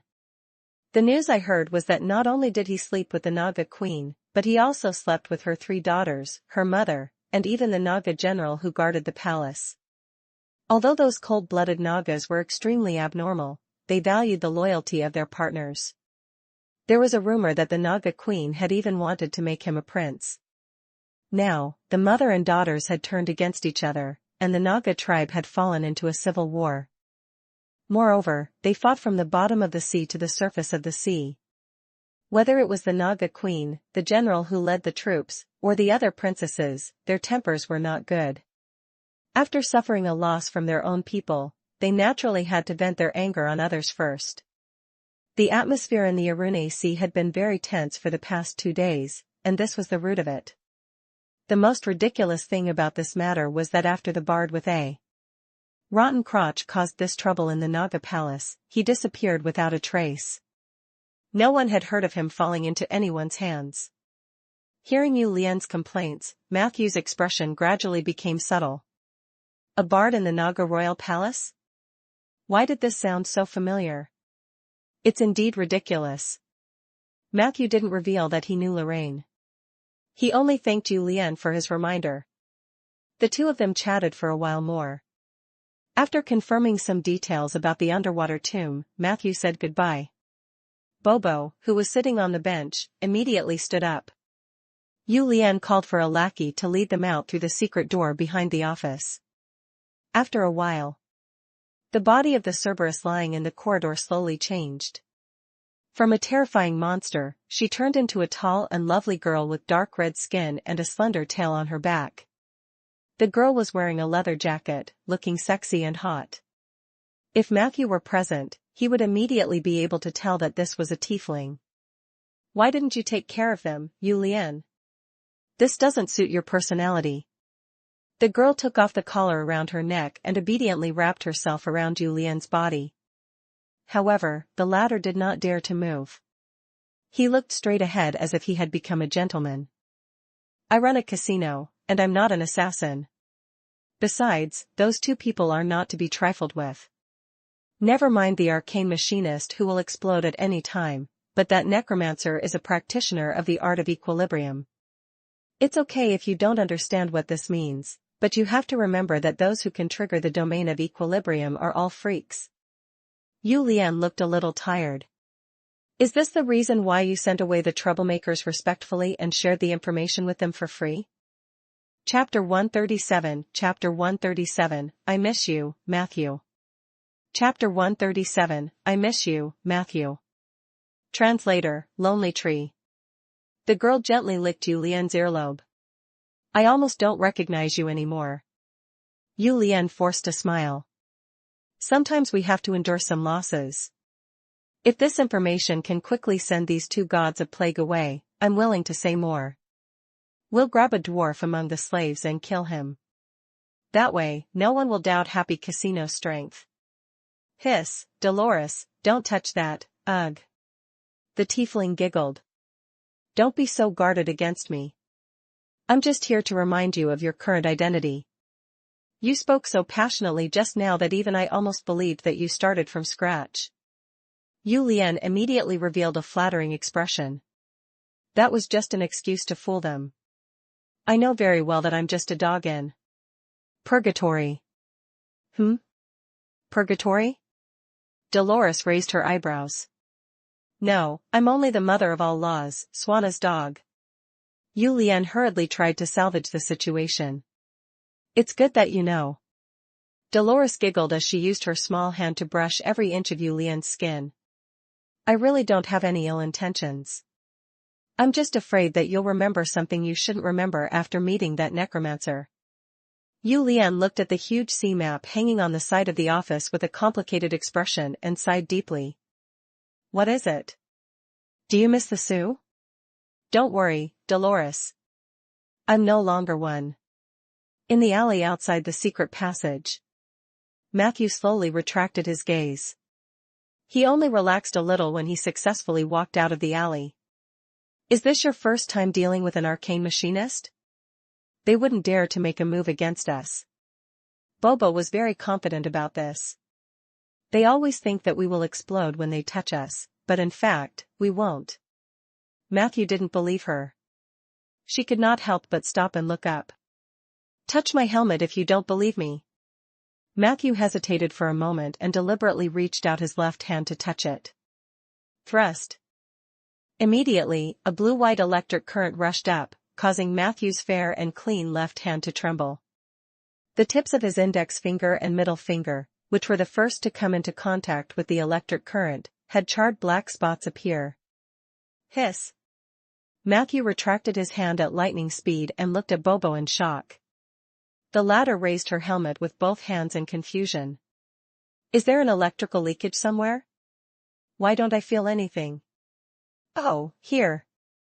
As she spoke, she gently adjusted the angle of her helmet and then said to Matthew. It's done. Touch it again. Don't worry. You won't get an electric shock this time. But it could explode, right? Matthew complained in his heart. Bobo's gaze was very eager, so he could only change the topic. So, are you going to look for Lily now? Do you need my help? Bobo was indeed attracted. No need, I can go alone. I still owe you a favor this time. Next time. Forget it. I heard your conversation just now. Are you going to rob the tomb at the bottom of the sea next? Matthew immediately shook his head and said. No, I'm not a tomb raider. I'm just chasing after knowledge. Bobo put on a fake smile. There's no need to hide it. I understand. Necromancers robbing tombs are very common. Matthew tried his best to deny it. Although I'm a necromancer, I really don't rob tombs. This time, I'm just looking for an opportunity to advance. Bobo nodded, it doesn't matter. I'll accompany you on this trip. Then, we won't owe each other anything. Don't be in a hurry to refuse. Arcane machinists are very powerful. You should know that even the cloud elves and sky giants combined can't defeat the cyber dragon. Matthew thought for a moment and agreed. He was mainly interested in Bobo's equipment. He wanted to know what it looked like after it was taken off. As for the abilities of the arcane machinists themselves, he was a little afraid. He said solemnly, "You have to promise me that you won't blow up the tomb." Bobo sneered and stomped her feet. "I knew you wouldn't trust me, but I promise you that I won't blow up the tomb. Are you satisfied now?" Matthew heard this and reached out to touch Bobo's helmet in satisfaction. It didn't feel cold and hard like a normal helmet. Instead, it felt soft and silky. When her helmet was touched, Bobo seemed to have turned into a robot whose power had been turned off. She suddenly stood there without saying a word. "Let's go." After a long time, Matthew withdrew his left hand and said, "Where to?" Bobo asked in a muffled voice. "We're going to find Lily. Don't worry, I won't interfere with you. At most, you'll just watch the show outside," Matthew said. 40 minutes later. In the commoner district of Condor City, at the entrance of a small building with a courtyard. Bobo carried her backpack and hopped out from inside. "How is it?" Matthew asked. "I interrogated Lily according to your story, and she cried and told me everything. Yulian didn't lie. The injuries on her body were left behind by the former security captain, Alkin. After 01 Ken lost his job, he drank every day and hit people when he was drunk. Lily was beaten up badly. Later on, 01 Ken found out that Lily was an outer member of the Hua sisters and had evil ideas. I happened to pass by this city, and Lily lied to me under Alkin's instigation. We Hua sisters stand up for each other. They planned to use me to get rid of Yu Lian, that's probably what happened." Bobo calmly recounted what had happened in the room. "So, how do you plan to deal with them?" Matthew and she walked side by side, their backs facing the small building as they left the commoner district. Chapter 138 Chapter 138, I Miss You, Matthew. Chapter 138, I Miss You, Matthew. Translator, Lonely Tree. I'll deal with them the way I originally planned to deal with Yu Lian. The Hua sisters can't allow such bad people to exist. Bobo lifted her chin slightly and said coolly. Boom. At this moment, a loud sound came from behind the two of them. Matthew turned around and saw a bright fire dragon leaping out of the small building. In an instant, the small building turned into ruins. Countless passers-by swarmed over and pointed at it. Matthew turned around, only to find that Bobo had not turned back at all. At this moment, she had already skipped far away. "Hurry up, mage. I'm sleepy and hungry now. I need to go back and rest. The food in the Eagle Horn Inn is the best, and it won't disappoint you." Matthew smiled and quickly followed. 40 minutes later. In a room on the 3rd floor of the Eagle Horn Inn. Bobo sat on the edge of the bed and looked at Matthew expressionlessly. "Let me make it clear in advance that I don't take off my armor when I sleep. So you'd better not have any bad thoughts." Matthew was also a little helpless. Today was his first day in Condor City, so he went to look for Yu Lian before he could book a hotel. After walking around the commoner district, he was told that the Eagle Horn Inn was full when he returned. Not only that, Matthew went to 6 hotels nearby and found that they were all full. This meant that the information that Yu Lian had mentioned about many merchants coming to Condor City to take refuge was true. Seeing that Matthew had nowhere else to stay, Bobo offered her room. However, after they entered the room, the happy atmosphere between the two of them suddenly became awkward. Matthew did not explain too much. He took out the defensive psalm and opened Mordenkainen's private room in the corner of the room. This spell lasted for 12 hours, so it could be used not only for protection but also for accommodation. The only restriction was that the singularity had to be in a safe place. If he cast it in the wild or in an alley, a stray dog could destroy it, and it would be very sad. Rest. I'll go buy some underwater breathing potions tomorrow morning, and then we'll head to the rainforest. Matthew said as he stepped into the secret chamber. The arcane machinist has eyed the BPD hilt GNFTLV and began to entwine her armor. Late at night, a figure was rapidly approaching the city of Condor. As he approached the city wall, he leapt over the nearly 10-meter-high wall.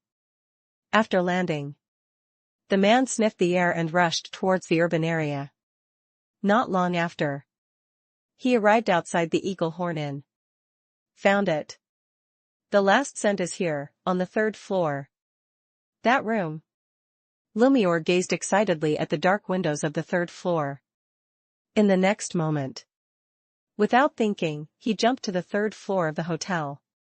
His movement technique was very agile. He walked between the windowsill and the tiles and soon arrived in front of the window he wanted. Lumiere pushed open the window decisively and entered. However, just as his feet touched the floor of the room, a fierce fist came from the side. Thankfully, Lumiere's perception and agility were both astonishing. He immediately did a side roll and dodged the heavy punch that was emitting lightning. Flames lit up. He saw a short man in heavy armor glaring at him. The other party's right glove was emitting blue lightning at this moment as if it was going to attack him at any time. Wait.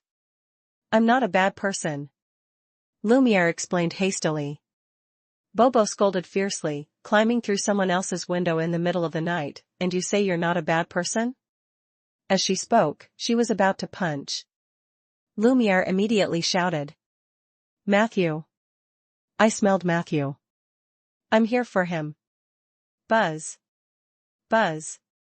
Buzz. The lightning that was about to explode suddenly retracted. Bobo looked suspiciously at Lumiere. Smelled him?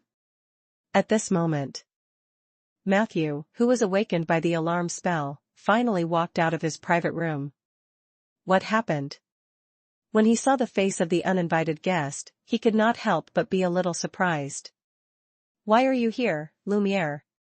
Lumiere looked at Matthew with delight.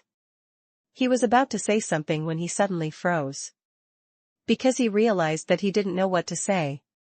After receiving the mission from the little flying squirrel, Lumiere ran all the way south, not daring to rest for a moment. It was the first time he had stopped to think about how to tell Matthew why he was there. Lumiere was very conflicted. He had grown up in the rainforest and was not familiar with the rules of the outside world, so he was not good at lying. He couldn't possibly say that the soul of the rainforest wanted him to invite him back, right? This would not only hurt the reputation of the soul of the rainforest, but Lumiere would also feel embarrassed. Thus, he fell into deep thought. Have you advanced? This is something worth celebrating. Matthew noticed the change in Lumiere's body and congratulated him. But you came to look for me so late at night. Did something happen? Lumiere seemed to hesitate in the face of Matthew's question. His forehead began to sweat, and his heart was as anxious as an ant on a hot pan. Seeing this scene, Bobo's boxing gloves began to emit blue light again. Do you know him? I don't think he's a good person. Look, he doesn't even dare to reply to you. Matthew was also a little puzzled. Lumiere? Lumiere was so anxious that he was dizzy. He looked at Matthew in a daze and suddenly said, I miss you, Matthew. In the room, the blue light from the boxing gloves reflected Matthew's shocked face. Bobo's face turned blank. Then, she looked back and forth between the two of them with a strange gaze. Chapter 139, Chapter 139, Can I touch your thing? Chapter 139, Can I touch your thing? Translator, Lonely Tree. In a not-so-spacious hotel room. As soon as he said that, Lumiere began to regret it. He was just unreasonable, not ignorant of the world. Hence, he hurriedly explained. No, that's not what I meant. I just don't know how to express myself in the common language. Don't misunderstand. As he spoke, he even spoke a few words in the native language. In short, Matthew is not my partner. Madam, you can rest assured. Lumiere emphasized to Bobo. In his opinion, the two of them must have a deep relationship if they stay in the same room at night. Bobo's eyes lit up when he heard that. You can tell that I'm a lady? Seeing that the topic had changed, Lumiere immediately chuckled and said, That's obvious. Bobo puffed out her chest proudly and looked at Matthew. Look, it's not my problem that someone's eyesight is bad. There are still many people in this world who can distinguish the truth. Matthew smiled bitterly. His perception was actually quite sharp, but it was naturally incomparable to a Tier 5 big shot like Lumiere. He exchanged a few more pleasantries with Lumiere. As he spoke, Lumiere had an idea. He expressed that he had traveled for a day and was hungry. He hoped that the two of them could get him something to eat. Matthew saw that it was dark and Lumiere probably wouldn't be able to find another place to stay for a while, so he looked at Bobo with a questioning gaze. Bobo's impression of Lumiere had greatly changed because he could accurately identify her feminine characteristics. She nodded coolly at Matthew. The next moment, Matthew smiled and led Lumiere into his private room. After the two of them entered, they did not come out for a long time. Only Bobo, who had been woken up in the middle of the night and had lost her sleepiness, was left. Bored, she could only wipe her armor again. The next morning, Matthew calmly walked into a magic supply store in the North Trade District. He wanted to replenish some supplies for the trip to the Dalong Lake, and the most important one was the underwater breathing potion. After the user drank this potion, 2 pairs of cheeks would form on the skin on both sides of the neck, thus gaining the ability to breathe freely underwater. Underwater breathing potion was a potion that was widely used. Although the production habits and processes were different in different places, the effects were often similar. Matthew wasn't worried about not being able to buy good potions, but he was worried that the price would be too expensive. The funds he had on hand were far from enough to squander at will. However, when Matthew walked around the shop called Desert Light, he almost couldn't suppress the excitement and joy in his heart. He came to the counter and asked calmly, "How much is the underwater breathing potion?" The shop owner was a hobgoblin wearing pince-nez glasses and knitting a sweater. She was much taller than ordinary goblins, but she was still only about 2/3 the size of a human. When she heard Matthew's question, she immediately put down the woolen rack and gently introduced, 12 gold coins per stack. The price is marked clearly. Her common language was very standard. Other than her appearance, she did not seem to be any different from a human female. Matthew pretended to ask casually, 12 gold coins? Why is it at this price? The female goblin slowly replied. Is the customer finding it expensive? This was already the result of a discount. Underwater breathing potions had always had a stable market, not to mention that they were made by the deep-sea Naga, and their quality was trustworthy. To tell you the truth, this potion was originally going to increase in price. Previously, the Nagas had always felt that they were selling it too cheaply, but as soon as they raised the idea of increasing the price, internal strife broke out among themselves. It was said that it was due to a great bard. The magic craftsmen of the Naga tribe were also divided into several factions. There was no way to raise the price.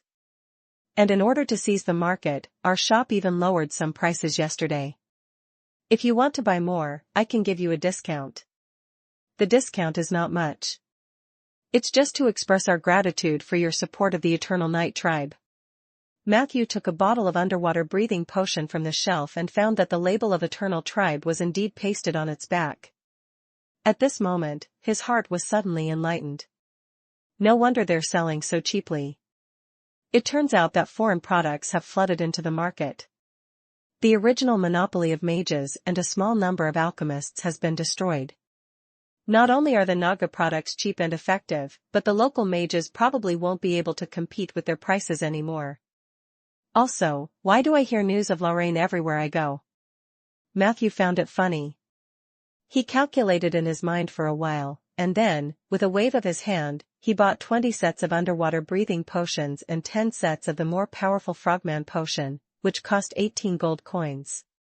In this way, he only had around 100 gold coins left. However, Matthew did not panic at all. They only needed to transport this batch of potions to a big city near Rolling Stone Town, Bayan City, Jade Court, Jiliu City. LT could be sold anywhere for more than 8 times the price. This profit margin was over the top. Matthew wished he could build a teleportation gate in Condor City and travel back and forth every day. However, this was obviously unrealistic. The cost of ultra-long-distance teleportation could easily wipe out the profits of running a business. The idea of running a business seemed to only exist in fantasy. Wait, it's not entirely impossible. I can find a safe spot in the wilderness and build a shrine for the goddess of moonlight. Matthew pondered over a feasible plan. In his opinion, the Moonlight Woodlands was actually a very promising route for long-distance cargo transportation. Chapter 140 Chapter 140, Can I touch your thing? Chapter 140, Can I touch your thing? Translator, Lonely Tree.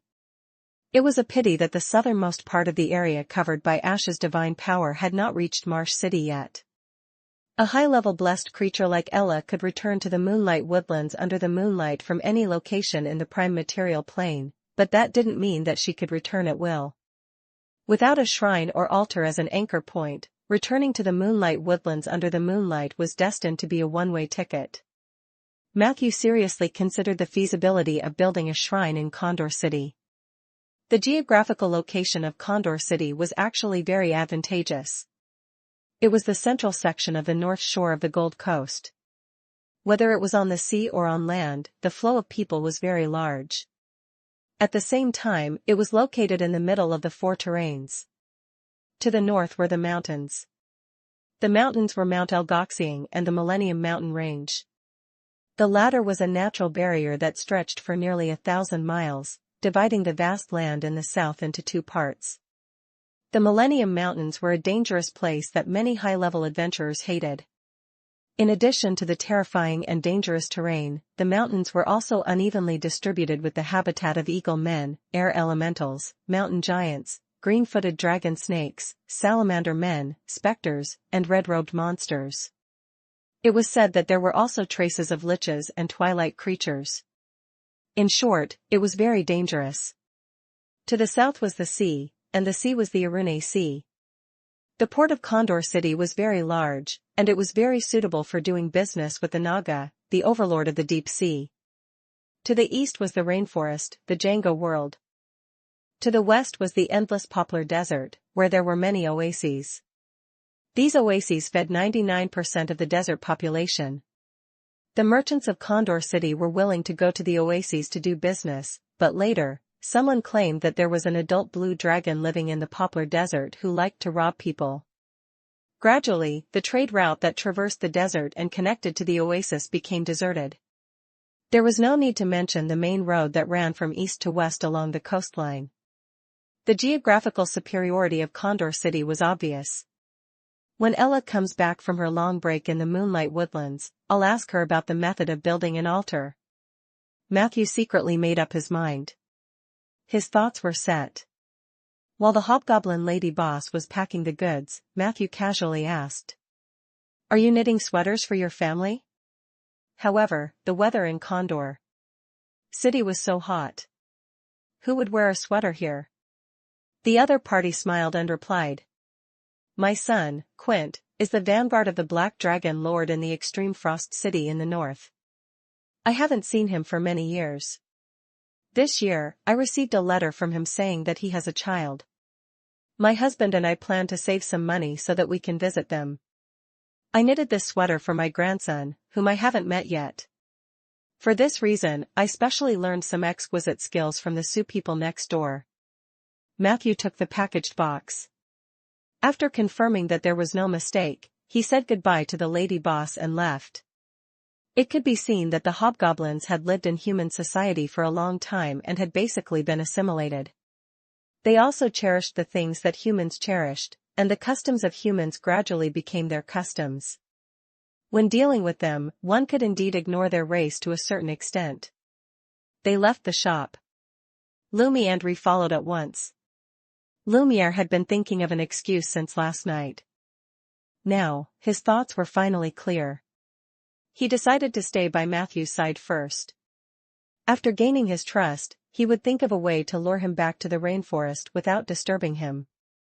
So he said to Matthew, "Ever since I advanced, my path of legend has been opened. My instincts told me that it was outside the rainforest, so I left the rainforest. It's just that I'm too unfamiliar with the outside world. Coincidentally, your scent left a deep impression on me, so I unknowingly came over to find you. I actually didn't know what to do next. I was full of curiosity and fear towards the outside world. Perhaps this was the adaptation period for me. Matthew, if it's possible, can I stay by your side during this time? Don't worry, I won't freeload. I'm very capable. I'll do anything you want."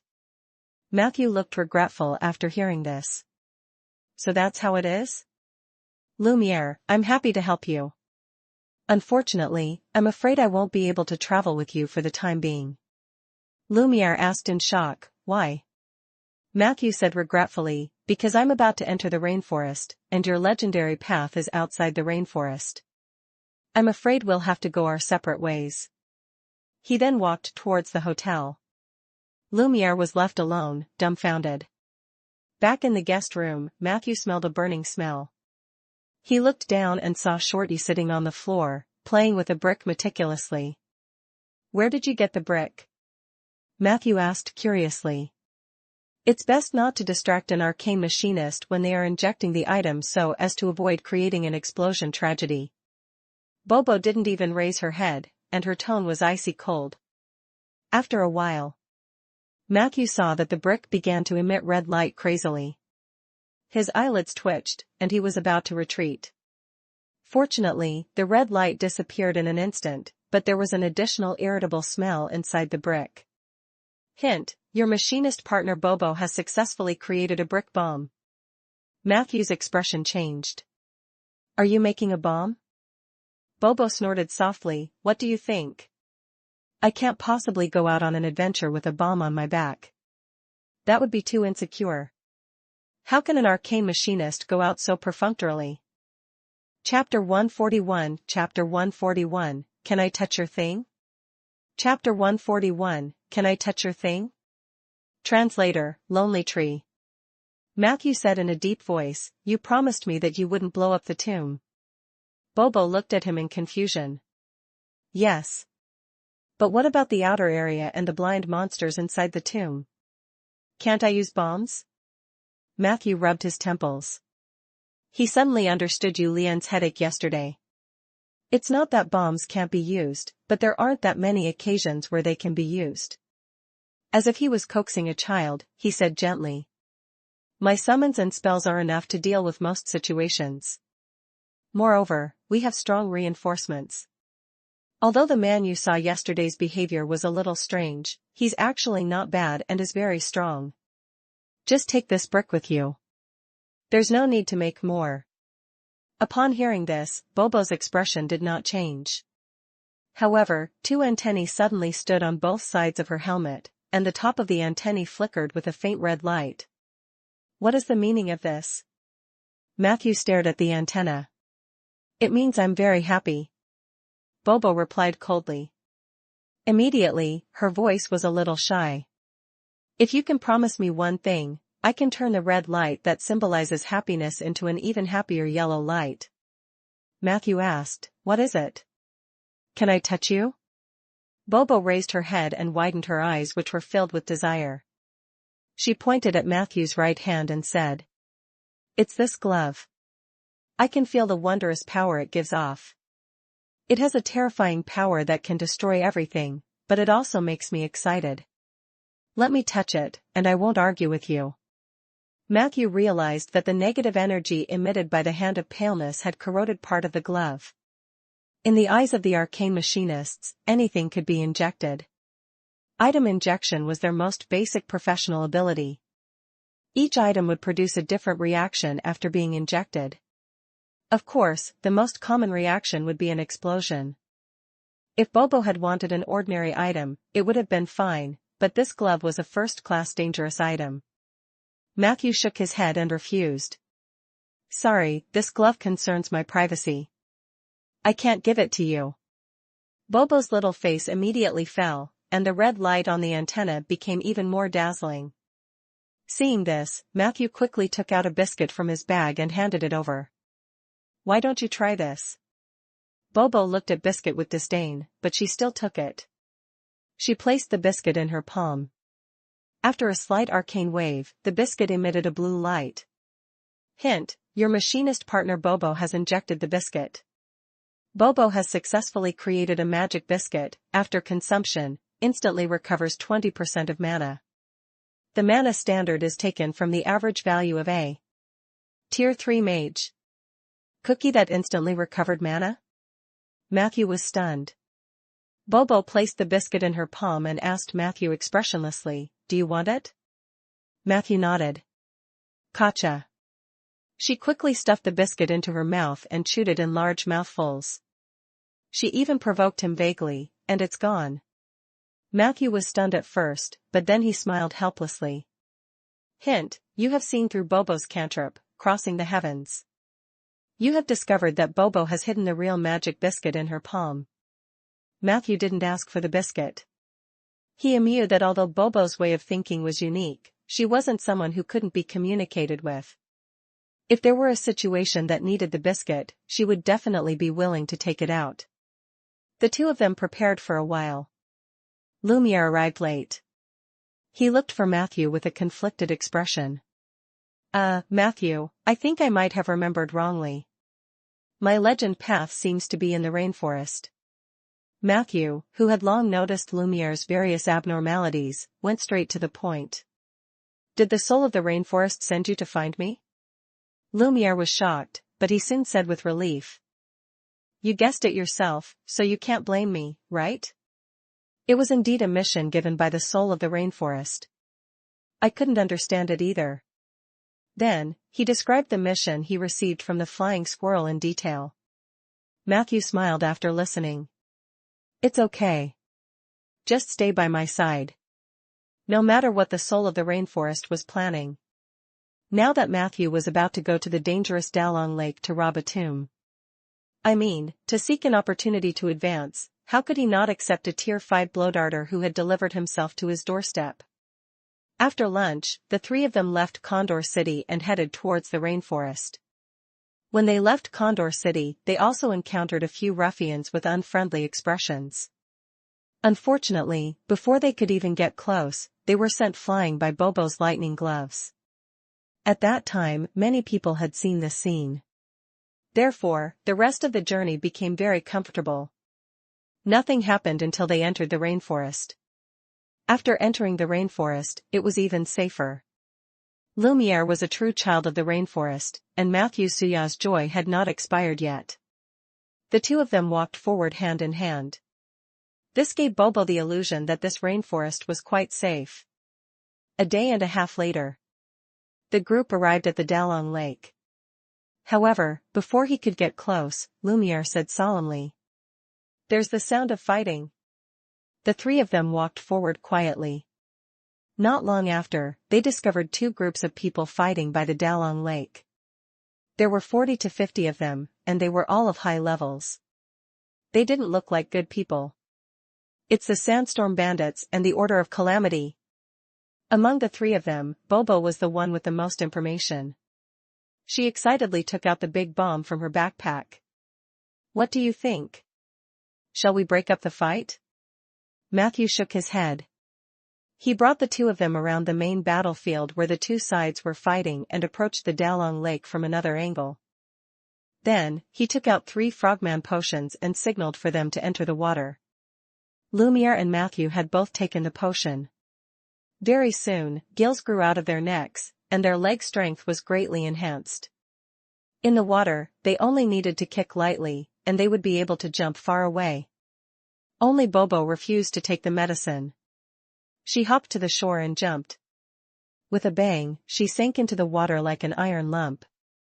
Matthew and Lumiere quickly followed. After entering the water, the two of them got used to it for a while before they realized that they had lost track of Bobo. A moment later, a strong current suddenly rushed out from the bottom of the water. Matthew focused his eyes. A layer of glass had appeared on Bobo's helmet. Her pair of heavy steel boots were currently puffing backwards. She hooked her finger at Matthew and dove down. The two quickly followed. However, the gap between the two sides was widening. The swimming speed provided by the Frogman potion was already amazing. However, Bobo was like a high-speed torpedo in the water. In the end, probably because she felt that the two of them were swimming too slowly, Bobo floated up from the bottom of the water again. Then, she grabbed the clothes around the necks of the two men and suddenly sank down. A few minutes later, they arrived at the bottom of the Dalong Lake. From afar, Matthew saw a huge statue. The bottom of the statue was covered by a large amount of white sand, and the top was covered with water grass. The statue held a sword in its left hand and a talisman in its right hand. Its facial features matched the image of the Sioux. Hint: you have discovered the bright Sandalwood King's underwater statue. Knowledge: Giant/Sioux Clan, +10. Beauty +10. This is the place. There's no mistake. Matthew walked around the statue 3 times and successfully found a secret door at the base. He took out the defensive psalm and activated the spell recorded on it to crack the secret door. It was beyond his expectations. The secret door was instantly unlocked. The 3 of them looked at each other, and Matthew was the first to walk in. After passing through the secret door, the wet feeling and the heavy water pressure instantly disappeared. In front of Matthew was a huge underground square. There was a stone tablet in the center of the square that was filled with dense tadpole characters. Behind the stone tablet were a dozen smaller stones that were engraved with carvings. Matthew walked over and subconsciously placed his hand on the stone tablet. A surge of information rushed into his mind. Hint: you have received the inheritance of the art of equilibrium. Do you wish to continue? Chapter 142 Chapter 142, Spell Harmonization. Chapter 142, Spell Harmonization. Translator, Lonely Tree. The inheritance had already been activated, so how could it be interrupted? Matthew chose to continue. More information flooded into his mind. He stood in front of the stone tablet with his eyes closed and beads of sweat on his forehead. Black and white images flashed before Matthew's eyes. Within a few breaths, not only did he successfully receive the inheritance of the Equilibrium Envoy, but he also learned part of the story of the first Equilibrium Envoy of the Sioux clan, Bright Sandalwood King. Matthew slowly opened his eyes. The tadpole-like characters on the steel twisted quickly and evaporated in a short while. It was the same for the dozen or so pictures behind the stone tablet. Matthew turned around and asked bitterly, "After you came in, did you see anything on the stone steels and stones?" Bobo shook her head silently. Lumiere looked at the stone tablet curiously. "Isn't this always blank?" Matthew nodded in his heart. This proved that his guess about the stone tablet was correct. Only those who had the potential to become the envoy of equilibrium would see the tadpole characters and those patterns. This required at least 2 conditions. First, and most importantly, the mark of the Sioux. Secondly, the person who came into contact with the stone tablet had to have at least 2 legendary paths or 2 particularly powerful powers. This should be a necessary condition to activate the inheritance of the Envoy of Equilibrium. As long as he passed this threshold, it would be very easy to accept the inheritance. For example, Matthew did not understand the content of the tadpole language at all, but he could still easily understand the information that was poured into his mind. It was probably because the person who left behind the inheritance had considered that the birth of the Envoy of Equilibrium was not easy. Therefore, they made it more convenient. Matthew, who had gone all the way to the south, finally got what he wanted. But there was still confusion in his eyes. Prompt: you have received the inheritance of the special profession, Envoy of Equilibrium. You can choose between the following 2 ways to add the ability of the Equilibrium Envoy to your ability list. Advance, unlocked special path, balance of all things. Side profession, faced with XP penalty. According to Matthew's previous thoughts, there was a high chance that he would directly choose to advance. After all, the Envoy of Equilibrium had a special path, which meant that his future achievements were limitless. However, after taking stock of the information he had inherited, Matthew hesitated. He did not make a rash decision. Instead, he closed his eyes and began to recall the origin of the envoy of equilibrium. And if he wanted to sort out all of this, he had to start from the start. According to the information stored in the stone tablet, he was the first envoy of equilibrium in this world. In that unknown era. After a terrifying disaster swept across the eastern continent, the bright sandalwood king, who had long had a premonition, led the people on 12 ships with the ability to travel far away. They left their homeland and headed west in search of a safe shelter. In the process of crossing the endless ocean, Bright Sandalwood King's fleet encountered two great difficulties. The first difficulty occurred in the southeast of Endless Ocean.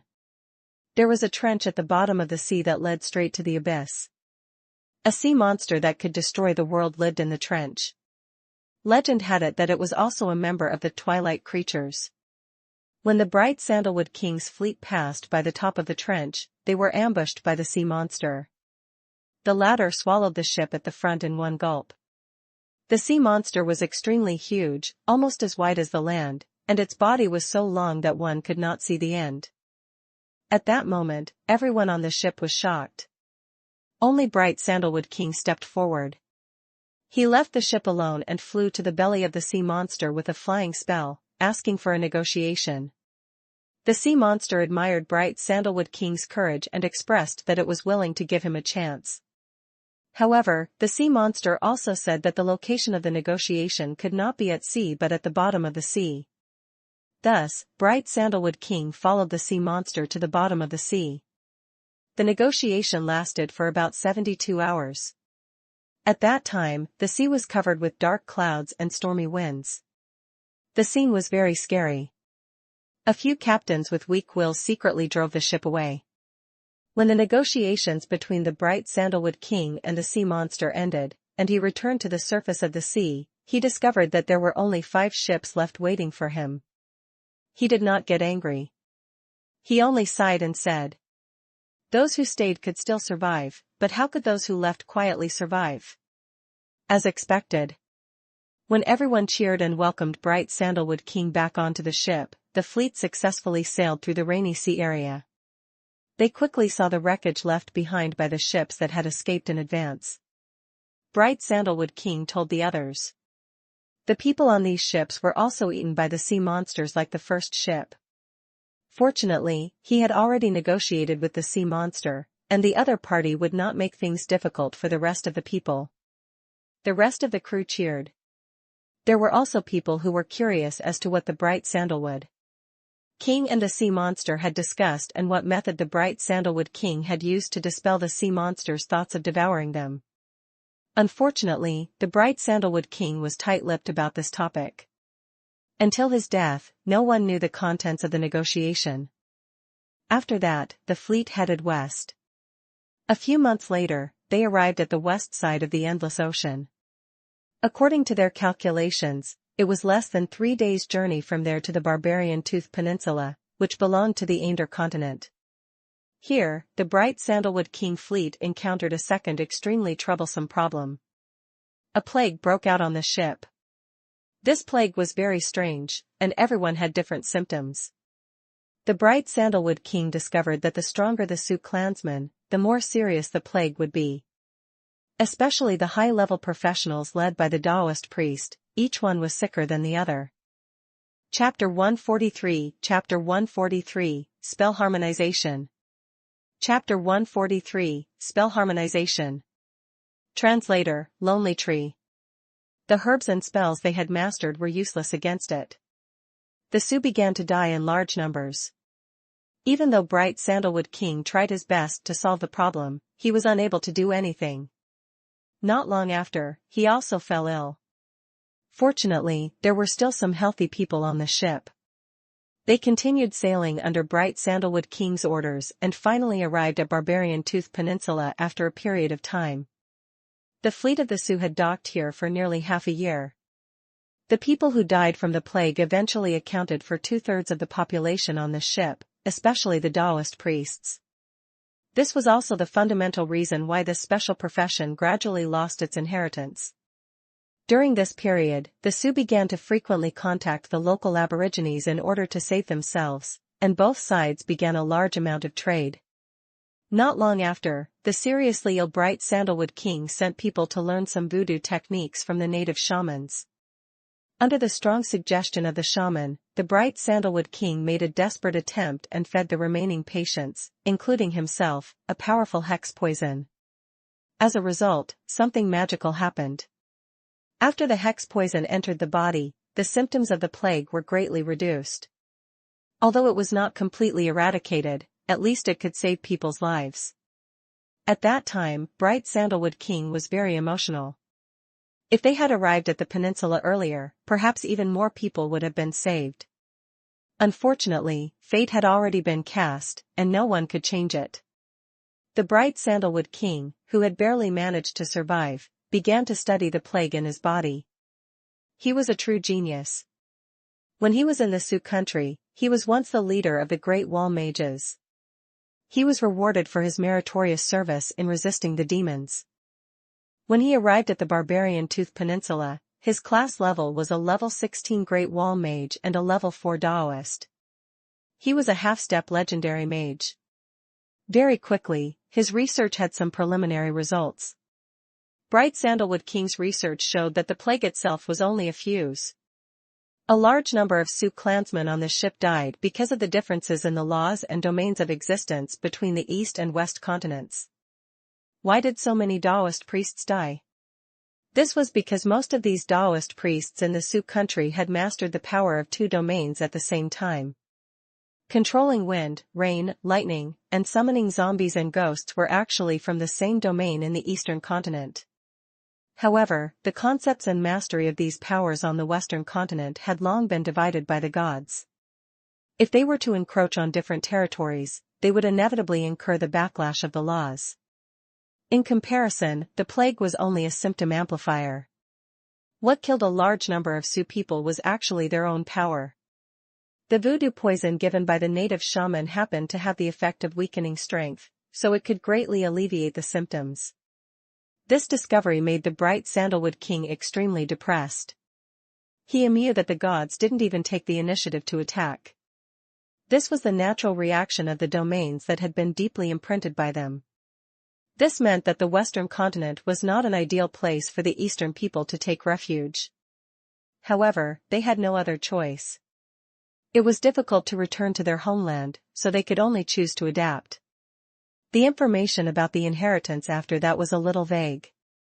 Matthew only knew that after the Bright Sandalwood King left the barbarian Tooth Peninsula, he spent a long time researching the situation of the western continent's domains. In the end, he used a divine artifact he brought from the eastern continent as the foundation and created a balanced domain out of thin air. He used this to reconcile the opposing powers of several attributes in his body. He had succeeded and stepped into the legendary realm. However, he had also failed because even the Bright Sandalwood King himself had to rely on that divine artifact to maintain a long-term equilibrium. For generations of envoys of equilibrium, if they wanted to advance further in this profession, they had to sign a contract with that divine artifact. In the information that Matthew had obtained, there were also annotations of the envoy of equilibrium on that divine artifact. From their attitude towards the divine artifact, it was not difficult to see that this thing was not reliable at all.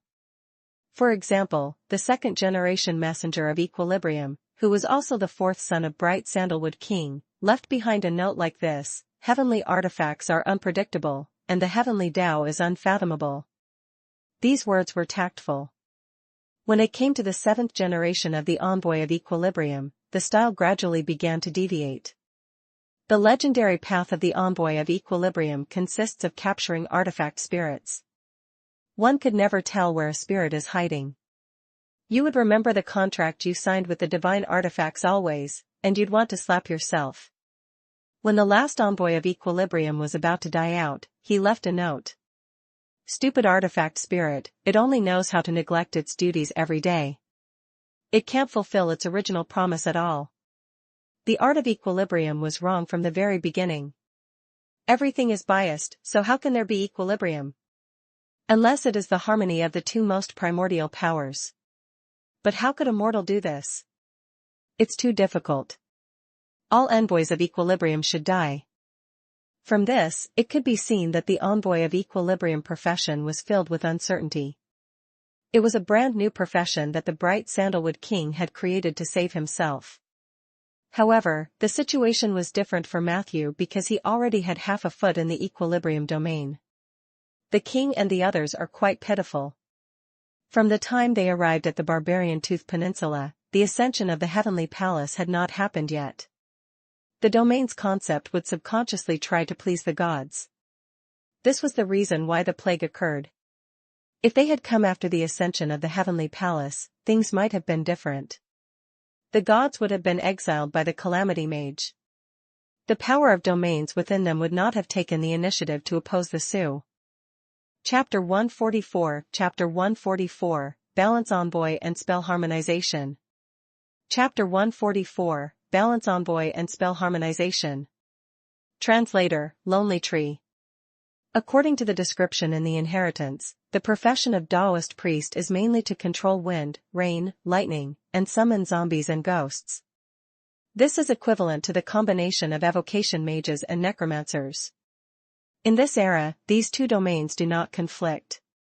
Could it be that before the ascension of the heavenly palace, the gods at that time had infinitely divided the domains to the extent where they would conflict?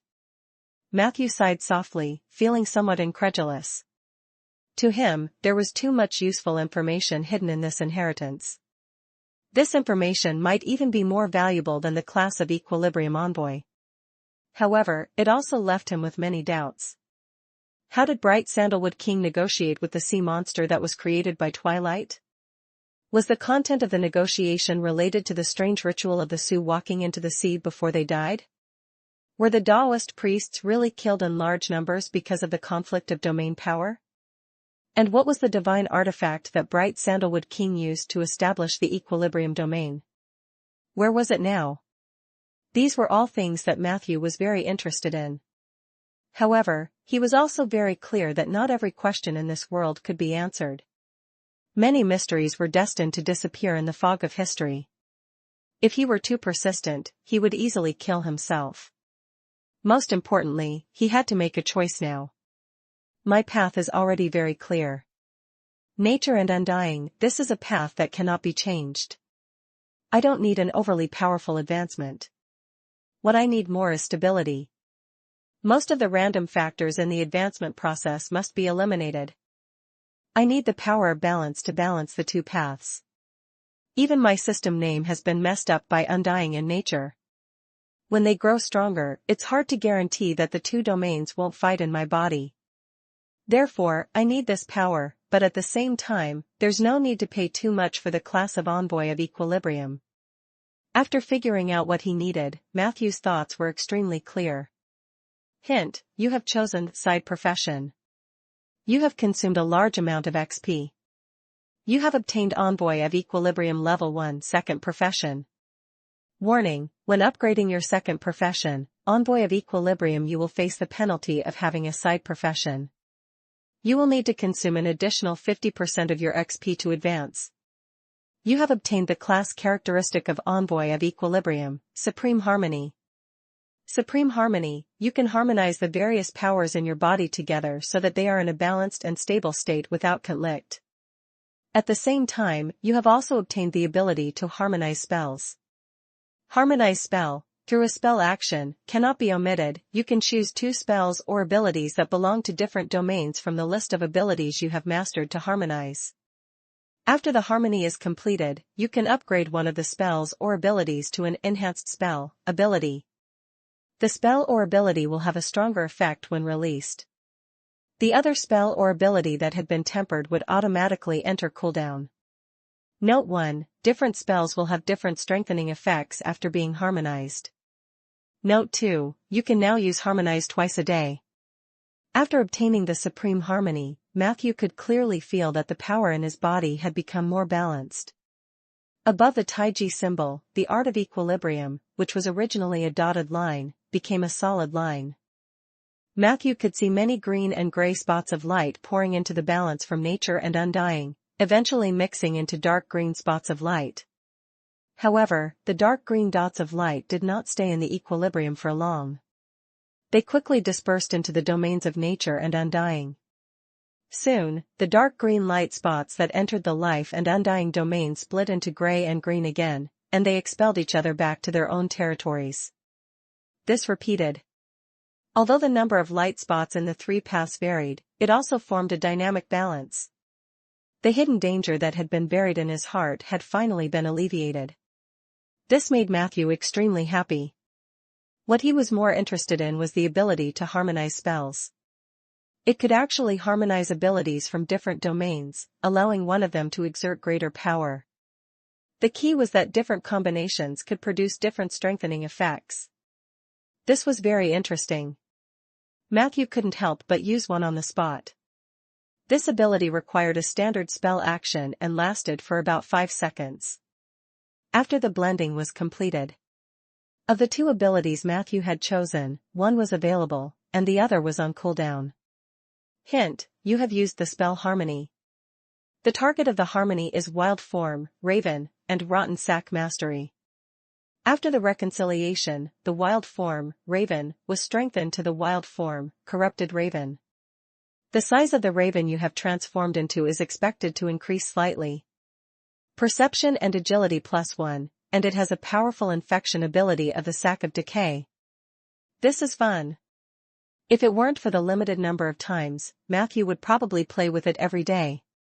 The most interesting thing about this ability was that as his strength increased, he would obtain more and more abilities, and the results of the combination would also increase exponentially. If not for Lumiere and Bobo watching from the side. He wished he could transform into a raven and fly around. It took a lot of effort for Matthew to calm down. In addition to the class characteristics, the level 1 Equilibrium Envoy also brought him a new ability. Equalized Perception. No matter where you go, you will be able to sense the local energy field. If there is any imbalance, you will immediately detect it. Chapter 145 Chapter 145, Balance Envoy and Spell Harmonization. Chapter 145, Balance Envoy and Spell Harmonization. Translator, Lonely Tree. You can use this ability to conduct elemental tracking or use it as a basis to rearrange and repair the energy field. This was also a very useful support ability. Only elemental creatures could sense energy fields. It was mainly made up of the 4 elements and spiritual attributes. The loss of some kind of energy usually represented an abnormality in the energy field. Some powerful monsters would also change the local energy field when they passed by, so it was very suitable for tracking enemies. As for rearranging the energy field, Matthew did not have the ability to do so yet, but if he encountered a tinkering job in the future, he could really give it a try. The continuous expansion of the Scar of the Dead might be related to the imbalance of the energy field. Matthew's brain worked very quickly and immediately found a use for this ability. Moreover, it was a very useful use. At this point, the level 1 Envoy of Equilibrium gave Matthew a passive class characteristic and 2 useful or interesting abilities. And he had only paid a portion of his XP. A level 1 Envoy of Equilibrium is enough for me now. Next, I should proceed with the advancement of the Knight of the Undead.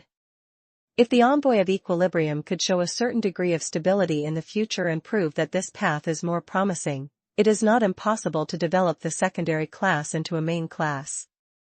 Matthew thought to himself. Of course, doing so was not without cost. It would cost a lot of XP. However, what Matthew did not lack the most was XP. I'm done. Let's go. After finishing his job, Matthew turned around without hesitation. He didn't even glance at the tomb passage that vaguely appeared in the depths of the square. Bobo said in astonishment, "Are you done just like that? This is too fast." Matthew was speechless. "Don't tell me you like to be slow?" Bobo hesitated, "But aren't you here to advance?" "This is too easy." "Is it easy?" Matthew smiled. "You just happened to see the satisfaction when I harvested." This was the after effect of the Frogman potion. His jumping ability was amazing, and he could jump 4 to 5 meters high. We didn't even bump into a single monster. How strange. Usually, there are so many plesiosaurs in the Dalong Lake. But soon, Lumiere, who was jumping in the air, changed his expression. Hurry up and leave. Matthew noticed that he was looking in the direction where the Order of Calamity and the Sandstorm Bandits had been fighting. Is someone coming? The Order of Calamity or the Bandits? Matthew asked cautiously. No, there are monsters over there. Oh my God, run. There are corpses everywhere. The Order of Calamity and the Bandits were mostly wiped out by the monster in the lake. Lumiere could not help but shout. At this moment, there were already a few monsters surrounding the shore from that direction. Matthew grabbed Bobo's hand without a word and ran away. Lumiere hurried after them. The group fled into the rainforest. After a while, a few plesiosaurs walked over. They looked at the dense rainforest and couldn't help but let out a few low howls. They wanted to step forward, but they held back because they were afraid of something. They gradually retreated and finally disappeared by the lake. A day later. At the edge of the bitter water swamp. The three figures slowly appeared. What do you think happened to those two groups of people yesterday? Could it be that you secretly issued a bounty mission to both parties to search Dalong Lake to lure the monsters away from us? Matthew smiled and replied, a real necromancer might do that. Bobo corrected, and you are a true necromancer. Matthew glanced at her. Actually, you didn't have to follow me all the way here. After leaving the tomb, the favor you owe me has already been offset. Bobo said seriously. The favor owed by the machinists cannot be repaid so easily. Yesterday's grave robbing operation went too smoothly. I must help you blow up something today. Matthew shrugged and stopped persuading her. Instead, Bobo looked at the reeds in front of her and asked curiously, so what are we doing here? Find a few zombies to spend the night with. Matthew said casually. His eyes searched the edge of the swamp and soon found his target.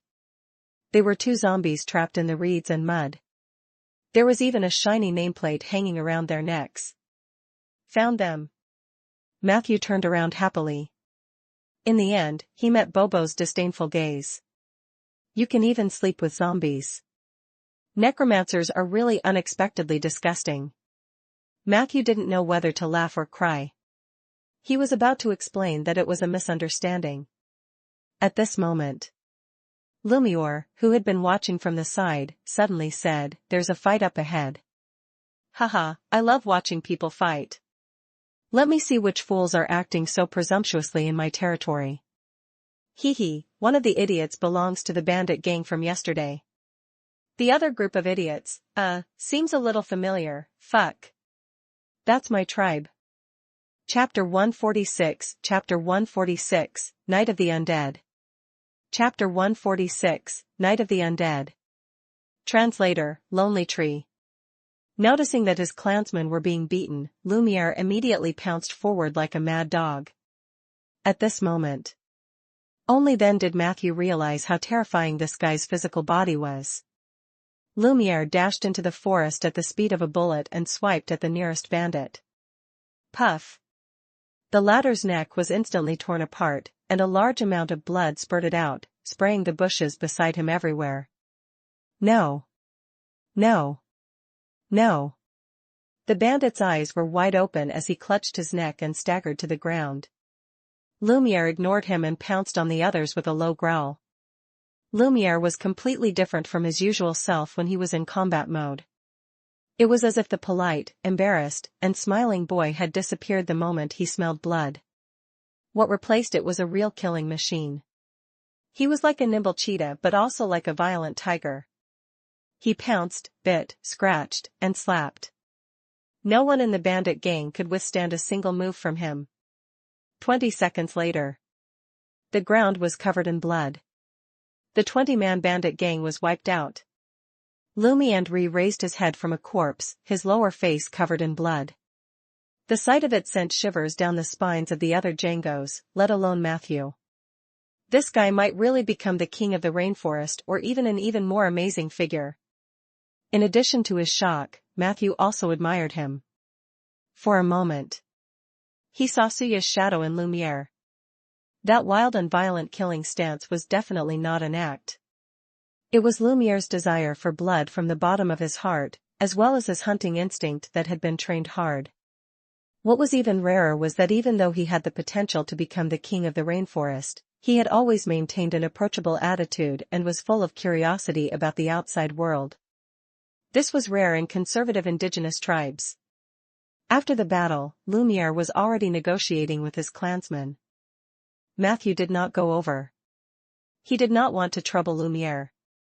Hence, he shifted his gaze away and happened to see Bobo taking out the bomb from her backpack. He hurriedly pressed down on Bobo's helmet. "What are you doing?" Matthew noticed that his actions had directly caused the antennae on both sides of the helmet to stand up, and a faint red light lit up above them. "I'm helping to mediate the fight." Bobo retorted righteously, "We can't just beat up one side, right? That's so unfair." Matthew realized that she probably did not understand the word clan, so he quickly explained the relationship between Lumiere and the Jangos. Only then did Bobo put the bomb back in resentfully. She unhappily adjusted the straps of her backpack. "Is that so? If I had known, I would have thrown a small brick earlier." "Sigh, why are the two of you so fast?" Matthew patted her head gently. "The next time you want to use a bomb, can you discuss it with me in advance? I'm a timid person, and I'm afraid of sudden sounds." Bobo rolled her eyes at him impatiently. Blah blah blah. However, the light bulbs on the antennae on both sides suddenly turned from red to blue. After a while, Matthew heard her whisper, "Got it, coward." A moment later, the Jangos retreated, and Lumiere returned to explain the situation. That group of people just now called themselves the Wind Bandits. They seem to have some connections with one of the two groups by the lake, but they are not the same. My tribe members discovered them accidentally entering the rainforest during their daily hunt. At that time, they seemed to be searching for something, and both sides started fighting at the slightest disagreement. Fortunately, I arrived in time because the bandits had the advantage in numbers. My tribe members might not be able to defeat them. Matthew nodded. Bobo suddenly interrupted. "It was the Wind Bandits that died in your hands, and the Sand Bandits and the Order of Calamity that died by the lake." The Wind and Sand Bandits were originally in cahoots, but Chapter 147, Chapter 147, Night of the Undead. Chapter 147, Night of the Undead. Translator, Lonely Tree. Matthew's heart sank. If Suya were playing hard to get, it would be fine. However, if something happened in the rainforest recently that required her to close the Black Banyan Dream Realm, then it would be dangerous. Matthew did not have a particularly good impression of Suya. However, she was a proper nature soul, and her attitude towards him was not bad. He was happy to see Suya control this rainforest. However, if someone else wanted to replace her, Matthew had to consider whether to interfere. However, it was not yet certain that something had happened to the rainforest. When Lumiere returns, he should be able to find out the truth. Matthew calmed down and turned his attention to Miss Zombie in the reeds. Ever since he became an envoy of equilibrium, he found that he could easily distinguish the gender of the undead by observation. For example, Soldier was indeed a man when he was alive. For example, the two zombies in front of him were both female. It was not that their remaining secondary sexual characteristics betrayed them, but that Matthew could accurately sense the proportion of fat on their bodies and a series of other details. After a few casual glances, Matthew found an empty space to sit down and waited silently for the sky to turn dark. Bobo also followed him eagerly. She came to Matthew's side and took out two folding stools from her backpack like a magician. She sat on one and signaled Matthew to sit on the other. Matthew was very touched. He sat on it and felt a warmth on his butt. "Oh, it even has a heating function. It would be so blissful in winter," he praised as he stretched. Bobo chuckled, the light bulb above her head emitting a yellow light. Matthew reminded her. In a while, I'm going to perform a ritual called the Night of the Undead. It will be my springboard to advance to a high-level necromancer. There might be many unfamiliar undead coming over. Bobo immediately shook her head like a rattledrum. I haven't seen a necromancer advance yet. Although it's disgusting to imagine it, I'll have to see for myself how disgusting it is. Matthew didn't mind. He just smiled faintly. Actually, it's not that disgusting. Speaking of which, why did you leave the Cyberdragon? Bobo said happily. Finally, someone asked me this question. The reason why I left Cyberdragon was to find a book called Machinery, Fire Dragon, and Titan. It was a very great work, a masterpiece left behind by a legendary machinist. It was said that as long as one could find it, they would be able to open up a unique path different from a normal arcane machinist. In Cyberdragon, I was just an insignificant craftsman. My invention was laughable in the eyes of other machinists and not worth mentioning. Every time the chief gives me a job, it's always the most leisurely and simple. Furthermore, the Cyberdragon has very strict control over the machinists. We even have to control the share of bombs they make every year. I really can't stand it. Later, I heard that as long as I could find Machinery, Fire Dragon, and Titan, I could make bombs on Cyberdragon without limit, so I sneaked into the sewers and left. I wanted to look for the book directly, but I found that I had no clue at all. Fortunately, before I became a machinist, I was a member of the Hua Sisters. The purpose of this organization was to help women in dire straits resolve their difficulties and live their lives. In fact, I was able to enter the Cyberdragon and become a machinist because of the recommendation of the Hua Sisters. Therefore, after leaving the Cyberdragon, I also wanted to find them and ask for their help. Sisterhood had already moved away. Moreover, they didn't leave any hints behind. I could only try to find them based on some scattered clues.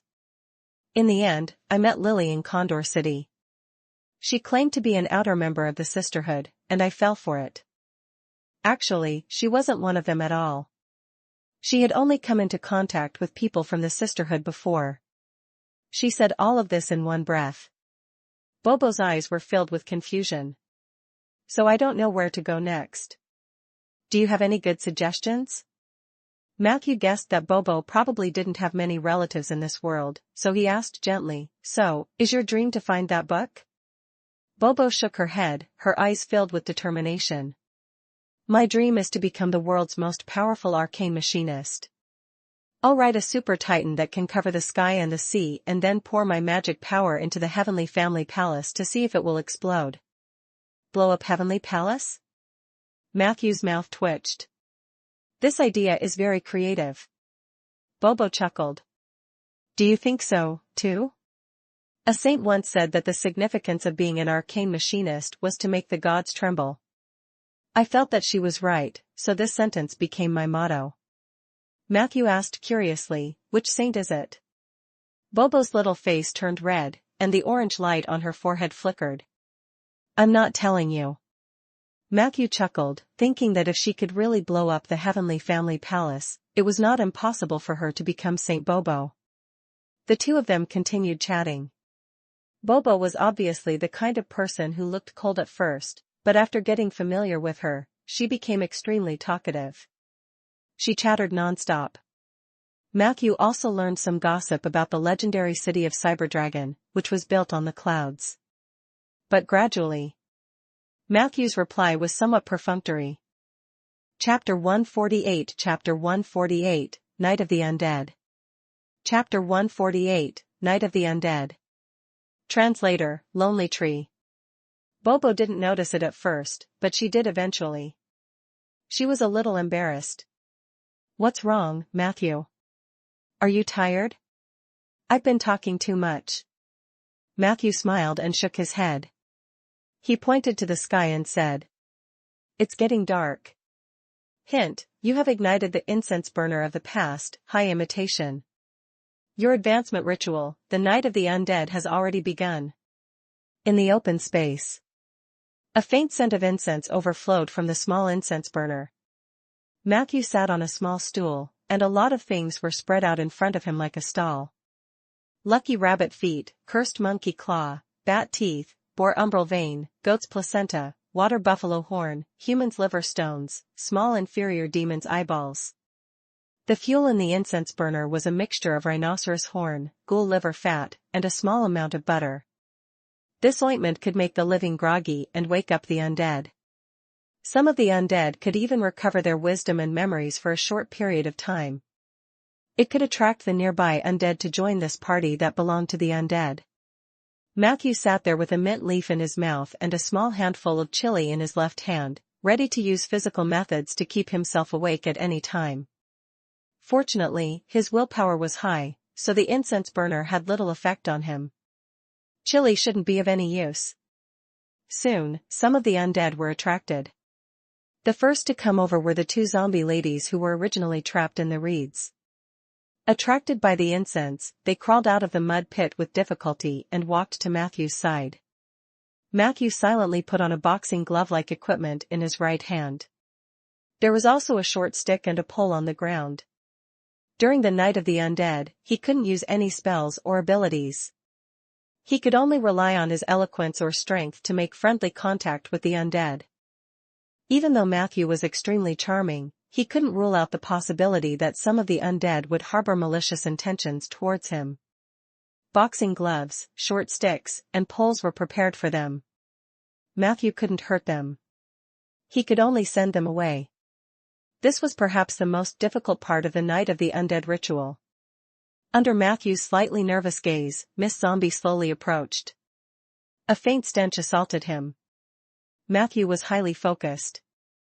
This was the first time he was in such close contact with an undead that he was not controlling. This feeling reminded him of the first time he came into contact with the undead. This was probably how ordinary people felt when they saw the undead. Danger, destruction, loss of control. When these labels were stacked together, it was indeed. Matthew didn't have time to explain. He turned around and punched the zombie's chin with his right hook. However, the zombie's head was as heavy as lead. Matthew's punch only made the zombie's head tilt a little. Matthew quickly picked up the short stick from the ground and propped it against the zombie's stomach to maintain a certain distance from it. However, the zombie's strength was too great, and Matthew could not hold on much longer. The zombie nudged his hip and knocked Matthew to the ground. He. You said it yourself. I can pick anything I like. The zombie threw the short stick aside and pounced over with a strange smile. Seeing this, Matthew hurriedly shouted at the other undead who had taken his things. This guy is ruining the reputation of the undead. Are you going to watch him do this? The few undead were stunned for a moment, as if they were thinking about what the reputation of the undead meant. But soon, the two zombie ladies who came first grabbed the perverted zombie's neck. The two of them worked together to drag the perverted zombie out. Matthew wiped his sweat. Fortunately, the undead were willing to help. Otherwise, he would have to play hide-and-seek with that perverted zombie for the entire night. Or he'd lose something important. But at this moment, Matthew's heart suddenly skipped a beat. From the corner of his eye, he saw a huge figure slowly walking over from the depths of the swamp. At that moment, Matthew's nerves were extremely tense again. Because it was an abomination. Chapter 149 Chapter 149, Advancement Successful, Level Soars. Chapter 149, Advancement Successful, Level Soars. Translator, Lonely Tree. Abominations were powerful and evil undead creatures. The birth of every abomination was filled with pain and anti-human nature. They were terrible, deformed creations, the true reflection of human fear. Each of the abominations had a completely different appearance. The one that appeared in front of Matthew had 7 heads, 6 of which surrounded the largest one in the middle. If one looked from a distance, one might mistake the 6 heads on its neck for necklaces. His limbs were bound by multiple human thighs or calves, and there was a bloody mouth on his stomach that was emitting yellow smoke. It was filled with jagged fangs, and a hand would pop out from time to time. Perhaps because it had been in the abomination's abdominal cavity for a long time, that hand had an unhealthy colloid state and looked extremely smooth. The thing that characterized the abominations was the suturing on their bodies. No matter how disgusted he was with this anti-human creation, Matthew had to admit that the necromancer who created this abomination was brilliant. Their tailoring level must be above the master level. Otherwise, he wouldn't have been able to suture such a perfect wound. Matthew looked around for a long time, but he couldn't find the end of the suture. Other than the mouth on its stomach that was constantly spewing sulfur, there was no pus flowing out of the other parts of its body, nor was there any stench leaking out. This was almost a perfect abomination. Other than the dead bodies of Django's. Oh, and Naga's? When he got closer, Matthew noticed that there was a big snake tail behind his butt. It was sewn from the lower body of 3 Nagas, and it looked a little like a braid. This abomination actually had a tail. What kind of heaven-defying aesthetic was this? Matthew could not help but doubt the mental state of the necromancer named Dania. But he quickly dismissed these messy thoughts in his mind. The appearance of abomination was crucial to Matthew. It was both an opportunity and a challenge. First, although the Night of the Undead was the simplest way to advance, there was no requirement for the necromancer and the undead to do anything that night. However, if there were a high-level undead overseeing the ritual, Matthew would have a chance to obtain a large amount of negative energy affinity. His affinity with negative energy had never been high, so he often needed to borrow the power of the negative energy stone. This was an excellent compensation plan. Secondly, if he could get along well with this abomination, he would have a very comfortable night. Bullying the weak and fearing the strong was common among the undead. No one would offend a necromancer who was protected by abomination. Not even that perverted zombie that had just been chased away. So when the abomination comes near, Matthew couldn't wait to get up and welcome him. "Good evening, Mr. Abomination." The abomination did not seem to be fully awake. Facing Matthew's solicitous attention, it only snorted heavily. His gaze drifted to the small objects on the ground. Matthew didn't say anything else. He quickly took out a small demon's head from his magic backpack and offered it with both hands. "Those low-grade goods are not worthy of you. I have specially prepared high-grade goods for a noble lord like you." Abomination's big head had yet to react. The little heads below praised, "This necromancer is a bootlicker. He's afraid that we'll eat him. I like his attitude. If only he bent down a little more when he bowed, I would be able to see his paw." The abomination angrily slapped its little head with its right hand. "Stop it. My head is buzzing." As he spoke, he unceremoniously took the little demon's head from Matthew's hands and stuffed it into his mouth. Crack! Crack! Crack! The sound of chewing could be heard, and the bloody mouth stopped spewing sulfur. "I also want that." Abomination walked to the side of the stall and poked down with his thick finger. It was unknown which one he was pointing at. "You can take whatever you want." Matthew's face was full of flattery, as if he had become a waiter for the undead. The most interesting thing about the Night of the Undead was that the necromancers, who usually ordered the undead around, were forced to accept the role of the undead on this night. Many necromancers found it hard to let go of their arrogance. They were unable to compromise with their slaves, which eventually led to their failure to advance. Matthew, on the other hand, did not have this burden at all. He was very patient to begin with. When he was really unhappy, he simply imagined that the undeads were all Peggy. In this way, no matter how much suffering he suffered, he would just grit his teeth and endure it. The abomination was picking and choosing from the stalls while the other undead remained motionless. After a while, he picked a lucky rabbit's foot, 2 sections of a grey wolf's cecum, and a bat's tooth. "I want all of these," said Abomination gruffly. Matthew nodded and bowed. "Absolutely, Mr. Abomination." The face in the middle looked satisfied. Just as he was about to find a comfortable place to lie down, a small head on his neck suddenly interrupted. "That necromancer said that each person could only take 1 item. It's against the rules if you take more." Abomination looked at Matthew suspiciously. "Is that so?" Matthew nodded. "There is indeed such a rule, but but it doesn't apply to you. Chapter 150, Advancement Successful, Level Soars. Chapter 150, Advancement Successful, Level Soars. Translator, Lonely Tree. Abomination said unhappily, "Why? I hate preferential treatment." Matthew's face stiffened. Fortunately, he reacted quickly. "This is not preferential treatment. This is because you're not a single entity like the rest of them." Abomination pondered for a moment after hearing that. "You're right." He punched the small head who interrupted him, then strode towards the stall. "I have a lot of people on me, so I have to take a few more." Matthew maintained a smile throughout. These little things were not worth much, so the abomination could take as much as he wanted. Moreover, he was not going overboard. He had only taken half of the things on the stall. Then, he found a comfortable place near the incense burner and sat down, playing with those little things in high spirits. Matthew actually had a lot of stock in his inventory, but he didn't take it out immediately. He just watched quietly. With the abomination holding the line, the other immortals were much more reserved. They were even unwilling to speak. If not for the incense burner, they might have left long ago. Matthew looked on coldly and knew what was going on.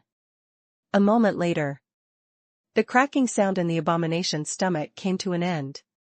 Matthew immediately said gently to the zombie lady, who was in a daze, "Can you send this to Mr. Abomination?" He took out another head from his luggage. This time, it was an imp's head. It was also the spoils of war from the previous battle. Miss Zombie seemed to be very easy to talk to.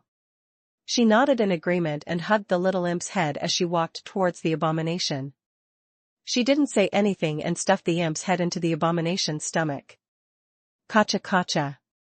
Another round of chewing sounds sounded. Abomination looked at her with satisfaction. "Oh, thank you.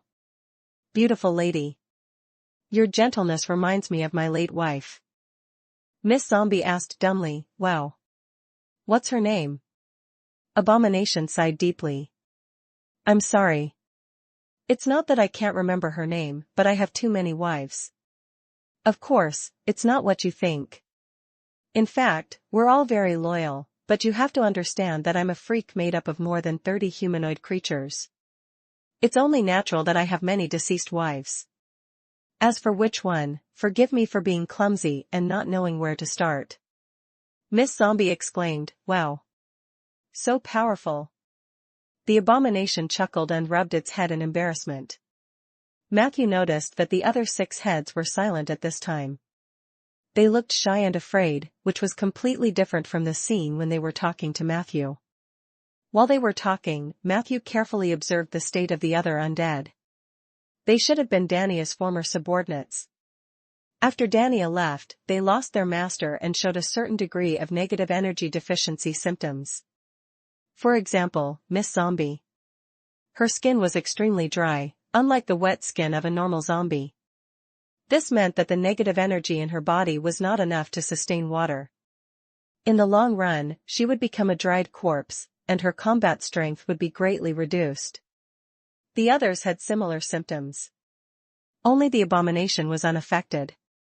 This was because he was level 16 and could directly interact with the negative energy plane. In order to make the undead more stable, Matthew took out 6 negative energy stones and placed them next to the incense. This action greatly increased the favorability of the undead present. On the other side, Miss Zombie seemed to have ended her conversation with Mr. Abomination. She returned to Matthew's side in a daze. The night deepened. More and more undead approached. Frightened by the aura of abomination, most of them obediently sat down on the periphery. Matthew saw that the atmosphere was right, so he cleared his throat and said to the undead present, "I once heard a story about a headless horseman and a flying ghost head falling in love. Are you interested in hearing it?"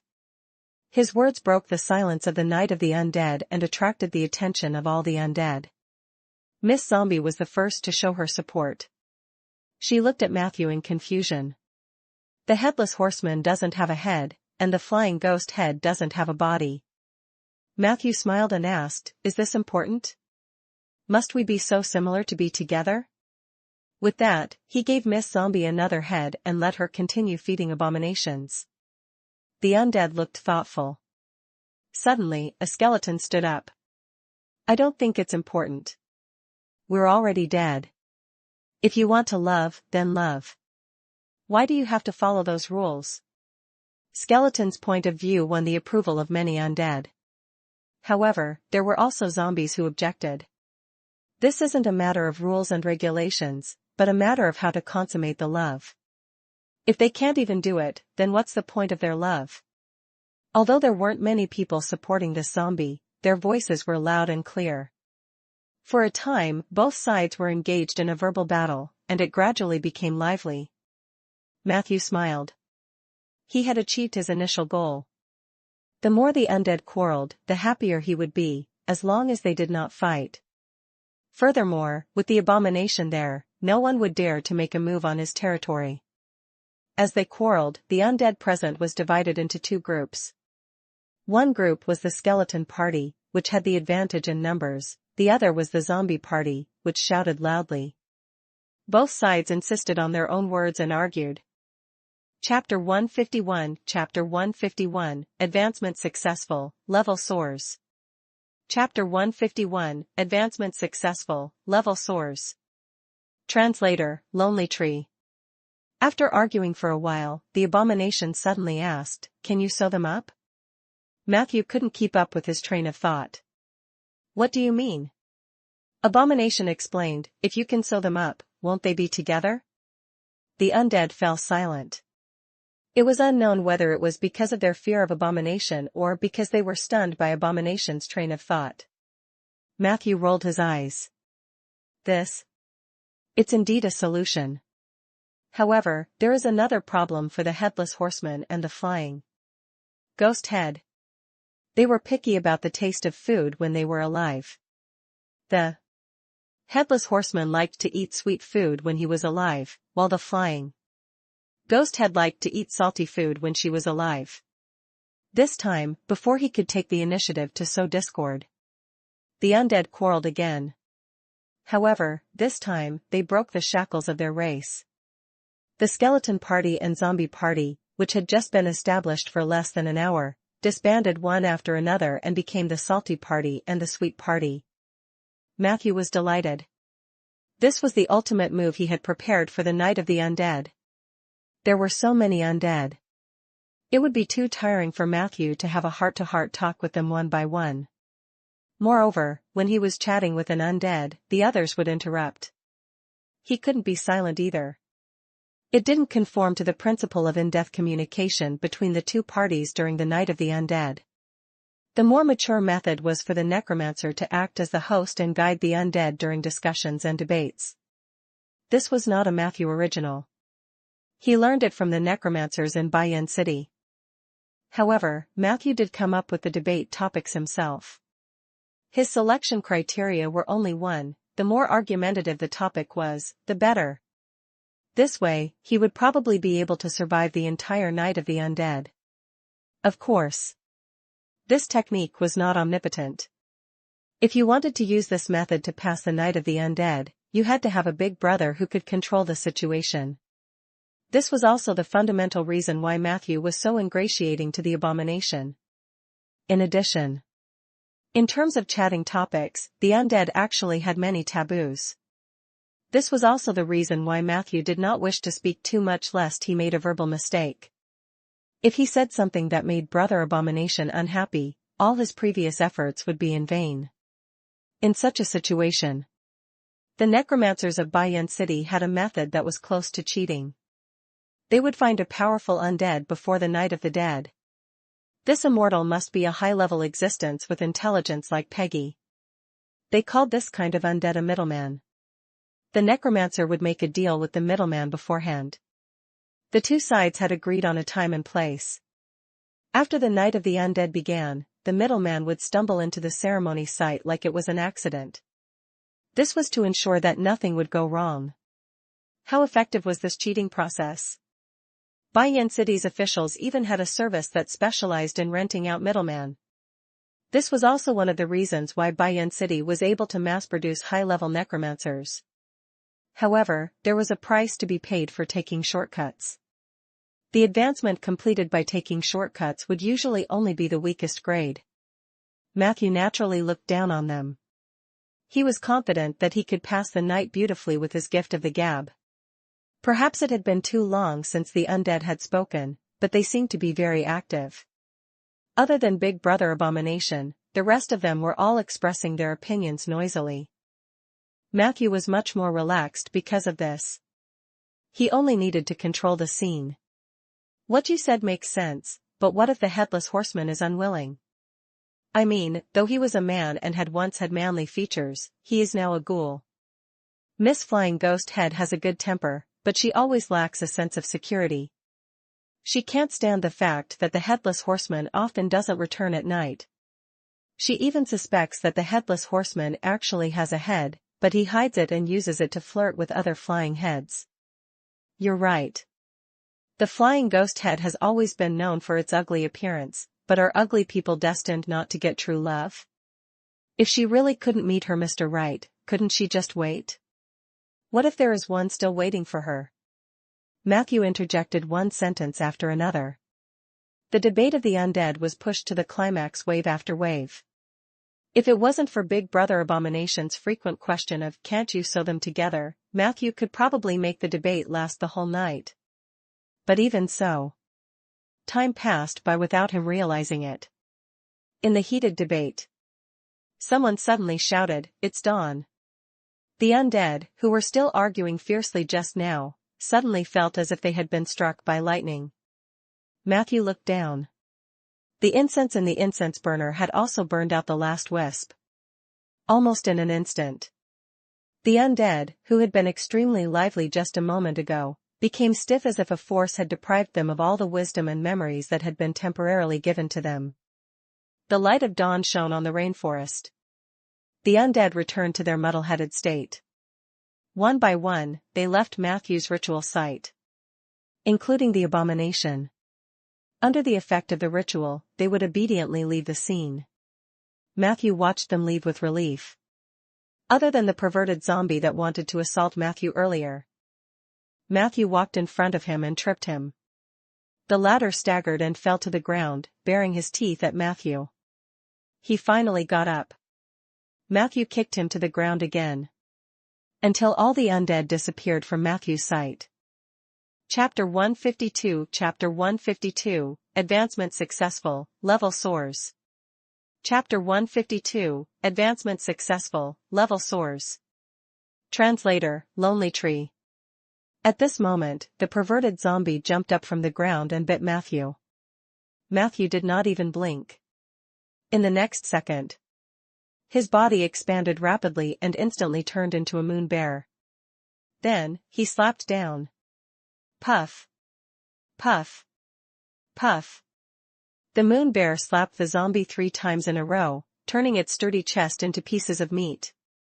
Then, he twisted his palms around the other party's neck. The head of the perverted zombie was chopped off by Matthew. Ding. It was the sound of a nameplate falling to the ground. Matthew kicked the zombie's head away and slowly turned back.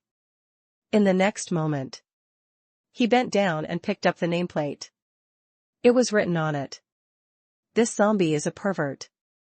Don't get close to it." A very timely reminder. Matthew smiled helplessly. At this moment, Bobo, who was watching from a distance, bounced over. What a unique night. Although I didn't see what I wanted to see, it still left a deep impression on me. I have a question.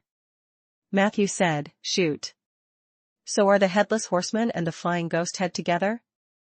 Bobo raised her head, her eyes filled with curiosity. No, Matthew replied. Why? Bobo looked a little disappointed. Because the Headless Horseman has no head, and the Flying Ghost Head has no body. When they meet, they will only brush past each other forever, unless they are sewn together just like how the abomination suggested. Matthew smiled and replied, "Of course, I made everything up.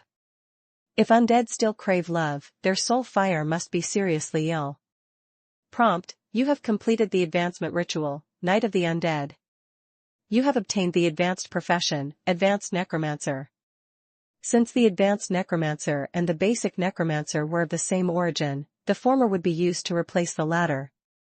Please distribute the experience points. Your level has increased from LV8 to LV12. Your attributes have increased, Intelligence +1, Intuition +1. Your contract slot +2. You have obtained the class characteristic of an Advanced Necromancer, Soul Projection.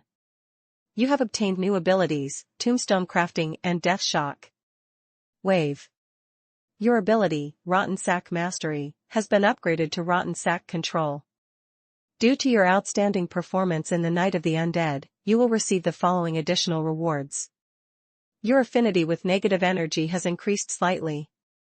You will receive a new Undead summon, random/rank 3 to 4. A large amount of XP was consumed, and Matthew's level also soared. Jumping from the peak of Tier 2 to the peak of Tier 3 in one breath, his strength instantly rose by a level. The first thing he saw immediately was the increase in his attributes. The additional intelligence would help him learn spells faster and cast spells better. Perception was exactly the attribute that druids needed. It could make people more sensitive and could detect things that ordinary people could not.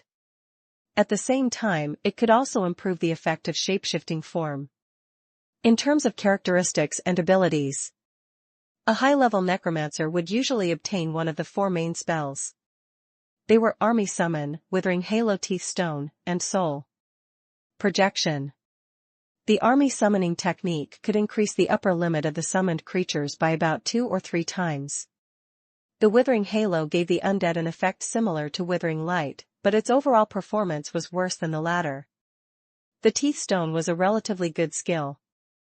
It was a stone condensed by a necromancer's own mana and negative energy. It could greatly increase the owner's goodwill with the blood race. Most of the necromancers who had obtained the Teeth Stone had embarked on the road to success. After all, the blood race was one of the few undead who had strong individual combat strength, high intelligence, and knew how to cooperate. However, these 3 skills dimmed in front of soul projection. Soul projection, your soul can leave your physical body, and your physical body will enter a state of absent-mindedness. In this state, you will obtain the following special properties. Your soul can travel to the nearby world at twice the speed of walking. You will also gain the ability to see through walls and become invisible to mortals. Both your soul and body gain high resistance against physical damage such as slashes and stabs. You can cast a spell in your soul state without the casting action and medium. When the spell is a necromancy spell, you will also gain the ability to cast without materials. You can try to possess any target, but it's best if it's an inanimate object. When the soul is not strong enough, any possession of a living thing can be considered to be a suicidal move. When your soul leaves your body, you will continue to consume your soul energy unless you can return to your body to rest. You can also create some containers that can hold souls and place them around your body as a resting place. However, no matter what, your soul projection time cannot exceed 1 hour, and the maximum distance cannot exceed 70 meters from your physical body. After using the trembling form, you have to return to your physical body in 3 minutes at most. Otherwise, there is a risk of not being able to return. Despite all the limitations, soul projection was still one of the most powerful characteristics that a high-level necromancer could master. Matthew didn't know if it was his good luck or if his performance in the Night of the Undead was too good. This spell was ridiculously powerful whether it was used for reconnaissance, fighting, or scheming. The only spell that could have a similar effect was the level 12 magic soul pot of the same level, but the effect of the magic soul pot was less than 1/5 of the effect of soul projection. Therefore, Matthew was quite satisfied. Moreover, the 2 new abilities were not bad. Tombstone crafting, you can create tombstones for the undead to rest on. Near the tombstones, they can recover faster, absorb negative energy better, and greatly increase their potential loyalty. Undead who rest near the gravestone for a long time will have a lower chance of becoming an elite version of themselves. You can also detonate the gravestone. The latter can be regarded as a unit that can satisfy the conditions of the Last Dance and Corpse Explosion at the same time. Death Shock Wave, you can launch a terrifying negative energy blast wave in a huge fan-shaped area. The blast wave has a powerful knockback and shock effect. Enemies hit by the shock wave will suffer a heavy injury trigger. If the trigger is successful, at least half of their HP will be sucked away.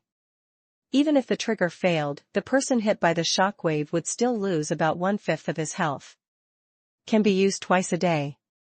One of these two abilities was a support ability that could improve the treatment of the undead. The other was a rare AoE skill. The ranged damage provided by the shockwave had always been what Matthew lacked. The spells of the School of Necromancy were extremely complicated, but negative energy had always been known for point-to-point explosions, and there were few AoE. This ability greatly made up for Matthew's shortcomings. His mood became happier.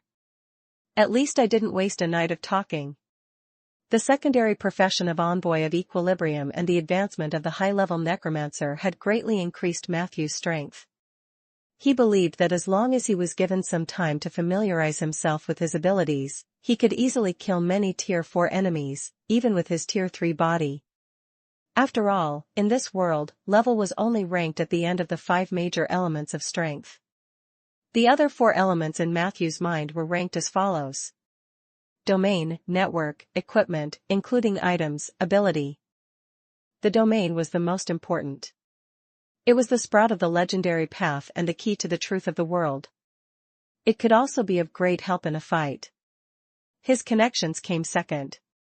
In Matthew's opinion, a problem that could be solved by persuading and convincing people was not a problem. Equipment and items represented wealth, and money could actually solve many problems. Lorraine was a living example. As for ability and level, they were the least important. He roughly skimmed through the detailed descriptions of the various enhancements. Matthew's mood gradually became perturbed. Next. It was a moment that challenged Matthew's luck. Hint: do you wish to summon a new undead contracted creature? The summoning is taking effect. Please wait. Chapter 153, Chapter 153, Wall Phasing. Chapter 153, Wall Phasing. Translator, Lonely Tree. Prompt, summon successful. You have obtained a Cursed Spectre, LV9/Elite mode. When this line of words appeared in front of Matthew, he was more or less disappointed. However, the ghost that appeared next made his eyes light up. She looked like a woman with a very special temperament. She floated out of the negative energy array, and a faint cold air surged over. From top to bottom, Spectral Soul's body was constantly turning into nothingness. Her upper body was very solid.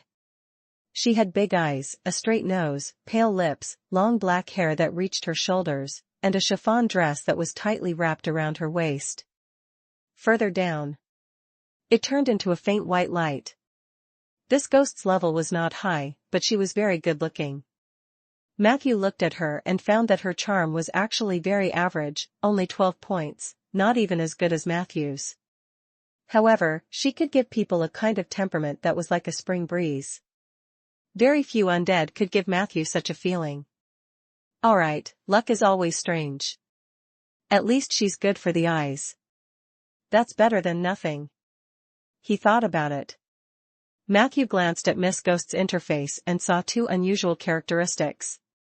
Silence: curse your ghost cannot communicate with people like a normal ghost. Beauty is strength: curse your specter can adjust its appearance, minus its charm, in exchange for additional levels and combat power. You can choose between the following 2 adjustments. Manual adjustment: every day at 3 a.m., you can adjust the ghost's charm value once. In the following day, she will fight with a fixed appearance, charm, and combat power. Self-adjustment: return the power to adjust the appearance to the ghost itself. She will be grateful to you for this, but she may not adjust the appearance and combat power to your satisfaction.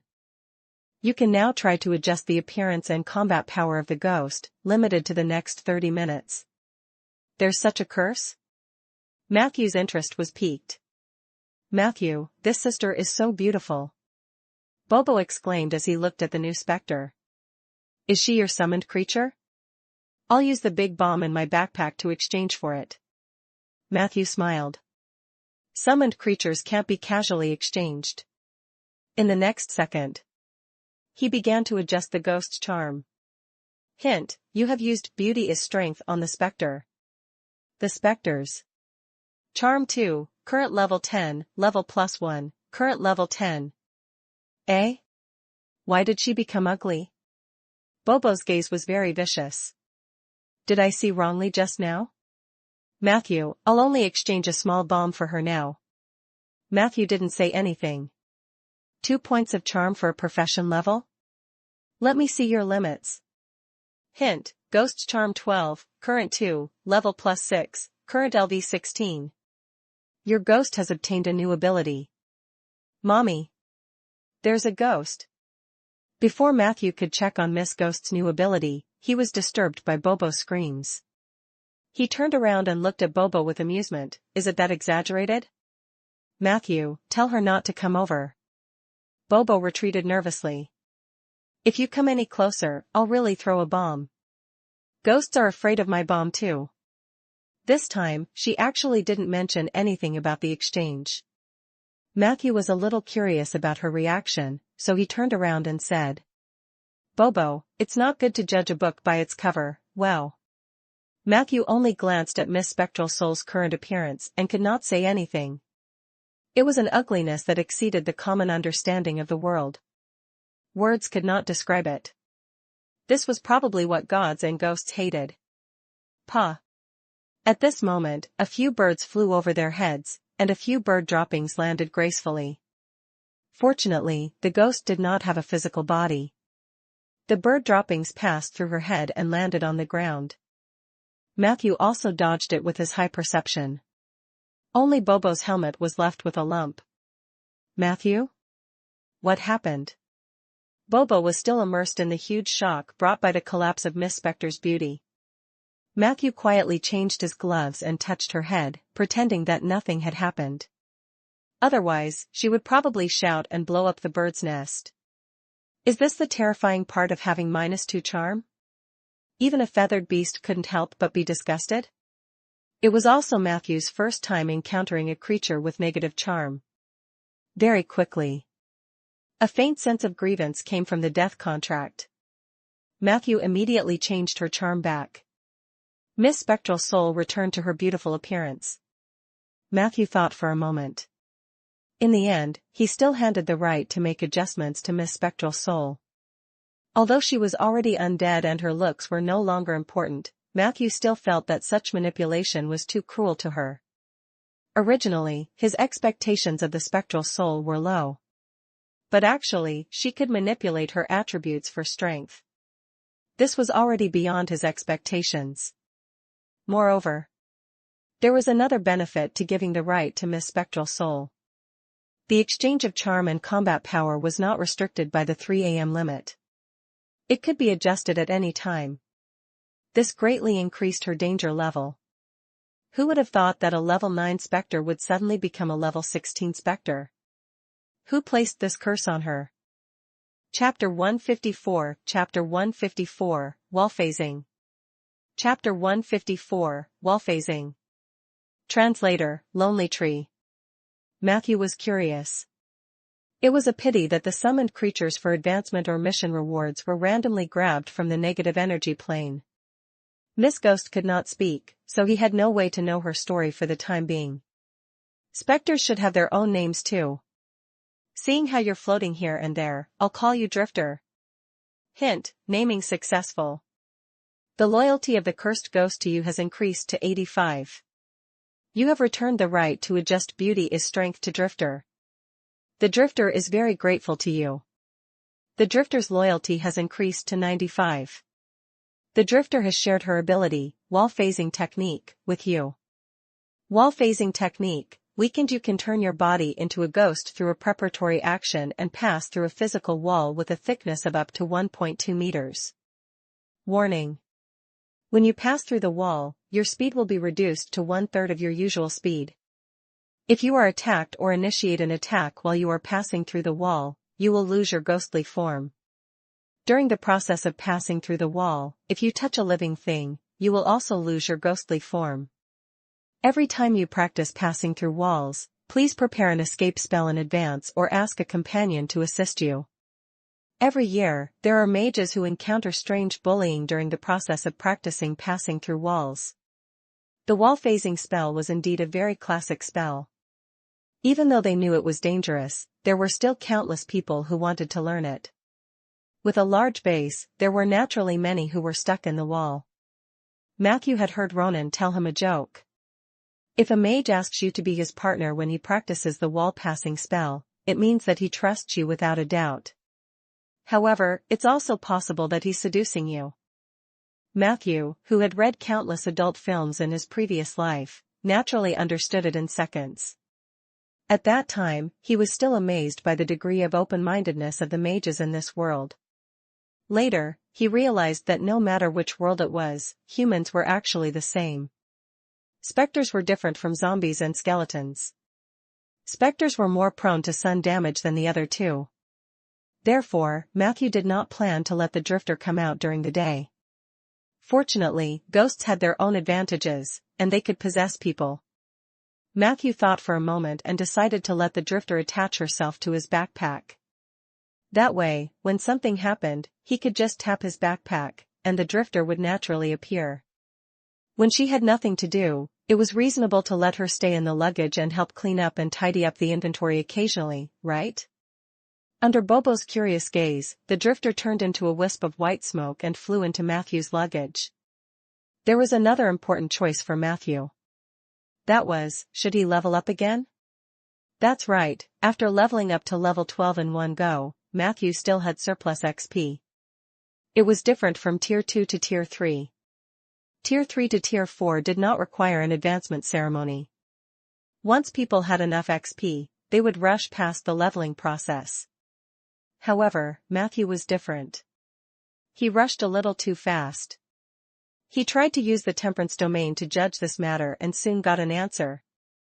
Note, due to your leveling speed from level 5 to level 12 in the past 6 months, as well as your spell learning status, it is recommended that you take a rest period of at least 8 months. The resting period meant that he would not level up for the next 8 months. Matthew could understand this. The level was only a part of strength. Spells and abilities that matched it were equally important. Matthew had stayed at Tier 2 for a long time. Although some spells were learned in a hurry and his foundation was not too stable, he could still make do with them. However, Tier 3 was different. He had not learned a single Tier 3 spell. If he advanced to Tier 4 in one go and then went back to learn Tier 3 spells, he might fall into the trap of the law of pride. High-level spellcasters would often be careless when learning low-level spells. Many times, a high-level spellcaster would not be able to comprehend the essence of spells of the same level as a low-level spellcaster. Matthew decided to adopt the suggestion of an 8-month resting period. First, he had to learn the spells that he needed to learn. At the very least, he could not proceed without a stable foundation. At the same time, he also decided to plant more trees. This was because Matthew realized that the light spots in the undead domain had greatly countered the light spots in the nature domain. The former was about 2/3, while the latter was only 1/3. This meant that Matthew's exploration progress in the undead domain had been faster. Matthew was consciously balancing the two. Not long after daybreak, Lumiere appeared beside the bitter water swamp. Matthew had not gone far. He knew that Lumiere would return soon. In fact, Matthew felt that Lumiere had returned to the tribe yesterday partly because he was concerned about the tribe and partly because he had chosen to avoid the Night of the Undead.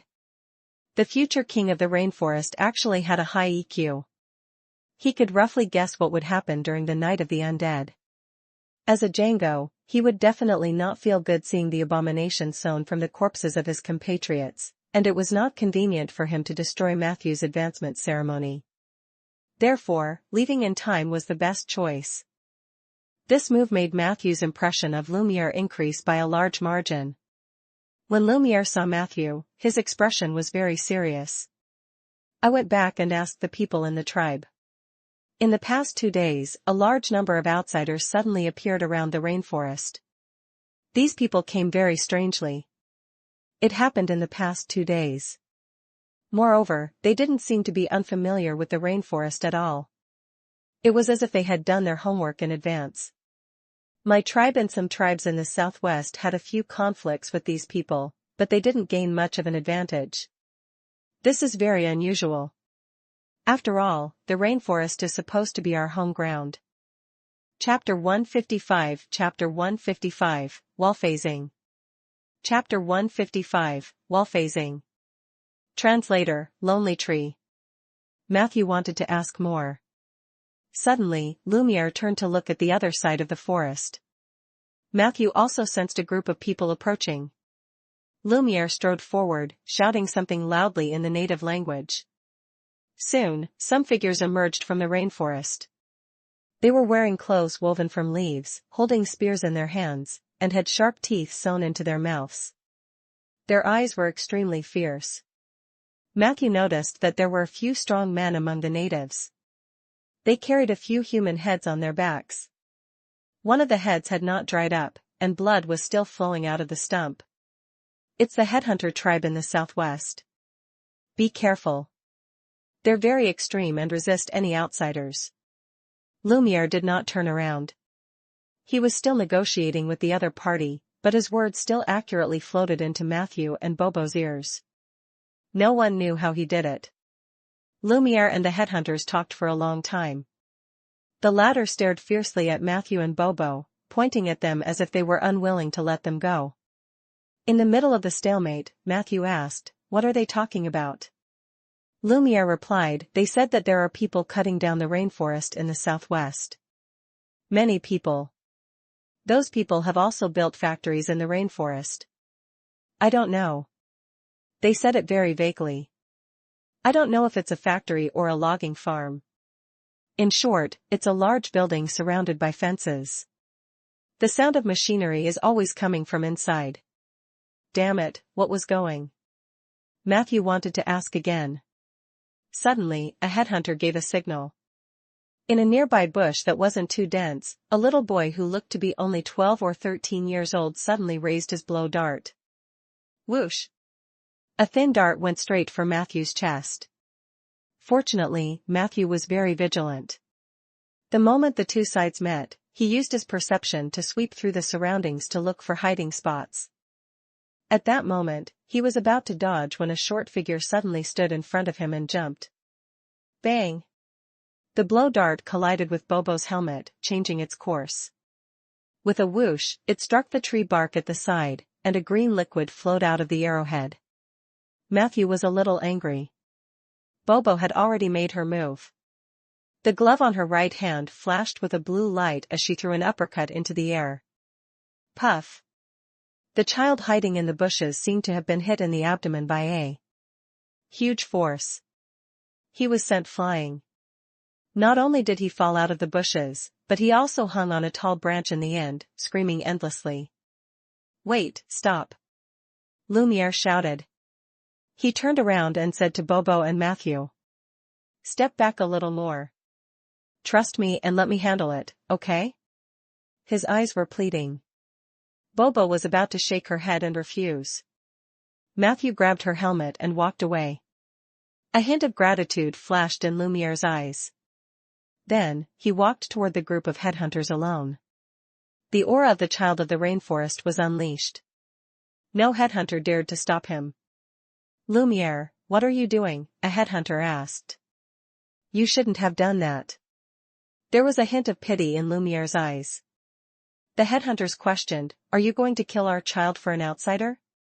Lumiere leapt onto the branch like a cheetah and gently lifted the child from the tree. The child's mouth was constantly bleeding, and his eyes were filled with fear. There are no children in the rainforest, only hunters and prey. Lumiere's tone was extremely calm. I know what you're thinking. You think I won't do anything to a child, but you're wrong.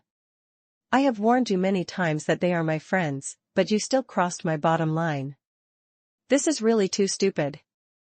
A headhunter with a vicious face scolded angrily, I don't believe you dare to kill him. Crack. Lumiere calmly twisted the child's neck. The headhunter's cries of shock and pain could be heard in the forest. Lumiere slowly stood up, his hands trembling slightly. You will never become the king of the rainforest. You can't be our king. You're a traitor. The headhunters roared in grief and indignation. Lumiere turned around resolutely. Whether or not I can become the king of the rainforest is not up to you. I want to become the king of the rainforest precisely because I hope that one day, a child like him won't have to hold a blow dart and kill people in secret. I want to change the living environment of all the Jangos. I want us to live a stable life. I want us to eat, live well, wear warm clothes, and avoid killing as much as possible. And if we want to achieve all of this, we can't blindly reject all outsiders. They are the key for us to leave the rainforest and enter the world. I don't expect you idiots to understand my ambition, but if you continue to be stubborn and obstruct me, I don't mind twisting your heads off, I mean, all of you. After saying this, he stopped and turned to the headhunters again. Now, tell me everything you know about those outsiders. Please don't get it wrong. I'm not begging you for anything, and I'm ordering you to tell me the truth. 10 minutes later, Lumiere returned to the two of them with a calm expression. He only said, he's dead. Matthew patted him on the shoulder. The latter quickly said, according to the clues provided by the headhunter tribe, the people who cut down trees in the southwest of the rainforest may be related to the Dragon Lich sect. The highest leader of the Dragon Lich sect is a powerful priest. It is said that he has a close relationship with a Dragon Lich who has already advanced to a demigod. Before this, they had been active in the desert. For some reason, they suddenly began to invade the rainforest. Matthew nodded. When Lumiere was communicating with the headhunter, he had already thought of some clues, but he still needed some evidence. So Matthew asked, do you know where the dinosaur uses and the winged dragon wind god's original territory was? Lumiere was stunned. It's the west, near the headhunter tribe. What do you mean? Matthew had an expression of I knew it. The ecological state is the reason. It seemed that the people of the Dragon Lich sect had been keeping a close eye on the rainforest. They might have had plans for the rainforest for a long time, but due to the existence of the two lords, Dinosaur Uses and the winged dragon wind god, especially the Dinosaur Uses, their plans could not be implemented. After your advancement ritual, the Dinosaur Uses died, and there was a vacancy in the ecological niche. It is impossible for the rainforest to give birth to a second overlord with similar intimidation abilities in the short term. In comparison, you might be stronger than Dinosaur Uses, but in terms of individual strength, you can't cover as much territory as it. You fought with Dinosaur Uses for a long time, which must have attracted their attention. When Dinosaur Uses died, the Dragon Lich sect could not wait to take action. Judging from the timeline, this speculation was also valid. Otherwise, they wouldn't have come in right after you left. Bobo asked. What about the Sandstorm Bandits and the Order of Calamity? Lumiere answered first. The people from the Order of Calamity are from the Underdark. I know that there are several entrances to the underground cities near the rainforest. Some gnolls used to occupy them, but they disappeared later. Matthew actually had many doubts about the Sandstorm Bandits. He was about to explain this point. Suddenly, a little flying squirrel jumped down from the tree behind the three of them. His voice sounded extremely excited. Ha ha ha, Lord Matthew, great news. A black-robed man who had appeared out of nowhere had brought more than 10 ground fire dragons and a group of dragon blood warriors with him. They were currently attacking the Black Banyan Dream Realm. Lord Suya is struggling to hold on, but the situation is not good. I think she will soon step down. The next soul of the rainforest is none other than me, Hoodlum. What do you think? Lord Matthew? Chapter 156, Chapter 156, Divine Guidance Spell and Law of Death. Chapter 156, Divine Guidance Spell and Law of Death. Translator, Lonely Tree. The Black Banyan Dream Realm was under attack? Matthew and Lumiere looked at each other, and their expressions became extremely serious. Are you sure it's the Earth Fire Dragon and the Dragon Blood Warrior? Matthew asked. Hoodlum nodded. There's no doubt about it. However, the bloodline of those ground fire dragons isn't very pure. Their bodies are fat, and their hands are short. It's obvious that they don't usually exercise, unlike me. I fly around all day, which is why I can cultivate a good figure. As he spoke, he confidently showed off his short figure. That's the Dragon Lich sect. Lumiere blurted out. Matthew nodded. He didn't know much about the Dragon Lich cult. He only knew that this cult was widely active in the remote areas of the Ander continent. The spiritual totem of the Dragon Lich sect was the Dragon of the Dead. Ariana. It was said that she was the only god who escaped the ascension of the Heavenly Palace. The reason was that Ariana had never been liked by the gods of the Heavenly Palace and had never been to the Heavenly Palace. When the Calamity Mage descended, Ariana happened to hold a feigned death ritual that happened once every 900 years, which actually hid her from the omniscient Calamity Mage. In the end, this expert, who had been apotheosized by the Dragon Lich sect, became the only god who survived the ascension of Heavenly Palace. However, Ariana was very smart. After she recovered from her fake death, she didn't act out. Instead, she hid in her demi-plane and kept faking her death to avoid the rules set by the Calamity Mage. During this period, she had also reached a tacit agreement with the people of the Alliance of Seven Saints. Both sides would mind their own business. Even though Ariana herself was so low-key, the people who worshipped her were extremely crazy. The believers of the Dragon Lich cult regarded him as the only true god and worshipped and prayed day and night, even though Ariana had never responded to their prayers. If that was all, the Dragon Lich cult could not be called a cult. At most, they were a little paranoid and fanatical. However, the real purpose of this sect's continuous activities was to create one Dragon Lich after another. This naturally evil creature would cause devastating damage to the world of the living in most cases. Therefore, the Dragon Lich cult was on the list of evil sects in the Seven Saint Alliance, and every member of the Dragon Lich cult was wanted. Ronan used to joke with Matthew and said, "When I was young, I had no money to spend. Before I was strong enough to plunder the dragons and demons at will, I often went to the believers of the Dragon Lich cult to withdraw money. Their bounties can feed a mage quite nicely." It was common for the followers of the Dragon Lich cult to be rich. After all, this group of people was not afraid of death. They frequently went to dragon nests or places that were suspected to be dragon tombs. If they did not die, they could obtain a huge sum of wealth. Of course, there were many dead believers of the Dragon Lich cult. However, those who survived were all extremely rich. But the question is, how did they do it? Suya wouldn't be stupid enough to open the Black Banyan Dream to the people of the Dragon Lich cult, right? Matthew asked, puzzled. Hoodlum replied, "That's because the black-robed man has a semi-divine artifact in his hands. It sounds very powerful. It's called the Book of Blasphemy or something. Anyway, that's what Lord Suya said." Matthew reacted. "So Suya asked you to come over?" Hoodlum placed his hands on his hips and straightened his chest. His white chest hair was very cute. He said proudly, "Yes, she sent me for help, but she had no idea that because of her brutal rule, we were no longer her loyal subjects. When Lady Suya passed away, the position of the soul of the rainforest would be empty." Who would be the next soul of the rainforest? What do you think of me? Matthew? You will support me, right?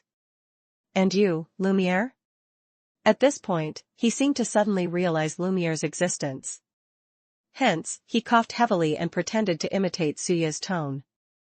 "I trust that you will not make the wrong choice, Lumiere." However, it was too late. Lumiere looked at Matthew in shock. You know each other?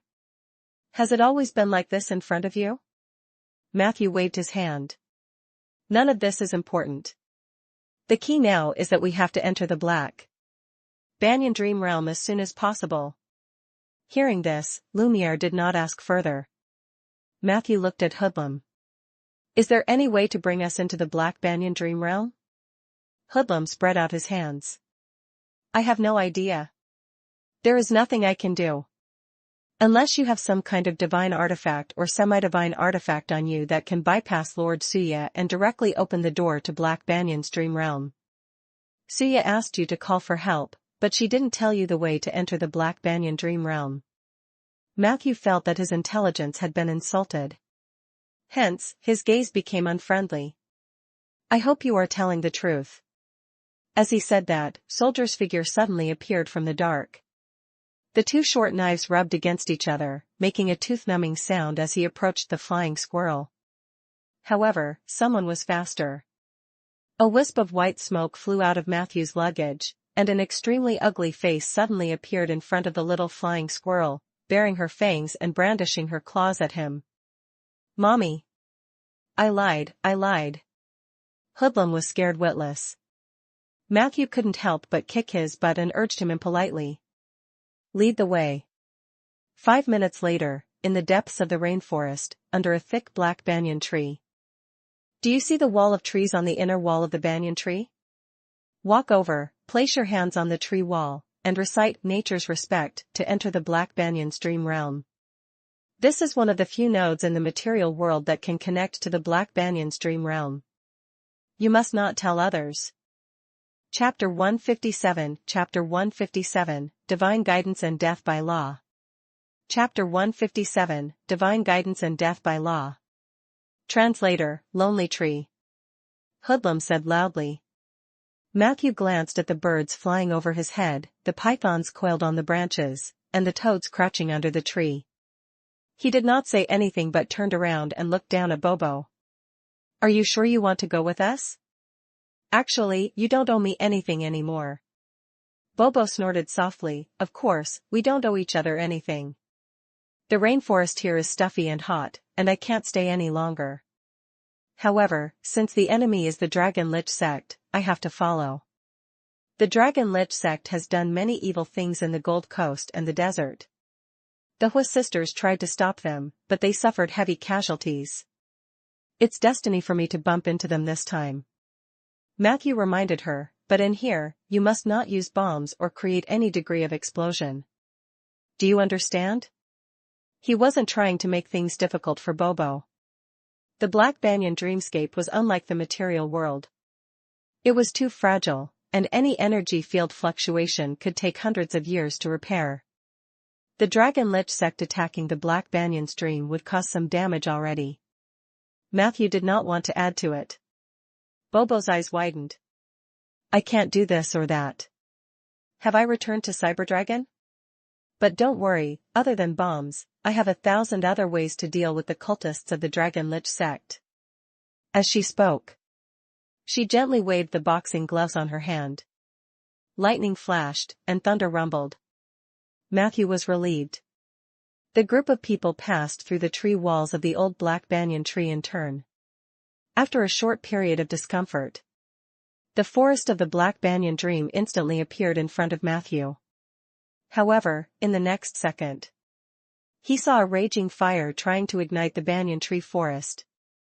It's the ground fire dragon, Hoodlum reminded. At this moment, these words appeared in front of Matthew's eyes. Hint, you have encountered a group of earth fire dragons, level 11/vigorous life. New mission options. Mission title, Rainforest is also a forest, Black Banyan is also a tree. Mission description, protect the Black Banyan dream world and the forest. Kill or expel the people of the Dragon Lich sect.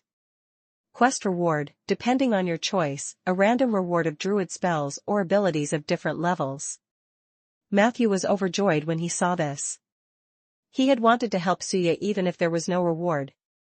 As a true necromancer, how could he just watch the Dragon Lich sect stir up trouble in the sacred land of nature? Moreover, now that there was a reward, Matthew was even more motivated. He looked over.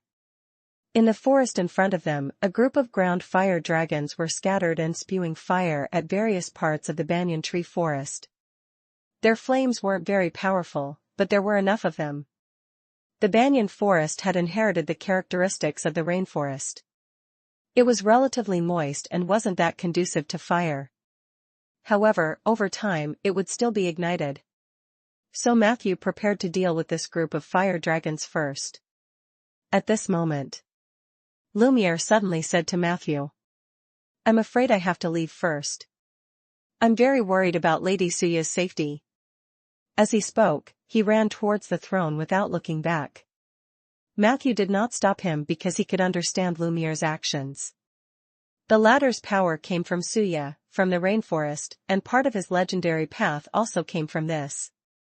This was the tragedy of the jungle natives. The limitations of his birth meant that Lumiere had no other path to take. Only by serving the soul of the rainforest could he have the opportunity to walk his own legendary path. It was good to let him go first. In fact, Matthew himself was a little worried about Suya. Although the soul of the rainforest was baring her fangs and brandishing her claws in front of him, once she lost the protection of the Black Banyan Dream, she was just a small nature soul. At most, her level was higher than Ella's. After he saw Lumiere off, Matthew made his move. He took a step forward and waved his hands. His body immediately expanded, and his wings spread out to more than 10 meters long. A terrifying airflow rose from under his body. With a light push, the scenery in front of him quickly retreated. With a whoosh, he shot into the clouds.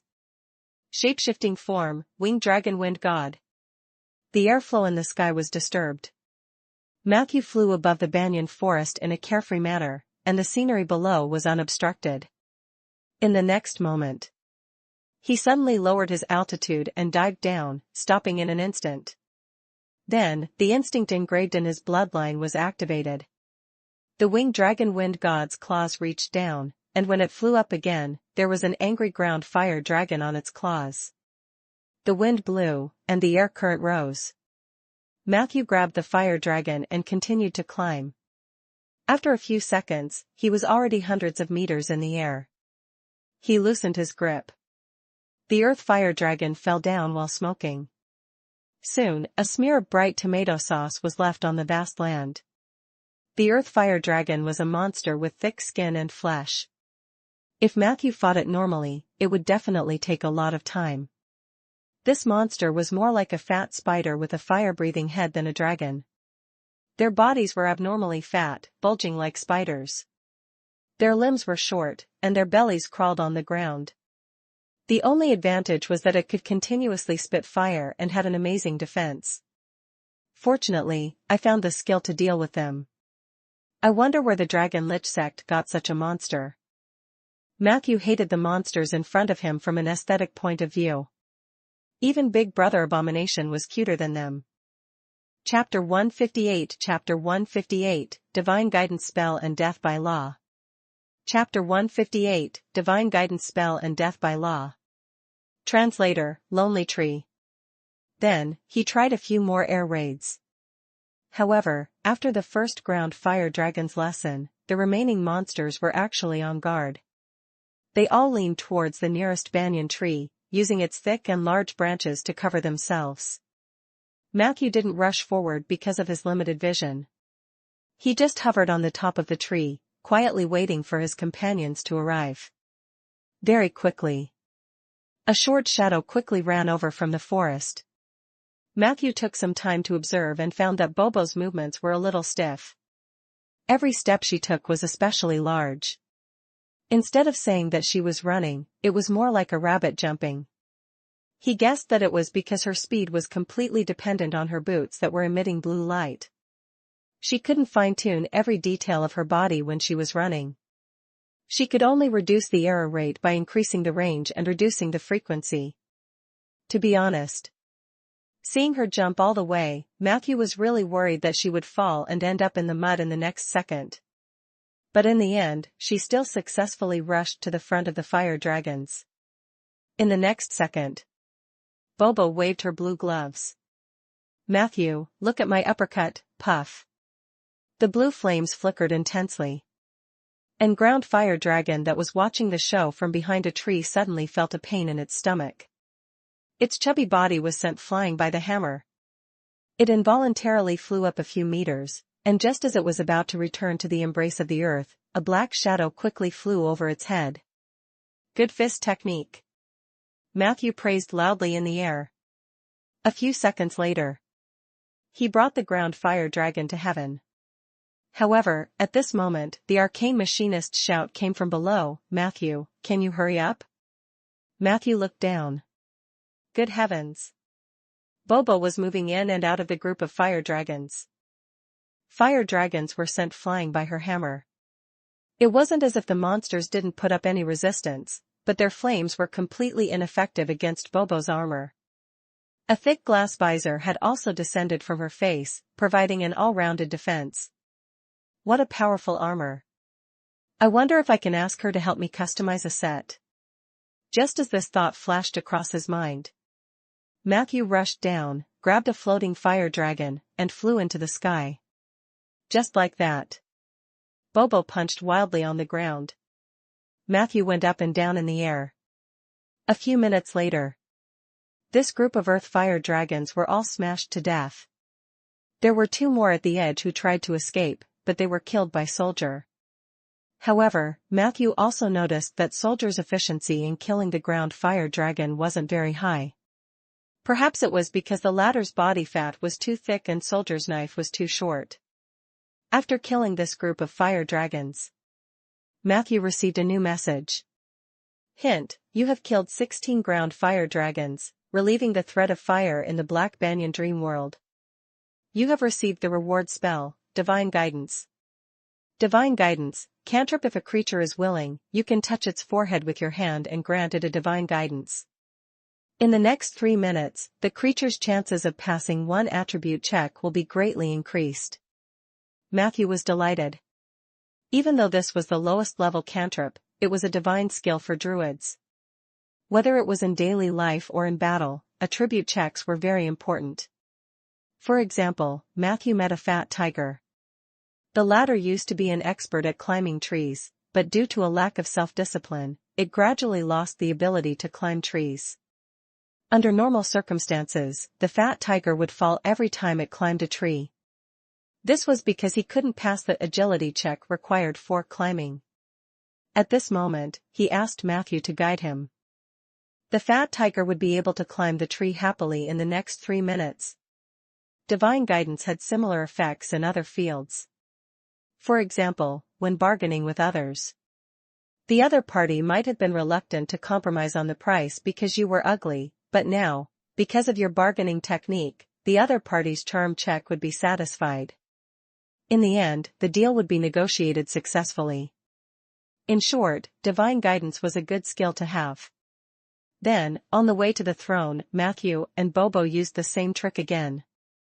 They cooperated perfectly and cleanly killed 2 groups of fire dragons. The reward for Matthew was 2 more cantrips. Oak staff skill: you can infuse the power of nature into a short or long staff in your hand. For a period when you hold the weapon and engage in melee attacks, you can use your casting key attribute to replace your strength value to perform an attack check. Water manipulation: you can change or manipulate up to 5 cubic feet of water to a certain extent. It couldn't be compared to the divine guidance technique, but it was better than nothing. After killing the 3rd group of earth fire dragons, the 2 of them were already very close to the throne. Matthew flew in the air to check on this situation first, but he realized that the believers of the Dragon Lich sect who had originally surrounded the throne were actually showing signs of retreating. He didn't see Suya at first. He saw Lumiere chasing after the enemies near the throne like a god descending from the heavens. His hands seemed to be the sharpest claws in the world. No matter how powerful the enemy was, he could always find the softest part of the enemy's body and tear them apart. Chapter 159, Divine Guidance Spell and Death by Law. Chapter 159, Divine Guidance Spell and Death by Law. Translator, Lonely Tree. In Matthew's eyes, Lumiere's fighting style was extremely brutal, but it was also pleasing to the eye. The winged dragon wind god hovered on the throne for a while. Suddenly, he found traces of Suya on the huge banyan tree branch above his head.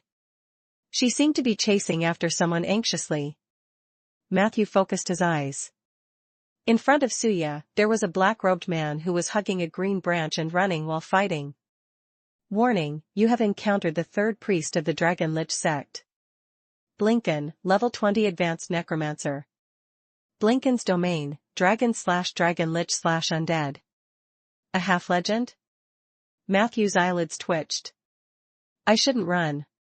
I need to seize the right opportunity.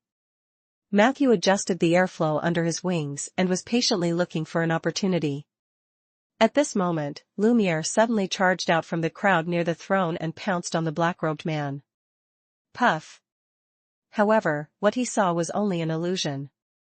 In the next moment, Matthew once again captured the black-robed man's whereabouts from the air. He had already teleported to the center of the Dragon Lich sect's believers. Retreat! The black-robed man ordered. A huge teleportation gate appeared behind him. The nearby Dragon Lich cult believers, Dragon Blood warriors, and a few clumsy fire dragons quickly walked into the black gate. The enemies retreated like the tide. Even Black Robe himself stepped into the portal. Stop him! He stole the verdant branch.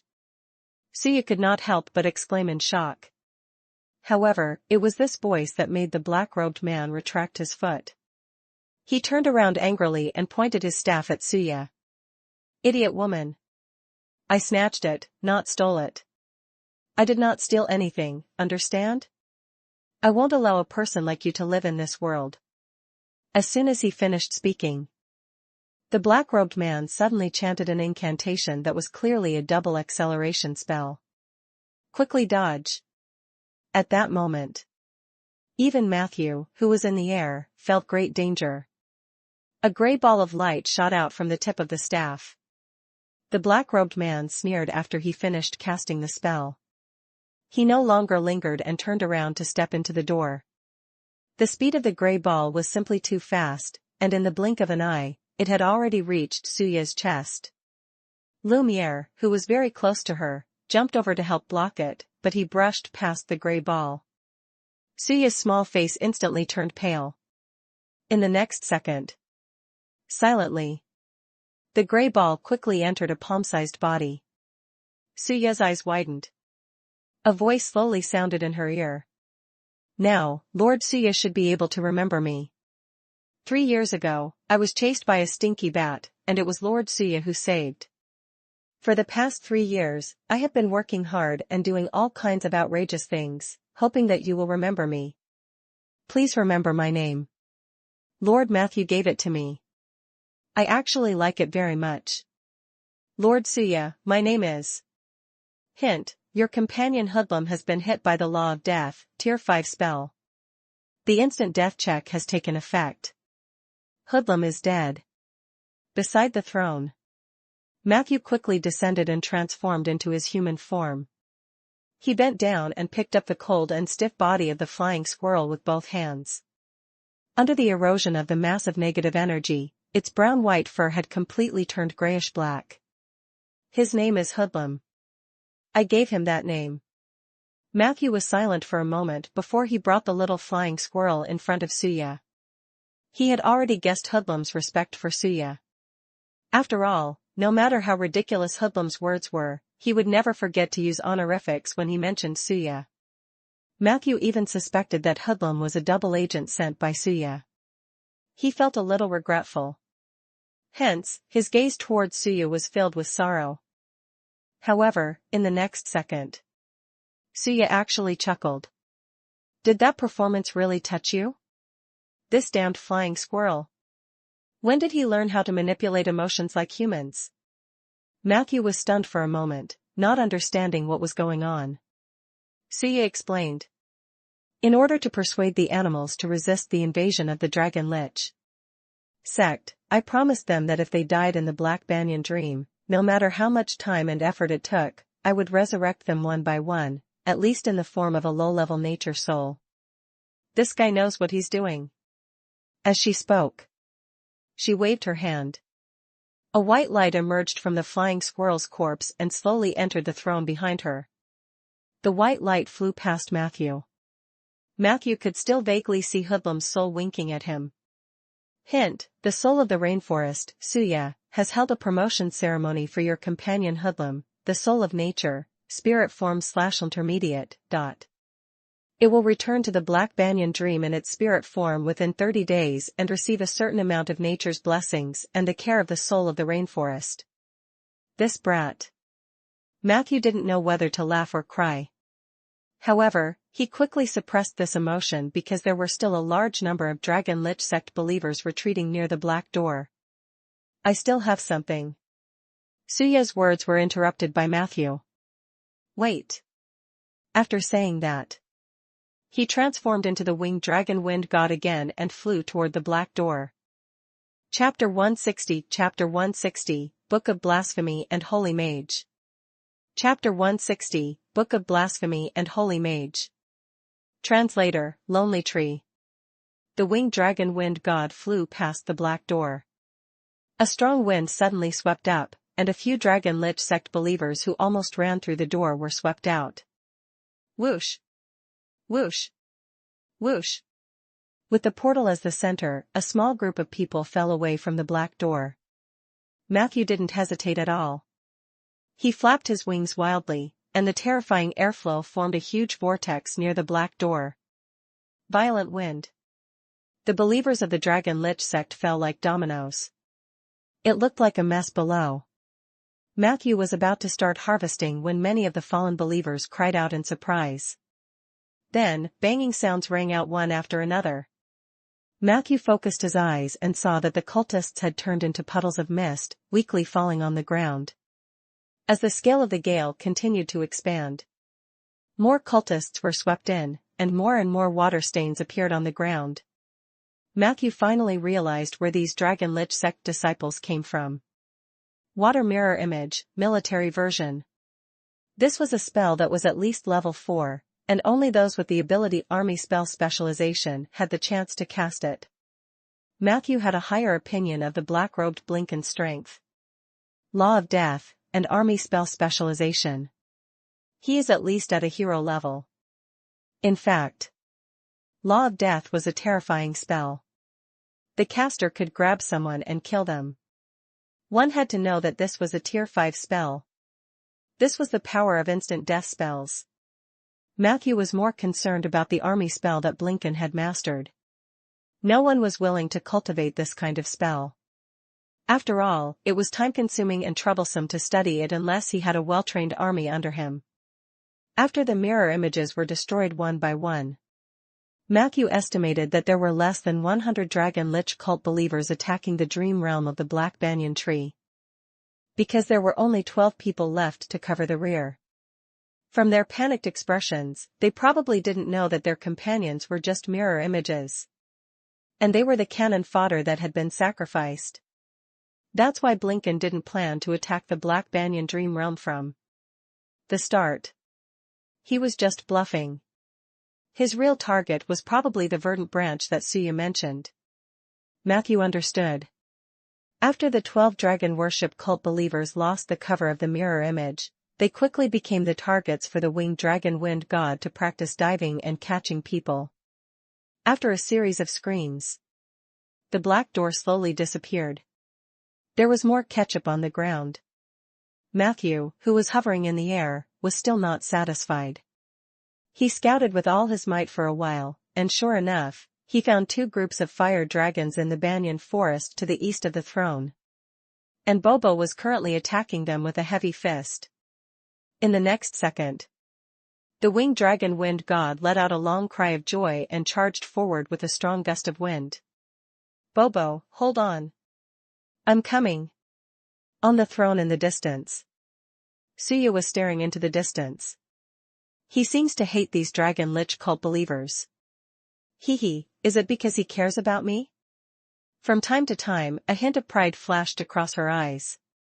However, she was completely unaware that Lumiere, who was covered in blood, was observing the soul of the rainforest and the winged dragon wind god with a complicated gaze. His expression was very distorted, with confusion, unhappiness, and even more confusion. In the end, all his emotions were restrained. Lumiere nodded thoughtfully. At that moment, he seemed to understand something. Hint, you have killed 12 Dragon Lich cult believers and resolved the crisis in the Black Banyan Dream.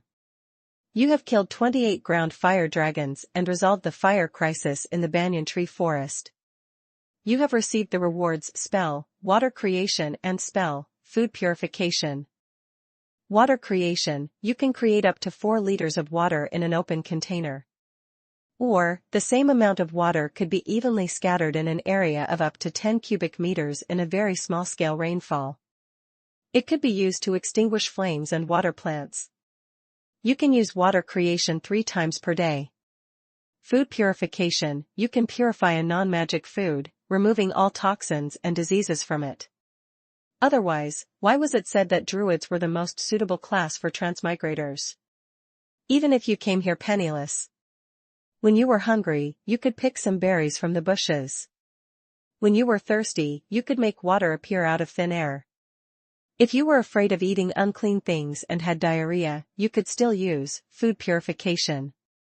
If he didn't have money to buy weapons, he could just pick up a small branch on the ground and apply the oak staff technique on it. In the shape-shifting form, one could enter the city to work and act cute, while in the wild, one could communicate with animals. It was indeed the most suitable profession for poor transmigrators. Even now, Matthew didn't think that these 2 spells were useless. If he had mastered food purification in Marsh City, he would not have gone to the toilet 7 or 8 times a night. After killing all the earth fire dragons, Matthew led Bobo to see Suya. At this moment, the area around the throne had already regained its peace. The animals summoned by Suya had also left one after another, leaving behind one corpse after another on the ground. Rays of white light emerged from the corpse and merged into Suya's throne. It was extremely difficult for Suya to transform the souls of all animals into even the lowest level of nature's soul. Even if she was already standing at the top of the rainforest, a large-scale promotion ceremony was still a big challenge for her before she became a demigod. Chapter 161, Book of Blasphemy and Holy Mage. Chapter 161, Book of Blasphemy and Holy Mage. Translator, Lonely Tree. Bobo walked over and sized up Suya curiously. She could not help but say enviously, "What white toes. Wow, you're really tall." To Matthew's surprise, Suya's attitude towards Bobo was unexpectedly calm. She smiled gently at Shorty. "Thank you. You're very cute too." Bobo jumped up excitedly. "Did you hear that, Matthew? Even the soul of the rainforest praised me for being cute. She really has good taste." Because she had just done a good job in boxing, Matthew couldn't be perfunctory, so he praised her a little. The blue light on Bobo's helmet was about to burst out from the light bulb. At this moment, Lumiere walked over. Suya suddenly became serious. She sat upright on the throne, and her temperament instantly changed from an amiable big sister next door to a high and mighty queen. They took the verdant branch. That black-robed man, Blinken of the Dragon Lich cult, used the Book of Blasphemy to weaken my power and forcefully pried open the door to the Black Banyan Dream. He perfectly seized the moment when I was at my weakest. Before that, I was preparing the advancement ritual of the war beasts. The ritual hadn't succeeded yet, and I had lost a lot of energy, so I gave them an opportunity. As soon as she finished speaking, 2 rings of white light lit up on the altar in front of the throne. Everyone focused their eyes. Lying in the white light were the phantoms of dinosaur uses and winged dragon wind gods that had shrunk many times. Matthew understood. The war beast was a supernatural soul of nature. Only Lord-tier monsters that tore apart all competitors and crushed their peers in the natural world had the chance to become a war beast. Using the dinosaur uses as an example, after they were promoted to war beasts by Suya, they became the guardians of the Black Banyan's dream realm. It could survive for as long as the Black Banyan's dream realm could. At the same time, war beasts could retain most of their strength when they were alive. They even had the opportunity to reconstruct their physical bodies, unlike most natural souls that existed in the form of spirits, which always had some defects since they lacked a physical body. Correspondingly, the promotion of war beasts consumed a lot of energy for the host of the ceremony, not to mention Suya was promoting 2 at the same time. Matthew looked straight into Suya's eyes, but the latter's expression did not change. However, Matthew realized that Suya might have predicted the impending crisis, which was why she had allowed the two lords, the winged dragon wind god and the dinosaur uses, to die in his and Lumiere's hands. Because only then would she have the opportunity to hold the warbeast advancement ceremony for them. In hindsight, there was nothing wrong with this choice.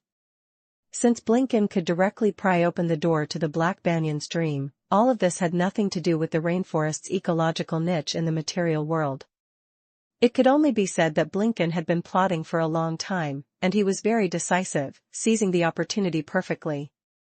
Matthew was about to ask for some details when he suddenly felt a pain in the back of his foot as if someone had stepped on him heavily. However, the control of his strength was extremely perfect, causing Matthew to feel a slight pain, but not to the extent of screaming. After the pain, there was a small numbness. Matthew frowned as he stared at Suya. The latter's gaze was calm, and her aura was dignified, as if she was a god that was accepting believers on a pilgrimage. When Matthew saw this, he began to wonder if she was the one who had stepped on him. However, this was Black Banyon's dream realm. Who else could it be other than her? What exactly is the Book of Blasphemy? Fortunately, his friend Bobo asked Matthew's question. The Book of Blasphemy is a true divine artifact. In theory, Blinken only has 1/5 of it, so it can only have the effect of a semi-divine artifact. 50 years ago, this semi-divine weapon was still hidden in a secret vault of the Seventh Saint Alliance. However, at that time, Blinken was already one of the guards of the secret vault. He had long coveted the remnant page of the Book of Blasphemy, so he deliberately designed a series of schemes. In the end, he successfully escaped with the remnant page and went to the Dragon Lich cult. The one who answered everyone's questions was not Suya. It was a young man who was slowly walking out from the shadows under the banyan tree. He was very thin and short. His skin was dark, but his teeth were very white. When he smiled, he gave people a very shy feeling. Hi, everyone. My name is Shoei, and I'm from the Secret Intelligence Department of the Seventh Saint Alliance. I'm an ace spy, and my job is to keep an eye on the Dragon Lich cult in the desert. I stutter a little. I get nervous when people look at me. Thank you.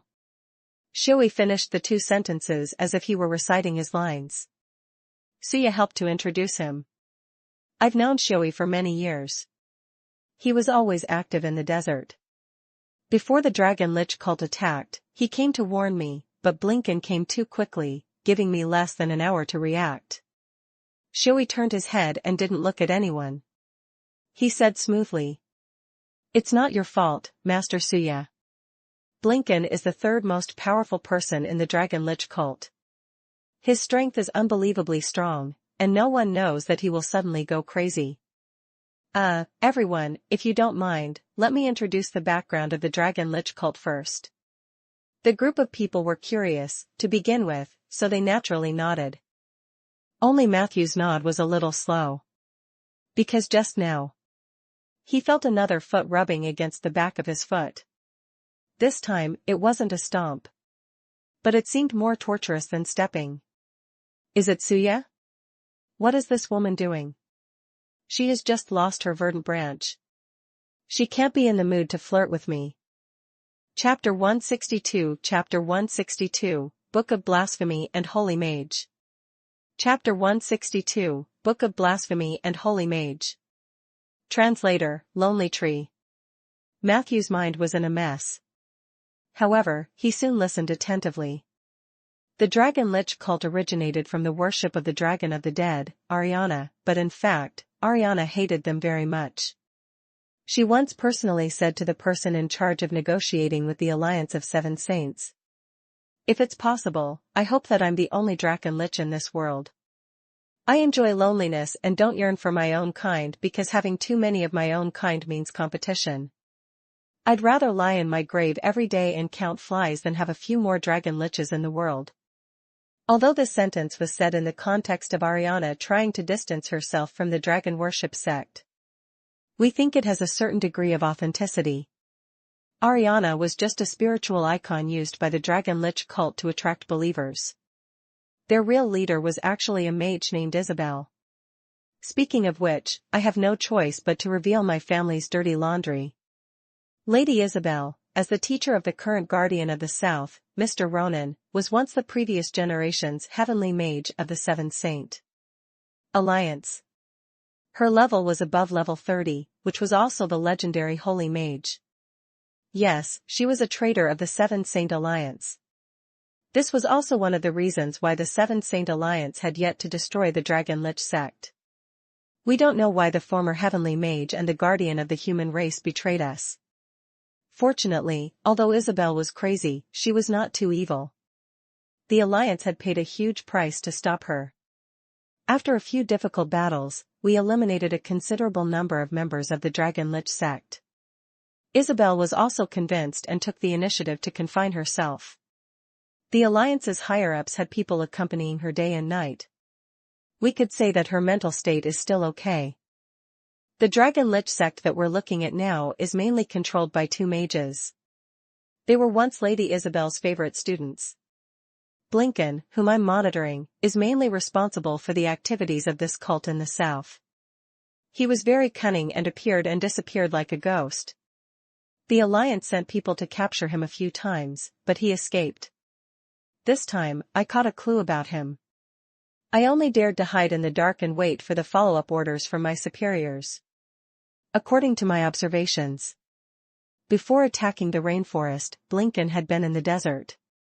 He had been patiently chatting with the Blue Dragon every day, trying to persuade it to join the Dragon Lich sect after its life was exhausted. However, the Blue Dragon was only greedy for the money of the Dragon Lich sect.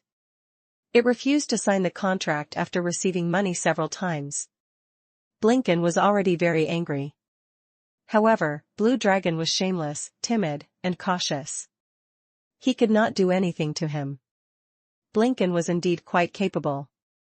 While he was dealing with the Blue Dragon in the desert, he did not forget to set up the Dragon Lich sect's businesses in the city. He was very business-minded. Casinos, brothels, magic shops.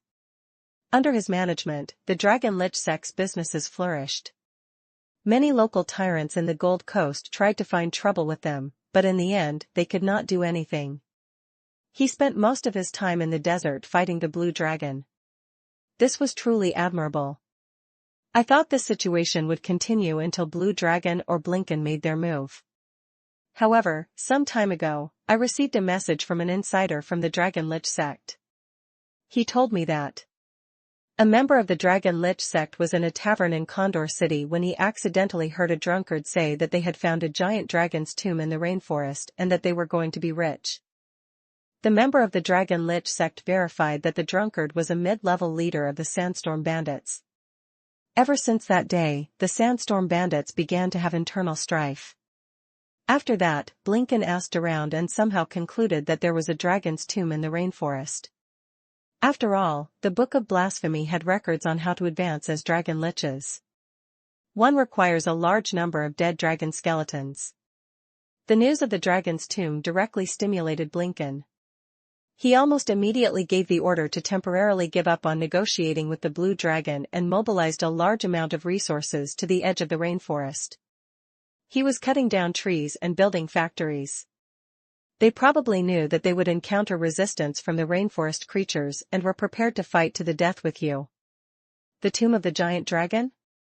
Matthew and the other two looked at each other, feeling somewhat baffled. He recalled the members of the Order of Calamity and the Sandstorm Bandits who had appeared at the shore of the Great Dragon Lake that day. He couldn't help but wonder if Blinken had made a mistake. Could he have mistaken the bright Sandalwood King's tomb for the tomb of the giant dragon? This is too ridiculous. Matthew thought about it, and the strange feeling on his calf came again. After trying to adjust his posture and move forward and backward to no avail, he could only use his willpower to resist the numbness in his calves forcefully. On the throne, Suya rested her chin on one hand and crossed her legs. Her left leg was stacked on top of her swayed, and her fair little foot unconsciously pressed forward. Her expression was innocent and holy. This made Matthew speechless. He did not understand why Suya did this, so he could only silently endure the humiliation. In short, according to my intelligence, the Dragon Lich sect has temporarily allied with the Order of Calamity from the Underdark. The two sides have reached a certain agreement, and the people of the Order of Calamity seem to be very interested in the legendary Tomb of the Dragon. Shui said with assurance, as for the situation with the Sandstorm Bandits, I don't know. At this point, his expression and tone became very sincere. No matter what, Blinken's actions must be stopped. Not to mention what will happen when he finds the dragon's tomb. Before that, the safety of the rainforest creatures and the Black Banyan Dream will be in huge danger. According to the procedure, this matter should have been handled by my superior. However, there has been some kind of malfunction in the Alliance recently, and all communication rituals can't be used. I'm just a spy without combat power. I had no choice but to ask for help from others. Now, I officially represent the Alliance of Seven Saints to entrust you with a task. Can you help stop Blinken's actions? It would be even better if you could kill him or capture him. The Alliance of Seven Saints has never been stingy with rewards. I can guarantee that after the mission is successful, you will at least receive a magical equipment or item with a rating of L2 or above. Matthew was about to agree. However, he heard a delicate voice beside his ear, "Don't do it." Chapter 163, Chapter 163, Why am I still leveling up? Chapter 163, Why am I still leveling up? Translator, Lonely Tree. Why? Matthew asked the voice in his heart. However, the other party did not answer. Matthew looked up at Suya, who was sitting on the throne with a divine expression. It was as if Shui's mission or the voice in Matthew's heart had nothing to do with her. What is this? Is she still going to put on the airs of the soul of the rainforest? Matthew suddenly laughed in his heart. Because she couldn't bring herself to ask for help to expel the Dragon Lich sect, so she simply used the name of the Seven Saint Alliance? He saw through it very clearly. Shui was definitely from the Alliance of Seven Saints, but his mission was to recon. Based on what Shui said, he couldn't contact the Alliance and, therefore, shouldn't have the right to issue any missions. In this way, the real client of this mission was obvious. As he thought about this, Matthew's smile had a hint of mockery. However, he soon stopped smiling. Because the little foot that had been rubbing against him suddenly kicked him at a position that was quite fatal. At that time, Matthew almost hissed and keeled over. In the next second, Matthew met Bobo's suspicious gaze. Are you actually daydreaming? Hurry up and say your opinion. We've already expressed our stance. Matthew coughed and looked at Shui apologetically. I'm sorry, I was indeed a little distracted just now. What did you guys say? Bobo said unhappily. Lumiere and I have decided to accept his request. It's better for the people of the Dragon Lich sect to go to hell sooner or later. However, at the same time, we would like to hear your opinion. After all, in terms of cunning, I'm afraid we are not as good as necromancers. Lumiere nodded in agreement with Bobo. Both of them looked at Matthew. The latter immediately muttered. I need more information. The current information doesn't allow me to make a judgment. Blinken is a level 20 necromancer. He's too dangerous. Shui immediately said. In fact, that's just his level on the surface. Blinken has been oppressed by the Book of Blasphemy for a long time, and his strength has dropped quite a bit. Now, he had to spend a portion of his power to suppress that semi-divine weapon at all times, so his true combat strength was only around level 18. If you think that tracking Blinken is difficult, I can provide a little help in this regard. This is my job. As he spoke, he took out a chubby and round little elf from a small cloth pocket at his waist. Then, he knelt on one knee and placed the little elf on the ground. I don't know. After the little elf landed, she immediately revealed a pitiful expression. Its skin was light blue, and there were water ripples flowing on it. Be good, little Boo-Boo. It won't hurt very much. Shui said gently. The little elf immediately covered her eyes with her hands, but her hands were too short. She could only cover the corners of her eyes. The rest of her eyes were watery, and she looked very pitiful. Shuey raised his right palm and slapped the elf's forehead. At the same time, he shouted the name of the Dragon Lich Sect's priest, Blinken. The little elf was smashed into pieces by this slap, and its body turned into a huge puddle of water. In the middle of the water stain, a clear image quickly appeared. The light of dawn penetrated the dense rainforest and hit the huge banana leaves. A few crystal-clear dewdrops could be seen rolling back and forth on the leaves. Suddenly, a large hand pushed the banana leaf away impatiently, and the dew immediately rolled down from the edge. The camera quickly moved up and then looked down at the sparse team from a high position. They were the Dragon Lich Sect people. Looking down from this angle, the composition of the team could be seen at a glance. The black-robed man, Blinken, was walking at the front. Behind him were 4 well-equipped dragon blood warriors, followed by more than 20 dragon worship disciples in brown robes. The members of the 4th echelon were all ground fire dragons, and the one in charge of driving them away was a dragon blood warrior at the back. The entire army was orderly as they passed through the rainforest. Even the earth fire dragon, which was the most prone to making mistakes, appeared to be extremely intelligent. It could be seen that Blinken had put in a lot of effort in managing the team. As they walked, the black-robed man suddenly raised a hand. Stop. There were nearly 200 units in the team, and they were in the complex terrain of the rainforest. However, with a single order from Blinken, every unit stopped in place within 2 seconds. Matthew saw a fire dragon sink into the mud because of the sudden break. But even so, it did not move at all, allowing the mud to drown its fat body gradually. Blinken looked around and said coldly, "Rest for 8 minutes. Next, prepare for battle." With that, he rushed in front of the ground fire dragon and pulled it out of the mud. "Too careless." Blinken seemed to be reprimanding him sternly, but in the next second, he cast a cleanse on the fire dragon. The fire dragon held and kissed Blinken's shoes. The atmosphere gradually relaxed. Everyone was resting on the spot.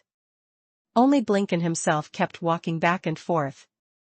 His eyes occasionally looked around and occasionally swept across the crowd. Chapter 164, Chapter 164, Why am I still leveling up? Chapter 164, Why am I still leveling up? Translator, Lonely Tree. Suddenly, his gaze paused on a Dragon Lich Sect disciple for 3 seconds before he walked quickly toward him. The Dragon Lich Sect disciple panicked. He stood up from the ground and was about to say something when Blinken grabbed his collar. In the next second, Blinken carefully tidied the creases on his collar and adjusted the angle of the Dragon Lich Sect badge on his chest. Remember, no matter how big the crisis is, humans must not panic and must not forget to take care of their appearance. This is the biggest difference between humans and animals. Next time, if I find out that there's a problem with the angle of your badge, I'll expel you from the Dragon Lich Sect immediately. The believer opened his mouth in excitement. Lord Blinken, I. Blinken helped him tidy up his appearance and patted his shoulder. Don't talk. Do your job well. After saying that, he quickly left and looked elsewhere.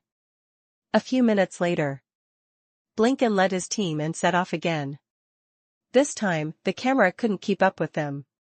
Instead, it watched them leave the forest and arrive at a relatively open highland. On the ground, the water droplets slowly disappeared. From a large puddle at the beginning, it gradually became a small ball. In the end, all the water droplets merged into a round ball of meat. Bougie, bougie. The little elf stood with her hands on her hips angrily as if she was scolding Shuey. Shuey, who was prepared, immediately took out a lead block from his waist and handed it over. The elf grabbed the lead and swallowed it. The lead appeared in its translucent stomach, and bubbles popped out. The elf burped in satisfaction, and the lead disappeared at a speed visible to the naked eye. Bougie is a scouting elf, but its scouting method is a little tragic. Shuey smiled shyly and put away the elf. Matthew nodded. Those images were indeed very clear, and they were not detected by Blinken, who was a quasi-legend. This meant that the elf's investigative ability was very high. He extracted 3 pieces of information from the previous image. First, Blinken was indeed a strong leader. The evil camp's people were often difficult to train, but he could make every subordinate obey orders obediently. Although there was a reason for his strength, Blinken's personal charm and management skills also accounted for a large proportion.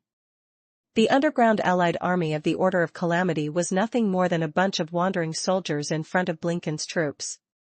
Secondly, Blinken seemed to have a very serious obsessive-compulsive disorder. It was no wonder that he was so angry at Suya's slip of the tongue when he withdrew from the Black Banyan Dream. Thirdly, after leaving the Black Banyan Dream, the direction of the march seemed familiar. Matthew thought for a while and confirmed that the highland they were about to reach was the place where he had fought alongside Old Lucky and Lorraine. It was the edge of the Bitterwater Swamp. Judging from his posture, it seemed that he was going deep into the Bitterwater Swamp. If Matthew did not know that the former owner of the swamp was called Dania, he would have really associated Blinken with the legendary Necromancer. "What's the use of the verdant branch?" Matthew asked Suya. Suya said calmly. "It's one of the foundational items of the rainforest.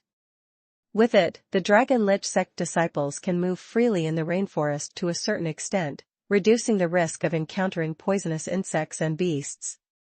At the same time, it's also a natural divine item. It's something that druids, rangers, and nature souls dream of." Matthew thought for a moment. So, Blinken snatched the verdant branch to fight a protracted war in the rainforest. He didn't intend to attack with one fell swoop, or rather, he didn't have the ability. Shui echoed. "What you said is very reasonable. Blinken is a very smart person. He never does anything impulsive. This sudden intrusion into the rainforest is the most impulsive thing I've ever seen him do, but he handled it in an orderly manner. To be honest, if he weren't an enemy of the Alliance, I would want to be friends with him." Matthew nodded slightly. To be able to make the scouts sincerely admire him, Blinken was not simple. This kind of brave and resourceful enemy was the most troublesome. Unless it was absolutely necessary, Matthew was not willing to make him an enemy. "My suggestion is that we can track Blinken and try to stop him from destroying the rainforest. If we had the chance, I would even be willing to negotiate with him. The best option would be to persuade him to leave the rainforest without using force." Matthew explained seriously. "A level 20 mage is already very powerful. Blinken used to work in the Seven Saint Alliance and defected to the Dragon Lich sect. It wasn't that I lacked the courage to fight, but that I didn't want anything to happen to anyone present. Of course, if negotiation is not possible, then force will be necessary. I believe that with our strength and cooperation, killing him is not impossible." Shui thought for a moment. "But how do you plan to persuade him?" Although Blinken was very smart, he was also very stubborn. He had already determined that the dragon's tomb really existed, so he would never give up. Matthew asked. "Don't you think it's strange?" "I'm referring to the news about the dragon's tomb and the sandstorm bandits." Chapter 165 Chapter 165, Why am I still leveling up? Chapter 165, Why am I still leveling up? Translator, Lonely Tree. Shui was taken aback before turning serious. "Please share with us." Matthew turned to Bobo. "I remember you Lian telling us that day that the sandstorm bandits had recently erupted into internal strife.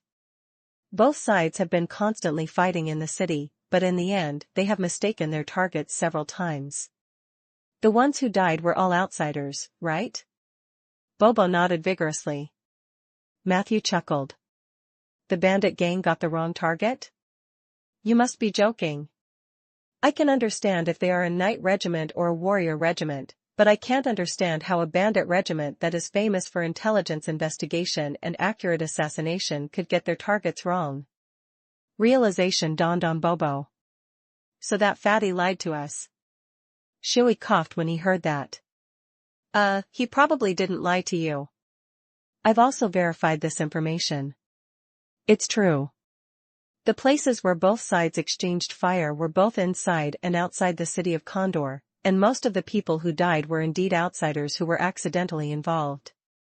Matthew gave a direct conclusion. I think that the internal strife of the Sandstorm Bandits might be an act. Yu Lian once told me that, other than me, he also sold the news of the seabed tomb to another group. This means that someone might be interested in the seabed tomb, but he did not dare to take the risk. Therefore, he found the Sandstorm Bandits and put on an act. His ultimate goal was to encourage the Dragon Lich sect to scout the way first. Of course, this was only one of the guesses. There were many different situations, and my guesses had many loopholes. For example, if the Dragon Lich sect was strong enough to take down the seabed tomb, the mastermind might not get anything. This would not work. For example, it was doubtful that such a smart Blinken would take the bait. Just because of the internal strife of the Sandstorm Bandits. In short, there are indeed many loopholes in this matter.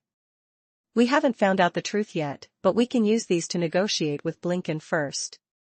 From the way he snatched the verdant branch and left the Black Banyan dream realm in time, it could be seen that he was a rational person. As long as he was rational, no matter how evil he was, he could still negotiate. After saying this, Matthew was a little thirsty, so he picked a leaf and twisted it into a funnel shape. He rubbed a glass of water for himself and asked everyone as he drank. What do you think? Suya rested her chin on her hand as she looked at Matthew with relish. She also crossed her legs. Lumiere shook his head silently. Bobo seemed to have entered a standstill state. Only Shui exclaimed. Your thinking is really clear. You can grasp so many key points at once. I think you're more qualified to be a spy than me. Why didn't such an outstanding mage like you join the Seven Saint Alliance? Matthew smiled modestly. If it were any other mage, they might be able to analyze it more thoroughly than I do. The few of them discussed for a while. In the end, even Suya tacitly agreed to Matthew's plan. Matthew let the others rest for a while. He said that he needed to find a place to write 2 letters. Although he was confident in his plan, he was also worried that he was too young and inexperienced. The plan he formulated might have hidden dangers. Therefore, he decided to write a letter to ask the experienced big shots. Originally, Master Ronan was the best advisor. It was a pity that he wasn't here. Matthew was going to write to Zeller, hoping that his seniors, including Zeller, Richard, and Li Weiqi, could give him some advice. The other letter was intended for Peggy. Although he had completed his advancement, it was obviously not Matthew's style to leave the matter of the Dragon Lich sect alone. As a result, he might stay in the south for more than a month, and he would have to remind Peggy of many things. The content that he was about to write went through his mind.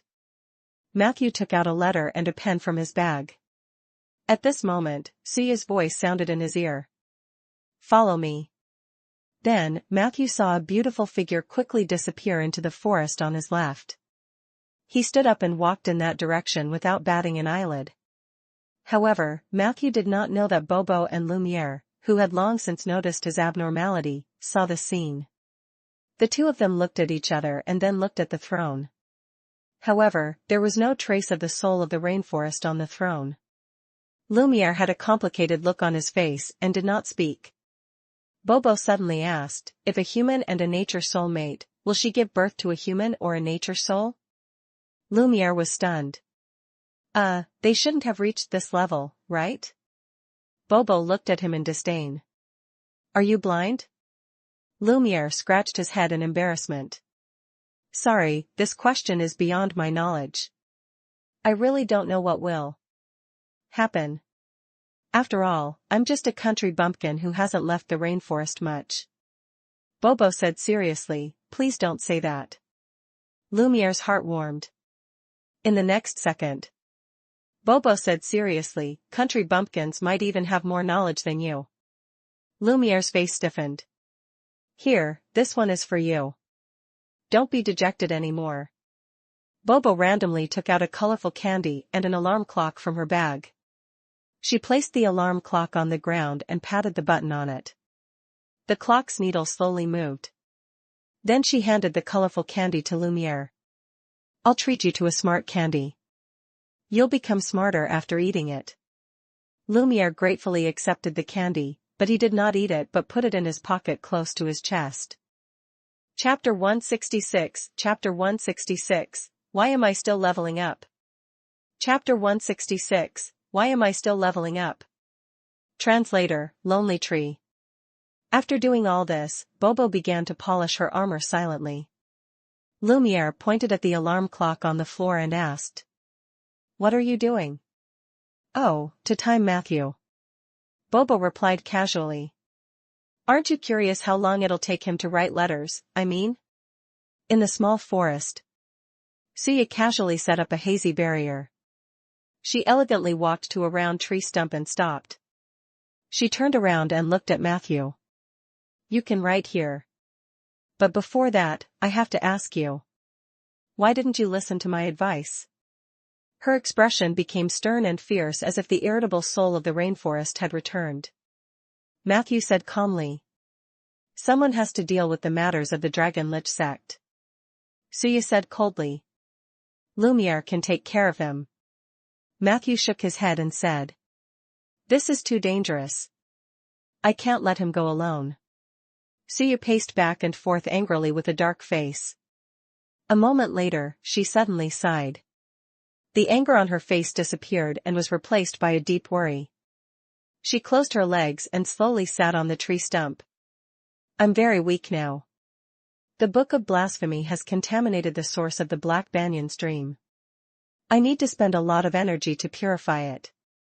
I need someone to protect me, Matthew." This was the first time Matthew saw a pleading look in Suya's eyes.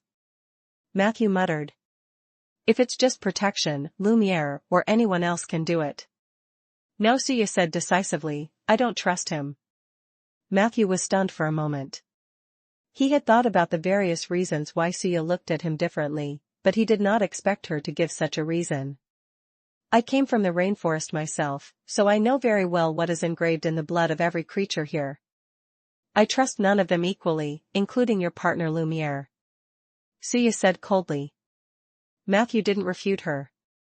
He was just thinking about whether her words were correct or not. "I am only the soul of the rainforest, not the god of the rainforest," Suya said softly. "Do you think I like to pretend to be hot-tempered every day? But if I didn't do this, they would immediately think that I was weak. I will be instantly pushed down and destroyed.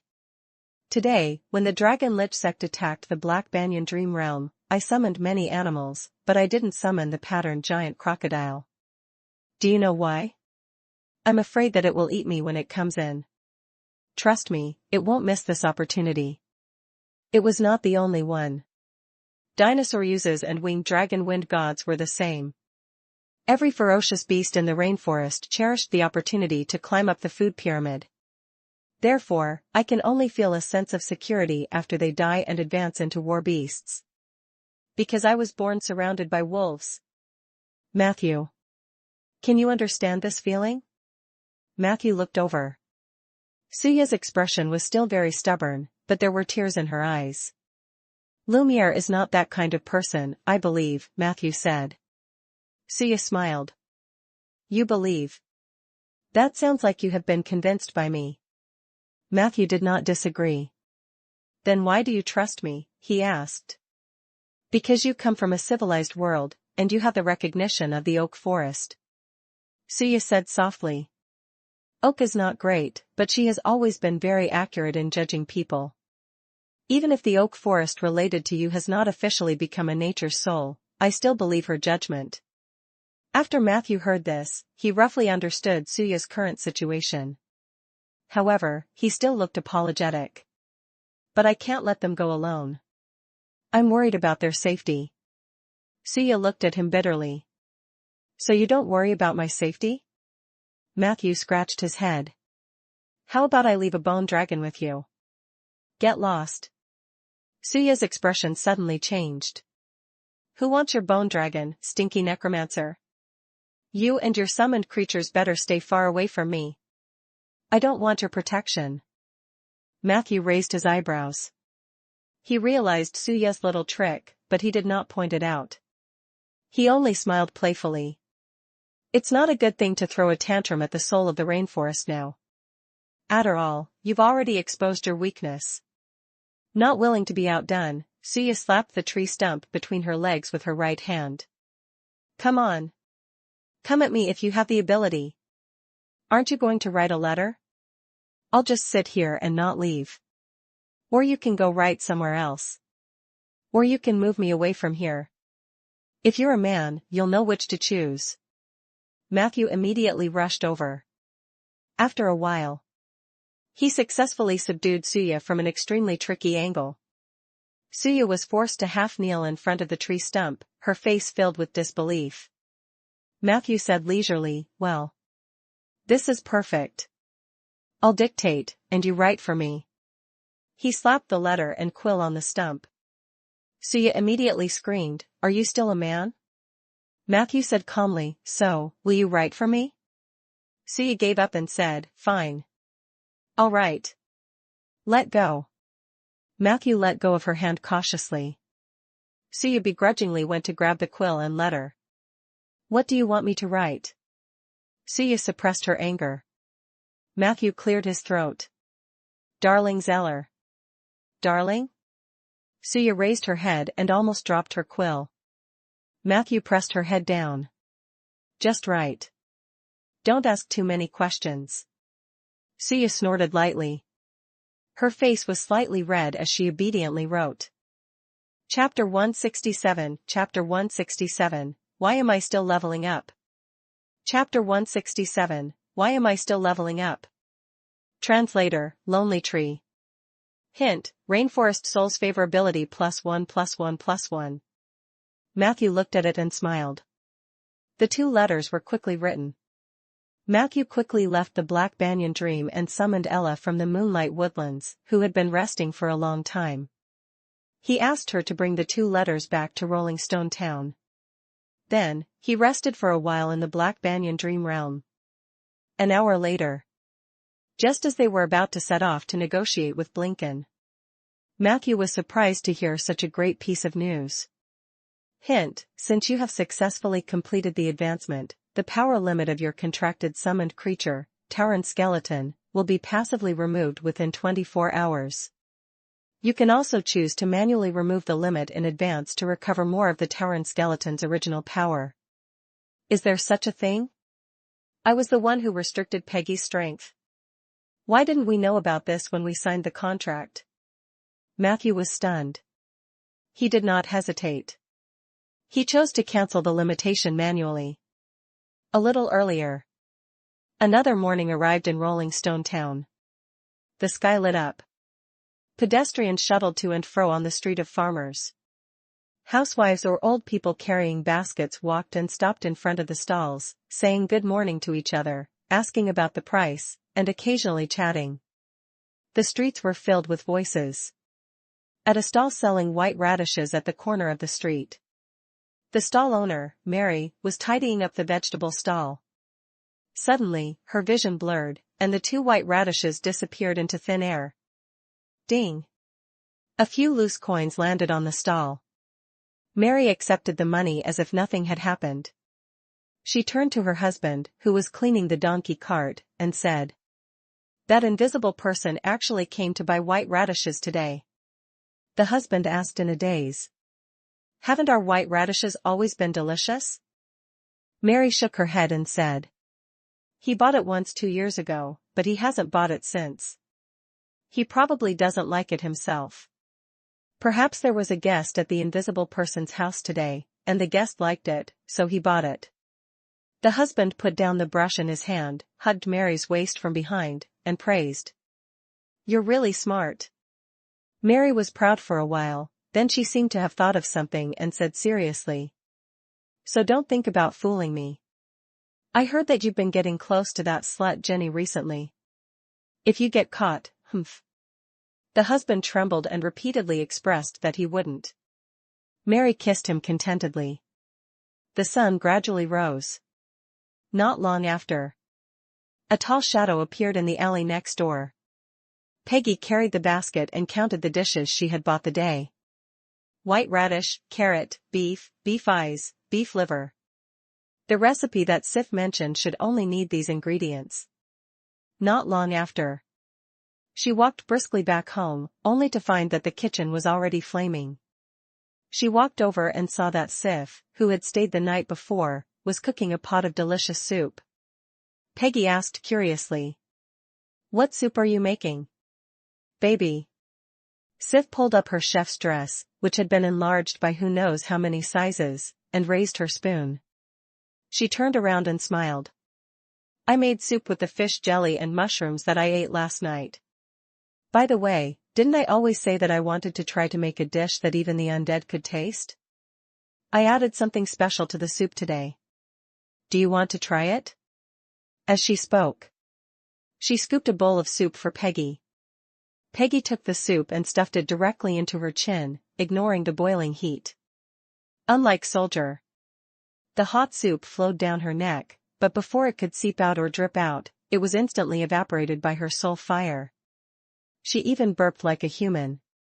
"The soup is not bad. Unfortunately, I still can't taste it." Peggy looked at Sif's disappointed eyes and patted the girl's shoulder. "Don't be discouraged, baby. You're already very good. When Matthew comes back, your cooking will shock him." Ha ha ha, I can't wait to see that scene. However, in the next second, Sif suddenly widened her eyes. Peggy didn't realize what had happened. "What's wrong, Sif?" Sif pointed at Peggy's chest and said, "There was a light there just now, and then you seemed to be completely different." Peggy looked down. She realized that her chest was shining with a bright white light. "I'm going to level up." Peggy was overjoyed. "Ever since I followed that loser Matthew, I haven't leveled up. What's going on today? I can feel that surging power. Wait, could it be because of this bowl of soup?" Sif waved her hand, indicating that she didn't know anything. Peggy was about to get another bowl. However, all of a sudden, her chest emitted a white light again. "This bowl of soup of yours actually has such a powerful effect that it can let me advance 2 levels in a row?" Peggy exclaimed. Sif was also shocked. The two of them looked at each other, not knowing what to say. After a while, 2 more white lights appeared on Peggy's body. "Why am I still leveling up?" Peggy grabbed Sif's shoulder in ecstasy. "Child, we might have discovered a huge secret. That's your fish jelly mushroom soup. It can allow the undead to level up quickly. We're rich, baby. I have to share this good news with the stingy Matthew." "Oh, Matthew isn't here, forget it. I'll just ignore him. I'll secretly level up and give him a surprise later." She had a party dancing between the kitchen and the living room. Suddenly, she heard someone knocking on the door politely. Sif pushed the door open. There was an owl outside. Chapter 168 Chapter 168, This is my way of negotiating. Chapter 168, This is my way of negotiating. Translator, Lonely Tree. Rolling Stone Town, Liege's Manor, study room. Wearing a sleeping robe, Rhaegar yawned as he pushed open the door from the corridor and entered. As expected, an unbelievably handsome guy was already neatly dressed and sitting at his desk, waiting for him. "Wait, I'll get Madam Wesley to make me a pot of coffee." As he spoke, Rhaegar poked his head out from the side door of the study and called out the maid's name. When he took the coffee from the servant and walked slowly to the table, Zeller had already placed a letter in front of him. "Matthew's letter," Zeller said. "Who?" Rhaegar held his coffee and blew gently, his face full of confusion. "Matthew, your magic consultant," Zeller reminded. Rhaegar looked extremely surprised, but his expression was too exaggerated. "Wait. I have a magic consultant? The guy who applied for a month of paid leave on his first day at work?" Zeller smiled. "I helped him with his application." Rhaegar sat down on the soft chair and took a sip of the hot coffee. At the same time, he said in a muffled voice, "I knew you were involved." "What did the letter say?" He took another big gulp of coffee. He might have to continue taking leave. Zeller hadn't finished his sentence. Rhaegar spat the coffee out. The coffee spilt on half of the desk. "Sure, but he won't be getting any salary. Rhaegar said indignantly, a while ago, Lynn and the others asked me if I needed them to recommend a magic consultant. I said that my residents already had one and declined their kindness. Recently, I have a few magic questions that I can't find anyone to ask. Zeller handed over a clean white handkerchief. Perhaps you can write to him. There's no need. Write back and tell him to play as long as he wants outside. It's best if he never returns to Rolling Stone Town. Rhaegar complained as he wiped the table. His eyes were filled with resentment. Seeing this, Zeller coughed lightly and added, Matthew also mentioned in his letter that he was in a bit of trouble. Rhaegar revealed an expression of I knew it. I knew that necromancers are troublemakers wherever they go. Zeller retorted, you're already in your 40s. Don't joke around like a child. My husband died more than 3 years ago, and you were the one who presided over his funeral. After saying that, she took her things and left without looking back. See, I knew she was pretending to be deaf. She just wants to be lazy and not work.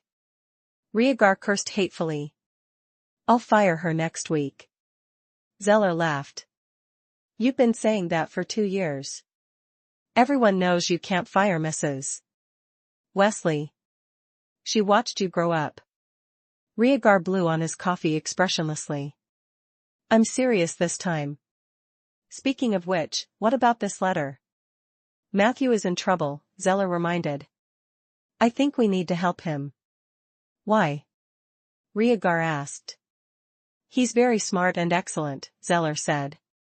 The only thing is that he's too young. That's why we can help him. Don't forget, he's someone that Ronan has chosen.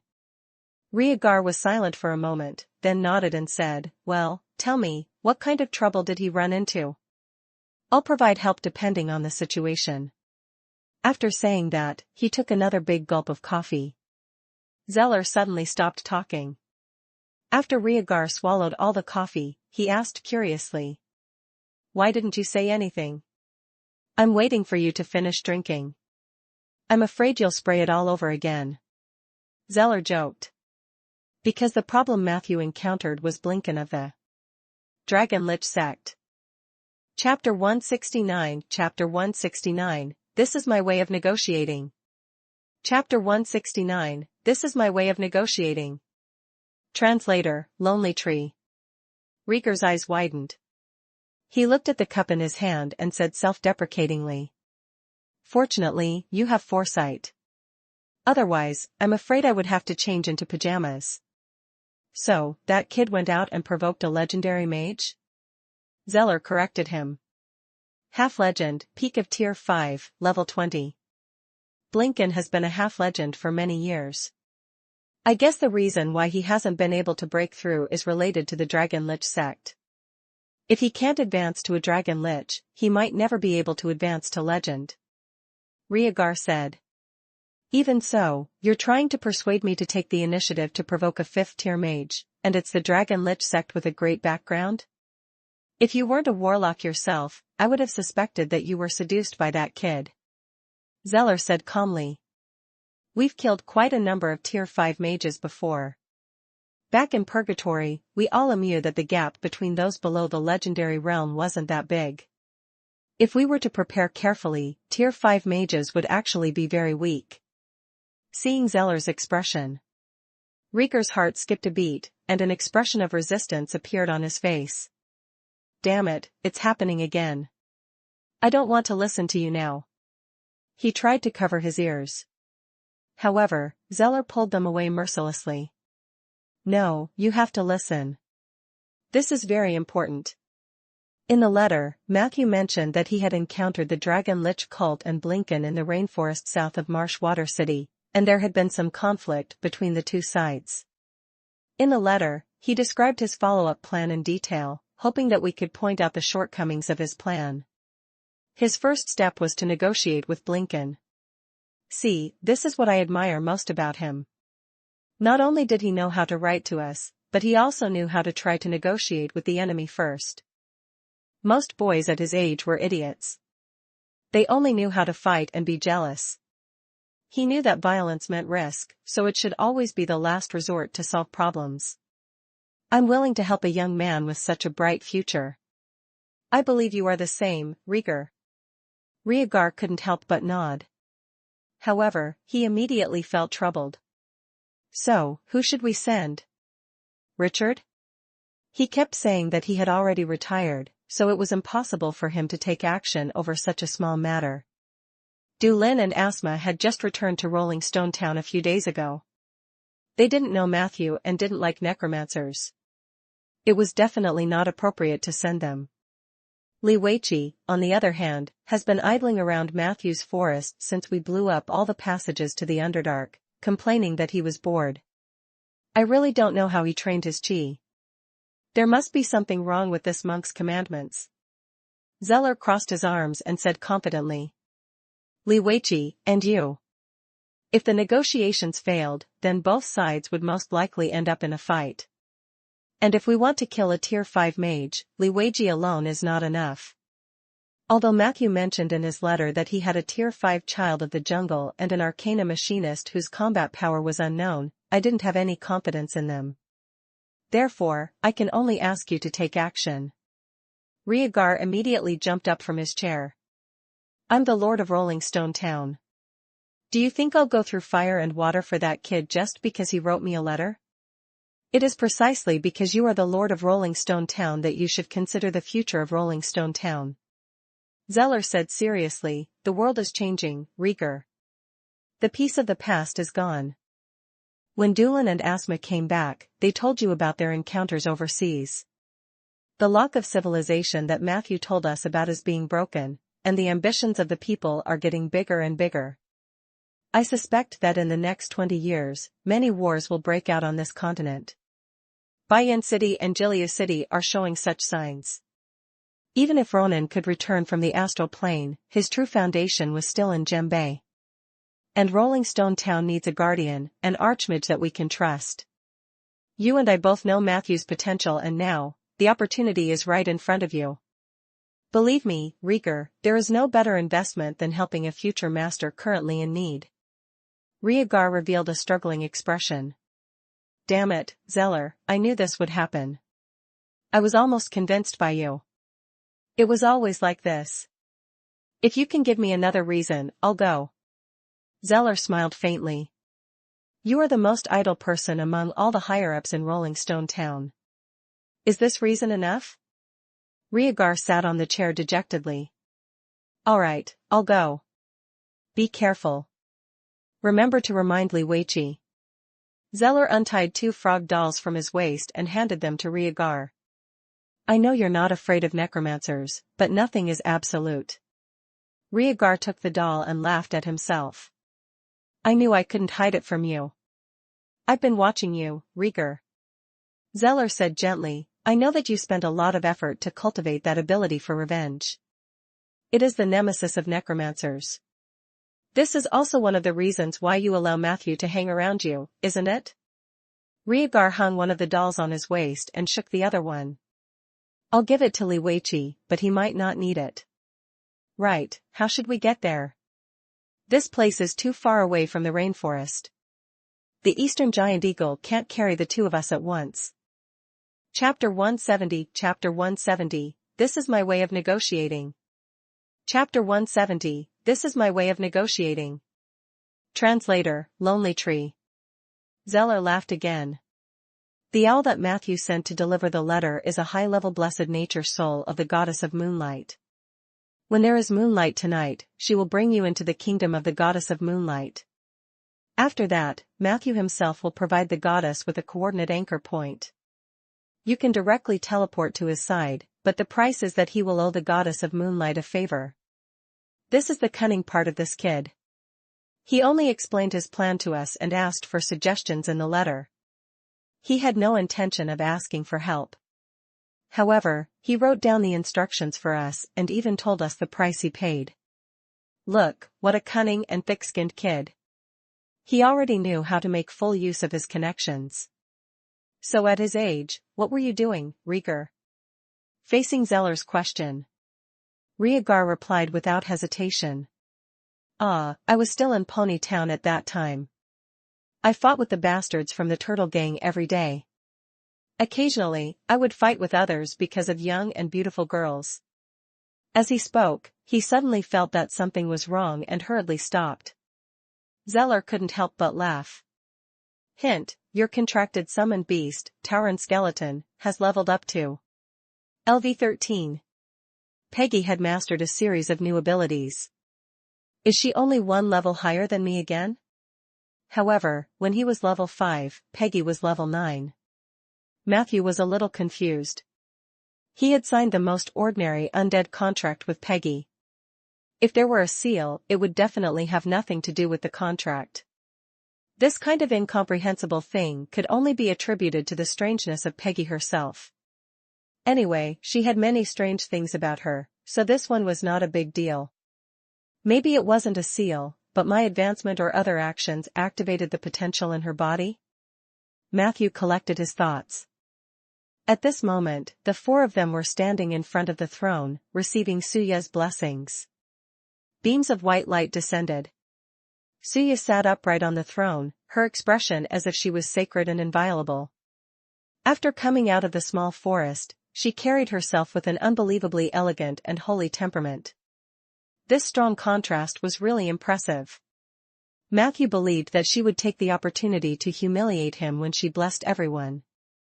Therefore, he held his breath and gritted his teeth. However, the blessing ceremony was soon over. None of the rubbing, stepping, and kicking that Matthew had expected came.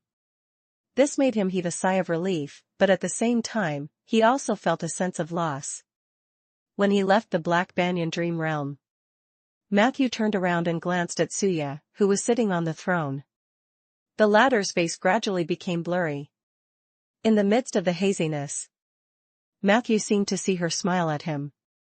Then, the scenery in front of him began to blur. A gentle force pushed him out of the Black Banyan Dream Realm. Morning, at the edge of the bitter water swamp.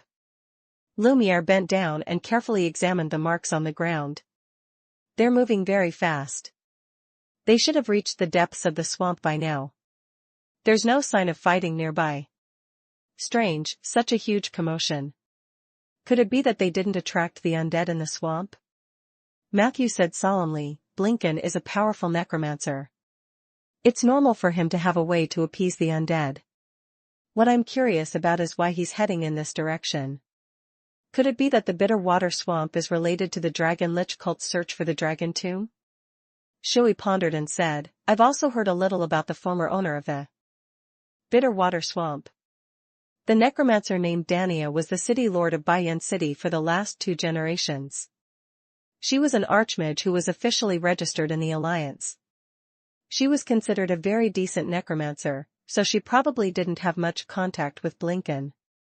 Matthew nodded and said, no matter what, we have to catch up to Blinken first. Everyone, be careful. We can follow their footsteps when we enter the swamp but try not to step on their footprints. Experienced army masters would leave a few terrifying magic traps in the footprints of their own troops. Many trackers died because of this.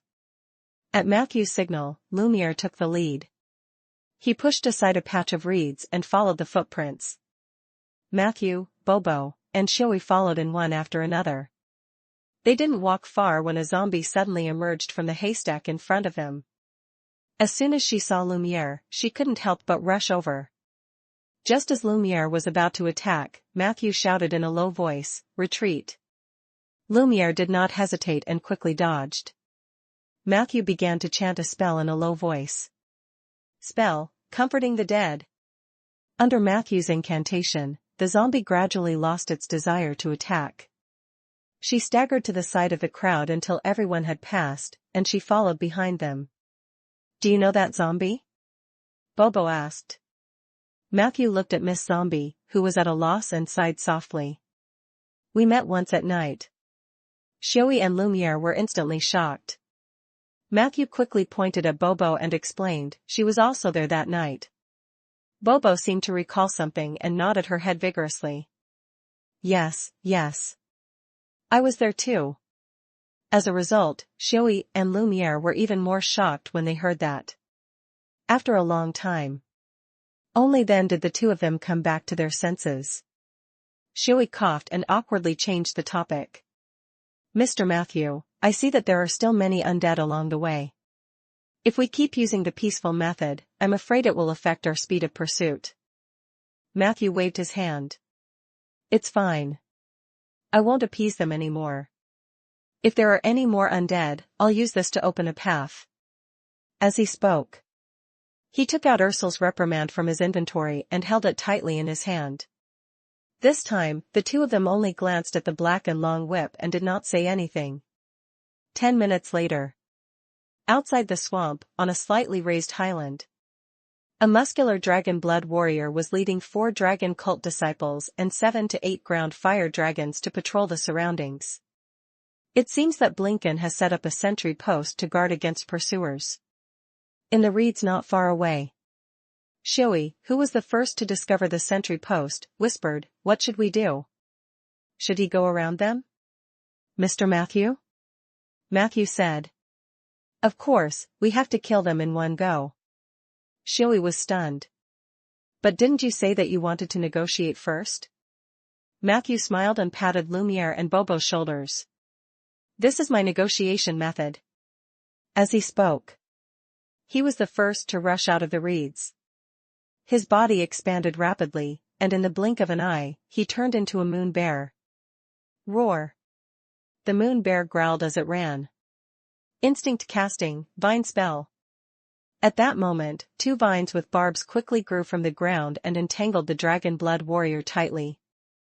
Chapter 171, Chapter 171, Forbidden Spell, Heavenly Sphere of the Death. Chapter 171, Forbidden Spell, Heavenly Sphere of the Death. Translator, Lonely Tree. Dragon Blood Warrior. This was a special profession that obtained the gifts, strength, resistance, or curses of the dragon through rituals such as dragon worship and bathing in dragon blood. Within the Dragon Lich sect, they had a complete set of procedures for nurturing dragon blood warriors. These mass-produced dragon blood warriors were not as powerful as those heroes who relied on their own strength to kill dragons and bathe in dragon blood. However, they were still considered powerful among ordinary professionals. The dragon blood warrior trapped by the vines was quite powerful. He had a profession level of level 14, and the dragon wings on his shoulder armor meant that he was ranked second in the Dragon Lich sect's internal level, which was the dragon wing level.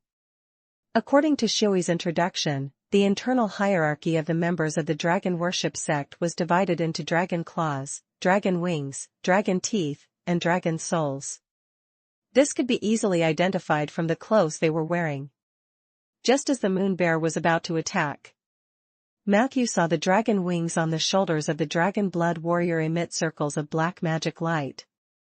In the blink of an eye, the green vines that were originally wrapped around his body quickly withered as if their life force had been sucked out. In addition to the dragon blood warrior's own resistance, it allowed him to get rid of the vines easily. The dragon blood warrior did not retreat in the face of the moon bear's menacing attack. Instead, he quickly removed a shield of the same height from his back. Then, he charged at Matthew. Bang! A dull thud was heard as the moon bear slapped the shield. The wooden shield produced an unpleasant scraping sound, but the dragon blood warrior only staggered back half a step. Then, he recovered his strength faster than the moon bear. In the next second, the dragon blood warrior let out a low shout, and the muscles all over his body swelled up. The mud in the swamp was suddenly kicked back by him. Puff! A simple and unadorned shield bash hit the moon bear's chest. If it weren't for the fact that the moon bear's overall attributes were a lot stronger than ordinary brown bears, he would have been stunned by this shield bash. I didn't expect him to be a guardian.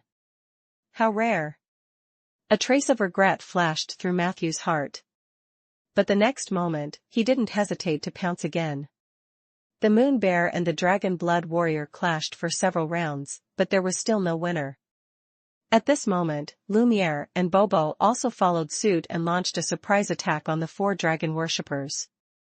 The group of earth-fire dragons roared and spat out flames that did not differentiate between friend and foe. For a moment, the temporary sentry post was in chaos. Matthew remained calm throughout. He did not lose his mind because of the passionate melee with the dragon blood warrior. Instead, he was always looking for an opportunity. In the 7th round, Moon Bear pretended to repeat the same trick. The dragon blood warrior naturally had no intention of retreating. He raised his shield and rushed over. However, at this moment, Moon Bear rolled to the side agilely. The dragon blood warrior's momentum was too fierce, and he revealed a flaw. Matthew seized the opportunity to slap him, but the other party was very experienced. Perhaps he had predicted Matthew's attack trajectory. In a flash, the dragon blood warrior raised his shield horizontally and once again blocked Matthew's bare paw. However, this time, he lost his balance and rolled backwards after taking Matthew's palm. And in the few seconds that he rolled on the ground, the dragon blood warrior's weakness was exposed. A low-key saber light flashed. The dragon blood warrior's body was still rolling on the ground. However, his head was held firmly in the arms of a skeleton wearing a black and red cloak.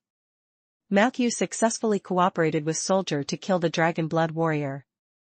He did not delay and directly attacked the group of deformed earth fire dragons. Soldier's one-on-one assassination ability was very strong, especially when someone created a sneak attack environment for him. Every time he attacked, he would land a critical hit. However, when faced with a creature like the earth fire dragon, he had a lot of trouble. Matthew saw him frantically moving around the earth fire dragon. His short knife was like the wind, stabbing the earth fire dragon until it roared and was covered in wounds. However, it did not die. Even though the blade was dipped in poison, the resistance of the earth fire dragon was extremely high. This bit of poison could not affect them too much. On the other hand, Soldier had to be very careful. Be it the flames of the earth fire dragon or that fat body, once they touched Soldier, his small and weak skeleton body would be easily damaged. 10 breaths later. Lumiere had already snapped the necks of the 4 dragon worshippers. From the clothes they were wearing after falling to the ground, it was not difficult to tell that these people were just cannon fodder at the lowest level, which was the dragon claw level. In order to end the battle quickly, Matthew had planned to transform into the winged dragon wind god and coordinate with Bobo. However, he suddenly changed his mind. In the next moment, he gently patted the magic bag. A sweet-looking ghost appeared in front of him. "Go, kill them." Matthew gave the drifter an order. The drifter nodded gently. Then, she flew to the top of the ground fire dragons. The ghost floated gently for a few seconds, and her beauty collapsed at a speed visible to the naked eye. Even Matthew, the owner, could not bear to look at the scene. In the next second, a sharp cry burst out from the drifter's body. The cries were mournful, sharp, and unusually sorrowful.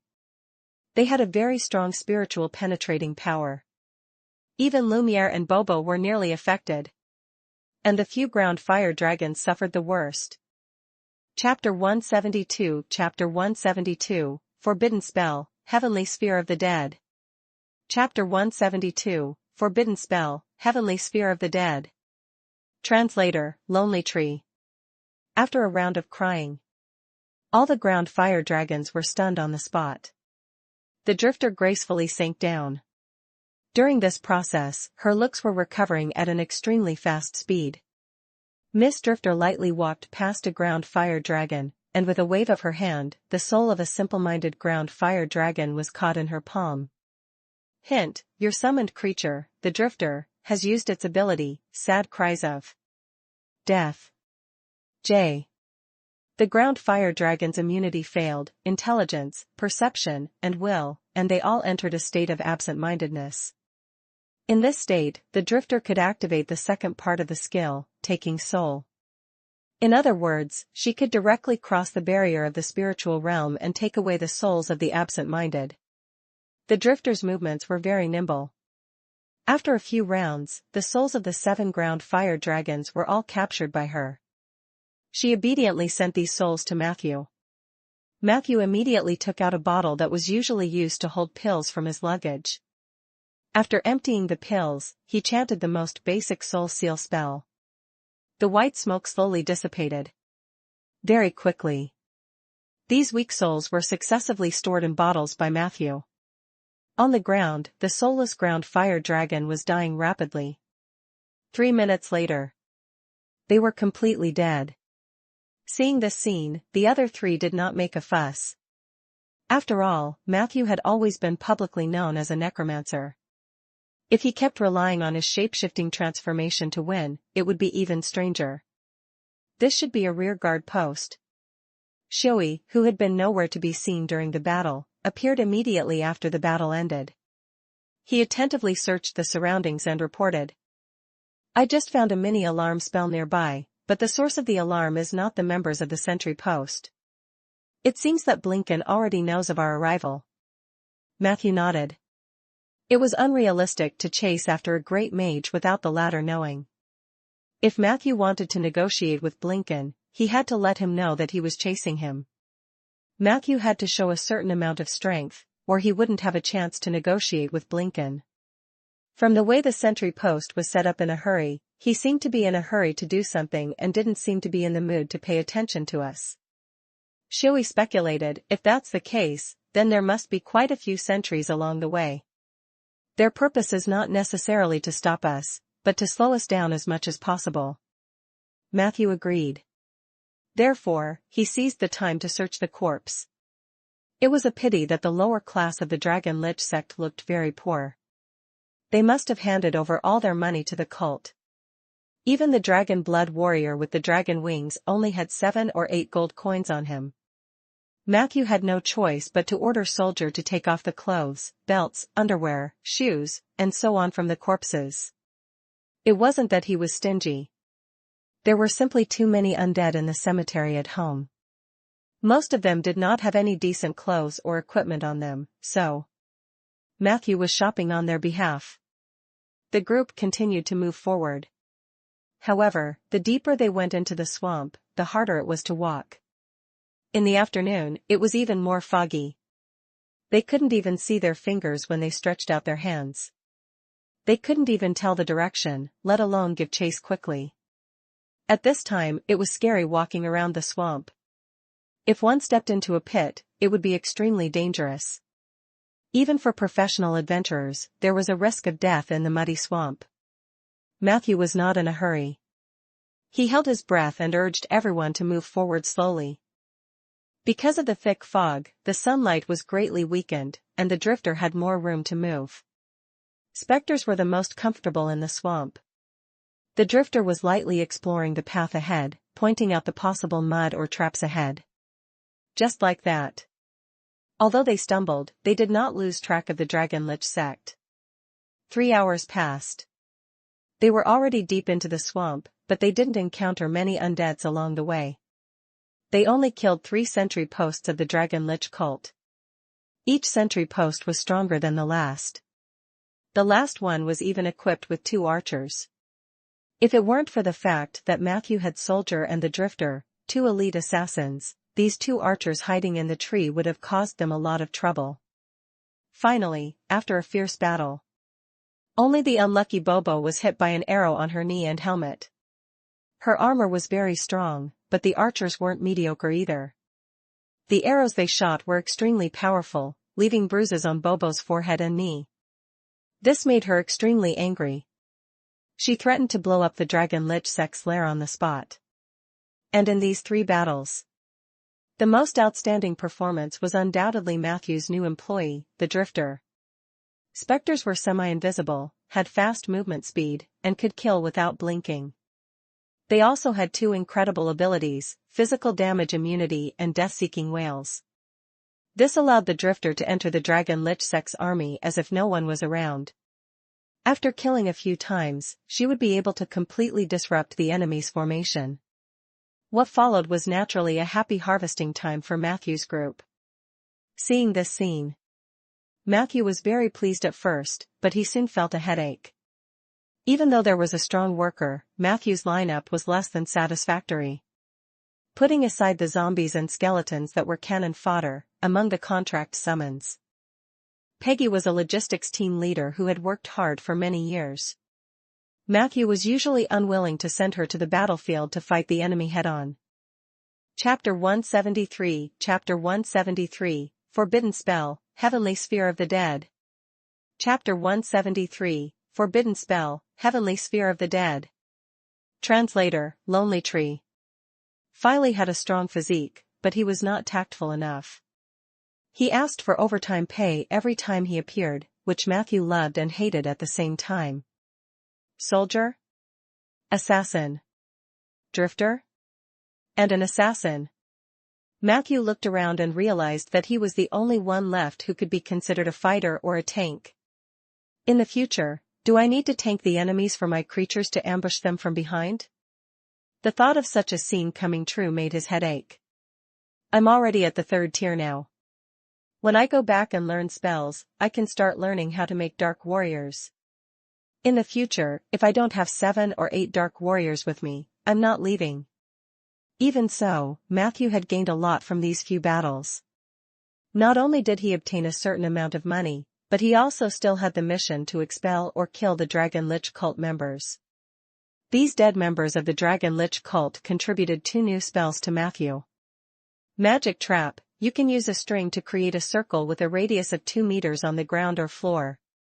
When you finish casting, the string disappears and turns into an invisible magic trap. After that, when a person or creature, no larger than the trap, steps into the trap, the rope will automatically fly up and firmly bind the person or creature. At this time, the target will have to undergo a round of dexterity check. If the target passes the dexterity check, your magic trap will be ineffective, and the target will leave safely. If the target did not pass the dexterity check, they would be suspended in midair and hung upside down until the spell ended. Currently, your magic trap can last for 72 hours. After triggering, the spell will last for 6 minutes, depending on the target's condition. J. Human Immobilizing Spell, immobilizing any human in your field of vision. The target needs to undergo a round of perception check. After successful immobilization, the effect lasts for a maximum of 2 minutes. During this period, you can do anything to the target except attack.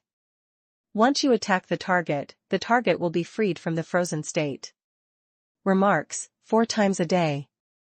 Of these 2 spells, the magic trap was only average and had a certain use, but the human immobilizing spell was really good. The success rate of this spell was actually not high, but it had the advantage of fast casting speed and short incantation time. Even without the support of supreme magical skills, it was still very suitable for a quick cast. If the target were hit, then it would be like a lottery won. Even though the immobilizing spell would lose its effect once he attacked the target, 2 minutes was enough for him to swing his hammer and charge it up to hit the target's head. Most mortal bodies would inevitably die, and ruthless characters who could withstand all kinds of fatal attacks would not be bound by the spell. With the 2 spells in hand, Matthew was in high spirits. He wanted to find more Dragon Lich cult disciples to have a heart-to-heart talk.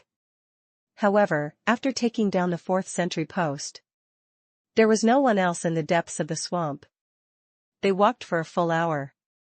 Not to mention the Dragon Lich cult disciples, they did not even see the undead who should have been wandering in the swamp.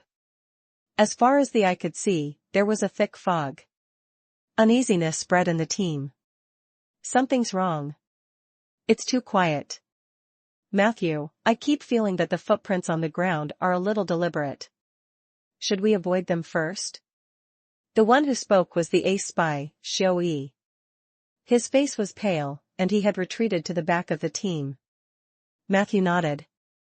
He was about to order the drifter, who was leading the way, to turn back. Suddenly, they felt the light above them grow darker. Because of the fog, they were not sensitive to light, but at this moment, the sky was completely dark. Everyone felt that something was wrong.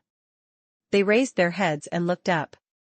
At this moment, a breeze happened to blow, dispersing some of the fog above their heads. Matthew raised his head, and his eyes instantly widened. He saw a terrifying thing above his head. It was a huge ball, as big as a small mountain.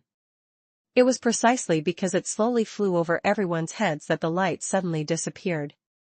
The shape of the ball was extremely terrifying. Everyone could see clearly that at the edge of the ball were undead creatures. skeletons, zombies, ghouls, and abominations. Special warning: if the living gets too close to the heavenly sphere of death and are caught by the undead on the surface of the ball, they will immediately become the new undead on the heavenly sphere and become part of the sphere's undead shell. Chapter 174, Chapter 174, Forbidden Spell, Heavenly Sphere of the Death. Chapter 174, Forbidden Spell, Heavenly Sphere of the Death. Translator, Lonely Tree. No wonder the undead in the swamp had disappeared. A flash of lightning flashed across Matthew's mind. At this time, why would he need to read the system message? He instinctively roared, "Run!" The sphere slowly pressed down. Matthew patted his chest, and a ray of moonlight lit up on his badge. With the help of the moonlight, he quickly turned into a raven and flew away. Lumiere and Shui fled even faster. Bobo, whom Matthew was most worried about, stomped her feet, and flames burst out from the soles of her feet. Her entire body shot to the side like a torpedo. Bang! Bobo crashed into a tree.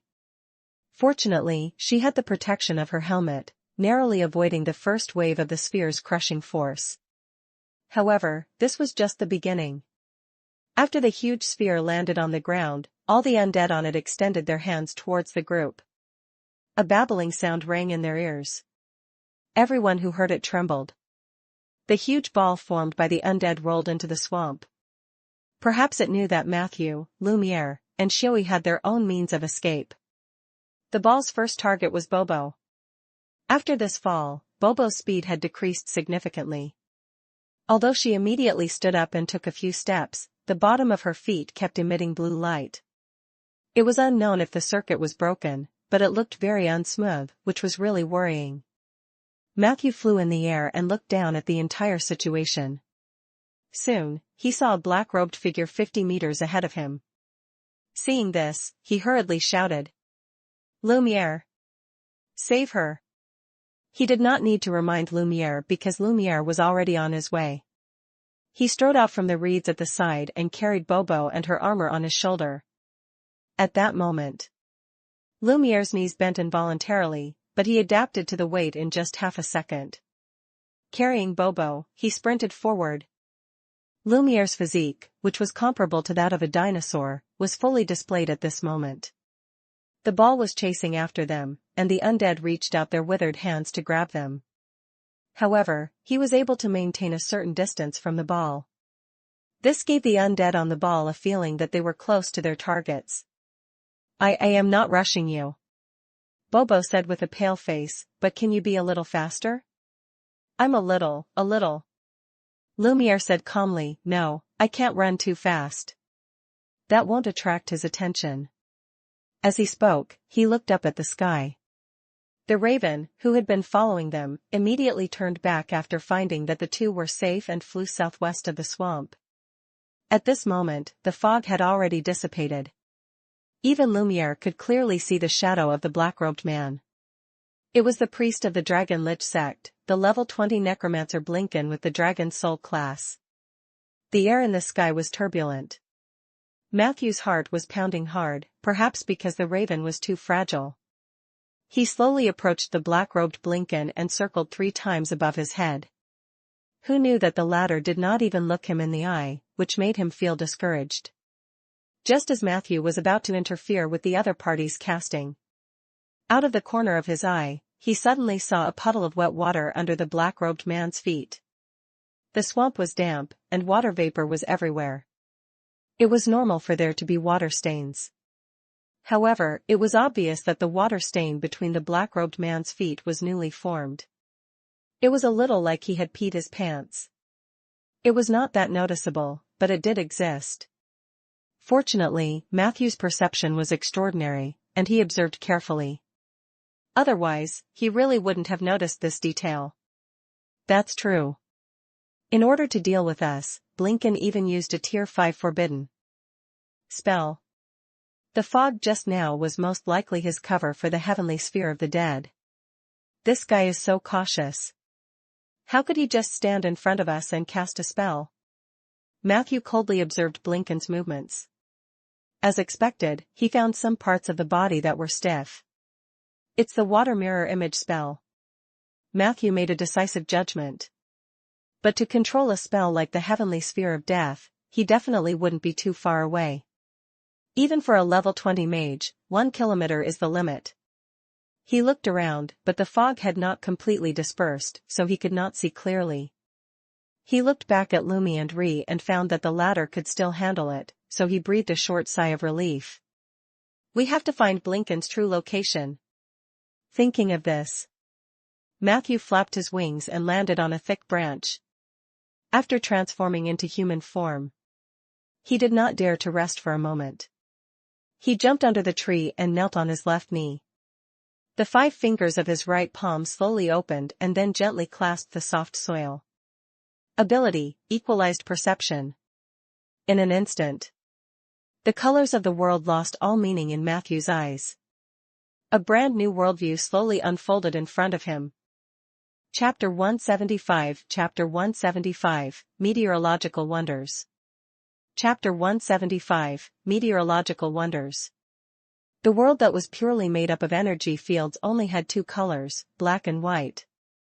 However, Matthew felt the huge difference between targets that were equally black or equally white. It was worth mentioning that this difference in perception was also presented in the form of color. It was an indescribable feeling. If described, he could say that they were colorful black and monotonous black. He could clearly sense the elemental field formed by the 4 basic elements of earth, fire, wind, and water. They maintained the stability of every inch of space in the material world. They were clearly separated from each other, so it was easy to distinguish them. Magic could create destruction and destroy creation. Above the ether field was the element field with more units and more colors. The elements were the matrix that formed the domain. They were originally controlled by the ether field. When the spellcaster pried the power of the ether field to release a spell, they would also utilize the elements in an equal proportion. However, once a large amount of elements were gathered in a certain object or life form, the special window of domain was born. Those who mastered the domain could reverse the power of the ether field or even the elemental field from top to bottom, using the elements as a medium. This was the origin of domain ability. The gods manipulated the domains and used their power to become gods, but they also tied themselves to the domains inextricably. Matthew could clearly see the domains he had mastered in the element field. They were either oval or triangular in shape, big or small, but it was more appropriate to describe them as windows. Looking down through the domain, the units in the elemental field could be seen at a glance. If one looked up, everything became blurry. Because that was the real material world. The above feelings only happened in a flash. After Matthew activated his equalized perception, he immediately discovered the abnormality of the ether field and the elemental field. He saw at least 6 figures nearby, spread out from far to near. A large amount of magical energy was surging between the figures. Water mirror images, all 6 of them. Matthew was enlightened. The distance between each water mirror image was no more than 500 meters, and the furthest one was only about 2.4 kilometers. Blinken himself was probably near the water mirror image at the furthest end. He constructed a magic energy link between the 6 water mirrors, and through this link, he could remotely cast spells. This was undoubtedly a huge consumption of his mana, but it was safer. Matthew also noticed that the water mirror image that appeared in front of them was obviously different from the mirror images in the middle that were used to transmit magical energy. This mirror image had real combat ability. Blinken also relied on this terminal combat mirror image to control the heavenly sphere of the death. If he dared to rush forward rashly, the mirror image before them would definitely throw negative energy spells at him. However, the mirror images between the image before them and the last image were different. Whether it was to save mana costs or to increase the efficiency of energy transmission, Matthew judged from the fluctuations of the ether field that these mirror images were simply utility poles. They had the ability to conduct and guide magic power, but they could not react to the surrounding situation in time. This gave Matthew an opportunity. Blinken summoned this fog not only to cover up the heavenly sphere of the death but also to cover up his water mirror transmission chain. Matthew's heart was burning. Even if a normal Tier 3 mage could identify the existence of the mirror terminal, it would be impossible for them to sever the energy transmission chain in such a short period of time. The powerful class characteristics of the Envoy of Equilibrium were displayed to the extreme at this moment. Matthew turned off the energy field. As a result, his brain felt extremely dizzy. Fortunately, he managed to stabilize his body after swaying a few times, and his spiritual power was slowly recovering. What a huge consumption! My focus has dropped drastically. Matthew was secretly shocked. He didn't know if it was because it was his first time using equalized perception, but in just a few seconds, his spiritual power was almost drained by this ability. According to his current state, without external interference, he would need at least a 15-minute short break to recover his mana. Fortunately, the shape-shifting transformation did not consume mana. Chapter 176, Chapter 176, Meteorological Wonders. Chapter 176, Meteorological Wonders. Translator, Lonely Tree. Matthew braced himself and transformed into a raven again, flying toward the second mirror image. In less than half a minute, Matthew successfully found the water mirror image hiding behind the 2 banana leaves. Facing Matthew's approach, the water mirror image seemed to be oblivious. It just stared blankly in the direction of the first mirror image, and the arcane emblem on its forehead flickered with red and blue. Matthew did not hesitate. He pulled out his crossbow and fired a headshot at close range. Puff! The arrow successfully penetrated the mirror image's head, and a hole as thick as a finger appeared on it. However, the mirror image was not damaged. Water flowed around the hole and slowly repaired it. Matthew noticed. During this process, the arcane emblem on the forehead of the mirror image turned into a bright red light. Is the red light a bad reaction from the energy network? Matthew's heart sank. Blinken had probably realized that he was sabotaging things, so he had to end the battle quickly. The crossbow was useless, so he took out his charged staff and fired 5 arcane missiles in a row.